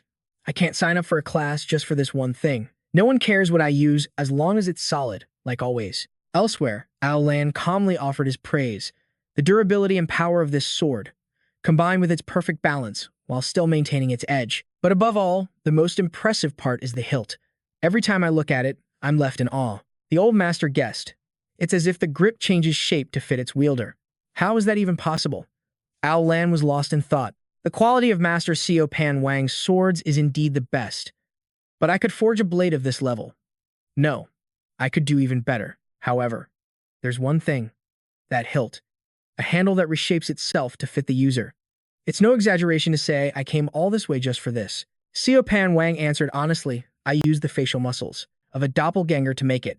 Cheron translated his words. He says he used the facial muscles of a doppelganger. Ao Lan's face immediately tightened. A doppelganger's facial muscles? For a moment, he was stunned as understanding dawned. Does that mean a monster's ability has been imbued into the sword? Wait, is that really possible? Ever since new materials, byproducts from monsters were introduced, the blacksmithing industry had taken a massive leap forward, creating items with strength far beyond normal metals. But using a monster's abilities was still limited to its physical properties that remained after death, like hardness. A monster's innate abilities could not be infused into equipment. Those abilities vanish when it dies and cannot be extracted from its corpse. This is impossible, unless he's a god of blacksmithing. Ao Lan asked in astonishment, how did you transfer a monster's ability into the equipment? Cheron continued to translate. He's asking by what method you imbue the monster's ability into this sword. Siu Pan Wang proudly pointed into the distance. I was taught by the artisan Siu over there. This revelation shocked the old man even more. He learned from that young man. Forget being a blacksmith worthy of teaching Master Siu Pan Wang. That kid doesn't even look like a blacksmith at all. Annoyance creeping into his voice, Ao Lan criticized. Are you trying to mock me? Cheron relayed the message. Master Ao Lan asks if you are making fun of him. Siu Pan Wang just chuckled and offered. I didn't believe it at first either. He seems to be working on something, so let's just watch for a bit. Hearing this, Ao Lan thought to himself, I don't know what's going on, but there must be a reason. Master Siu Pan Wang is saying this. The old master clicked his tongue in irritation. It looks like he's trying to forge something. The key to forging is heat. Only by heating and hammering the metal can you properly remove its impurities. But that boy is just standing there, staring at it. He has no basic knowledge of smithing. This is absurd. Just then, a single hammer strike echoed. It was followed by a rapid succession of blows. Ao Lan realized with dawning suspicion. Is he doing that intentionally? To perform cold forging instead of hot forging, a method used to improve material reinforcement. With hot forging, complex details can be easily worked into the metal. But because the temperature is so high, meticulous shaping is difficult. For cold forging, however, the material must be heated past its transformation point. The transformation point is the temperature where a material undergoes a sudden change in its physical properties, shifting from one state to another. And at the same time, it must be cooled with perfect precision to just below its deformation point. The deformation point is the temperature at which a material begins to change shape under the influence of force. If the temperature is off by even a fraction, it will shatter. If it's cooled too much, it will harden completely. In other words, he's sensing that exact temperature point with his sense of touch alone. The master couldn't believe it, denying it outright. That's ridiculous. It's utterly impossible for human senses, but reality defied him. Siu was raining down hammer blows right before Aolan's eyes. He's actually doing it. Unbelievable. This was a level far beyond human capability. A realm even I wouldn't dare approach. The system's voice echoed. Notification. You have created scrap material. Proficiency for the SS rank divine metallurgy skill has increased slightly. He stared blankly. Scrap metal, just as he thought. Weaving threads from metal was never going to be easy. Still, as long as it's durable enough. It's flexible, too. He thought for a moment, should I try to add a spatial function to this? But how would I even do that? Do I need to dance around like Isis? Just then, Aolan appeared out of nowhere, roaring. This is absurd. At that same moment, at Incheon Airport, a frantic voice cried out. What did you say? Master Aolan is already at Siu's workshop. Chu demanded, confused. What business could he possibly have there? The man gave an order. Move out, now. We don't know where he'll go next. Tell the staff at the nearest management office to keep eyes on him. In that instant, a shadowy figure flashed past. The stranger let a smirk creep across his face. Ozugan, the leader of Chaos's Korean branch. Muntabam had arrived. With a twisted grin, he declared, Your reign as the branch leader ends today. I'll be taking that position back. Aolan, still in shock, exclaimed, simply preposterous. Siu, completely flustered, asked, Sir, could you please let go of me? Cheron calmly interpreted. He says he was so astonished he lost his composure and apologizes for being rude. Siu cut her off flatly. Tell him I'm very busy right now. But Cheron persisted. He wishes to discuss the art of metallurgy with you. Siu coldly brushed her off. Tell him I'm not interested in talking. Internally, he grumbled, watching Hephaestus's videos would be a better use of my time. Cheron pushed one last time. He asks what it would take for you to speak with him. A sly grin spread across Siu's face. Tell him I might consider it if he gives me his orichalcum bead. She relayed the message. He asks, is that all? And he wants to know why you want the orichalcum bead. Siu stated confidently, I'm going to refine it to craft some equipment. He celebrated inwardly. Perfect. Another orichalcum bead for my collection. Hearing the translation, Aolan's face went slack with shock. You can refine orichalcum bead. Cheron translated. He's asking, is it even possible to refine orichalcum? Siu stroked his chin thoughtfully. Maybe. Suddenly, Aolan screamed, I am possible. The outburst made Siu jump. Cheron continued. He says he'll go get it for you immediately. Siu whipped his head around. What? Go where? Back to France? She nodded. That's right. Siu raised his voice, ushering them out. Great. We can talk more when he gets back then. Cheron scurried away. I'll be going too, Siu. But he suddenly froze. Siu bowed deeply. Uncle, my apologies. I didn't mean for that to happen. He realized meeting the great Aolan must have been a momentous occasion for him. Ban Quang just waved his hand, beaming. It's nothing. Don't worry about it. Working with you in this forge is an even greater stroke of luck than meeting Master Aolan. A system window appeared before him. S+ rank divine medicine. Siu mused. Looks like he was sick. I'm glad to see his health is stable now. Ban Quang took his leave. I'm done here, so I'll be heading out now. Siu called after him. Don't overwork yourself for a while. The older man agreed. I won't. Siu finally let out a sigh of relief. At last, I can focus again. A flood of notifications appeared. SSS rank reality manipulation of Isis. S+ rank knowledge of Zhuge Liang. Space is the most fundamental law that constitutes the world. It is the realm where matter exists and all phenomena occur. He decided to expand the space. An immense power began radiating outwards. He froze. This was backlash from the universe itself. It felt like he was about to be devoured by its gravitational pull. Resist. Siu gritted his teeth. I have to fight back against it. Soon, that terrifying power was successfully contained within the pouch. A notification chimed as the percentages climbed. Utterly exhausted, Siu gasped for breath. He trembled, thinking this was even more grueling than Hin's training. This was no simple cheat ability. Siu wondered. It doesn't look any different from the outside, though. He slowly opened the pouch to peek inside. A strange, wondrous light poured out. Siu yelled in triumph. I did it. He grinned with satisfaction. It looks about as big as a football field. All that agonizing effort was definitely worth it. At that very moment, a piercing shout broke the silence. That's impossible. Siu's face went blank. Annoyed, he turned his head. Now who is it? In a blur of motion, Sizun appeared, his face a mask of pure disbelief. What in the world is this? Siu asked with suspicion. Who are you people? Under the setting sun, a car sped down a lonely road. Joe Guk sounded dejected. I can't believe Master Ao Lan already left Korea. His words confused Churan. Why would he leave so quickly? Just moments before, Siu had told them bluntly. Ao Lan went back to France. The statement had left both of them speechless. He already left? Churan wondered aloud. What could he have possibly wanted at that workshop? She sighed with regret. I was hoping I could get some of his gear this time. Confused, Churan turned to Sizun.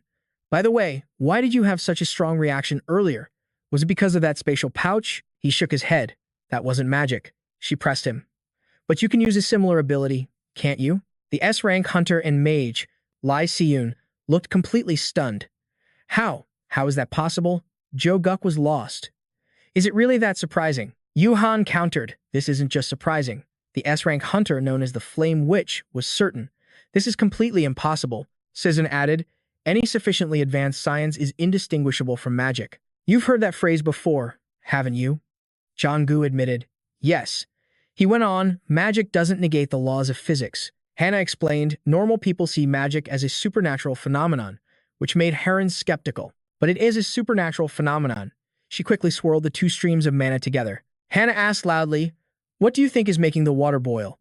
Hareen hesitated before answering. Because. You're heating it with moonfire. The scene unfolding before her left her completely frozen. Hannah calmly emphasized, I've simply concealed a fireball with invisibility magic. She shrugged. That's all magic is. Fire creates heat, and water boils at 100 degrees Celsius. Using these unbreakable laws, we just rearrange the rules of pressure to make water boil even below 100 degrees.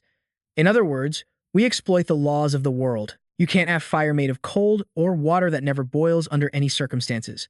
The world's laws can't be changed by those definitions. Siyun hesitantly spoke up. But that spatial inventory bag completely rewrites the laws of the universe. Heron shot a look at Hannah. Didn't you just say that was impossible? She conceded, I did. And even if it were possible, it's something that should never be done. The world itself would reject such an existence. Therefore, the only being capable of such a thing would have to exist beyond all laws. Only a god could pull it off. Then how? Heron asked, her voice trembling. Do you understand any of this, Vice Director? He answered honestly, not entirely. Meanwhile, a memory sparked for Hannah. More importantly than who he is, I feel like I've seen him somewhere before. Suddenly, a phone began to ring. Du demanded, what's going on? The panicked voice on the other end reported, Sir, it's about Master Ao Lan. In a towering skyscraper, a somber voice echoed through the room. The treatment was a success. But I'm sorry to inform you, Leader. Your right eye is beyond recovery. Du stated flatly, it's a scar. The silver rank executor of chaos asked grimly, what happened with Bong? His subordinate replied, no specific news, but the Hunter Inspection Department has halted all its movements. He gave an order. For now, tell all members of chaos to lay low. We can't attract any attention. The subordinate suddenly became flustered. Leader. Did you know Master Ao Lan just visited Korea? Du replied, I'm aware.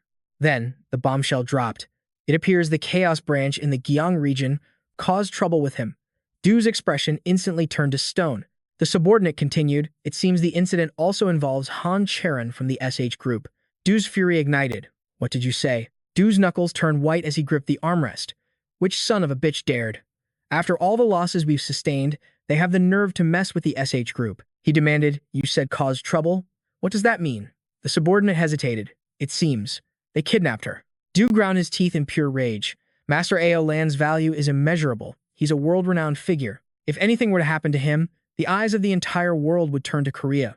We left him alone precisely because of that risk. But how? He wondered to himself. How could they have possibly done it? Breaching Ao Lan's security is no simple task, especially with Han Cheron in the picture. The subordinate explained, Ao Lan's visit to Korea was a unilateral decision on his part, so it appears the French government couldn't dispatch his security detail in time. The rupture rank executor, Monty Baum, acted personally. Du was instantly suspicious. Monty Baum himself? He guessed. He must have known about Chaos's current situation. Even so, for him to act directly. Is he making a move for my position? It seems he's been underestimating me. The subordinate urgently continued, Leader, there's one more thing you need to know. I believe Master Ao Lan and Mensu are connected. The news sent Du into a boiling rage. A monstrous, arrogant roar echoed. It was a B+ ranked Death Viper. A storm of relentless attacks instantly erupted. The Death Viper shrieked in agony. With a single, fluid motion, Siu had effortlessly slain the beast. The spectacle left Ryuju completely frozen. He wondered in disbelief. He cleared a B+ rank dungeon. In just 47 seconds, a loud voice suddenly broke his trance. Ryuju, Siu shouted, don't just stand there staring. Put it in the bag. Siu was slightly startled. Huh? Oh, yes, sir. He quickly hoisted the viper's corpse onto his shoulders.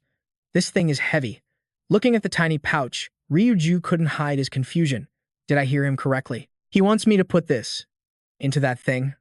Well, if he says so, I guess I have to try. The massive monster was instantly absorbed into the tiny pouch. He gasped in horror. What the hell? Siu spoke again. If you're done stuffing that in, could you step aside? He then casually hoisted a monster twice the size onto his own shoulder. With a deadpan expression, Siu asked, did you seriously make this thing yourself? Siu proudly confirmed, of course. Who did you think made it, Master Ao Lan? He gave a faint smirk. Of course not. I doubt even the great Master Aolon could pull this off. Siu's voice was quiet. It's done. He then asked, hey, isn't this heavy for you? Siu explained honestly. It's not as heavy as it looks, since it exists in a different dimension. He then offered, want to try holding it? His companion quickly refused. No, thanks. I'm good. Siu recalled how he'd said the construction materials were weightless, but this thing actually had some heft to it. His companion suggested, sir, should we head to the next dungeon? Siu began to walk, asking, we still have about 4 more dungeons left, right? The young man hurried to catch up. Only 3 more, sir. Siu reminded him, and don't forget to take care of that camera Diokugu gave you. He replied instantly, yes, I understand.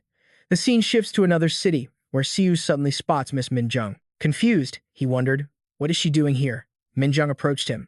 Hunter Siu, could we speak for a moment?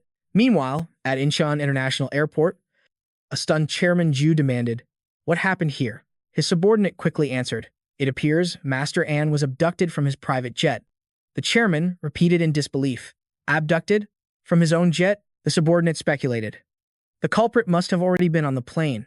Ju questioned, is that even possible? If so, that means one of An's inner circle is the traitor. His subordinate immediately presented a file. We suspected as much. So we've already checked the airline's personnel list and taken their statements. Ju immediately began poring over the documents. Suddenly, he froze. The color drained from his face as he uttered a name. Muntebelm. Anne's longtime partner and friend, but the name Muntebelm was nowhere on the list. Just then, Siu approached from the distance. It seems he was brainwashed. The chairman was confused. Brainwashed? Siu clarified. To be more precise, I suspect he was influenced by some kind of mental magic. Besides, there were no signs of a struggle on the private jet. Ju's heart sank, and Han Cheron was with him, a woman who was practically an S-rank hunter. The fact that she was taken too means they were captured without a fight, Siu concluded. The culprit is likely a high-level mage, one who can use incredibly powerful mental magic. The chairman realized the terrifying implication. You mean even an S-rank hunter was defeated instantly? Ha Ren cut in. S-rank hunter? What are you talking about? Han Cheron is still just a rookie. Ju added, even so, isn't it too early to conclude it was brainwashing magic?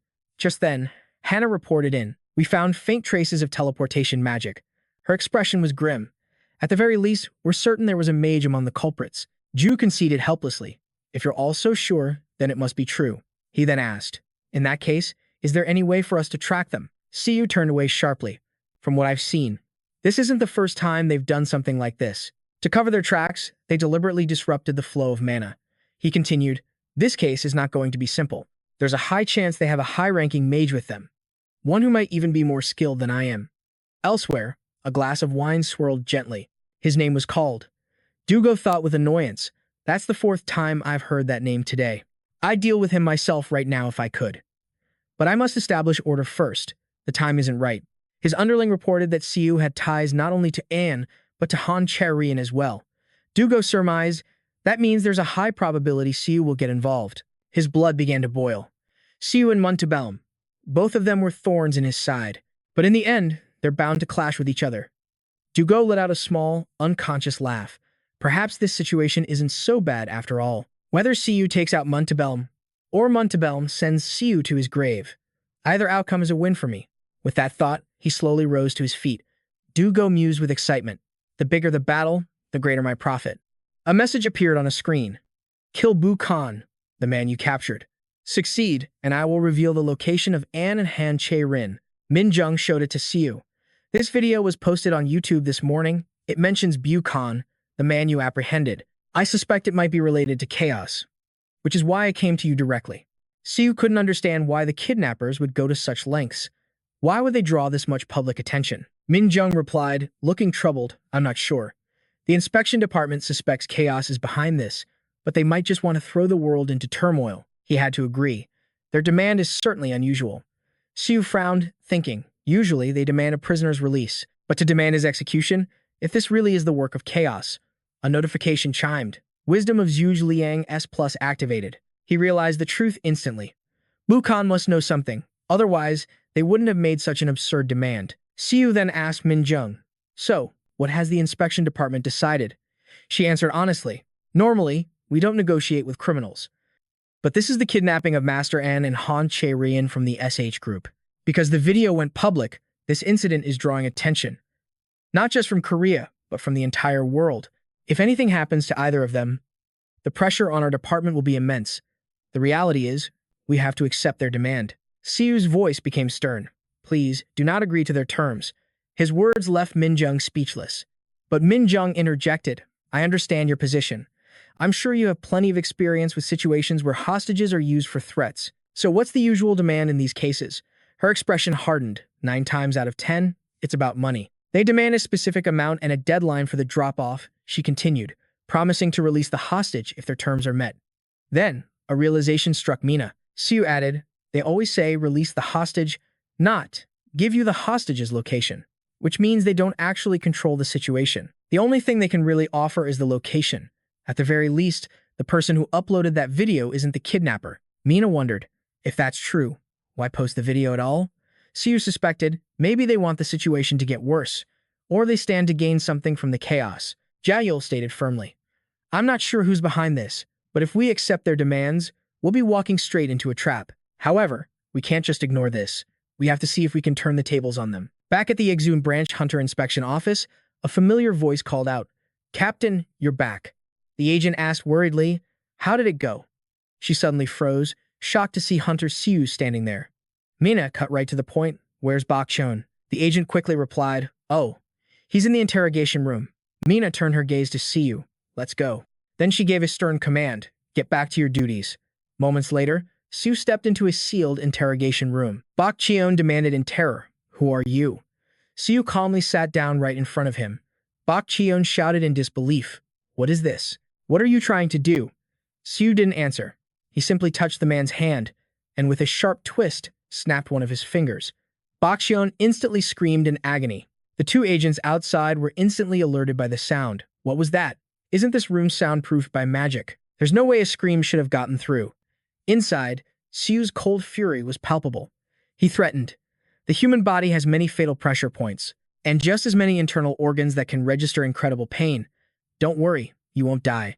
Instead, you'll feel so much pain, you'll beg for death. But compared to what you did to those innocent people, this is nothing. The next second, another blood-curdling scream echoed out. In the monitoring room, the female staffer jumped in fright. Mina ordered, skip the beginning. The staffer obediently complied. Yes, ma'am. The video feed jumped forward. The screaming continued on the recording. Kill me. There's a restriction. Stop. Right there, Mina commanded. It starts from that point. On the screen, Siu questioned him. A restriction? Dochon admitted it. Yes. A restriction has been placed on me. Mina wondered if that was why he wouldn't talk before. The man said grimly, I wanted to talk, but I couldn't because of the restriction spell. It doesn't just block specific actions. It even suppresses certain thoughts, and only the caster can undo it. It's a vicious, top-tier binding magic. A curse that guarantees death. Then, Siu suddenly placed his hand on Dochon's head. The sight shocked Mina watching the monitor. What is he trying to do? In the next second, an overwhelming torrent of magical energy erupted from Siu. Dochon froze instantly. The monitor was also terrified. A moment later, the man had gasped in shock. The restriction. It's been lifted. Mina was filled with doubt. The restriction spell was lifted. She wondered in disbelief. Did Hunter Siu just use magic? The monitor stammered. I don't know. No. What on earth was that? On screen, Siu let out a triumphant laugh. Now, tell me everything. A while later, Mina stood stunned outside the interrogation room. She recalled what Siu had said earlier. I'm not sure how you normally handle a dangerous fugitive, but I'll make sure he can't use his legs for a while. She couldn't help but feel conflicted thinking back on his words. Hunter Siu. He usually seems like a clueless, ordinary guy, maybe a little strange at times, but when dealing with criminals, he becomes more ruthless than anyone. But is he really that cruel at his core? When he's with his sister, he shows such incredible warmth. A man who's more human than anyone. The longer I'm around him, the more sides of him I see. As she thought this, a smile unknowingly bloomed on her face. For some reason, he gave her a truly warm feeling. Mina then gave the order, all right, release Bak Cheon. Soon after, a news alert flashed across her phone. Chaos Guild attacks. Key suspect Bak Cheon escapes during interrogation. See you read the news inside. Well, I already got all the information I could from him anyway. They'll think we've met their demand. They'll never guess the restriction spell was actually broken. This SSS rank reality warp skill is more useful than I ever imagined. He suddenly grabbed his head. Of course. Every power has its price. My head is still pounding from the backlash. Siu predicted. Soon, they'll give the inspection office the hostage's location, but no one can predict how the situation will unfold from there. Besides, there's no guarantee the location they provide will even be real. That's why I need to act alone, and fast. From an angle they'll never see coming. Siu gave a quiet command. Let's go, Kai. Elsewhere, Siu was unleashing a barrage of magic. He noted with interest. She's holding out better than I thought. It seems she's got more than just raw talent. A rupture-class executor from the Chaos Guild's Tebel M division. Specialty, mental suppression. Siu thought with a grin. This will be over soon. A flashback. A small, sad Cheron was hugging a teddy bear when a voice called out, Cheron, you have to leave. Right now. I was all alone. A man tried to comfort me, saying my parents went to a very distant place, and it would be a long, long time before they returned. In my innocence, I asked, how far is this distant place? Ever since coming home, I hadn't seen them even once, but still, I didn't cry. I was told I had to be brave so my parents would come back. Then one day, I heard that man's voice, sharp and accusing. Can you even call yourself human after what you've done? Isn't the young miss a child you raised with your own 2 hands? And yet you tried to kill her over a few minor changes? Who sent you? And I, Cheron Han, witnessed it all. A deep longing filled my heart. I just wish everyone could get along. The next day, my nanny never showed up again. They said she quit because the work was too difficult. Was it my fault? Did I make things hard for her? Had I been acting like a spoiled brat? From that day forward, I decided I would never act that way again. I wouldn't cause trouble for anyone else. That way, no one would ever leave me again. But even as a child, I had one truly happy moment. She recalled it fondly. It was the day the head cook decided to make dumplings. But her eyes said it all. Save me. Please, save me. I don't want to die like this. Then, the announcement came. The cause of death was confirmed to be poisoning. The toxin was found inside the dumplings the victim had eaten. Cheron began to withdraw into herself. She sat forlornly next to her teddy bear. After that day, I never saw the head cook again. It seemed whenever I was happy, everyone would leave me. My mother and father, my nanny, and even the head cook. It felt like I was being abandoned by the entire world. Then, someone suddenly appeared. From this day on, you will come live with me. Cheron flinched instinctively. She could still vividly recall that arm reaching out for her. He was terrifying, but I still went with him. I felt like I had no other choice. I was 6 years old, back in the present. A man sneered. I heard she comes from a rich family. But we're not so different, are we? Look how easily her trauma is triggered. Well, it won't be long before she's under our control. But suddenly, another voice cut in. She's still just a child, isn't she? Al Land pleaded, please, let Cheron Han go. That child has done nothing wrong. Let her go. Seeing the old man was still conscious, the captor grew excited. As expected of the greatest blacksmith in the world, you're actually able to resist my mental suppression. Your willpower is impressive, but that's as far as you go. Aolan questioned him, aren't I the one you're after? Teb frowned in response. Originally, yes. But Cheron Han is far more valuable than you now. The old man asked hesitantly, Is it money you want? If it's money, I'll give you anything you ask for. Teb instantly placed a hand on Aolan's shoulder. Money? He leaned in, whispering with utter contempt. Do you really think we of chaos have any use for something so trivial? Aolan pressed on, curious. Then why? Teb cut him off coldly. You don't need to know. Just then, a subordinate burst in, shouting, Executor, sir. Teb's voice was stern. What is it? The man reported in a panic. The guards from the inspector's office are storming this location. Teb bit his lip in frustration. What? He wondered aloud. How did they find us? I was certain I'd erased every trace, so no one could track us. There's no way they should have been able to find this place. How did they track us down so quickly? What the hell is going on? His subordinate guessed timidly. It seems Oz may have leaked our location. Teb let out a bitter laugh. Is that so? He cursed, his voice filled with rage. Oz, you son of a bitch. The subordinate continued his report. And the Korean S-rank hunters are on their way, including Director Haron Lee of the Management Bureau, Hana, and even Lizun. In total, 4 S-rank hunters. The news sent a shiver down Teb's spine. Hana and Lizun are coming too. He clenched his fists, enraged. A mage's most difficult opponent is always another mage. There's no time to think. We need to retreat immediately. Teb issued a serious command. All members, evacuate this location at once and prepare to withdraw. Move it.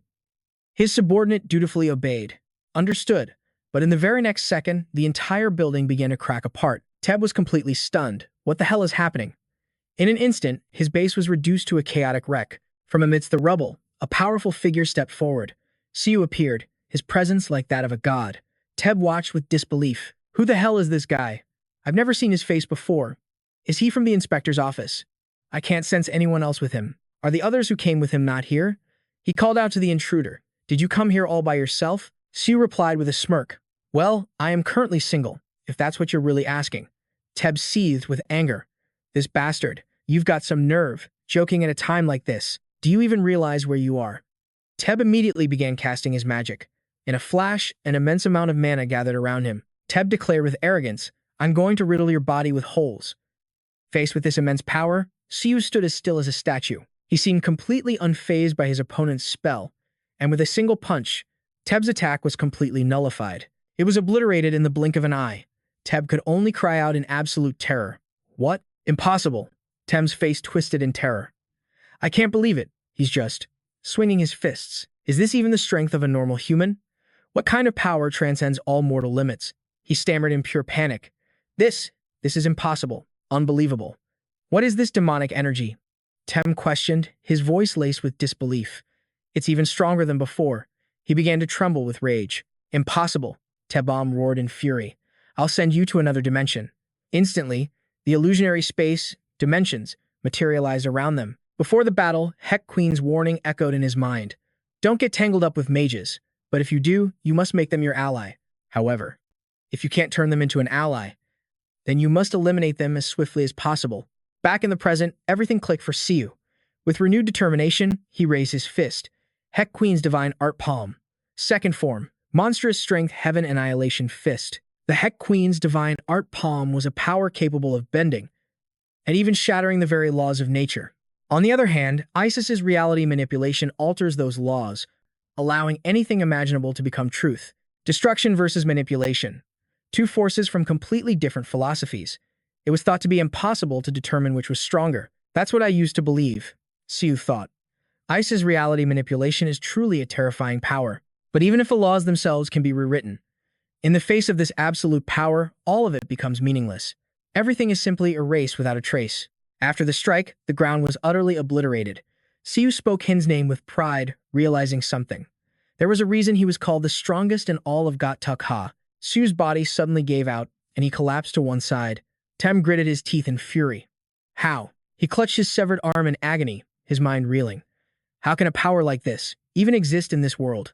T-Bomb's mind raced. If I had been even a split second slower, if I'd been foolish enough to try and block that head-on, I managed to use a short-range teleportation spell and dodged with everything I had. Yet this still happened to me. Just the shockwave from the blast did this to me. If I had taken that hit directly, I would have been instantly vaporized. But then, Tebom let out an unhinged laugh. A massive surge of magical energy erupted from his body. Every cloud has a silver lining, T-Bone muttered to himself. Siu scoffed mockingly. Taking a hostage is a pretty low move, don't you think? Tebom's rage flared. Shut your mouth, he roared back. A thrill went through Siu. Just as I thought, this guy is going to be a real challenge. Heck, Queen's serious voice echoed in his memory again. Avoid fighting mages whenever you can. Siu had been curious then. Why? He had asked. Those bastards are tricky, his master explained. They always pull the most unexpected stunts. Heck Queen's warning was firm, don't get tangled up with them, but if you do, make them your ally. He had clenched his fist, his voice turning grim.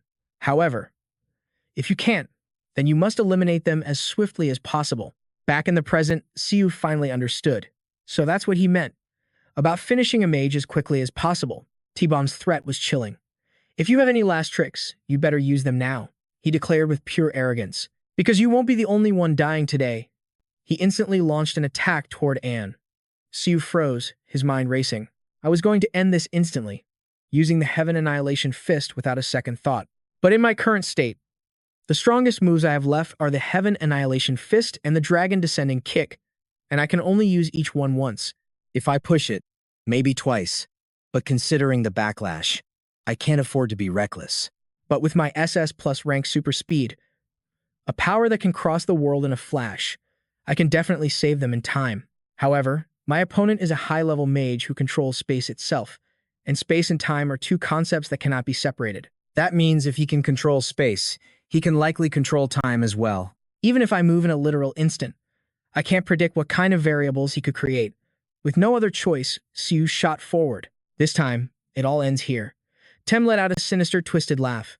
I don't know who you are or how you're able to wield such power, but this is the end for you. As the words left his lips, he unleashed his S-rank ability. Mind Suppression, T-Bomb stated confidently, explaining his trump card. My S-rank Mind Suppression targets anyone with a consciousness in my range. It's a guaranteed hit. No matter how transcendent your power is, you cannot escape the prison of your own mind. In the blink of an eye, T-Bomb found himself in a strange, empty space. He realized with a jolt, this is that bastard's mind. Normally, a person's mindscape is chaotic and irregular. That's why I usually have to trigger some kind of trauma and follow the traces of those intense memories to gain control. But as he looked around this place, he couldn't help but wonder, why? Is there nothing here? And then, from the darkness behind him, a series of strange sounds began to echo. T-Bomb's head snapped back in shock. Before his very eyes, Hin was training relentlessly. The color instantly drained from T-Bomb's face. I can't breathe. Heck, Queen growled. I'm in the middle of training. Do not interrupt. The threat sent shivers down T-Bomb's entire body. It's a trap, he roared in fury. Get lost. A wave of unbearable agony crashed over Tem. Stunned, he wondered. What? What just happened? Teb clutched his face, but the memory wouldn't surface, as if it had been sealed away. His eyes flew open in terror. What the hell are you? What are you? Just then, the ground began to violently shake. A shocked Sizin demanded, What's going on? Hannah's senses sharpened with suspicion. The sounds of battle. Has someone else arrived? Unlike the others, Chu fell into deep thought. Receiving this location from the Chaos Realm was top secret. Only the people present here should know about it. Suddenly, the passage began to collapse. His face hardened. I don't know what's happening, but for now, we push forward. Meanwhile, on the other side, Tebelm was desperately holding his ground, unleashing one spell after another. Tebelm was clearly drained, the life fading from his face. Seizing the opportunity, Siu lunged forward in a blur. You think you can run? A devastating punch shot forward in an instant. Tom dodged just in time, escaping death by a hair's breadth. He ground his teeth in fury. Don't you dare come any closer. Tom suddenly unleashed a web of threads, forcing Siu to a screeching halt. But the next moment, Siu charged again, fist raised high. The terrified man cursed, this damn monster. Tebelm quickly summoned a wave of clones to intercept him. Furious, he unleashed another spell.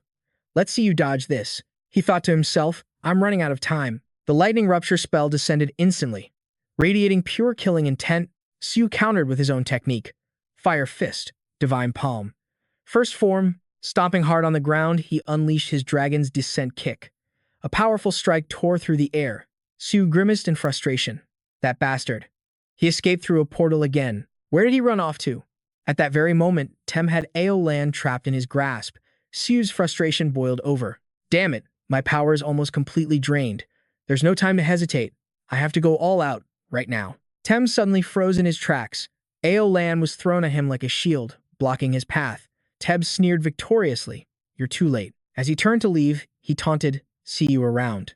But suddenly, a hand shot out and grabbed him. A dark expression fell over Siu's face as he clenched his jaw. It's not over yet. There are still magical remnants. If I trace them now, I can catch his SSS class reality manipulation. The Art of Isis. The moment the spell activated, Siu violently coughed up blood. He worried. Did I push myself too far during that fight? How can I possibly use reality manipulation in this state to create a portal strong enough to follow him? But I don't have the strength left to handle the backlash from such a power. If I'm not careful, my very existence could be wiped out as the price. But Cheron, the mental strain on her is already too great. If her mind shatters completely, not even an S+ rank divine healer could bring her back. Siu shut his eyes, his resolve hardening like steel. It's now or never. I have to go after him, even if it costs me my life. Sisin stared in disbelief. What in the world? He muttered, his brow furrowed in confusion. Hunter Siu, you're that person from the forge, aren't you? And what is this power? Siu admitted reluctantly. Yes, but my own strength isn't enough right now. I have to bend too many fundamental laws. But if I have two genius mages who can open the space for me, we can definitely pull this off. He yelled, his voice strained with urgency. There's no time to explain. Can you two use teleportation magic? The kidnapper has already escaped with Cheron. The words left Sisin reeling. What? What are you trying to say? Hannah cut in hesitantly. I can do it, but why so suddenly? Siu's gaze was dead serious. We have to chase him down right now. We have to piece together the residual traces of his teleportation magic and follow him to the very ends of the earth. Hearing this, Sisin quickly explained. Once a spatial gate closes, it's impossible to reopen it from the outside. Even if we trace the lingering mana, we can't calculate the precise coordinates. He added apologetically, I'm sorry, but tracking him is impossible. Despite this, Siu's resolve didn't waver. If you two can open the path, I will connect our space to his. The words had barely left his mouth before Siu unleashed his power once more. The SSS class art of Isis, reality manipulation. Hannah was completely baffled. What are you talking about? Right now. The concept of connecting two separate spaces, he roared back. We're out of time. His sheer intensity stunned both Sisun and Hannah. All right, let's just try it then. I'll give it everything I've got. Immediately, the two mages began to channel their magic. In the blink of an eye, a blinding light erupted before them. Siu gathered a massive amount of power and unleashed it directly into the rift in space-time, bending the impossible laws of reality to his will. Siu gritted his teeth against the searing pain. My head feels like it's splitting apart. My heart is pounding so hard it might just explode. But I can't stop here. Not even if it kills me. A blazing fire of determination ignited within Siu's soul. In moments, a strange light flooded the area as his reality manipulation proficiency increased. Utterly spent, Siu collapsed to his knees. Sisin gasped in utter astonishment. He actually connected them. Hannah's face went pale with shock. Impossible. Siu's voice trembled from the strain. Please, go on ahead. I'll follow. Hannah immediately questioned him. What? Is that even possible? Siu. Just who in the world are you? Changgu demanded. Regardless of the situation, he gave a tense command. We need to move now. We have to save Han Cheron. The rest of you, secure this area and protect Master An. We'll take it from here. Meanwhile, in another dimension, Tebel's body was completely broken. He gasped for breath. Leaving Elaine behind was a shame, but just surviving a fight with that monstrous bastard was a miracle in itself.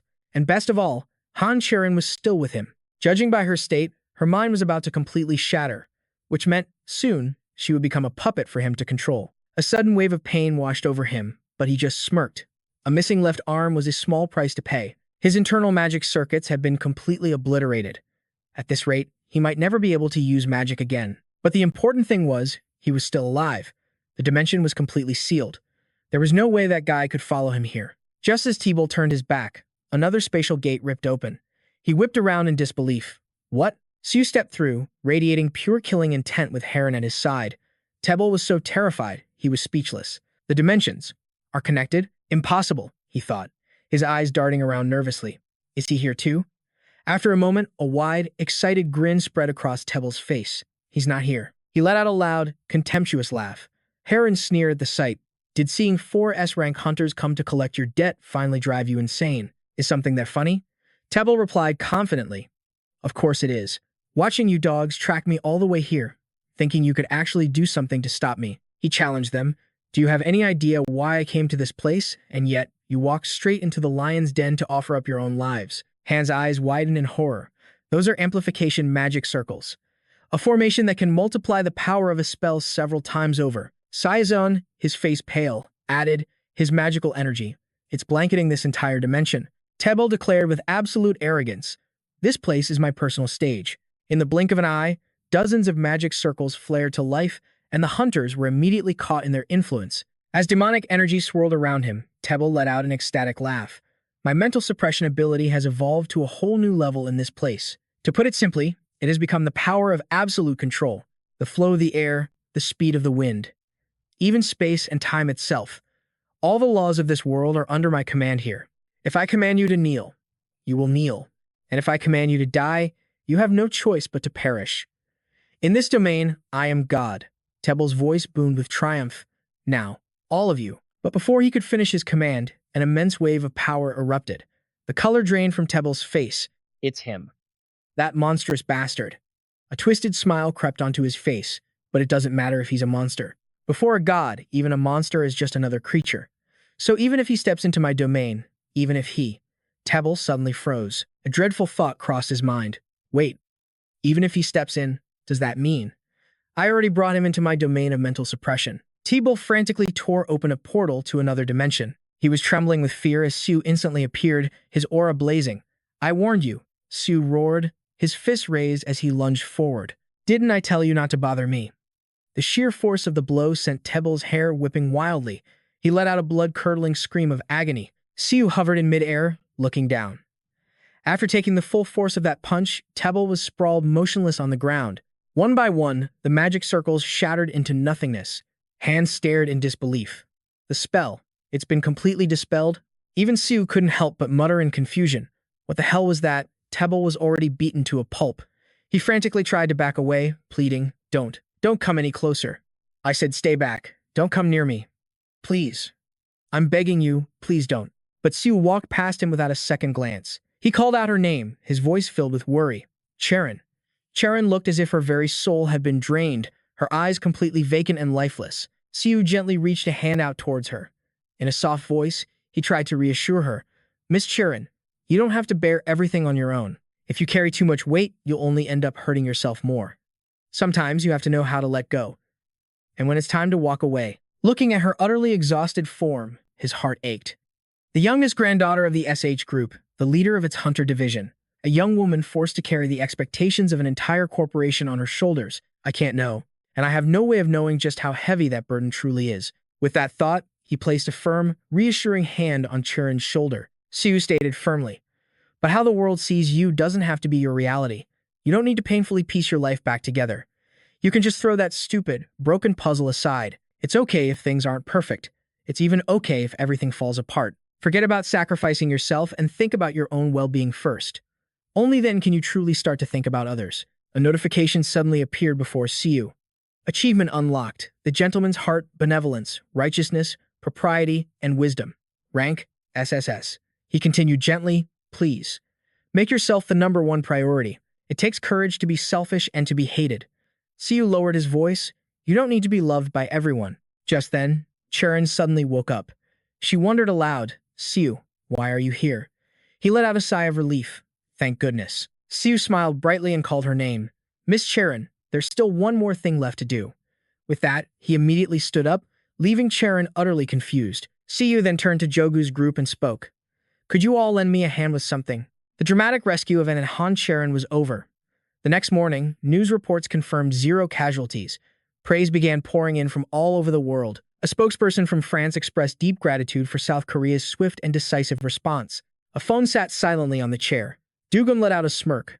So, Muntibim, you finally got caught, huh? One of his men reported, Sir, you might find this hard to believe, but it wasn't the other S-ranks who defeated Muntibim.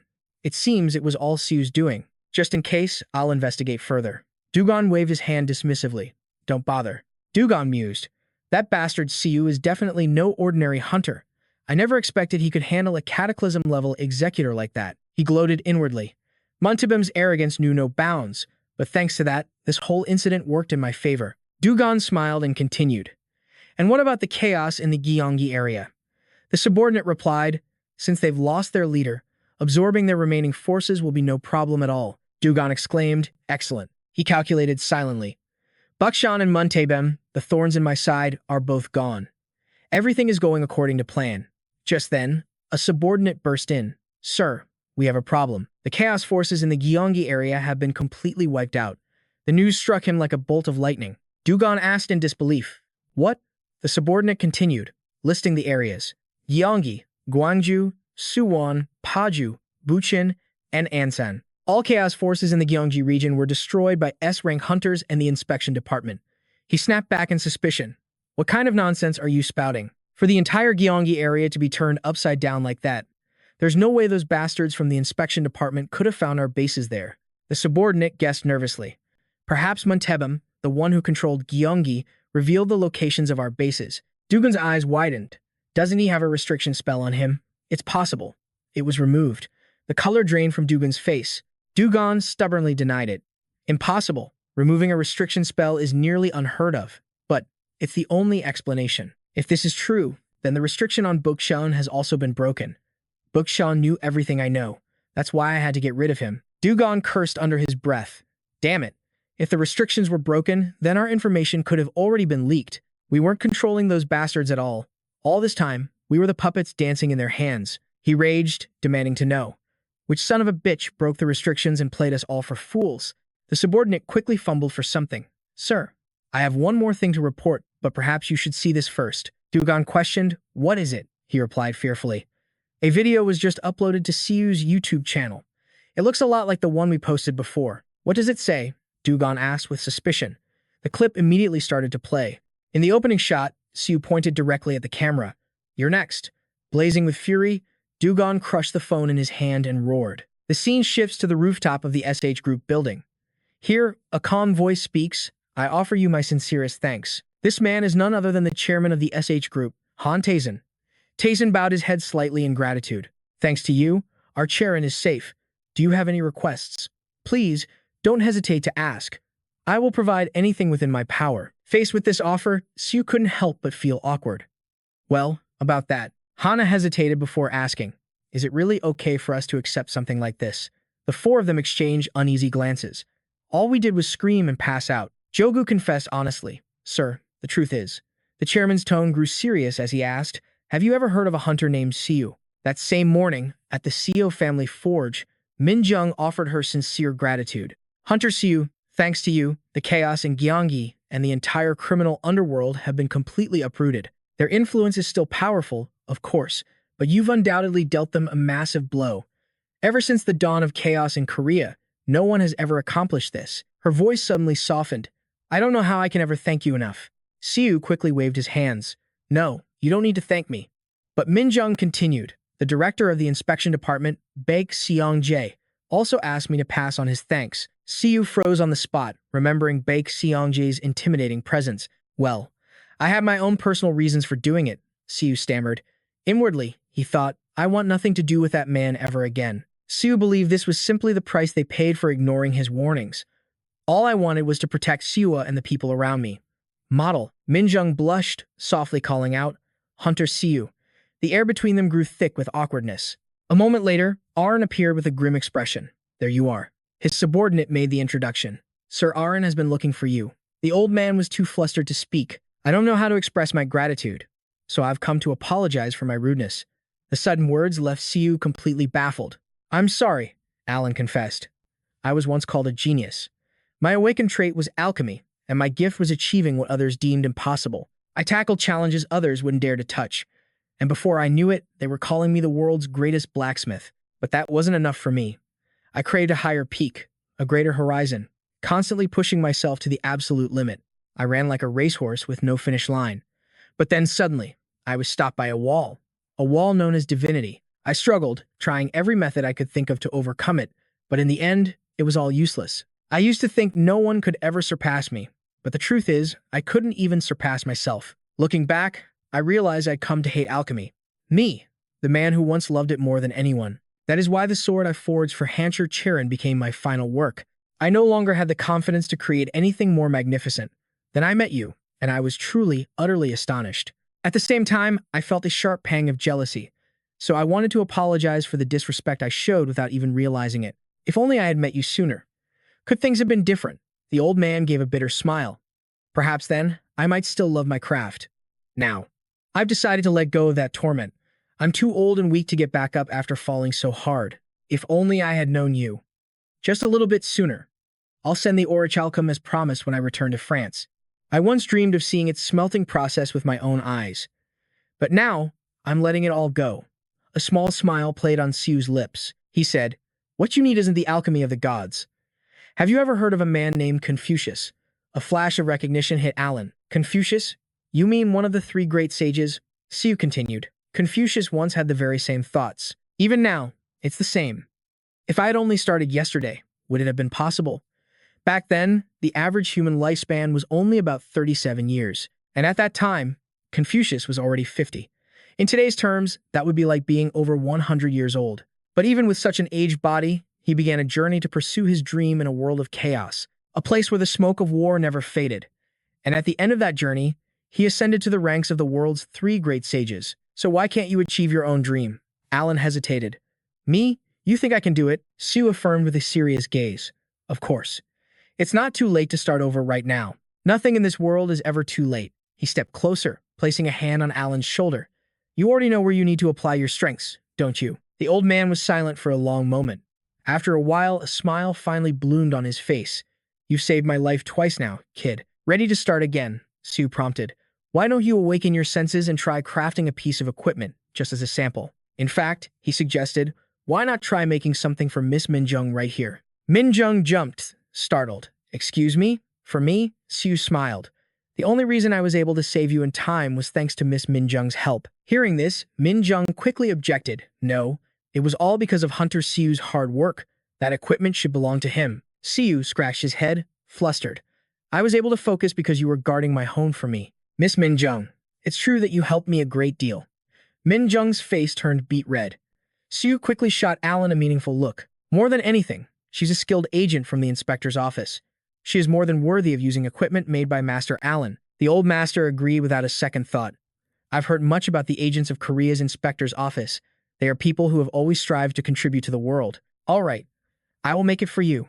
Minjung was overwhelmed with emotion. She cried out in joyous disbelief. Really? A radiant smile spread across Alan's face. Well, first, I must return to France to deliver the orichalcum to you. And, though it may be impolite, may I witness and learn from your orichalcum smelting process? Siu replied with a playful tone. My teaching fee is pretty high, you know. Alan cleared his throat and continued. Part of it is for the seminar prize, and part is for saving my life. And another part will be my observation fee. So, how about 3 ores of orichalcum? Siu burst out laughing. That's not much of a profit. He crossed his arms smugly.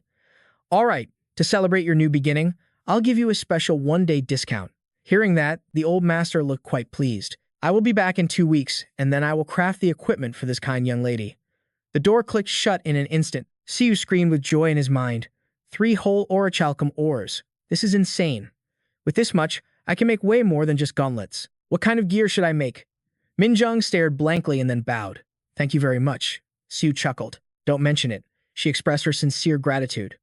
Because of you, I'll get to use equipment crafted by the hands of the great Master Alan. Siu leaned in closer to her. Consider it payment for all the help you'll give me in the future. So please, continue to take care of this place for me. Minjung accepted with a proud look. I'll do my absolute best. Well then, I'll be on my way. With that final word, she left. Siu let out a sigh of relief. All right, time to focus on designing some gear. But just then, a sudden voice cut through the silence. Awesome. That was so cool. Startled, he whipped his head around. To see Minjung skipping happily in the distance, Siu was left completely speechless by her antics. Later that afternoon, inside the chairman's office at SH Group headquarters, a voice suddenly broke the silence. You summoned me, Chairman. Tae-san's voice was stern as he gave the order. Come in. I believe it's time I met this man named Siu. The subordinate seemed surprised. In person, sir. He bowed respectfully. I'll make the arrangements at once. Tae-san stared thoughtfully into the distance, his gaze clouded with suspicion. Siu, just who are you? Hekwin's voice boomed. This is the last set. Focus. Lock your hips. Keep your spine straight. Inside this B+ instance dungeon, don't even think about whining until you're lifting over 5 tons. Siu trembled under the immense weight. It's so heavy. Hekwin's tone was unforgiving. You should be risking your life to build muscle, not whining about it. Now, clench your glutes. Squeeze them tight. Inhale. Siu cried internally. Why is this workout harder than my fight with Montabum? And I mean a lot harder. This is insane. Moments later, he collapsed to the ground, completely spent. Hekwin praised him. Good work. But then, his tone shifted back to disapproval in an instant. You pathetic weakling. Hekwin added, still, you're a step up from that fly the other day. Siu was completely lost. A fly? Hequin recalled with a hint of annoyance. The other day, I was training, and this pest of a fly kept buzzing around me. I couldn't be bothered to deal with it, so I just told it to get lost. And just like that, it got scared out of its wits. Thinking back on it, I was pretty damn cool. Siu asked in disbelief, scared out of its wits? For real? Just then, a notification pinged in his mind. Skill activated, S plus Zhuge Liang's knowledge. A jolt went through him as a realization dawned. Don't tell me. That's why Montebum suddenly acted that way. I've been wondering how he broke down so easily. Montebum's special trait was S-rank mental suppression. At the time, he was amplified hundreds of times by that magic circle. He must have peered past my consciousness and into my very core. Siu pushed himself up with a strained smile. I wonder if destruction class managers from Chaos are even affected by restriction spells. Even with the restriction spell in place, he didn't resist at all. He just answered all my questions, spilling every detail about the Chaos locations in the Gyeonggi region. Hequin guessed, probably because he was a mage. They're the weakest of the bunch. Then it hit Siu. Did Hequin remove the restriction spell? No. More like he completely obliterated it. But still, was just telling him to get lost really enough to do all that. Not only did his mind shatter, but the restriction spell was destroyed too. A guy I couldn't be even after pummeling him senseless was mentally broken by a single phrase. It's unbelievable. His face suddenly went pale with fear. This guy is on a completely different level. Just then, a system window appeared. You have completed Hequin's training session. Superhuman strength proficiency has increased by 1%. Siu's eyes widened in shock. Hequin asked, "What's wrong?" Siu replied, flustered. For some reason, my proficiency just went up a little. How much did it increase? Hequin pressed. Siu answered, 0.002%. Hequin fell silent, deep in thought. Then, his voice turned serious. It seems the time has come. Siu was confused. The time for what? Hequin explained, I'm talking about the moment your growth reaches a plateau. For someone with your pathetic level of talent, reaching even this stage of development is completely illogical. Siu admitted awkwardly. You're right. Siu thought to himself. At first, I didn't even have a special trait. That must be why I was able to learn things from Gup. Hequin continued. The godly powers you learn through Gup aren't a type of growth that raises proficiency. Rather, the proficiency score is just a number that reflects your actual growth. If you don't grow, the proficiency number won't increase either. If it gets stuck at, say, 30%, then that is your absolute growth limit. Siu's face fell. So that means, not just superhuman strength, but my other traits will also hit their limit soon.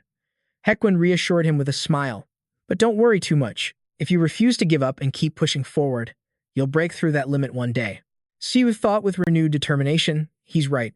If I just keep at it, step by step, one day, that system window will read, superhuman strength, 100%. But then, reality crashed back in. Wait a minute. At a rate of 0.002% per increase, it'll take an eternity to get there. The system pinged again. Skill activated, S plus Zhuge Liang's knowledge.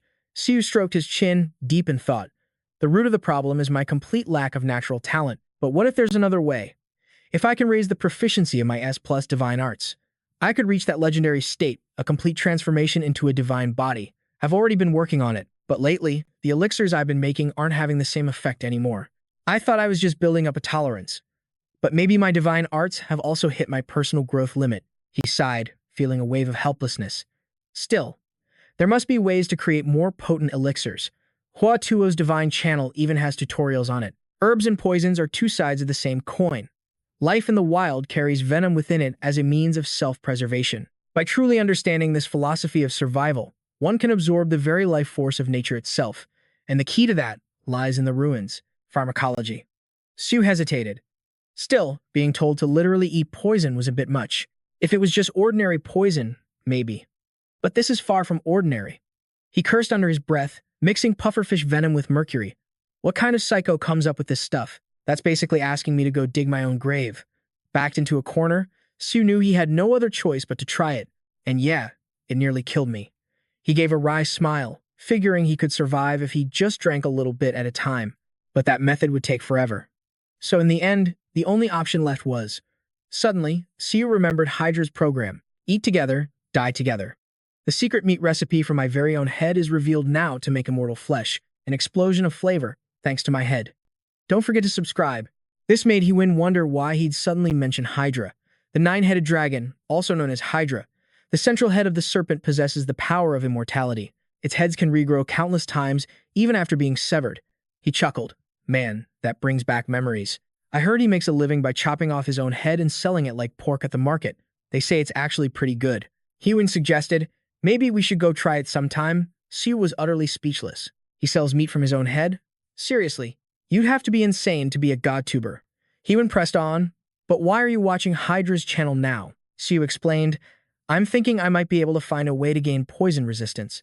Hewen's curiosity was piqued. Poison resistance? He replied, among Hydra's abilities, his strongest is a poison that can even kill gods. Understanding dawned on Hewen's face. Well, it's true that Sir Ken was poisoned by him and ended up taking his own life. Siu thought to himself, Hydra's venom, also known as god-slaying poison.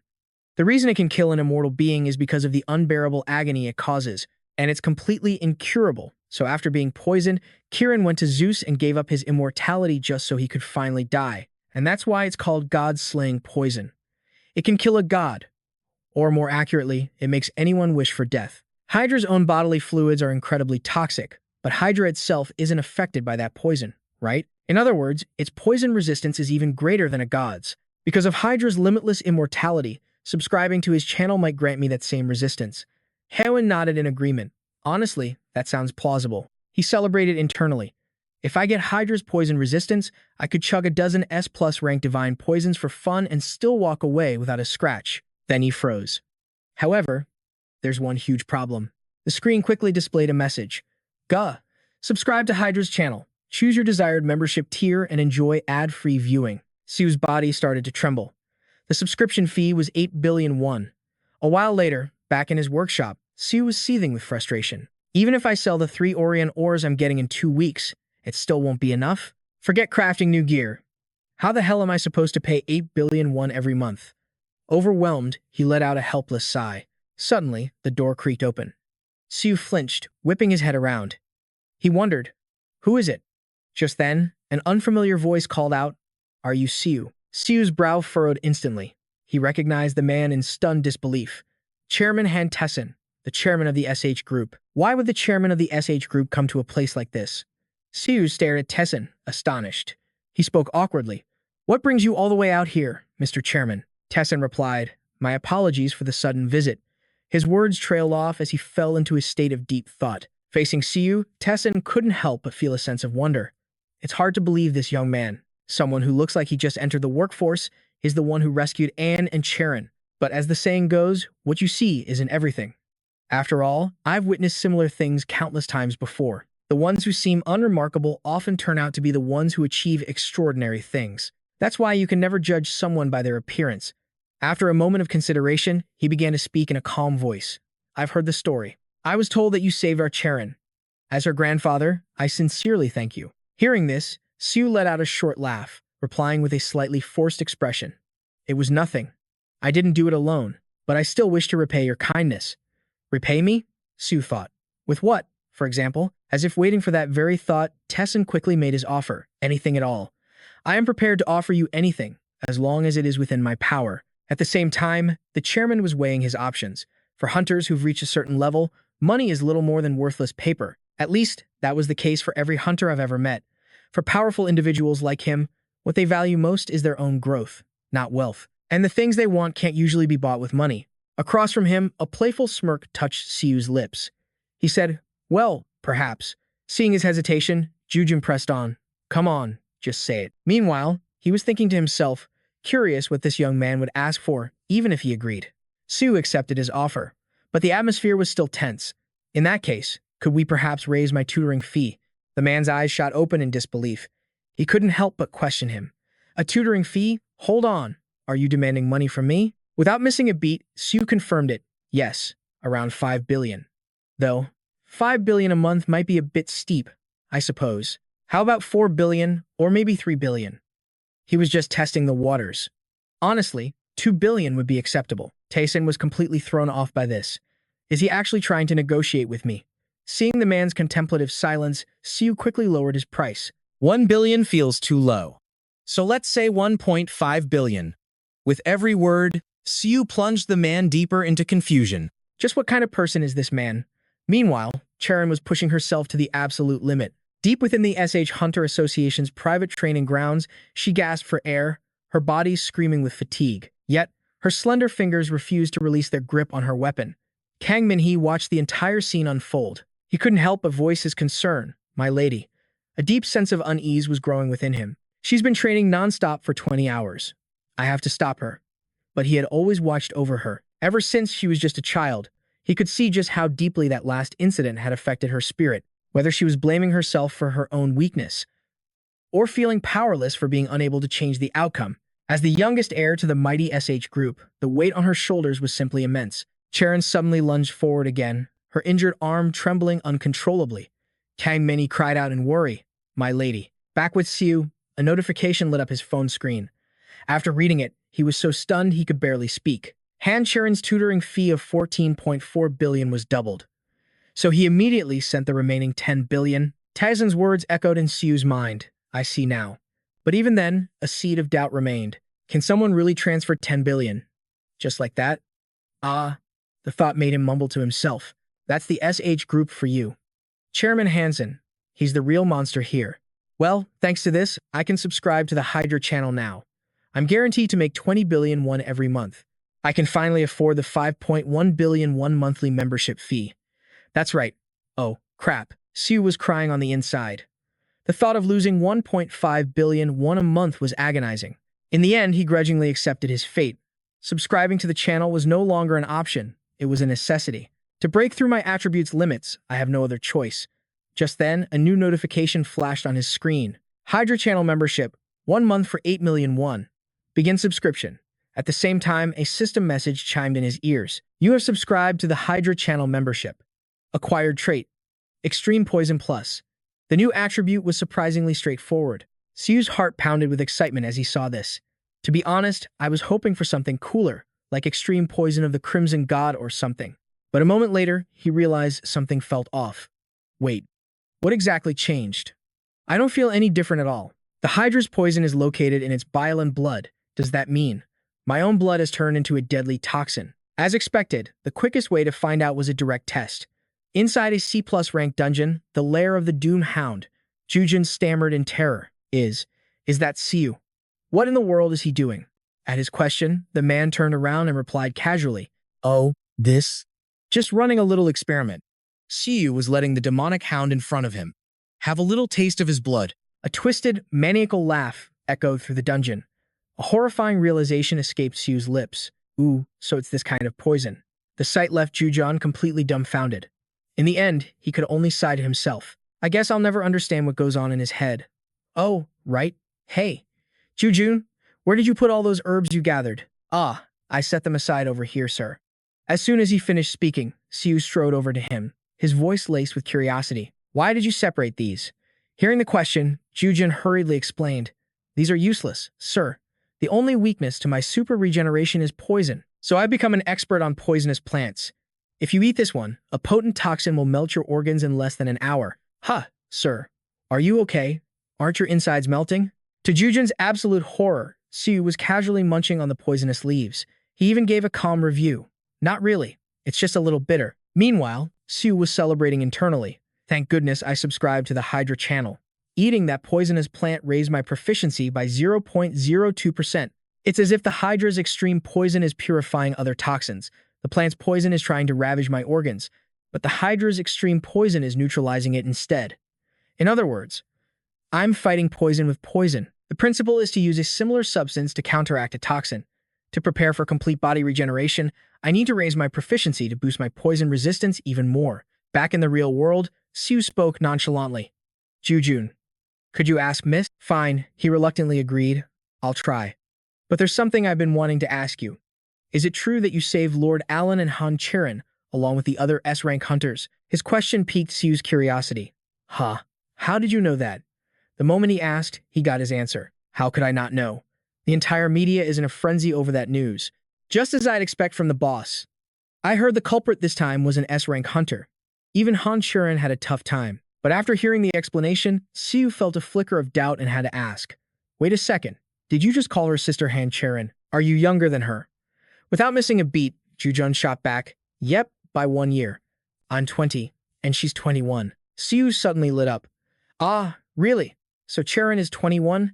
His reaction completely stunned Do Jun. Huh? You didn't know? Siu quickly tried to brush it off. Well, it's not like it's important, but his response only seemed to annoy the other boy. How is that not important? Isn't she your girlfriend? Hearing this, Siu suddenly got flustered, instinctively shouting, What are you talking about? Since when is Han Cheron my girlfriend? Do Jun just grinned playfully and replied, You two were holding hands and everything at the housewarming party. Hearing that, Siu immediately shot back. Just holding hands makes us a couple now. But the other guy simply tried to calm him down. Come on, there's no such thing as a purely platonic friendship between a guy and a girl. Despite that, Siu couldn't help but feel annoyed. He cleared his throat and said, Of course there is. Just look at me and your sister. Don't you have any female friends? Do Jun answered with pure innocence. Nope. In that case, Siu posed a question. Does that mean every girl you know is your girlfriend? A look of amusement crossed the younger man's face. No, I've never even been in a relationship. Siu found his words hard to believe. Not a single one? The other boy confirmed it. That's right. But Siu had to ask again. For real? This time, he didn't get a verbal answer. Instead, he was met with another question. Is that so hard to believe? What about you? If you're not dating Han Cheron, have you ever had a girlfriend? At this, an awkward expression crept onto Siu's face. He stammered slightly. Well, I. The two of them quickly fell into their own troubled thoughts. Suddenly, tears started streaming down Do Jun's face. He declared with fiery determination, We are going to clear every single dungeon in Soon today. Beside him, Siu sniffled and replied with equal resolve, All right, Do Jun, where's the next dungeon? Throughout the entire brewing process, Siu muttered to himself, What kind of poisonous herb costs 200 million? Just then, a system notification chimed in, showing his percentage stats rising nonstop. This made him realize something important. Just by eating a poisonous herb, he could dramatically increase his proficiency. He unconsciously recalled Siu's innocent look. She had joked that at this rate, all the poisonous herbs on the market would cost 200 million world each. He couldn't help but feel a sense of doubt, thinking to himself, 200 million world. Back in reality, Siu carefully considered the situation. If I keep buying these until my body reconstruction is complete, I'll be spending 500 million world a month on herbs alone. Suddenly, a system notification grabbed his attention. You have successfully crafted one basic elixir. You have learned the fundamental principles of potion making. Siu was so shocked he couldn't help but exclaim, An elixir.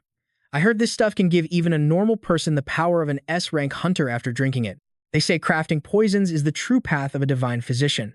Right after that, the system continued its updates as his proficiency kept rising. Witnessing this, Siu froze on the spot. He stammered, So, should I try drinking it? Can you actually drink this stuff? I mean, it's still an elixir, right? He felt a wave of helplessness wash over him. Whatever, here goes nothing. Immediately after, system notifications began to pop up one after another. You have consumed a basic elixir. Your overall stamina has been enhanced. Siu spat out the liquid in his mouth. He mumbled, If the taste alone is this toxic, a deep sense of dread was growing inside him. Then this thing is definitely a deadly poison. An awful expression twisted his face, his voice dropping to a near whisper. Why does it taste so disgusting when it's made with herbs? All of a sudden, the system's chime rang out. His stats began to climb one after another. This only deepened Siu's confusion. My super strength proficiency has increased. A new theory began to form in his mind. Does this mean I've broken through my attribute's limit? But before he could even process that thought, the system spoke again. Knowledge S plus percentage. Siu was completely frozen. Wait, why did my knowledge stat go up too? His mind felt completely overloaded. Did my brain just level up thanks to this horrifying concoction? In the end, Siu sighed and accepted his fate. So, to keep breaking my attribute limits, I have to keep drinking this stuff from now on, don't I? Why does everything that's good for you have to taste so awful? It's like some kind of cosmic law. A cosmic law? A knowing smirk touched Siu's lips. He considered the idea carefully. No, that wasn't it. A thought sparked in his mind. Could he use reality manipulation to change the flavor? If he manipulated the reality of the medicine, not only would it taste better, he could also grind his skill proficiency at the same time. A cunning smile spread across his face, killing two birds with one stone. He had to try it right now. Just then, a system window flashed before his eyes. Reality manipulation. Siu stood calmly as a pink aura enveloped the room. This is cola, he declared. This is sweet cola. System messages began flooding his vision. Reality manipulation. Proficiency has increased. Siu let out a sigh, a bit perplexed. All this fuss just to change the flavor? But as long as it's different, I should give it a taste. The moment he took a sip, his expression soured. Inside, he cringed. It was the same awful taste, just fizzy now. He couldn't help but curse himself. Looks like my proficiency isn't high enough to completely alter the flavor. Well, at least it's carbonated now. Suddenly, a strange sensation washed over him. Another system alert chimed in his ears. You have created an SA-ranked health supplement. Siu's eyes, however, lit up with excitement. Time for your medicine, he called out. A poked her head out from her room, looking drained. Medicine? He nonchalantly handed her the cup. It's cooled down now, so drink up. Beside them, Breaky let out a sharp bark. Woof. The moment CA sat down, Siu's eyes widened in shock. What are you doing? But she ignored him, turning to Breaky with a gentle whisper. Thank you for everything, Bleg. This tastes like my gym socks after P.E. class. A wave of concern washed over him. Wait, you've actually tasted your gym socks before? As soon as the words left his mouth, she shot back with a denial. Of course not. It's just a comparison. A smirk played on Siu's lips. Still, he thought, one thing is certain. CA's condition has drastically improved. My S+ rank divine doctor skill is over 50% proficiency now. I can't cure her completely just yet, but I'm confident I can do it before this year is over. Suddenly, Breaky's barking snapped him out of his thoughts. Woof. The little dog looked ecstatic. Woof. Siu immediately pieced it together. It must have licked the leftover medicine from the cup. Then, an urgent message appeared from the system. Warning, an unauthorized presence is approaching. Siu's brow furrowed in confusion. Who could that be? Before the system could answer, a familiar voice called from outside. Pardon the intrusion. I am Lady Cheron's secretary. My name is Kim Min. A moment later, a strange, heavy silence fell over the room. After they sat down, Kim Min broke the silence. I heard that Mr. Allen returned to France. Siu immediately responded from across the table. He mentioned he'd be back in Korea in about 2 weeks, so he should be arriving either today or tomorrow. This seemed to fluster the secretary. His voice faltered slightly. I see. But may I ask why you've come? Well, the truth is, I came to ask if you could help Our Lady. She has carried everything on her own shoulders since she was just a child, growing up under constant attack from all sides. Kim Min began to recount Cheron's painful past. Hearing this, Siu fell deep into thought. The secretary continued, his voice heavy with concern. Because of this, she's become obsessed with getting stronger. She believes it's the only way to keep people from abandoning her. A realization dawned on Siu. So that's why Han Cheron so rarely shows her true feelings. Kim Min's voice was filled with anxiety, and after the kidnapping incident, she began training for more than 20 hours a day. Siu cut in, his expression serious. That's taking things way too far. His mind raced. That's not training. That's self-destruction. She's going to permanently damage her body and stunt her own growth. For a moment, he was lost in thought. Then, he shot up from his seat, a brilliant smile on his face. I'm going to see Miss Cheron for a moment. Hearing this, his visitor's face lit up. Okay, you should go. Woof, tell her that next time she visits, I'll cook her something amazing. Siu quickly agreed with Kim Min. All right, let's go. Meanwhile, at Cheron's location, every one of her strikes sliced through the air with deadly precision. This was the underground training facility of the S.H. Hunter Association building. Cheron panted heavily, exhaustion etched on her face. Gazing down at her own bloodied arm, she steeled her resolve. I can't stop now. I have to get stronger. I must become stronger. Only then can I protect everyone. Then they won't leave me. They won't abandon me. Suddenly, her vision blurred and the world began to tilt. But before she could fall, Siu gently caught her. Cheron's eyes widened in disbelief. Her voice was a shocked whisper. Mr. Siu? He simply stood there, his face clouded with deep concern. A man stood with his back turned to everyone. His voice was cold as he gave the order. Starting tomorrow, you will live on your own. As his words echoed, Minji's face fell. From behind, Ji spoke up, his voice full of concern. Chairman, forgive me for overstepping, but the young lady is still at an age where she needs to be protected. Before he could finish, the chairman cut him off with absolute resolve. As long as Cheron carries the blood of the Sada Corporation, that girl will face countless threats. If she breaks from something this small, she will never survive what the future holds. At that time, Cheron was. Back then, she was still so innocent, unaware of the vast world that lay waiting. At that very moment, a familiar voice gently called out to Cheron. Are you awake? The second she saw him, she shot upright and asked, Siu, why are you here? But he didn't answer her question. Instead, he asked, how are you feeling? Any better? Flustered, Cheron quickly bowed her head. Yes, I'm fine. Hearing this, Siu couldn't hide his relief. A smile brightened his face. That's good to hear. In that case, Shall we begin our training right away? His words made Cheron freeze in place. She asked in disbelief. Training, right now. Without missing a beat, Siu explained, you said you were fine, so I thought we could start immediately. Or, are you still not feeling well? If that's the case, we can postpone the lesson. Before he could even finish, Cheron immediately cut him off. No, I'm perfectly fine. As she spoke, a single thought blazed through her mind. I don't have time to rest. Moments later, Cheron was already climbing out of bed. She declared, I'm ready. Let's begin. But after he led her to the training location, Cheron was left utterly speechless. A forge, right? She finally managed to say. He then explained that their lesson for the day would be held right here. Cheron found this hard to believe. She protested. But you said we were going to have a training session. Seeing the anxiety on her face, Siu quickly clarified. Today, we're going to learn about alchemy. She gasped in astonishment. Alchemy? Siu continued to calmly persuade her. It's all part of the lesson.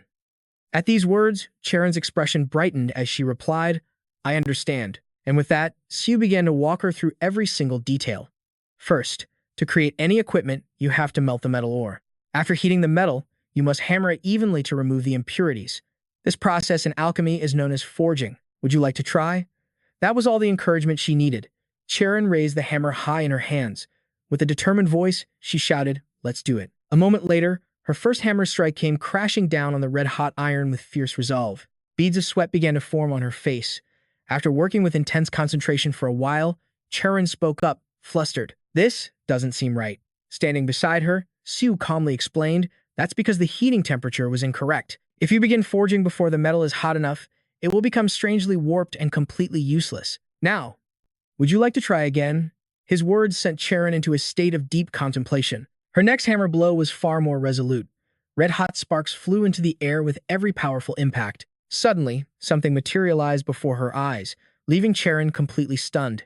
Seeing her reaction, Siu could only shake his head with a helpless sigh. He stood beside her, his expression serious, his deep voice echoing in the forge. When you craft equipment, its quality is determined by the metal you use. If you were to compare it to a person, you could call this talent. But to create a masterpiece, it must be forged like this, to remove every last impurity. For a person, this forging is the same as effort. And what this means, Cheron, is that you are a very fine metal. However, no matter how high the quality, as you just saw, if you strike it before it's hot enough, it will be ruined and must be discarded. Giving something your all is a wonderful thing. But rushing in unprepared only makes your talent meaningless. It's just like this metal. In my eyes, Cheron, you are the finest metal in the entire world. However, for the finest metal to become the strongest steel, it must first pass through a crucible of fire. For the longest time, I couldn't understand what was driving you to push yourself to such limits. As he said this, an image of Minji suddenly flashed through Siu's mind. This gave him pause. Secretary Kim probably wants Han Cheron to move past her obsession, but that obsession is the very thing that fuels her. It's like a flame that forges the metal known as Han Cheron. That fire is what pushes her to be better, so there's no need to extinguish it. With that realization, he spoke again. Now is the time to use the fire in your heart to heat yourself more effectively. Tempering yourself with a hammer is the next step. And please, don't be too anxious. Even if everyone around you leaves, even if the entire world turns its back on you, even if you yourself give up on who you are, I will, without a doubt, always be by your side. As he made that vow, even Siu felt a hint of uncertainty. Oh, by the way, I'll still need that 20 billion won for rent from you each month. As he finished, Cheron replied with a bright smile. Thank you. See you. Just then, Siu firmly grabbed her wrist. He spoke slowly. Today's special lesson ends here. Oh, please wait just a moment. His sudden action left her feeling flustered. Stuttering, she managed, my apologies. Right after, Siu pulled out a small gift. He explained that it was a present from her special lesson. Try putting it on. As the bracelet was placed on her wrist, Cheron spoke with a flustered voice. Thank you. I'll wear it always. Thank you so much, Siu. Her words made him feel a bit awkward.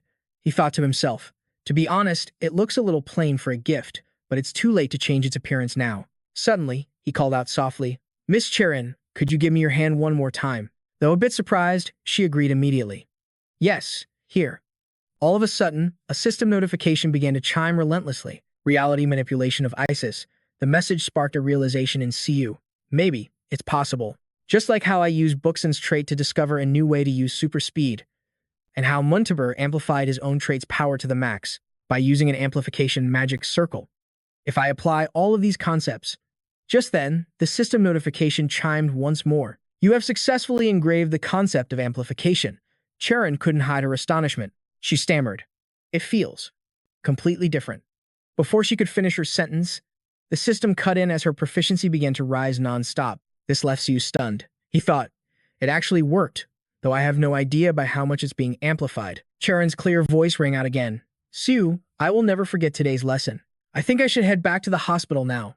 I might need another day or two of rest, depending on my condition. The moment she finished speaking, Siu quickly replied, no matter what happens, I will always be by your side. Hearing his words, Miss Cheron's spirits lifted. Thank you so much for today. Suddenly, Siu voiced a new thought filled with doubt. If an item's trait can be amplified, does that mean I can apply amplification to my own equipment? Wait, that means even the traits on the equipment itself can be amplified. Jung-ho sat with a look of pure terror on his face. He frantically demanded, Lord Alan has already departed for Korea? As he spoke, a flustered Yeon replied, yes, that's correct. Hearing this, Jung-ho immediately shot back, but he's barely been in France for any time at all. Why would he suddenly return to Korea? Faced with this intense questioning, the other man was caught in a difficult position. He stammered, well, it's to meet Hunter Siu. Suddenly, someone else entered, rudely interrupting their conversation. Siu. He's all over the net, but who is this guy, really? For Lord Alan to personally go and meet an S-rank hunter. Back in his workshop, Siu stood lost in thought. A system notification suddenly rang out. Strength stat has increased. Seeing this, he quietly told himself, this should be enough for now. But then, Siu's expression turned troubled as he fell back into deep thought. After crafting hundreds of pieces of equipment, I discovered two things. First, when I apply the same engraving method to different items, all the while, the system continuously reported that his stats were rising. He remained completely lost in his thoughts. Equipment with a higher Hephaestus stat, or higher quality gear in general, shows a much more powerful engraving effect. In the end, Siu muttered to himself, this means if I want to raise my divine blacksmithing proficiency, I just need to keep improving the quality of the gear I make. His expression grew darker as he mulled it over. But more importantly, the second discovery is, the engraving effects don't stack. The thought made Siu want to cry. He let out a deep sigh, his voice filled with frustration. I might as well just sell this entire batch. I'll set them aside and give them to Miss Si-un to handle. Besides, with the orichalcum that Alan is about to bring me, I should be able to craft some truly high-quality equipment.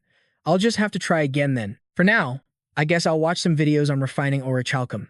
Meanwhile, elsewhere, Thor was roaring with laughter, looking completely refreshed. This isn't financial therapy. This time, it's equipment therapy. Hephaestus. Bring it out right now before I blow this entire forge to smithereens. You dare steal my yo-he. As he roared, Hephaestus, standing opposite him, nervously began to explain. Now, I apologize.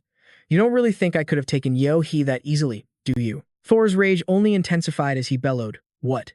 Despite the outburst, the other man wasn't frightened at all. He simply smiled and said, but as an apology, I'll craft you a new piece of equipment. Thor was taken aback by this offer. He couldn't help but ask with suspicion in his voice. Is that right, you, Hephaestus, are actually going to make a piece of gear for me? Hephaestus nervously scratched his head. He quickly confirmed, yes. But while we're at it, I'd like to borrow your yo-he one last time. A blush suddenly crept across Thor's face. He stammered out a refusal. Well, since you're going to make that equipment for me for it. The opponent agreed without a moment's hesitation. All right, let's melt it down while the forge is still blazing hot. We're starting right now. Siu witnessed the entire scene unfold. He quietly muttered, it looks just like the orichalcum from this world. Fetus suddenly spoke, his voice filled with determination. But orichalcum can't be melted by heat alone. To truly temper it, to create molten metal and purify it, we must strike it directly with this beautiful little hammer. I'll return it as soon as I finish making your equipment. This is going to be an absolutely incredible piece of gear. He raised the sledgehammer in his hand, his resolve unshakable. In the next instant, Fetus swung it down with all his might. A powerful roar echoed with the blow. In a flash, a seismic shockwave erupted, sending earth and stone flying everywhere. However, Thor simply stood there, an arrogant look on his face. Siu couldn't hide his astonishment at this sight, gasping. The entire forge was wiped out, but the orichalcum is untouched. Don't tell me it's actually indestructible. Then, a few more powerful blows rained down the forge, sending up clouds of thick, black smoke. Fetus roared relentlessly. Again. Siu stared intently at the phone in front of him, his voice filled with awe. Can I really learn something like this? Suddenly, something beside him caught his attention. The person who entered was none other than Sun Fawn. The old man spoke slowly. Siu, it's been a while. Siu couldn't help but feel a surge of relief seeing him. There it is, my orichalcum. He was now facing a colossal challenge, a B+ ranked dungeon. Meanwhile, Sun Fawn repeatedly questioned Siu. Why did you come here? Faced with this question, Siu looked a bit awkward, his voice starting to stammer. Oh, well. At the same time, he was mentally sizing up the other man. From the look on his face, he seems to be asking why I'm in this dungeon, and those bodyguards look way too tense. Then again, he was kidnapped in Korea. I guess dungeons can be used for criminal activities too. Finally, he answered with an uneasy gaze. To refine orichalcum. Without a translator, I'm going to lose my mind. Siu prayed internally, hoping they wouldn't misunderstand anything. In a split second, he tried to calm himself. Whatever. Forget it, I don't really have to explain myself. Siu slowly closed his eyes. He began to recall the memories from Hephaestus' video. Even in Norse mythology, no one has ever successfully forged orichalcum. Not even Mjolnir, the weapon that felled the world's serpent with a single swing. That means refining this ore is not going to be easy. Suddenly, a powerful aura of light enveloped Siu's body. S+ rank knowledge. This brought about a shift in his thinking. In other words, I need to create a vibration stronger than Mjolnir to refine it. The key is Mjolnir's impact, but even that omnipotent weapon couldn't shatter Ragnarok, the end of the Norse legends. But in Greco-Roman mythology, the final battle was the Gigantomachy. What if I use the power of Hercules, the one who tore through the Gigantomachy? If I simulate that power, I can create a shockwave just like Mjolnir. The martial arts of the god Hercules. First technique, Dragon's Descent Kick. After his powerful stomp, the monster before him began to dissolve. It let out a continuous, agonizing scream. Just like that, the scene in the vast field drew everyone's attention. Even the old man's subordinates were fuming, gritting their teeth in rage. However, Siu just stood there nonchalantly, as if nothing had happened. He slowly declared, the Dragon's Descent Kick is stronger than Mjolnir. It warped the ore more than I expected. This isn't forging, this is just straight-up destruction. Well, it seems the martial god's power can temper it, but I need to adjust the output a bit. A message from Siu popped up on the computer screen. This is a new video with new content. Please help me edit this one too. Park Do-jigu was stunned after reading it. Huh? There's already another new content video? I haven't even finished editing the guide on how to become an A-rank hunter in 1 month. How is he so fast? Well, I guess we have to keep up with his current growth trend. Her eyes scanned the information displayed on the screen. Park Do-gu praised him internally, even though it's a new channel that's been open less than half a year. She mumbled her theory. Maybe the recent kidnapping involving Master Arslan has made the boss's name blow up all over social media. Do-jigu shivered uncontrollably, crossing her arms with a frightened expression. I heard that incident involved a very dangerous criminal. What happened at the boss's housewarming party was one thing. But what if I get kidnapped too? If something happened to me, would the boss come save me? If I got kidnapped, would Mr. Siu? The words had barely left her mouth when Do-jigu jumped, stammering. What nonsense did I just say, Mr. Siu? Her face turned bright red as she grabbed her head and screamed in embarrassment. What am I even thinking? Her hand quickly shot out and grabbed the computer mouse. Do-jigu steeled her resolve. Just focus on work for now. On the monitor, something plummeted from the sky, crashing into the ground and causing a massive earthquake. Bei-do-gu pushed up her glasses and gasped. Huh. The world is literally being torn apart. In the video, Siu held a strange stone, a slight smirk on his face as he spoke. It seems the preparations for the smelting process are complete. Watching him, Bei-do-gu muttered to herself, what kind of video is he even making? Just then, another incredibly familiar face appeared on screen. She saw the old man and screamed, Master Ao-lan. Bei-do-gu couldn't believe her eyes. She wondered, why is Ao-lan in the boss's video? Wait, isn't that the YouTuber, Clement? That woman was none other than the S-rank hunter, Cheron, the monster chef with 33 million subscribers. Her legendary creations included Minotaur thigh steak, basilisk-infused wine, and a hearty cyclops soup. She was a celebrity famous for posting videos of meals made from the very monsters she hunted down herself. Bei-do-gu pushed her glasses tighter against her face to get a better look, whispering, why are these massive celebrities in the boss's video? On screen, Siu cleared his throat and announced, it's time to return to the forge. Hearing this, Bei-do-gu was completely stunned, stammering, huh? What? Just what in the world is he doing? Later, at Siu's workshop, the forge fire crackled to life. Siu stared into the flames, swallowing hard. Looking at the heated ore fresh from the fire, he nodded in satisfaction. It's been perfectly refined. Siu covered his mouth, thinking to himself that he'd had to wipe out 31 entire dungeons just to get this far. Well, At least I got a few videos out of it. More importantly, the system window materialized before his eyes, its data stream scrolling endlessly. Siu read the notifications and smiled. Could it be because my control over the Divine Forge has improved? My proficiency has skyrocketed. And the only thing left to do is… Suddenly, Aolan approached from behind, clearing his throat before asking, "What are you doing?"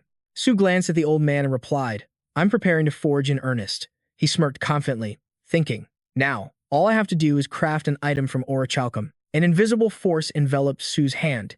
He raised it high, his resolve hardening like steel. Seeing that Siu intended to strike with his bare fist, Aolan helpfully pointed to the side. "The forging hammer is over there, you know." Siu smiled with absolute confidence and declared in a low voice, "I must become the divine hammer, Mjolnir." The old man's eyes went wide as he repeated, "Mjolnir." In the next moment, Siu's hand descended like a thunderclap, smashing down on the superheated ore with a stone-cold expression. The resulting impact blew everything nearby to smithereens. Witnessing this, Aolan could only stare, his jaw hanging open in utter disbelief. He watched as Siu moved with incredible speed, but Siu looked down at the ore, biting his lip as he thought, "That's strange. Am I imagining things? The metallurgy isn't taking effect at all. Impossible. I need to apply more force during the tempering. The power from superhuman strength should have been more than enough. Wait a second. Does that mean?" As the thought hit him, Siu suddenly spoke the crucial point aloud. "The temperature is too low. Could it be the orichalcum isn't heated enough?" A system window quickly appeared above his head. S plus knowledge, divine smithing art. Staring at the ore, which had already begun to cool, Siu murmured, "The heat didn't penetrate deep inside at all. Is the heat from the furnace useless?" He pondered the problem. The furnace's max temperature is 3,500 degrees. That's already an incredibly high temperature. Siu sighed. "Thinking about it now, I'll need double that. No, maybe even triple." To force the heat to its very core, he realized this metal had reached a divine realm of not just strength, but heat resistance as well. An image of a golden hand flashed in Siu's mind. He rubbed his chin, saying, "If I can use orichalcum to craft, I could truly create a divine-grade item. But as things stand now, it's impossible. Where am I supposed to find that kind of heat?" I thought solving the Mjolnir problem would be the end of it. A shadow fell over his face. Siu fell silent, lost in a fierce internal struggle. The first thing that comes to mind is magic. But reality manipulation is on a completely different level than mere spellcasting, so I can't bet my life just to generate some heat. Siu's face contorted with frustration as he said, "What am I supposed to do now? No matter how hard I try, nothing ever goes smoothly." Wait. At that exact moment, in another location, a powerful young woman kicked the corpse of a massive dragon. She shot an annoyed glance at her two companions and snapped, "Do you two have any idea how long you've been making those faces? Are you that shocked? Some loser named Montabel got himself defeated. I know he wasn't some low-level hunter, I get it." But Hannah bowed her head, speaking with a tremor in her voice. That teleportation magic wasn't low-level. It transcended its own tier. Hearing that, the first girl looked confused. "You're talking about that portal? Was it really some kind of incredible magic?" Hannah stammered. "Incredible magic. That's not something you can even define by magic anymore." At that moment, Siazun, who was standing nearby, began to speak slowly. "Spatial connection is just a theoretical concept, like a wormhole. In reality, it should be impossible to apply. It's like a great tree that has lived for 1,000 years. What if a 5-year-old model suddenly collapsed this morning? Because its time was simply up?" Heron rolled her eyes and shrugged, casually replying, "I guess I'd be surprised, but things like that happen." He nodded in agreement. "Exactly. But what if the sun's temperature suddenly dropped today?" She shot back, "That's completely impossible." He nodded again. "Precisely. It should be impossible. Something that defies every law of nature. And yet, Hunter Siu actually did it." Heron scratched her cheek, looking puzzled. "I don't totally get it, but he still pulled it off, didn't he?" Suddenly, a phone began to ring. Hannah pulled her device from her pocket. "That's mine." Her eyes widened as she stared at the screen, instantly freezing in place. Heron frowned. "What's wrong?" "It's a message from Siu's World Conqueror channel." Hannah rubbed her chin, murmuring the name to herself. World Conqueror is Hunter Siu. The World Conqueror. Known as the Flame Sorceress, Hannah was an S-rank hunter. She commanded a massive channel with over 41 million subscribers, thanks to her overpowered unique trait. Any fire-based magic she wielded was amplified 100-fold. Her ability, Soul Fire, created breathtaking visual effects, drawing millions of fans to the Flame Sorceress's channel. As they walked, Heron couldn't stop grumbling. "This Siu guy, who does he think he is? Suddenly dropping a collab request on us. You've got to be kidding me." If he wanted to team up, it should have been for an S-rank dungeon at the very least. So, why is he calling us to a C-rank dungeon? And you just accepted. Doesn't that seem strange to you? Hannah's reply was ice cold. If it bothers you that much, then you don't have to go. He requested a collab with me. That means you're not required to come. Siu, he spoke honestly. I'm just curious. I want to see what this Hunter Siu is all about. And honestly, it's not a bother at all, she said, making a face. Harren muttered, this is why mages are all so weird. Hannah just smiled. So, shall we head in together? Siu nodded. Yeah, why not? With a heavy sigh, Harren finally relented. Fine, whatever. Spotting the group approaching, Siu called out, Hey, you're here early. Harren's eyes went wide as she stared past him, stammering, What is this? It was Sir Alan. And next to him was Clem, the S-rank hunter. Hannah's voice was sharp. Hunter Siu, what exactly are you planning with this collab? Siu just scratched his head with an awkward laugh. Oh, right, I was wondering. Could you light a fire for me? Hannah was taken aback. You want me to light a fire? Siu explained his situation plainly. I need to refine some orichalcum, but I can't generate enough heat. Oh, orichalcum. She stammered in disbelief. Siu just gave a sheepish nod. It has incredible heat resistance. Unless the temperature hits 10,000 degrees Celsius, it won't even get warm. I figured you, miss. You, Hannah, were the only one who could generate that kind of heat. Listening from the side, Harren finally scoffed. Are you spouting nonsense? Forget orichalcum for a second. Do you have any idea what 10,000 degrees Celsius even is? The surface of the sun is only about 5,800 degrees. You're talking about nearly double that. You think generating that kind of heat is easy? Siu replied with a sigh. Of course not. That's why I came to ask Miss Hannah for help. But if you can do it, in return, I'll appear on your YouTube channel. We can collab on any kind of content you want. Harren's expression instantly darkened. Through gritted teeth, she sneered, Ha! Who cares about? But before she could finish, Hannah cut her off. I'll give it a try. Harren's jaw dropped. What? You can actually raise your firepower to 10,000 degrees. But even if you can, why would you agree to this? Hannah just smiled slyly. Because he said we can make any kind of content. Harren's brow furrowed in confusion. What's that supposed to mean? Wasting no more time, Hannah strode towards the strange ore. All right then. Let's begin. She closed her eyes, steadying her breath. Then her eyes snapped open as she roared, Advanced fire magic, ignition. The moment the words left her lips, a colossal pillar of fire erupted, blasting directly toward the ore. As she channeled her magic, Hannah unleashed her true power. Hellfire. The very ground around them trembled and cracked apart. Her ultimate skill, Hellfire S, created a blaze of unimaginable intensity. Harren's eyes widened in sheer disbelief. What in the world? Siu watched with excitement. An ecstatic thought flashed through his mind.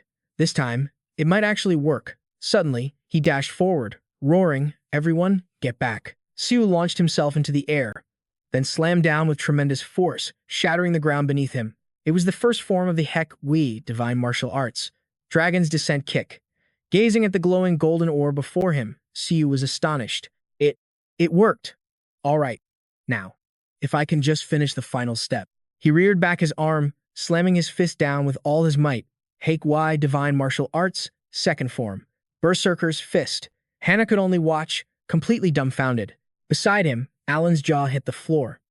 Harren was utterly speechless, her eyes wide in shock, and Siu slowly lowered his gaze. He muttered to himself, Did it work?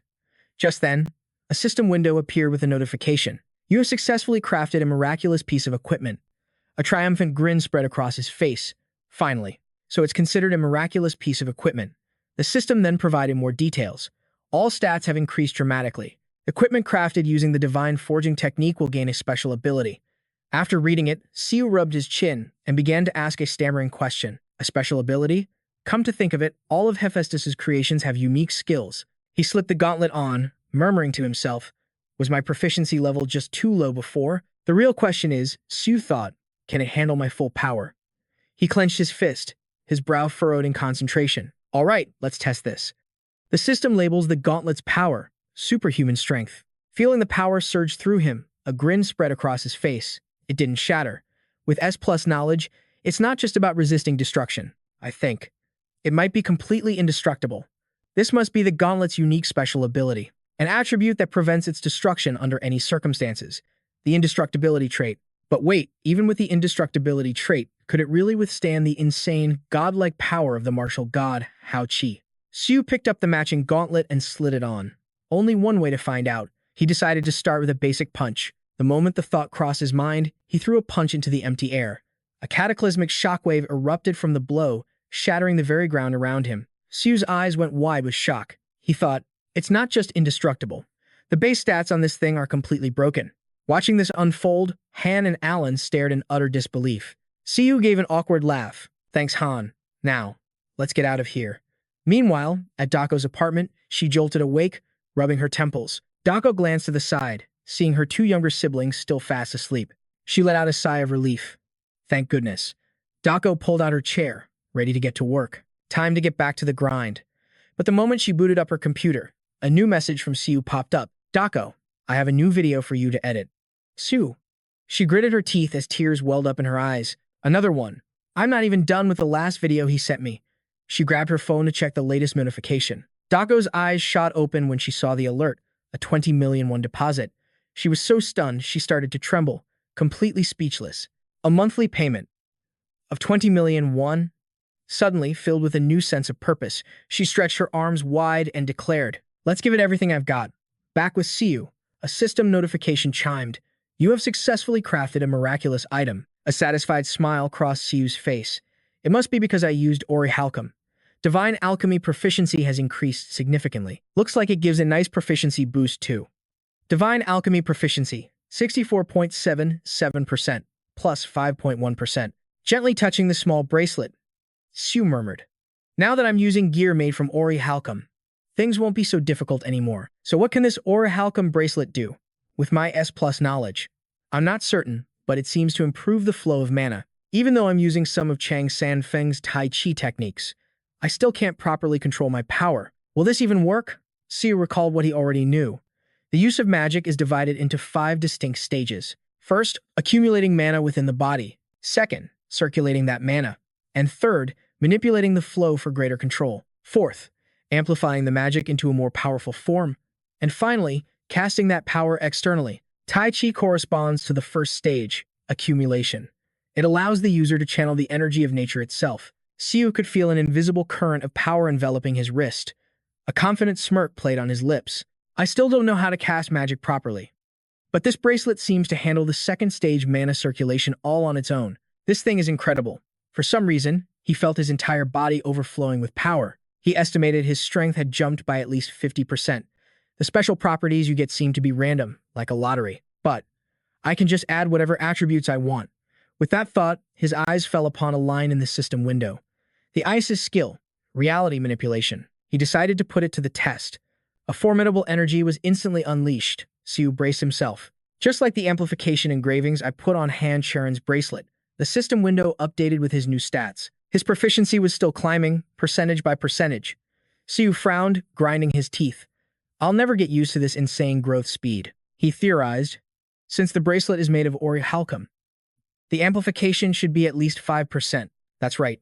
System windows began flashing one after another, and all my proficiencies were skyrocketing. Hold on. Reading this, Siu suddenly froze, asking himself, 10%? No. Wait a second. It's more than just 10%. So that's it. The maximum proficiency for every single trait has increased. He was stunned, a thought echoing in his mind. The new max is 17%. This means, just by increasing my proficiency, I can become that much stronger. Tears of joy welled up in his eyes as he admired his own work. All that hardship was worth it. Forging these orichalcum beads was absolutely the right call. Just then, Aolan's voice echoed in his memory. With cold forging, if the rolling and extrusion process is done by human hands instead of a machine, then it will. He glanced over at the two men deep in conversation. Siu thought to himself, they've gotten really busy chatting with each other lately, huh? After witnessing the orichalcum forging, Aolan now only asks questions when he has a genuine point of curiosity. Siu smiled and said, it looks like he sees Mr. Panning as both a rival and a friend now, doesn't he? Enough of that. What attribute should I imbue these gauntlets with? Siu wondered. The essential indestructible property is already imprinted on it. He stroked his chin for a moment before making a decision. Maybe an amplification effect would be better. But since an imprint can't be duplicated, this kind of amplification would be inefficient. Siu clenched his fist, deep in thought. Besides, I still have this feeling that it's not truly complete. Even if it possesses a unique law that never changes, The power of transcendence can shatter even the most absolute rules. The power of a divine artificer will make the indestructible attribute unstable. As my divine artificer proficiency grows even higher, there's a chance it could break entirely. He rubbed his chin, muttering, considering the advanced techniques I'll learn later. I'll need to upgrade it even further. Just as I suspected, a growth imprint is the best option. Images of this so-called growth imprint flooded Siu's mind. A growth imprint. An imprint that allows for progressive evolution. To put an item into a state where reinforcement becomes possible. To upgrade it means it must surpass its own original limits. That should be impossible. But recalling the system's text about manipulating reality, he closed his eyes and let out a sharp breath. Now that my reality manipulation proficiency has increased thanks to my amplified power, this has to work. That power exploded outward, causing Siu's face to twist in agony. He gritted his teeth, thinking, I can feel a backlash far stronger than before. It feels like the entire infinite universe is rejecting my very existence. The feeling of fighting a war completely alone. After a moment, the system windows appeared once again. You have been granted the growth imprint. His proficiency just kept climbing. Reading this, Siu bent over, gagging from the unbearable strain. The system notifications continued to roll in. The proficiency of the gentleman's heart, benevolence, righteousness, and wisdom continues to increase. Siu gasped for air, his whole body trembling violently, but his eyes still burned with unyielding resolve. I thought I'd be fine since my proficiency went up, but that backlash was terrifying. It seems the S-rank knowledge and indestructible attributes have been leveled up. To reinforce it even more, I'll probably have to use orichalcum beads as upgrade materials. He muttered to himself, but where do I find any now? He did a quick mental calculation. The orichalcum beads from Aolan were all used up. 2 ores for the gauntlets and the last one for the bracelet. An ugly expression crossed Siu's face. Rumor has it they go for at least 10 billion won. Some even say 100 billion. Does that mean I just blew through 300 billion? Glancing at Aolan's back, Siu made a new resolution. Later, I have to learn more about the techniques of divine alchemy. I've heard that orichalcum beads sometimes appear in S-rank dungeons or higher. Siu thought out loud with a resigned look. To become a guide for an S-rank hunter, I guess I'll have to become an S-rank hunter myself soon. He let out a sigh. I thought I could finally rest after finishing the orichalcum gear, but it turns out there's still a mountain of work to do. Siu stared at his phone and let out a sound of realization. Today I also have to tutor Cheron. I'm just too busy. Seriously, is there a skill to create clones? Later, at the association headquarters, Lun Bukon watched a video and muttered his name. Siu. He handled the Aolan situation all by himself. Tell me something more believable. The cheering from the phone's speakers managed to pique his interest. It seems he's not a complete nobody. That gear he's wearing. He cleared a dungeon with brute force alone? That's ridiculous.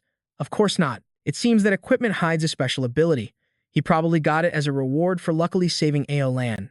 How is someone like him worthy of wielding Aolan's equipment?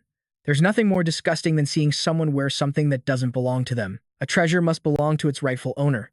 Meanwhile, Siu and Cheron were fiercely exchanging blows during today's training session. He moved to dodge an attack, thinking to himself, it looks like these recent special training sessions have really started to pay off. Visions of martial arts flooded Siu's mind. The 3 core pillars, mind, ki, and body. Cheron's ki flowed with the grace of Tai Chi. Her form was empowered by a divine martial body, but her mind, it struggled to keep pace. It remained her one true weakness. But now, with an unshakable will, her ki and body finally unleashed their true power. A small smile crept onto his face as he thought, this won't do. I plan to hold back, to build her confidence. But fighting her with just a single blade is impossible now.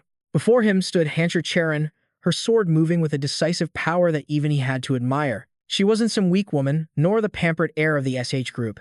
In this moment, she was a true master. A wry smile touched his lips as his own blade began to glow with a faint blue light, ready to face someone truly striving for the pinnacle of martial arts. To hold back now would be an insult. Suddenly, Cheron flinched, her eyes locking onto a single point. With blinding speed, she cleaved the phantom blue blade that was aimed right for her. But in the next instant, a fist appeared right behind her. It was Siu's attack, wreathed in a vortex of violent wind. Cheron lowered her head slightly, her voice clear. I've lost. I never imagined you could compress your sword ki like that. Siu offered a small smile and extended his hand. You have to be ready for anything, he explained. In a real fight, the unexpected is guaranteed. You can never predict what will happen next. A slightly embarrassed smile touched her lips, a reaction to her earlier overconfidence. I thought I was finally closing the gap between us. But it seems my path is still a long one. Siu smiled softly. That's enough for today. But unlike before, it seemed she had the fire in her heart under perfect control. Just then, another figure entered, interrupting their conversation. "Pardon the intrusion." The man formally announced a visitor, but then clarified, "The guest is not here for you, miss. He's here for Sir Siu." Siu's face was a mask of pure confusion. "Me?" At that moment, another man stepped into the room. It was Jun. He spoke with a casual air.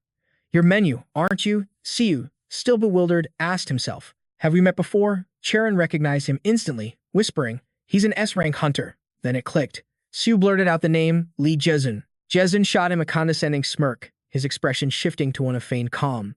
"Menu. Let's get straight to the point. Where is the equipment you've been using?" Siu immediately stroked his chin, his mind racing. Why would an S-rank hunter like Lee Jezun be looking for me? Equipment? Realization dawned on him. He slowly lowered his hand from his chin. Could he mean? He then revealed an iron gauntlet, exquisitely crafted and glowing with a brilliant golden light. In his other hand, Siu held a small pouch. "Are you talking about this?" Siu asked. Jezun's eyes widened as he saw the items. "Is that a spatial bag?" Siu's expression darkened as he grit his teeth. "Yeah. And while we're at it, why is this bastard talking down to me?" Jezun's face twisted into a sly grin. He held out his hand, not asking, but demanding. "The gauntlet and the spatial bag. I'm buying them. Name your price." Siu casually returned the question. "You want to buy these things?" The blatant disrespect from Siu made Jezun's face twist in anger. He was furious, cursing internally. "This son of a bitch. Does he really dare to speak to me so informally?" Siu rubbed his chin again, a half-mocking look on his face. "If I had to put a price on it, let's see. 2 high-grade Orion ores, plus labor." Finally, Siu threw out an astronomical figure. "Let's call it 300 billion. Hearing that number, a vein pulsed on Jezun's temple. "Are you messing with me?" he snapped. He held up 3 fingers. "I'll give you 30 billion, and not a penny more." Siu shot him a sidelong glance. Who the hell does this guy think he is, trying to haggle with me? Siu looked him dead in the eye. "And what if I'm not selling?" For a moment, Jezun was taken aback. "Well then." Before he could finish his sentence, a massive explosion erupted where he stood, sending thick black smoke billowing into the air. A contemptuous laugh echoed from the smoke as a dark aura pulsed around Jezun. "A treasure is only a treasure," he threatened, "if you have the strength to keep it. To the weak, it's nothing but a catastrophe." Hearing this, Siu's anger flared as he cursed him internally. What kind of bullshit is that? Is he really planning to rob me by force, right here and now? This crazy son of a bitch, with his hands casually tucked in his pockets, Jezun spoke with smug certainty. "Show me. Prove to me that you're worthy. Prove you're worthy of wielding that equipment. Because if you can't," he threatened brazenly, "I'll be taking them from you." Siu's face contorted in frustration at the thief's twisted logic. Suddenly, Cheron stepped forward, placing herself between them. "How unbelievably rude," she declared. Jezun just laughed, a loud, thoughtless sound. "For the strong, it isn't rudeness," he proclaimed. "It is justice." Siu was completely fed up. He looked away, muttering to himself, "This psycho is on another level. What kind of twisted, criminal logic is that?" Instantly, she leveled her sharp blade directly at Jun, her eyes blazing with defiance. "Then prove you have the strength to back up your words." Siu quickly moved to stop Cheron. "You don't have to do this." But Han Cheron's gaze was locked on Jaejun. She replied in a deadly serious tone, "He was disrespectful to you, Siu." Siu fell silent, trying to understand. Is she angry? Her sudden intervention left him completely baffled. But why would she be angry about that? Despite his confusion, Cheron calmly issued a challenge to her opponent. "If I win, you will apologize to Siu." The man sighed, oozing with arrogance. "Do you honestly think you stand a chance?" Siu watched from behind as Cheron and Jaejun prepared to clash. All he could do was sigh, completely bewildered by the situation. "What in the world is this situation?" She steeled her resolve, her voice firm. "Because you're an S-rank hunter. I'll come at you with everything I have." He gave Cheron a contemptuous smirk. How amusing. "You really think going all out is enough to beat me?" Jezun tilted his head, bringing up the past. "It seems you think a little too highly of yourself. All because people call you the genius of the century or whatever. I heard about what happened during that last kidnapping incident." His next words made her freeze in place. "You were captured by an S-rank criminal, without putting up any fight at all." The corner of Jezun's mouth curled into a grin as he pressed on. "Just as I thought, you're still so green. Getting this worked up over a little taunt. It's honestly pathetic." He took a long breath, spreading his arms to provoke her. "I'll show you what real power looks like. I'll even let you have the first shot." Even with a blade pressed against his neck, Jezun's expression didn't change as he insulted her. "Go on, kiddo. Give it your best." A flash of purple light from her sword whipped past Jizun's head. But Cheron didn't stop there, unleashing a relentless barrage of attacks. Despite his swift dodges, her sudden burst of power startled him, causing a bead of sweat to trickle down his face. When did she get this strong? Watching Cheron's blade cut through the air, Jizun's mind raced with confusion. I can't even see her movements. What is this? He gritted his teeth, switching tactics. First, I need to create some distance. Jizun leaped backward, trying to get away from her. He thought he was safe for a moment, but her sharp blade was suddenly at his throat again, shockingly fast. Cheron's voice was low and calm. Just accept your defeat. With deadly seriousness in every word, she gave her command. Get on your knees and apologize to Siu right now. Jizun's face twisted in annoyance as he knocked her blade away. I refuse to accept such a cowardly attack. Cheron's brow furrowed. But you're the one who told me to strike first. Jizun shot back. I said you could attack first, but I never agreed to a sneak attack. Cheron explained as if to a child. In a real battle, anything can happen, and you're supposed to be an S-rank hunter. You don't even know something that basic. Now, get on your knees and apologize to Siu. A wicked smile spread across Jizun's face. I told you, I won't accept it. Cheron's patience finally snapped as she stared him down. How pathetic. Fine, then I'll let you have the first move. Siu, who had just walked over, heard her and thought to himself, her opponent is still an S-rank hunter. Should I step in and stop them? But then again, aren't I just a healer? The two fighters charged at each other once more. Their swords clashed, neither one willing to back down. Cheron swung her blade with absolute resolve. The blow sent Jizun stumbling backward, but he quickly recovered, raising his own sword to parry her next move. Minji saw the situation escalating. Shielding her face with her hands, she asked Siu, shouldn't we stop them? Siu just stood there with his arms crossed, silently observing. It seems that even after learning Tai Chi from Zhang Sanfeng, Han Cheron still hasn't achieved true mastery. Meanwhile, her opponent is Lee Jizun, one of the 6 S-rank hunters in South Korea. Siu analyzed his weapon, his habits, his attitude, and his unique traits. After a few more clashes, Jizun praised her. You're actually pretty good. His unique trait is copy. Siu assessed Jizun's ability. But he's not omnipotent. He can't copy things that exceed the limits of his power. He's probably insanely jealous of Lee Cheron's sword and my equipment. Jizun brushed his hair back, his expression darkening with rage. What is this? You dare show off with such a feeble skill. In the end, you're no different than an insect. Cheron's eyes widened as she screamed back, shut your mouth. Siu remained still, watching the fight unfold. At this rate, she's going to lose. There's no other way. Cheron charged toward Jizun. She swung her sword high, but Jizun ducked down, leaning to the side. His movement caught Cheron completely by surprise. Jizun swung his own sword, launching a counterattack. Cheron barely managed to leap backward in time. A smirk played on Jizun's lips. Is that all you've got? How pathetic. Cheron gritted her teeth, staring him down as sweat poured down her face. Siu and Minji were still watching the free action movie. Suddenly, Siu spoke up. Miss Cheron, you're overthinking things. What did I tell you were the 3 most important elements of Tai Chi? Hearing Siu's words, something clicked in Cheron's mind. Am I thinking too much? That's right. I let Jizun's provocations get to me. I need to calm down. Cheron closed her eyes, placing a hand on her chest to feel her spirit and body as one. Then, her eyes shot open, blazing with new determination. Taejiuk. Even Jizun, watching from afar, was startled. Her energy had completely transformed, flowing with the power of nature itself. Cheron raised her sword. She declared, I will show you the true extent of my power. Cheron launched herself at Jizun, who simply held out his hand. It seems you were still holding back, but I'll just copy your technique. Still, Cheron charged forward without hesitation. Jizun's confidence shattered when his ability failed. The copy. It didn't work. Cheron moved in, swift and decisive. It's over. Jizun roared in fury. You're nothing but a lowly A-rank hunter. My power is more than enough to crush you. Hearing his words, Cheron looked up, her gaze as cold as ice. She swung her sword with terrifying force. The shockwave sent Minji tumbling to the ground. Siu raised an arm to shield himself, thinking, this is getting way too dangerous. In front of Siu was a blinding flash of light, obscuring everything. The point of impact exploded like a bomb had detonated. Siu's voice echoed, calling her name. Cheron, Cheron, Cheron. Back in the present, Siu cheered with relief. Awesome. I thought he was just some lunatic trying to steal my gear. But thanks to that, my YouTube channel is blowing up. What a scare. The comment section was flooding in. Everyone was celebrating Han Cheron's victory. But honestly, Han Cheron had been knocked unconscious. In that moment, Siu had anxiously lifted the unconscious Cheron, calling her name over and over. Cheron, Cheron. Thanks to my S+ rank healing skill, things could have gotten critical if I hadn't treated her immediately. The guy was still conscious, but since Jezun was an S rank, even an incomplete one, it was clearly thanks to the power of the Taiju technique. Suddenly, Siu's phone buzzed, making him wonder, who is this? Siu picked up the phone and read the message. Hello, I am Hanmina, Han Cheron's aunt.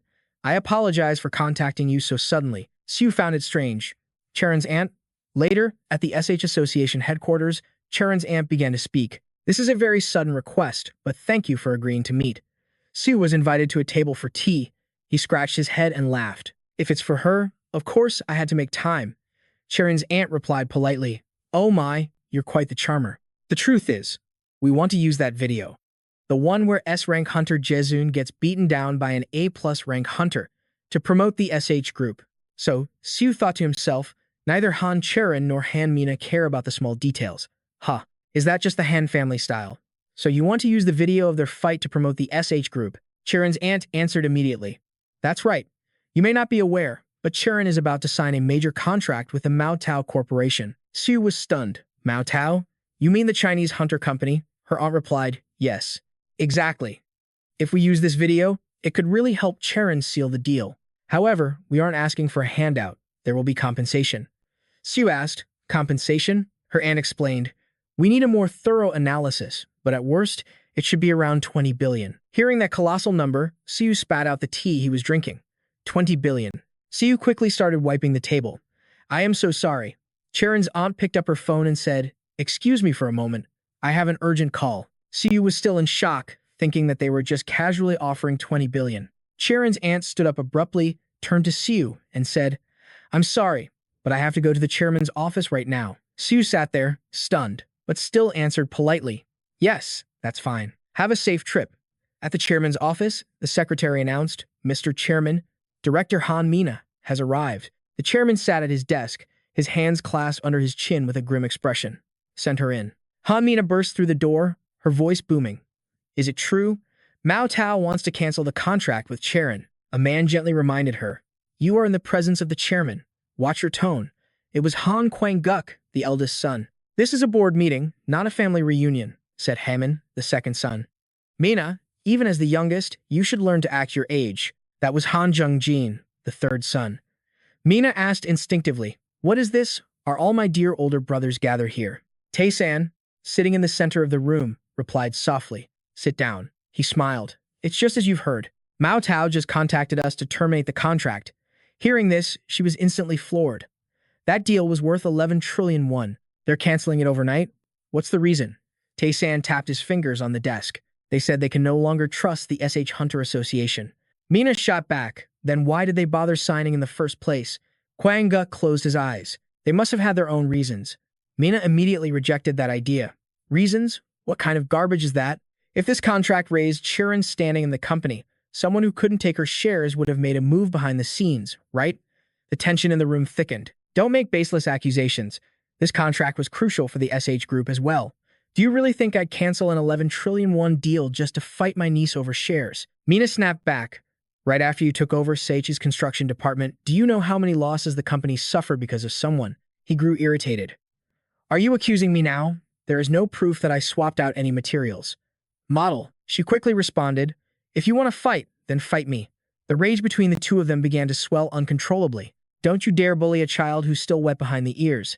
Kwang-guk's eyes turned ferocious as he roared. Unbelievable. Hinatasen lightly tapped a single finger on the table. That small gesture was all it took for her 4 children to start scrambling over each other to apologize. I behaved disrespectfully. My apologies, Chairman. An aura seemed to surround the man's position. This business with the Mao Cao group was far from over. Because they don't trust us, they're sending someone to negotiate in person. Zhang Wei, from the Mao Cao group, is coming to South Korea. Hearing this, Mina's face paled as she took a nervous step back. She thought to herself, Zhang Wei, the star disciple of the great Yin Weilan, one of the 13 heroes who saved humanity, that Zhang Wei, her hands clenched into tight fists. Father, does that mean he'll be negotiating directly with Cheron? The chairman's eyes narrowed to slits. Precisely. She stood before Tezen's desk, but Cheron is still a child. She still has so much to learn about management. His eyes snapped open, a razor-sharp gaze locking onto Mina. The SH Group is the #1 corporation in South Korea.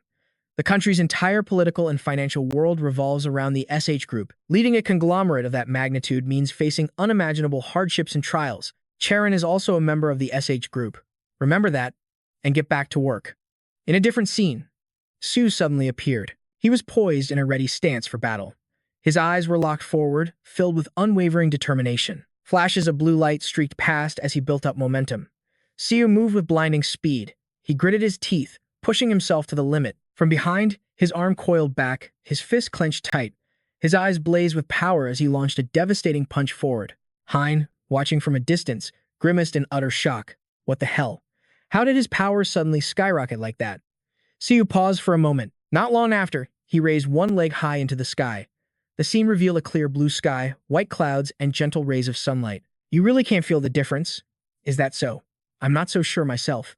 A glint of realization flashed in his eyes. His mouth hung open. Your skill level has completely changed. After hearing that, Siu immediately glanced down at the bracelet on his wrist. Could it be because of this bracelet? A close-up showed the black accessory, a circular symbol carved into its center. Hein shook his head. In terms of growth rate, you're a genius. But if I'm being honest, you're also one of the biggest idiots I've ever met. Siu slowly pushed himself to his feet, exhausted. Of course, it's difficult. This isn't a simple chain art, it's a Hyung-style form. A Hyung-style form? Hein, in his small, floating form, began to explain from behind him. My divine martial art is created from chains, techniques, and the Hyung-style form. A chain is a continuous sequence of basic techniques. The Hyung links those chains into one continuous flow of movement. What you want to learn now isn't a chain, but the Hyung itself. That's why it's so incredibly difficult to master. Even the wisdom of the great Zhuge Liang would be useless here. I'll show you. Watch me closely. The first form, the Dragon Descent Kick, is a chain that embodies the very essence of a kick. Similarly, the second form, the Heaven-Shaking Fist, contains the essence of a straight punch. These are the chains. The essence of each is concentrated within these two forms. When they become one, it looks like this. In an instant, Hein grew to a massive size. He unleashed an unbelievably powerful and continuous barrage of punches. He stood in one place, exploding with a storm of blows that left his opponents stunned. You can just attack continuously. Siu stared blankly for a moment before a smirk crossed his face. Someday, will I be able to do that? Hearing this, he broke into a wide grin that showed all his teeth. Of course.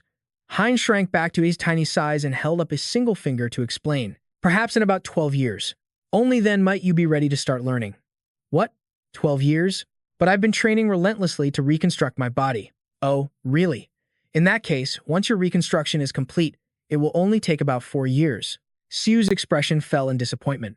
4 whole years. Hein said, but if you take my special training course, things might be different. The scene changes to another moment, showing a massive, sprawling airport. Incheon International Airport. The silent footsteps of a man in black shoes echoed through the terminal. The reporters standing far away stared with their jaws agape. There he is. The reporters, each holding a camera, shouted his name excitedly. Zhang Wei. Zhang Wei's face was a mask of cold fury. Report. The blonde woman beside him responded. The meeting with the SH Group will take place in 2 days. Zhang Wei glared at the cameras, his irritation growing. 2 days. Is there some reason why I should have to wait that long? The woman with him faltered. My apologies, sir. His eyes cut across the reporters like daggers. Suddenly, every camera in the area malfunctioned. What's with my camera? Everyone was baffled. What's going on? And with that, the silhouettes of the two figures walked away. Let's go. Hein pointed to himself and smiled smugly. If you take my special training course, things could be very different. A bus cruised smoothly down the road. Siu sat in his seat next to the window, looking out and lost in thought. A special training course? Huh? Even though my body's reconstruction has already progressed so much, it would still take 4 years. That's just too much time. With special training, I could probably learn it much faster. He picked up his phone and mumbled, let's just check another channel first. He looked at the impossibly long number on the phone's screen and was completely shocked. Siu grabbed his head, letting out a scream. Everyone on the bus stared at him in shock. 16 billion won. The current membership fee is 15.1 billion. 31.1 billion a month. A passenger glanced over, wondering if he was insane. But Siu just kept muttering the numbers to himself. 31.1 billion is no small sum. At that level, the game is practically won. The bus came to a stop, and Siu stumbled out, still reeling from the shock. The man from the bus got off too, thinking Siu must be high on something. Siu let out a long sigh, trying to regain his composure. I just have to keep earning. There's no other choice. Now, it's time to make a little cash. Siu arrived to meet with Cheron's aunt. She offered a strange smile. For certain reasons, she began, the promotional video we discussed will have to be put on hold. In that instant, Siu's dream shattered. My 20 billion. He had to confirm. The contract with the Mao Cow Group. It's off, isn't it? Cheron's aunt answered swiftly. Yes. If we partnered with Mao Cow, Cheron would have solidified her position. But there are some who don't want that to happen. Siu's brow furrowed. A power struggle within the group. However, there's still a chance, she continued. Jiang Wei is coming to Korea to meet Churan personally. Hearing this, Siu's excitement reignited. So my 20 billion is still on the table, right? But her aunt was brutally honest. No, the chances are incredibly slim. In China, there's something called guanxi, a unique cultural concept. You can think of it as a deep network of relationships. It's a web that outsiders find nearly impossible to understand or enter. Siu picked up on it immediately. So if you can't navigate this guanxi culture, the negotiation is basically dead on arrival. Cheron's aunt smiled grimly in agreement. Exactly, and we only have 2 days until the talks. We have to pull out all the stops. Just then, a knock came from outside the door. Director, I have an urgent report. Cheron's aunt glanced toward the door. Come in. What is it? An assistant rushed in, his face etched with worry. Director Jiang Wei is currently in negotiations with Miss Cheron. At the SH Group headquarters, her aunt shot up from her seat. What? Meanwhile, at SH Group, Jiang Wei sat across a long table from Cheron. He began the discussion. The current contract for sharing items from dungeon raids is considered completely disadvantageous to the Mao Cow Group.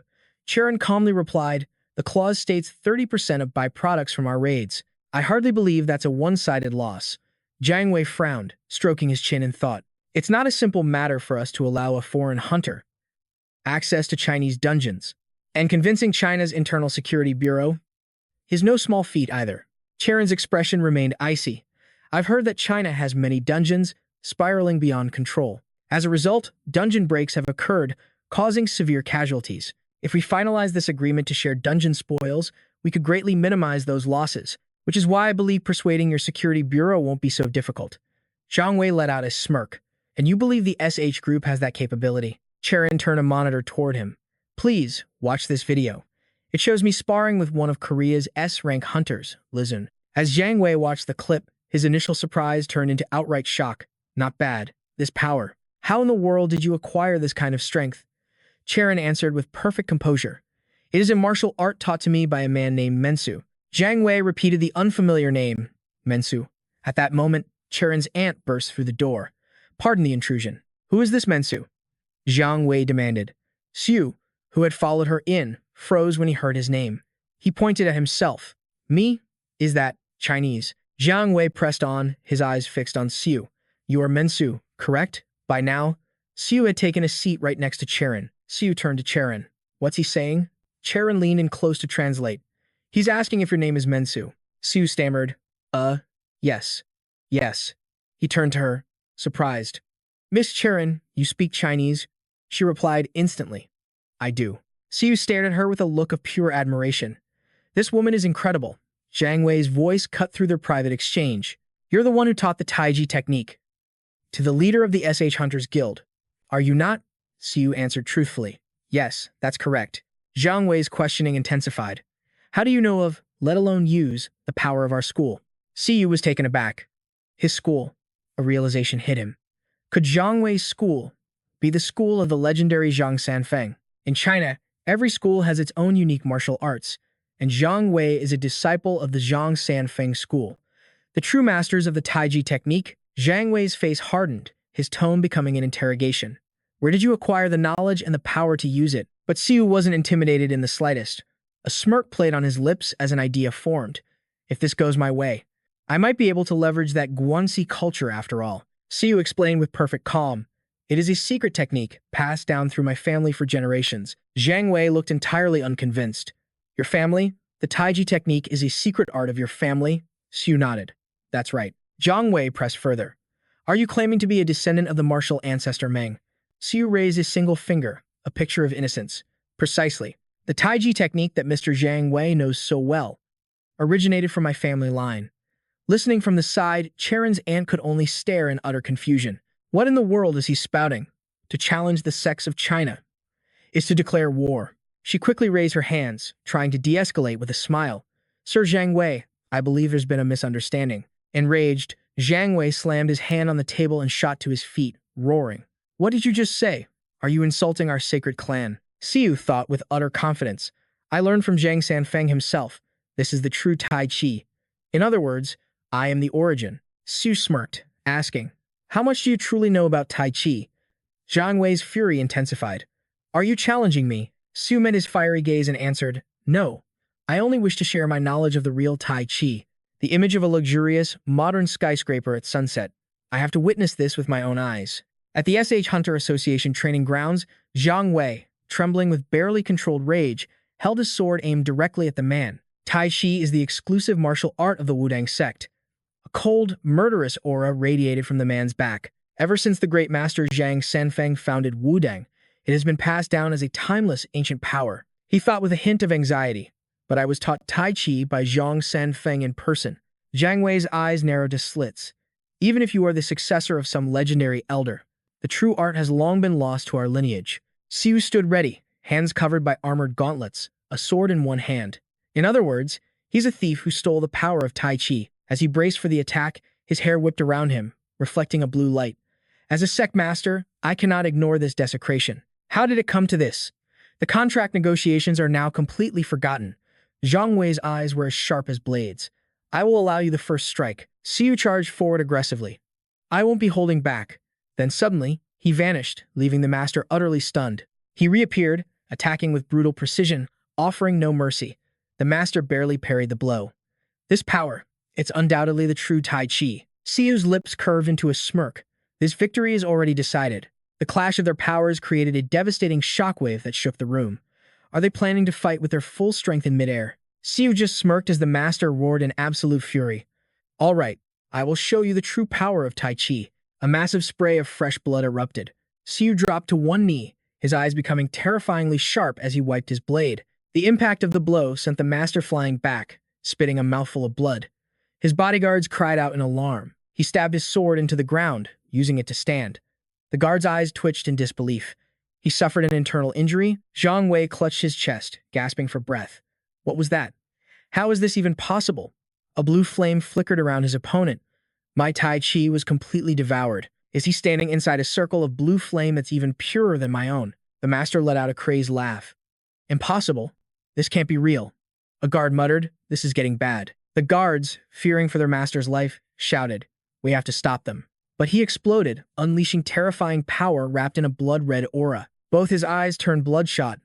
I am the true origin of Tai Chi. He's fallen into Chi deviation. The immense power forced everyone back. We can't get any closer. Master, please stop. Siu's eyes widened. This is dangerous. At this rate, the entire building will collapse. As the energy exploded outward, he knew. There's no other way. He channeled his power, creating an orb in his hand. Van vot huhin samarahang, van thun quitu mahui gunseng. He formed a massive sphere with both hands. Before this, there was no beginning and no end. The true killing state of Tai Chi, the Wuji realm of martial arts. He unleashed a divine martial arts technique, the second form. Tai Chi. From his attack, a massive, ferocious tiger of pure energy materialized to overwhelm Zhang Wei. Tai Li Tian Mi Quan. A flurry of afterimages filled the air. Master, sir. Master. A blurry image of a girl appeared. He awoke in a daze. Are you all right? What happened? A guard helped him sit up. You suffered from Chi deviation. Chi deviation, the guard replied. Then why am I not injured at all? A man named Mengu controlled your internal energy. The master was shocked. What? He controlled my internal energy? He looked over in Siu's direction. That boy has my power within him. He's being healed. His energy is purer than mine. His core is deeper. And it is also Tai Chi. Two girls tried to wake him. Sir Siu. Sir Siu. The master spoke in a grave tone. He is only temporarily unconscious. The two girls pleaded earnestly. Please, stop here. The match is over. But the master roared, I, Zhang Wei, master of the Wudang sect, Zheng Yimin. He clasped his hands, as if preparing for a final move. He clasped his hands and bowed low to the ground. I pay my respects to the descendant of our great founder. Hiemph. Inside the magnificent, modern SH Group headquarters, Zhang Jin sat with his legs crossed, a calm, mocking expression on his face. The negotiations with the Maotag Group, Must be finished by now, correct? Yanmi stared at her phone with a confused look. It seems Zhang Wei was rather impatient. I heard Mina was also there, right? Zhang Jin looked puzzled. Mina? Why would she go there? Yanmi, still looking at her phone, said, she was worried about our granddaughter, of course. Zhang Jin raised a hand, a sly grin on his face. Brother, even though she's powerless, should we try messing with Mina a little? Jimin's eyes widened. Mina? Who's going to handle her? He smirked. Just me alone would be more than enough. As they sat across from each other enjoying their tea, a warning was given.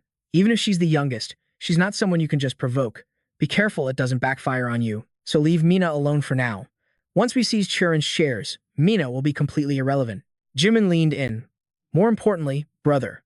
How exactly did you pull it off? Wang Guk shot him an annoyed look, his aura that of a true leader. What are you talking about? The Mao Tao group deal, of course. A faint smile played on his lips as he closed his eyes, feigning indifference. What could I possibly have done? Just then, a bodyguard burst into the room. Director, we have an urgent report. He sat with his legs crossed, hands clasped, waiting. What is it?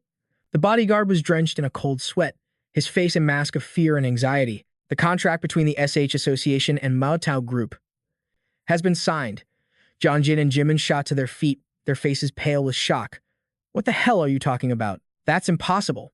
The guard stammered, I don't know the details.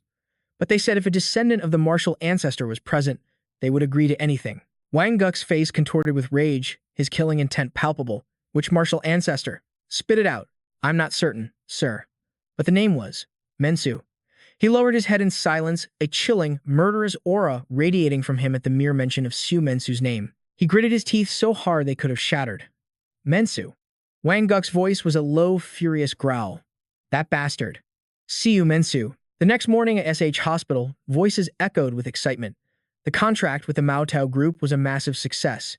Mao Tao, who balked at a 30% fee, suddenly offered to waive it entirely. I have no idea why. I guess it must be their culture of repaying debts of honor. They kept saying something about not being able to charge a descendant of the martial ancestor. At that moment, Siu stirred, rubbing the back of his head. The hospital again. Mina, who was on the phone, quickly cut the call short. Hey, hold on a second. I'll call you right back. Oh my gosh, you're awake. She rushed to his side. How do you feel? Any better? He simply nodded in confirmation.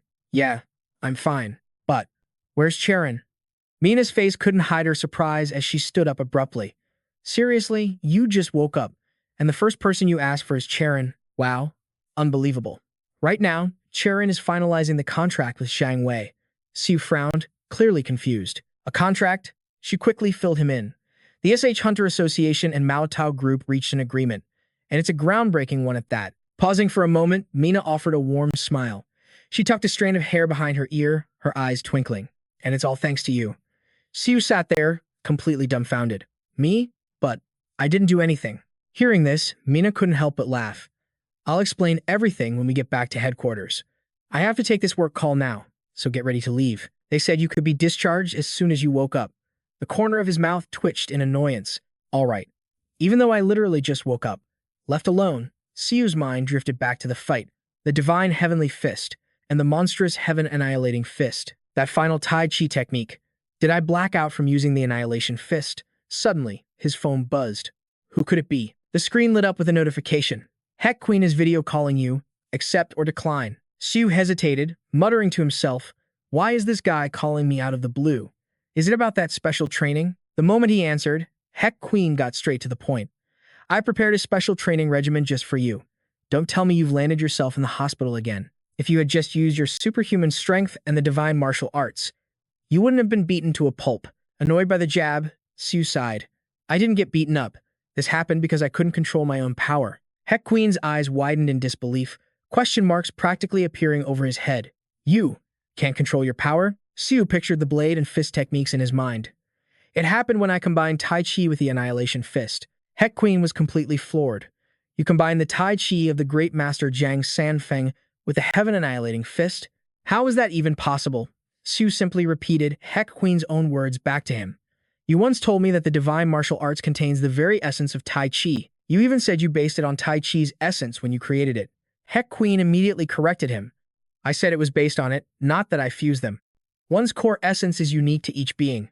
That uniqueness can't simply be ignored or erased. In other words, only Master Zhang Sanfeng can truly use Tai Chi, and only I can perform the divine martial arts. However, by analyzing and developing its characteristics, one could create their own version of Tai Chi, one that simulates the original. But you don't have a singular, defined characteristic.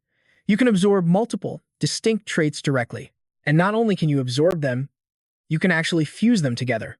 Normally, that would cause the different essences to violently conflict. A technique like the Tai Chi Annihilation Fist should be fundamentally impossible. You just accomplished the impossible. What does that make you? If not a monster? Siu pointed at his own face, incredulous. Me. Seeing his confusion, Heck Queen made a decision.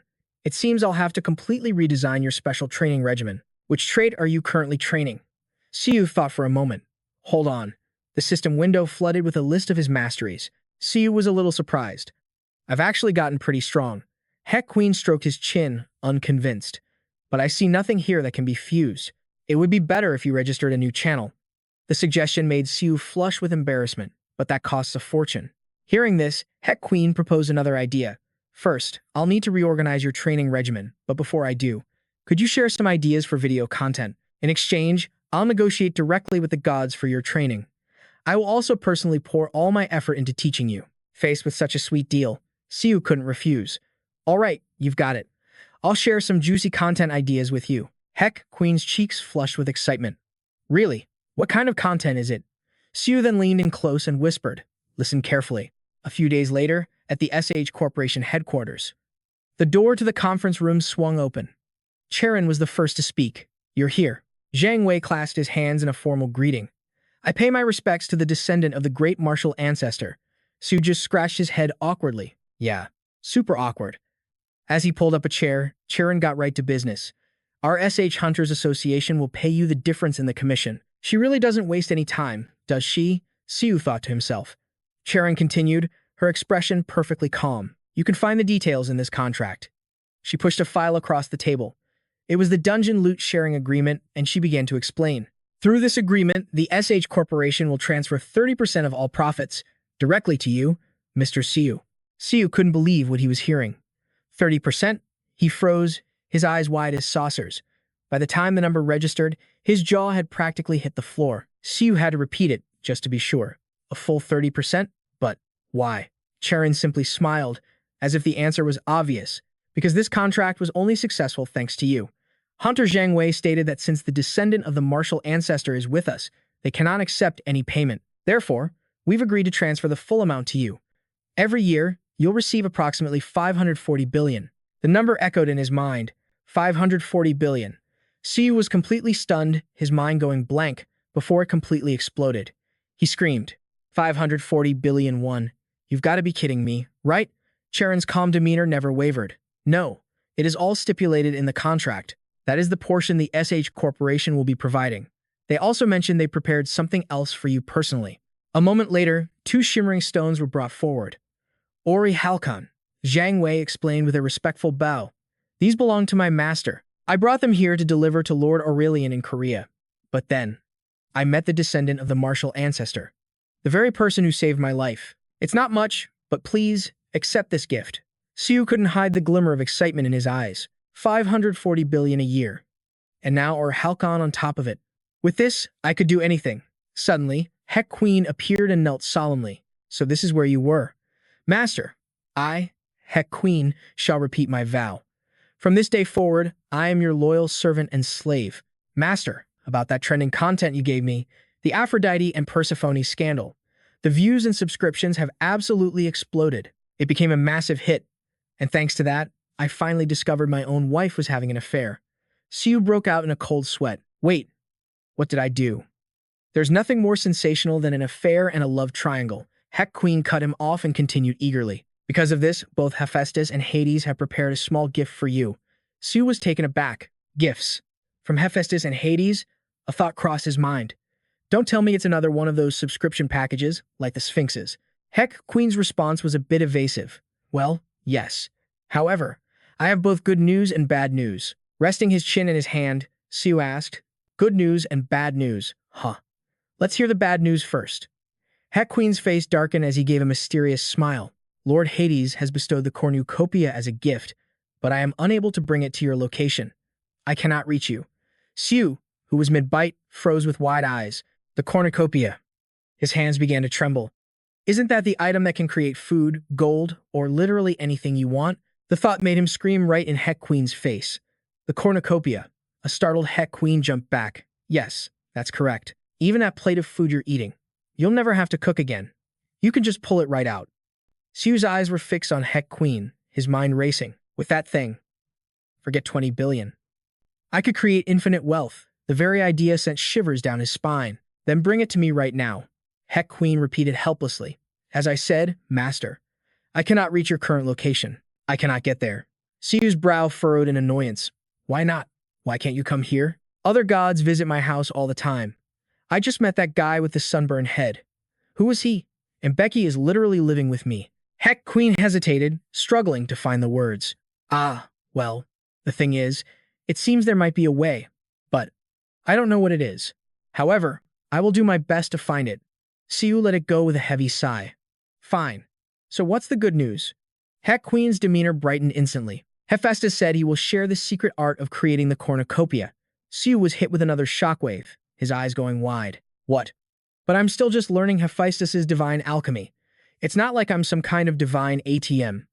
I can't just create a cornucopia. Hearing this, Heck Queen replied with absolute confidence. That is merely Hephaestus's public technique, not his true art, the core secret of the artifact. Siu froze mid-bite, his chopsticks hovering in the air. What exactly do you mean by that? Hecken flexed, his muscles bulging as he stated simply, You learned superhuman strength from me. And now, I'm personally teaching you divine martial arts. Hearing this, Siu nearly choked on his rice. Ah, I see. This is a secret one must discover for themselves. A pleased smirk spread across his face. Precisely. That was all the motivation he needed. Sounds good. Let's do it right now. Hecken was quick to suggest. Then I'll contact Hephaestus immediately. Meanwhile, at a hotel on the outskirts of Seoul, a man's fingers tapped anxiously against a table.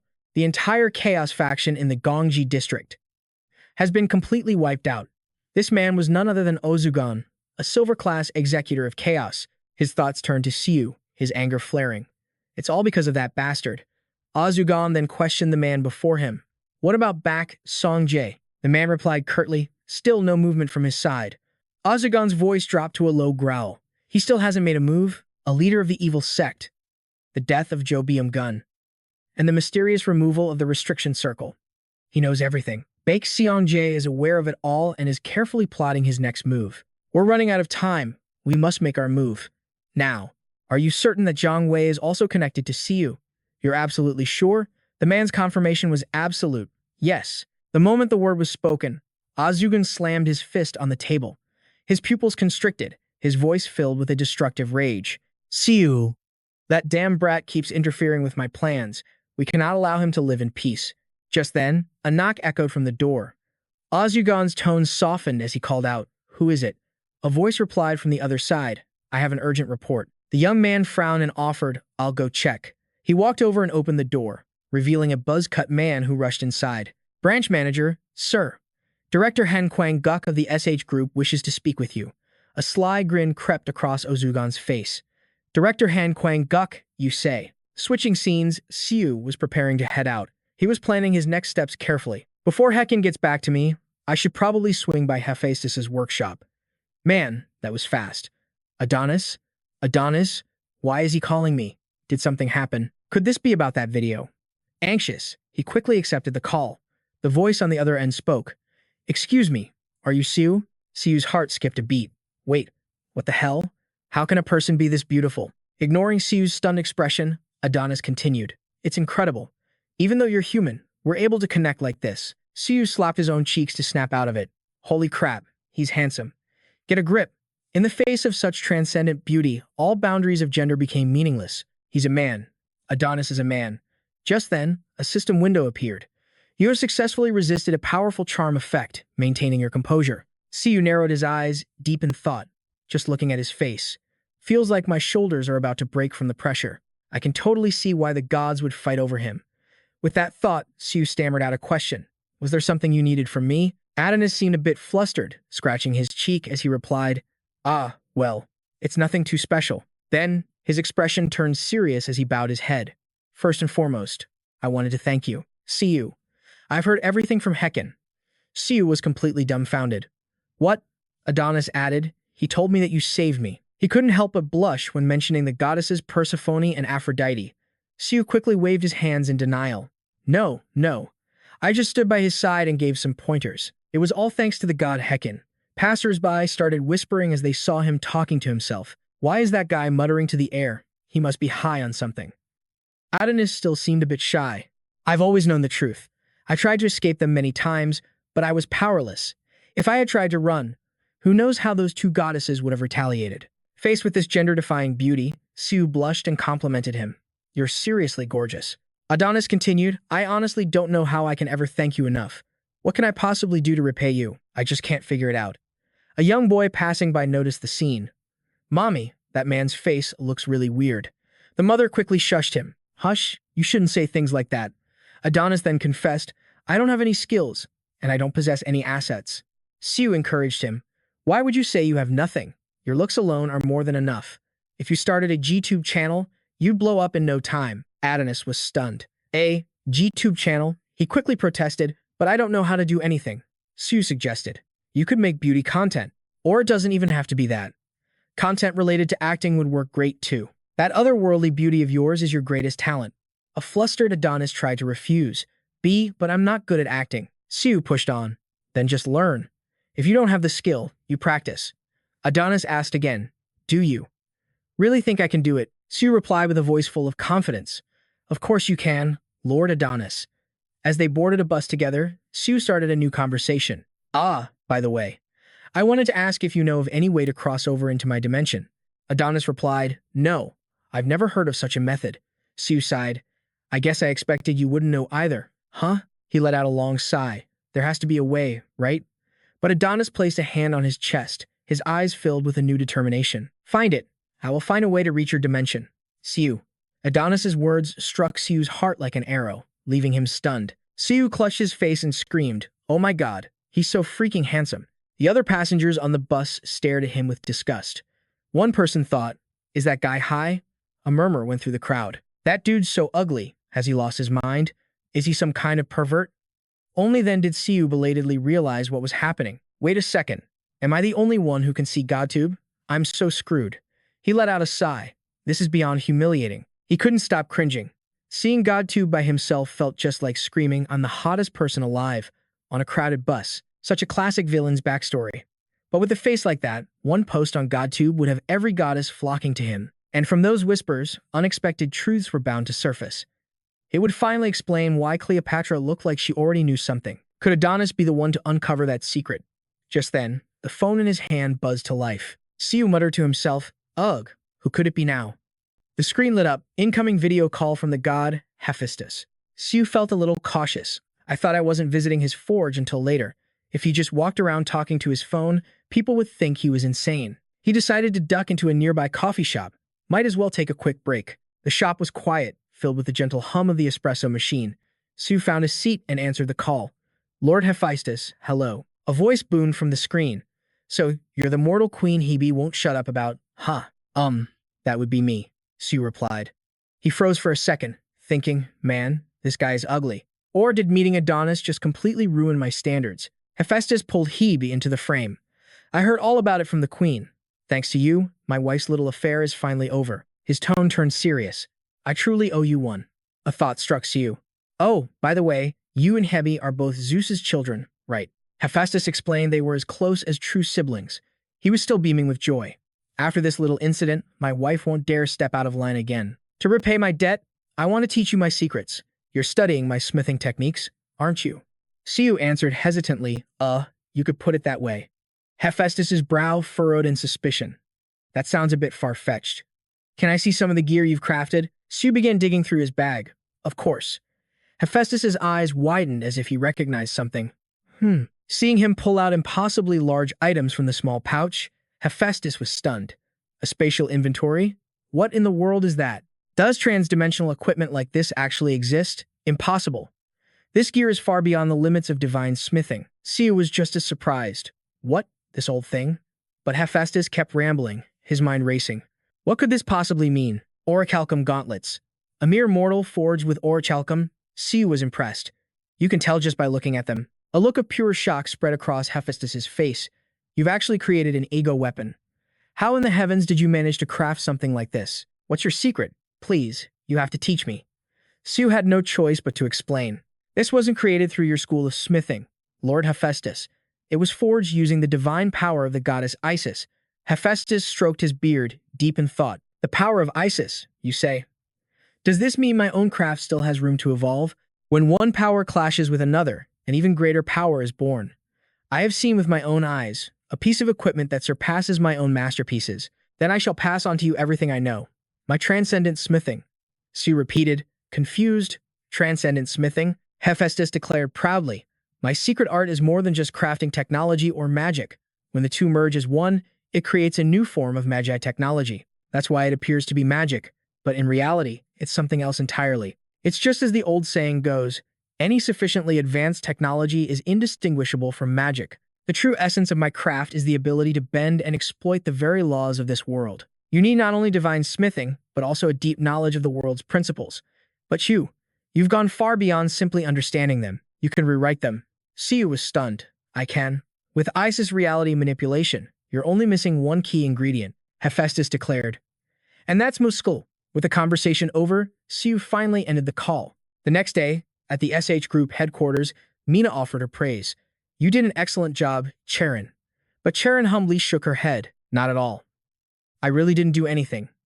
Mina explained, this is the first contract I've ever signed as the director of SH Group, not just as a hunter. You just landed a massive deal. It seems a bit strange to say you had nothing to do with it, don't you think? Cheron looked a little embarrassed. If it wasn't for Siu, I'm sure the deal would have fallen through. Mina pressed on. Cheron, speaking of Siu, what are your thoughts on him?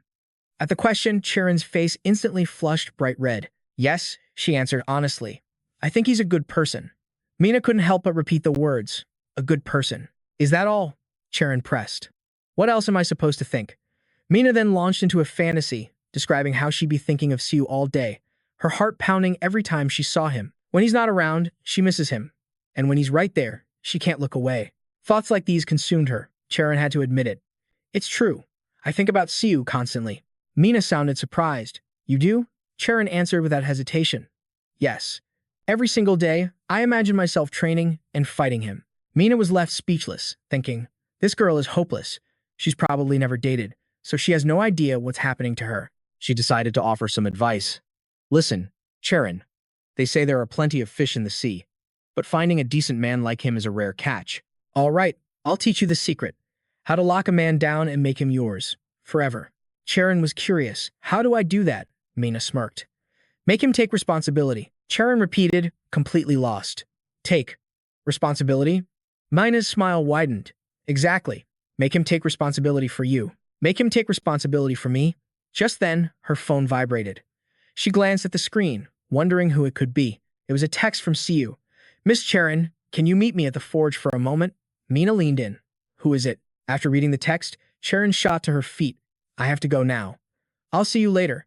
As she rushed out, Mina shouted after her. Is that Siu? Remember what I told you. Make him take responsibility. The door slammed shut behind her. A short while later, at Siu's family forge, Han Cheron arrived. Excuse me, she said, entering. Siu turned to greet her. Ah, Miss Cheron, you made it. But Cheron's expression turned to one of alarm. Are you all right? You don't look well. Oh, no, it's just. Siu sighed, gesturing to a massive pile of freshly forged equipment. I'm just a little exhausted, that's all. Siu straightened up. Sorry for calling you out here so suddenly. Cheron's voice was soft. Don't worry about it. I just finished up with that contract. I have some free time now anyway. So what did you need? Siu seemed hesitant to speak. Well, it's about the commission. From the Mao Tao contract we just finalized. If it's possible, I was hoping I could receive part of it as an advance. Cheron's eyes narrowed slightly. An advance? Siu nodded quickly. Yes, it doesn't have to be a lot. Just a small portion up front. Cheron cut straight to the point. How much? Siu hesitated for a moment. Around 120 billion. Cheron's eyes widened in surprise. 120 billion. It's not that I can't do it, but why on earth do you need that much? Your monthly teaching salary is 20 billion alone. Add in what you make from producing equipment. Aren't you already living more than comfortably? Siu was at a loss for words. Well, it's just. But Churan cut him off sharply. And another thing, Siu. Cheron leaned forward. Why are you always pushing yourself to become stronger? Siu scratched his cheek.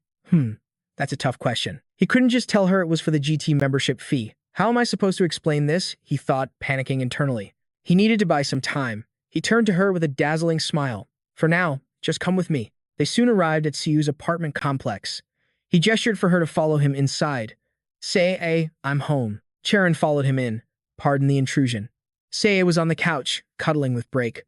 Oh, you're home, and Miss Cheron is with you? We had something to discuss, Siu explained. Miss Cheron, don't just stand there. Come on in. He turned to his sister. Have you eaten yet? Not yet, she replied. Why? Did you bring something home? Siu grinned, pulling out a container. Yup, I brought home some sundae. C.A. gasped in delight. Whoa, her eyes lit up. Don't tell me. Is this from Mrs. I-Un's new place out front? Siu confirmed with a nod. The one and only. He glanced over at their pet. Of course, there's some for you too. Say-A smiled brightly. You should have some too, big brother. Watching them, Cheron felt a pang in her chest. They're so happy. This peaceful family scene triggered a flood of forgotten memories. Her father used to come home so late every night, but on the rare occasion he made it home early, he would always be carrying bags filled with warm dumplings. He would smile at her and say, Cheron, my daughter, I brought home your favorite. You know, he'd confess, these 10,001 dumplings make me happier than any billion-dollar deal. Back then, she never understood what he meant. But why? Why am I remembering this now? Her father, who would come home at dawn, only to leave again in a rush. The man whose eyes were always etched with exhaustion. The endless cycle of early mornings and late nights. Why did that memory surface now? He could be so happy over a simple plate of sundae. Such a small, simple thing could bring him so much joy. Was this what he was fighting to protect? A simple life. So humble it could barely be called ordinary. Her voice cut through the silence. Siu. He turned. Yes, Cheron's gaze was firm. I'll give you the advance. Siu's face lit up with relief. Really? But, she continued, on one condition. Siu looked puzzled. A condition? Cheron took a deep breath, her expression dead serious. You have to take responsibility for me. The words hung in the air. Siu froze, his face a perfect blank. C.A.'s jaw dropped. Even Break tilted its head, wearing a look of utter confusion. Siu finally found his voice. What are you talking about? But C.A. looked at him with an expression of sudden, worldly understanding. Bro, don't tell me you're into older women.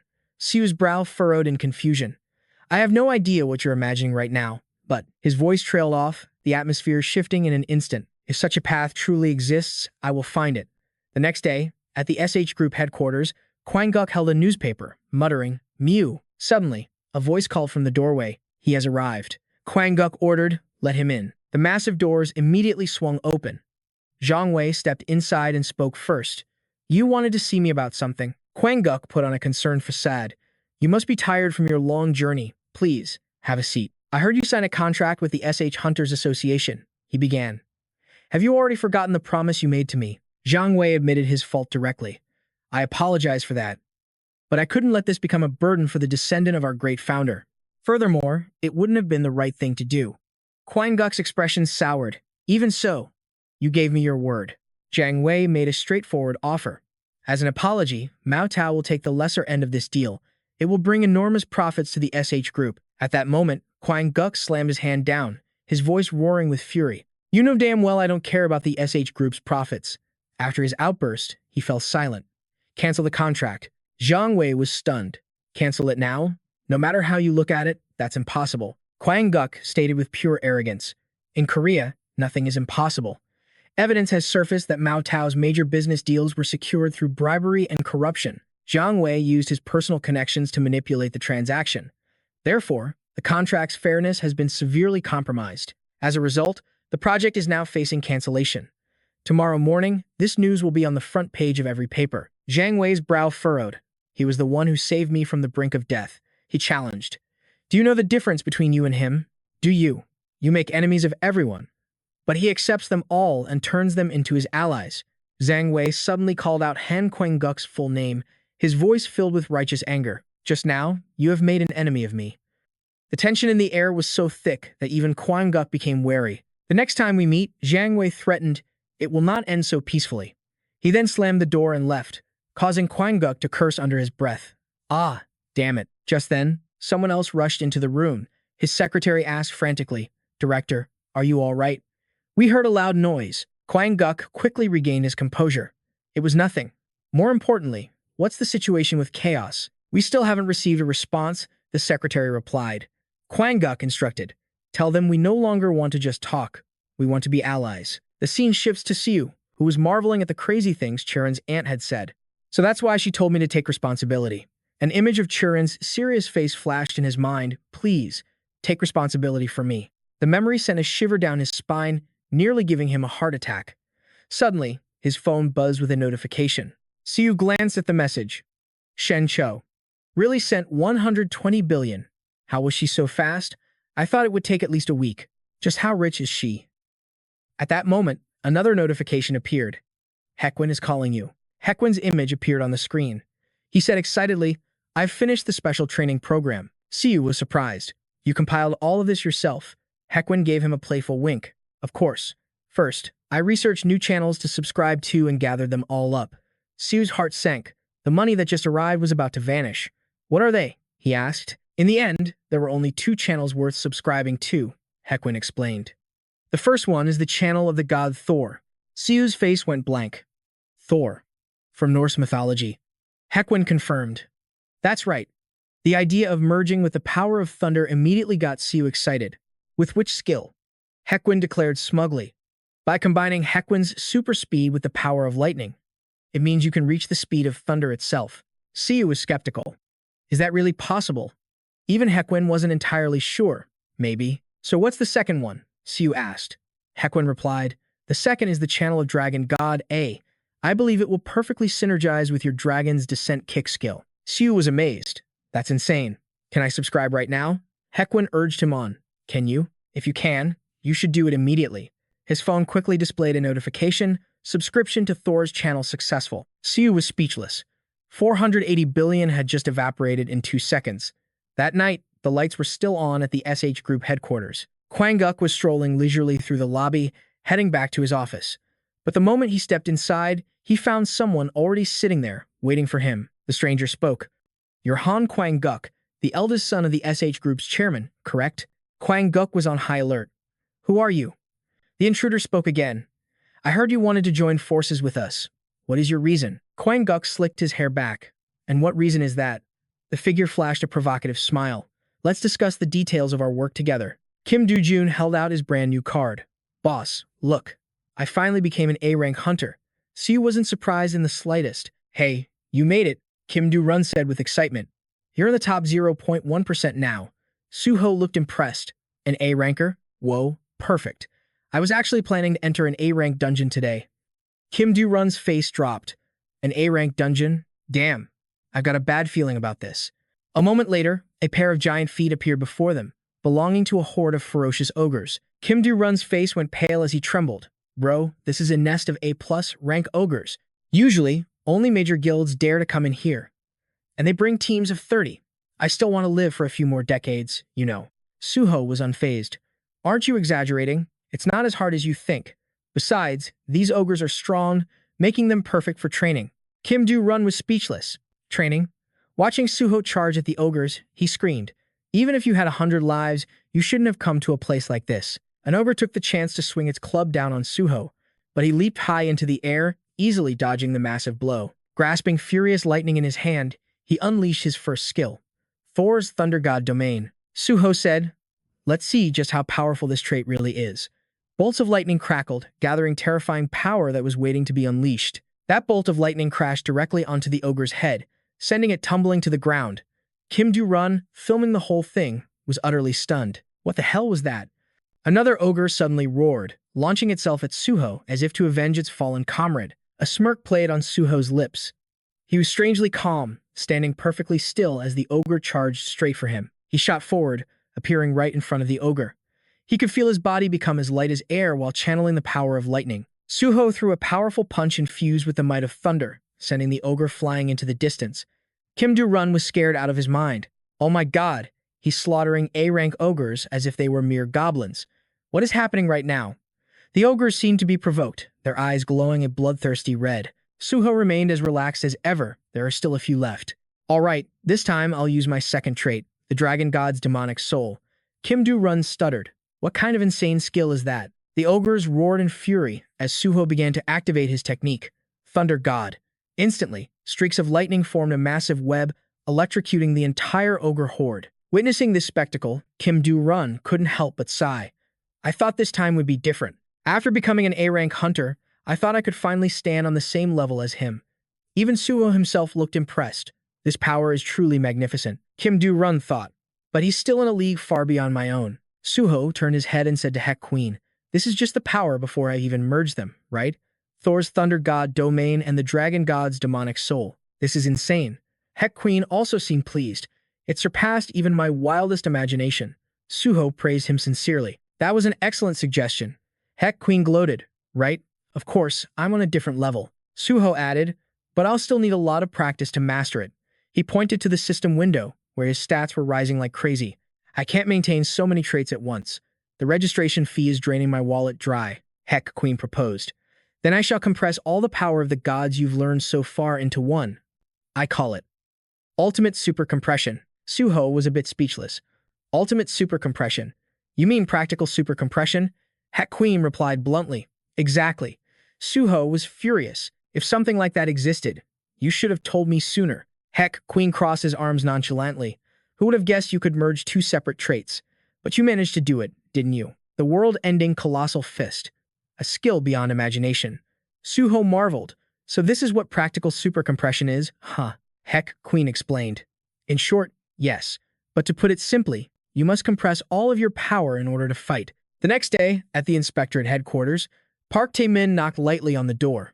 Director, it's me, Park Tae-min. Song Ji-yoon's voice commanded, come in. Park Tae-min politely opened the door and entered. Forgive the intrusion, Director. Song Ji-yoon asked immediately. What's the situation? Tae-min replied, after investigating the matters you mentioned, it appears that Ozugon has begun to make its move. This is a report on the dungeon outbreaks from the last 3 months. During this period, the frequency of their appearance has increased exponentially. Ever since the Demon King was defeated, this is the first time we've seen numbers like this. Outside of Seoul, the entire country has suffered heavy casualties. Song Ji-yoon frowned. I see. And there haven't been any problems in Seoul? Tae-min replied, Hunter Mew has cleared out every single dungeon that has appeared there. Song Ji-yeon thought to herself, what a relief. Tae-min reported further. Additionally, Team Captain Lee Min-jung has received some intel from Jun. Although it's still unconfirmed, Chaos and a world-class power called Red Shadow are working with them. Park Tae-min stated with certainty that Ozgon had begun its move. He speculated that the reports from Captain Lee Min-jun were likely all true. Lee Min-jun, captain of the Seoul Branch's Team 4, obtained this information from a high-ranking leader in Chaos named Ji Book-on. Song Ji-yeon grew pensive. If that information is true, then Ozgon is indeed behind all of this. Just then, a new message notification popped up on her tablet. Park Tae-min read from a report, his face grim. We've just received a priority message from the United Nations. Song Ji-yoon gasped. The UN? Park Tae-min continued, his tone grave. They're saying Red Shadow has made his move. Kim Do Jun was stunned. What? The leader of Chaos? He slammed his fist on the table and shot to his feet. You mean the Red Shadow? That's right, Tae-min confirmed. The UN has him on their radar. Song Jae asked for clarification, his voice tense. Are you saying Red Shadow is targeting South Korea specifically? Even Tae-min seemed unsettled. They're warning us to be on high alert. They believe it's a very real possibility. A look of sheer panic crossed Song Jae's face, but for Red Shadow to make a move personally, it's almost unbelievable. He's the head of Chaos. Even for a criminal, the man is a global-level threat. Song Jae slowly unclenched his fist. He had to stay calm and analyze this. For a being of that magnitude to target a small nation like South Korea, it just didn't make any sense. Taemin's voice cut through the silence. Sir, where are you headed? I have to see my father, Song Jae replied. Soon, they arrived at the airport. Song Jae announced casually, we're here. Taemin was buzzing with excitement. Let's hurry. Director, it's time to meet the Sword Saint, Master Baek Sun Pyong. Song Jae was left a bit speechless. Captain back. You don't need to concern yourself with this. You already have enough on your plate. There's no need to accompany me. But Taemin's enthusiasm was absolute. Supporting you is my duty, sir. Song Jae could only sigh, resigned to his fate. If anyone heard you, they'd think I was a child, he grumbled. Taemin defended himself. but you still haven't fully recovered from the wounds that owed you. Song Jae retorted, "It's not so serious that I need someone glued to my side." Taemin quickly tried to clarify, "That's not how I meant to care for you, sir. I will simply be clearing the path ahead, so please stop complaining and let's go." A smirk appeared on Song Jae's face. "Captain Back, I find you can be incredibly stubborn at times." Taemin looked back, confused. "Sir?" Song Jae asked mischievously, "What's this? You intended to arrive without clearing the path first?" Taemin finally had to ask, "Director, are you certain the Sword Saint is actually on Mount Hala?" "I'm not entirely sure myself," Song Jae answered calmly. Taemin was stunned. "Even I don't know where my father is right now. Then why did we come here?" Taemin wondered. "I have my reasons," Song Jae said. "This is the place where my father personally trained me when I was a child." Taemin's brow furrowed. "But sir, that's just a memory." "Director, there's no logical reason for the Sword Saint to be here." Song Jae offered a soft smile. "When people grow old, they tend to live in their memories." Taemin's patience was wearing thin. "So, do you remember the exact location?" Song Jae hesitated. "Ah, it's been a very long time. My memory is a bit jumbled." Taemin was at a loss for words. "How long has it been since your last visit?" Song Jae replied nonchalantly, Probably about 25 years ago." Taemin pressed on, "What if the Sword Saint isn't here?" Then, Song Jae replied, "We're just wasting our energy. See, I told you that you didn't need to follow me." But just then, Taemin's attention was caught by a house in the distance. "Huh, there's a house over there, Director." Song Jae smiled faintly. "At least our efforts weren't a complete waste." "Be careful, Captain Beck." "What is it, sir?" Song Jae could feel waves of a powerful aura radiating from that house. "My father is certainly not going to give me a warm welcome." Taemin struggled to stand his ground. "What do you mean by that?" Song Jae explained, "From here on, I must go alone." And with that, he walked toward the house by himself. Taemin quickly tried to stop him. "Director." Song Jae opened the door and stepped inside. "I am entering, father. I hope you have been well." Seeing the old man meditating inside, Song Jae bowed respectfully. "Father." The Sword Saint, Baek's son Pyong, opened his eyes. His voice was cold as steel. "Why have you come here?" Song Jae immediately dropped to both knees. He first performed a careful bow. "I greet you, father. I have come to ask for your help." Son Pyong's refusal was blunt. "Go back. The world operates according to a natural order. Let things flow as they must." But Song Jae argued back. "What if someone appeared with the strength to challenge it? The resilience to swim against that current? Would you agree then?" Sun Pyong seemed to consider it.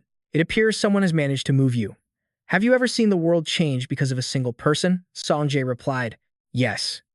A current that I once thought no one could possibly resist has changed its course because of one person alone." Sun Pyong scoffed. "Tisk, tisk. Someone has planted a foolish fantasy in your mind. It is all meaningless. I have nothing more to say." "Chaos," Song Jae said, his voice heavy. "They are once again plotting to resurrect the great evil." For the first time, Sun Pyong was stunned into disbelief. And that's all for today's video. The scenes you just watched are a summary of the story. If you guys have any thoughts, please leave them in the comments section below. Don't forget to leave me a like, subscribe, and hit the notification bell for more exciting videos. For now, thank you for watching, and I'll see you in the next one. Bye-bye.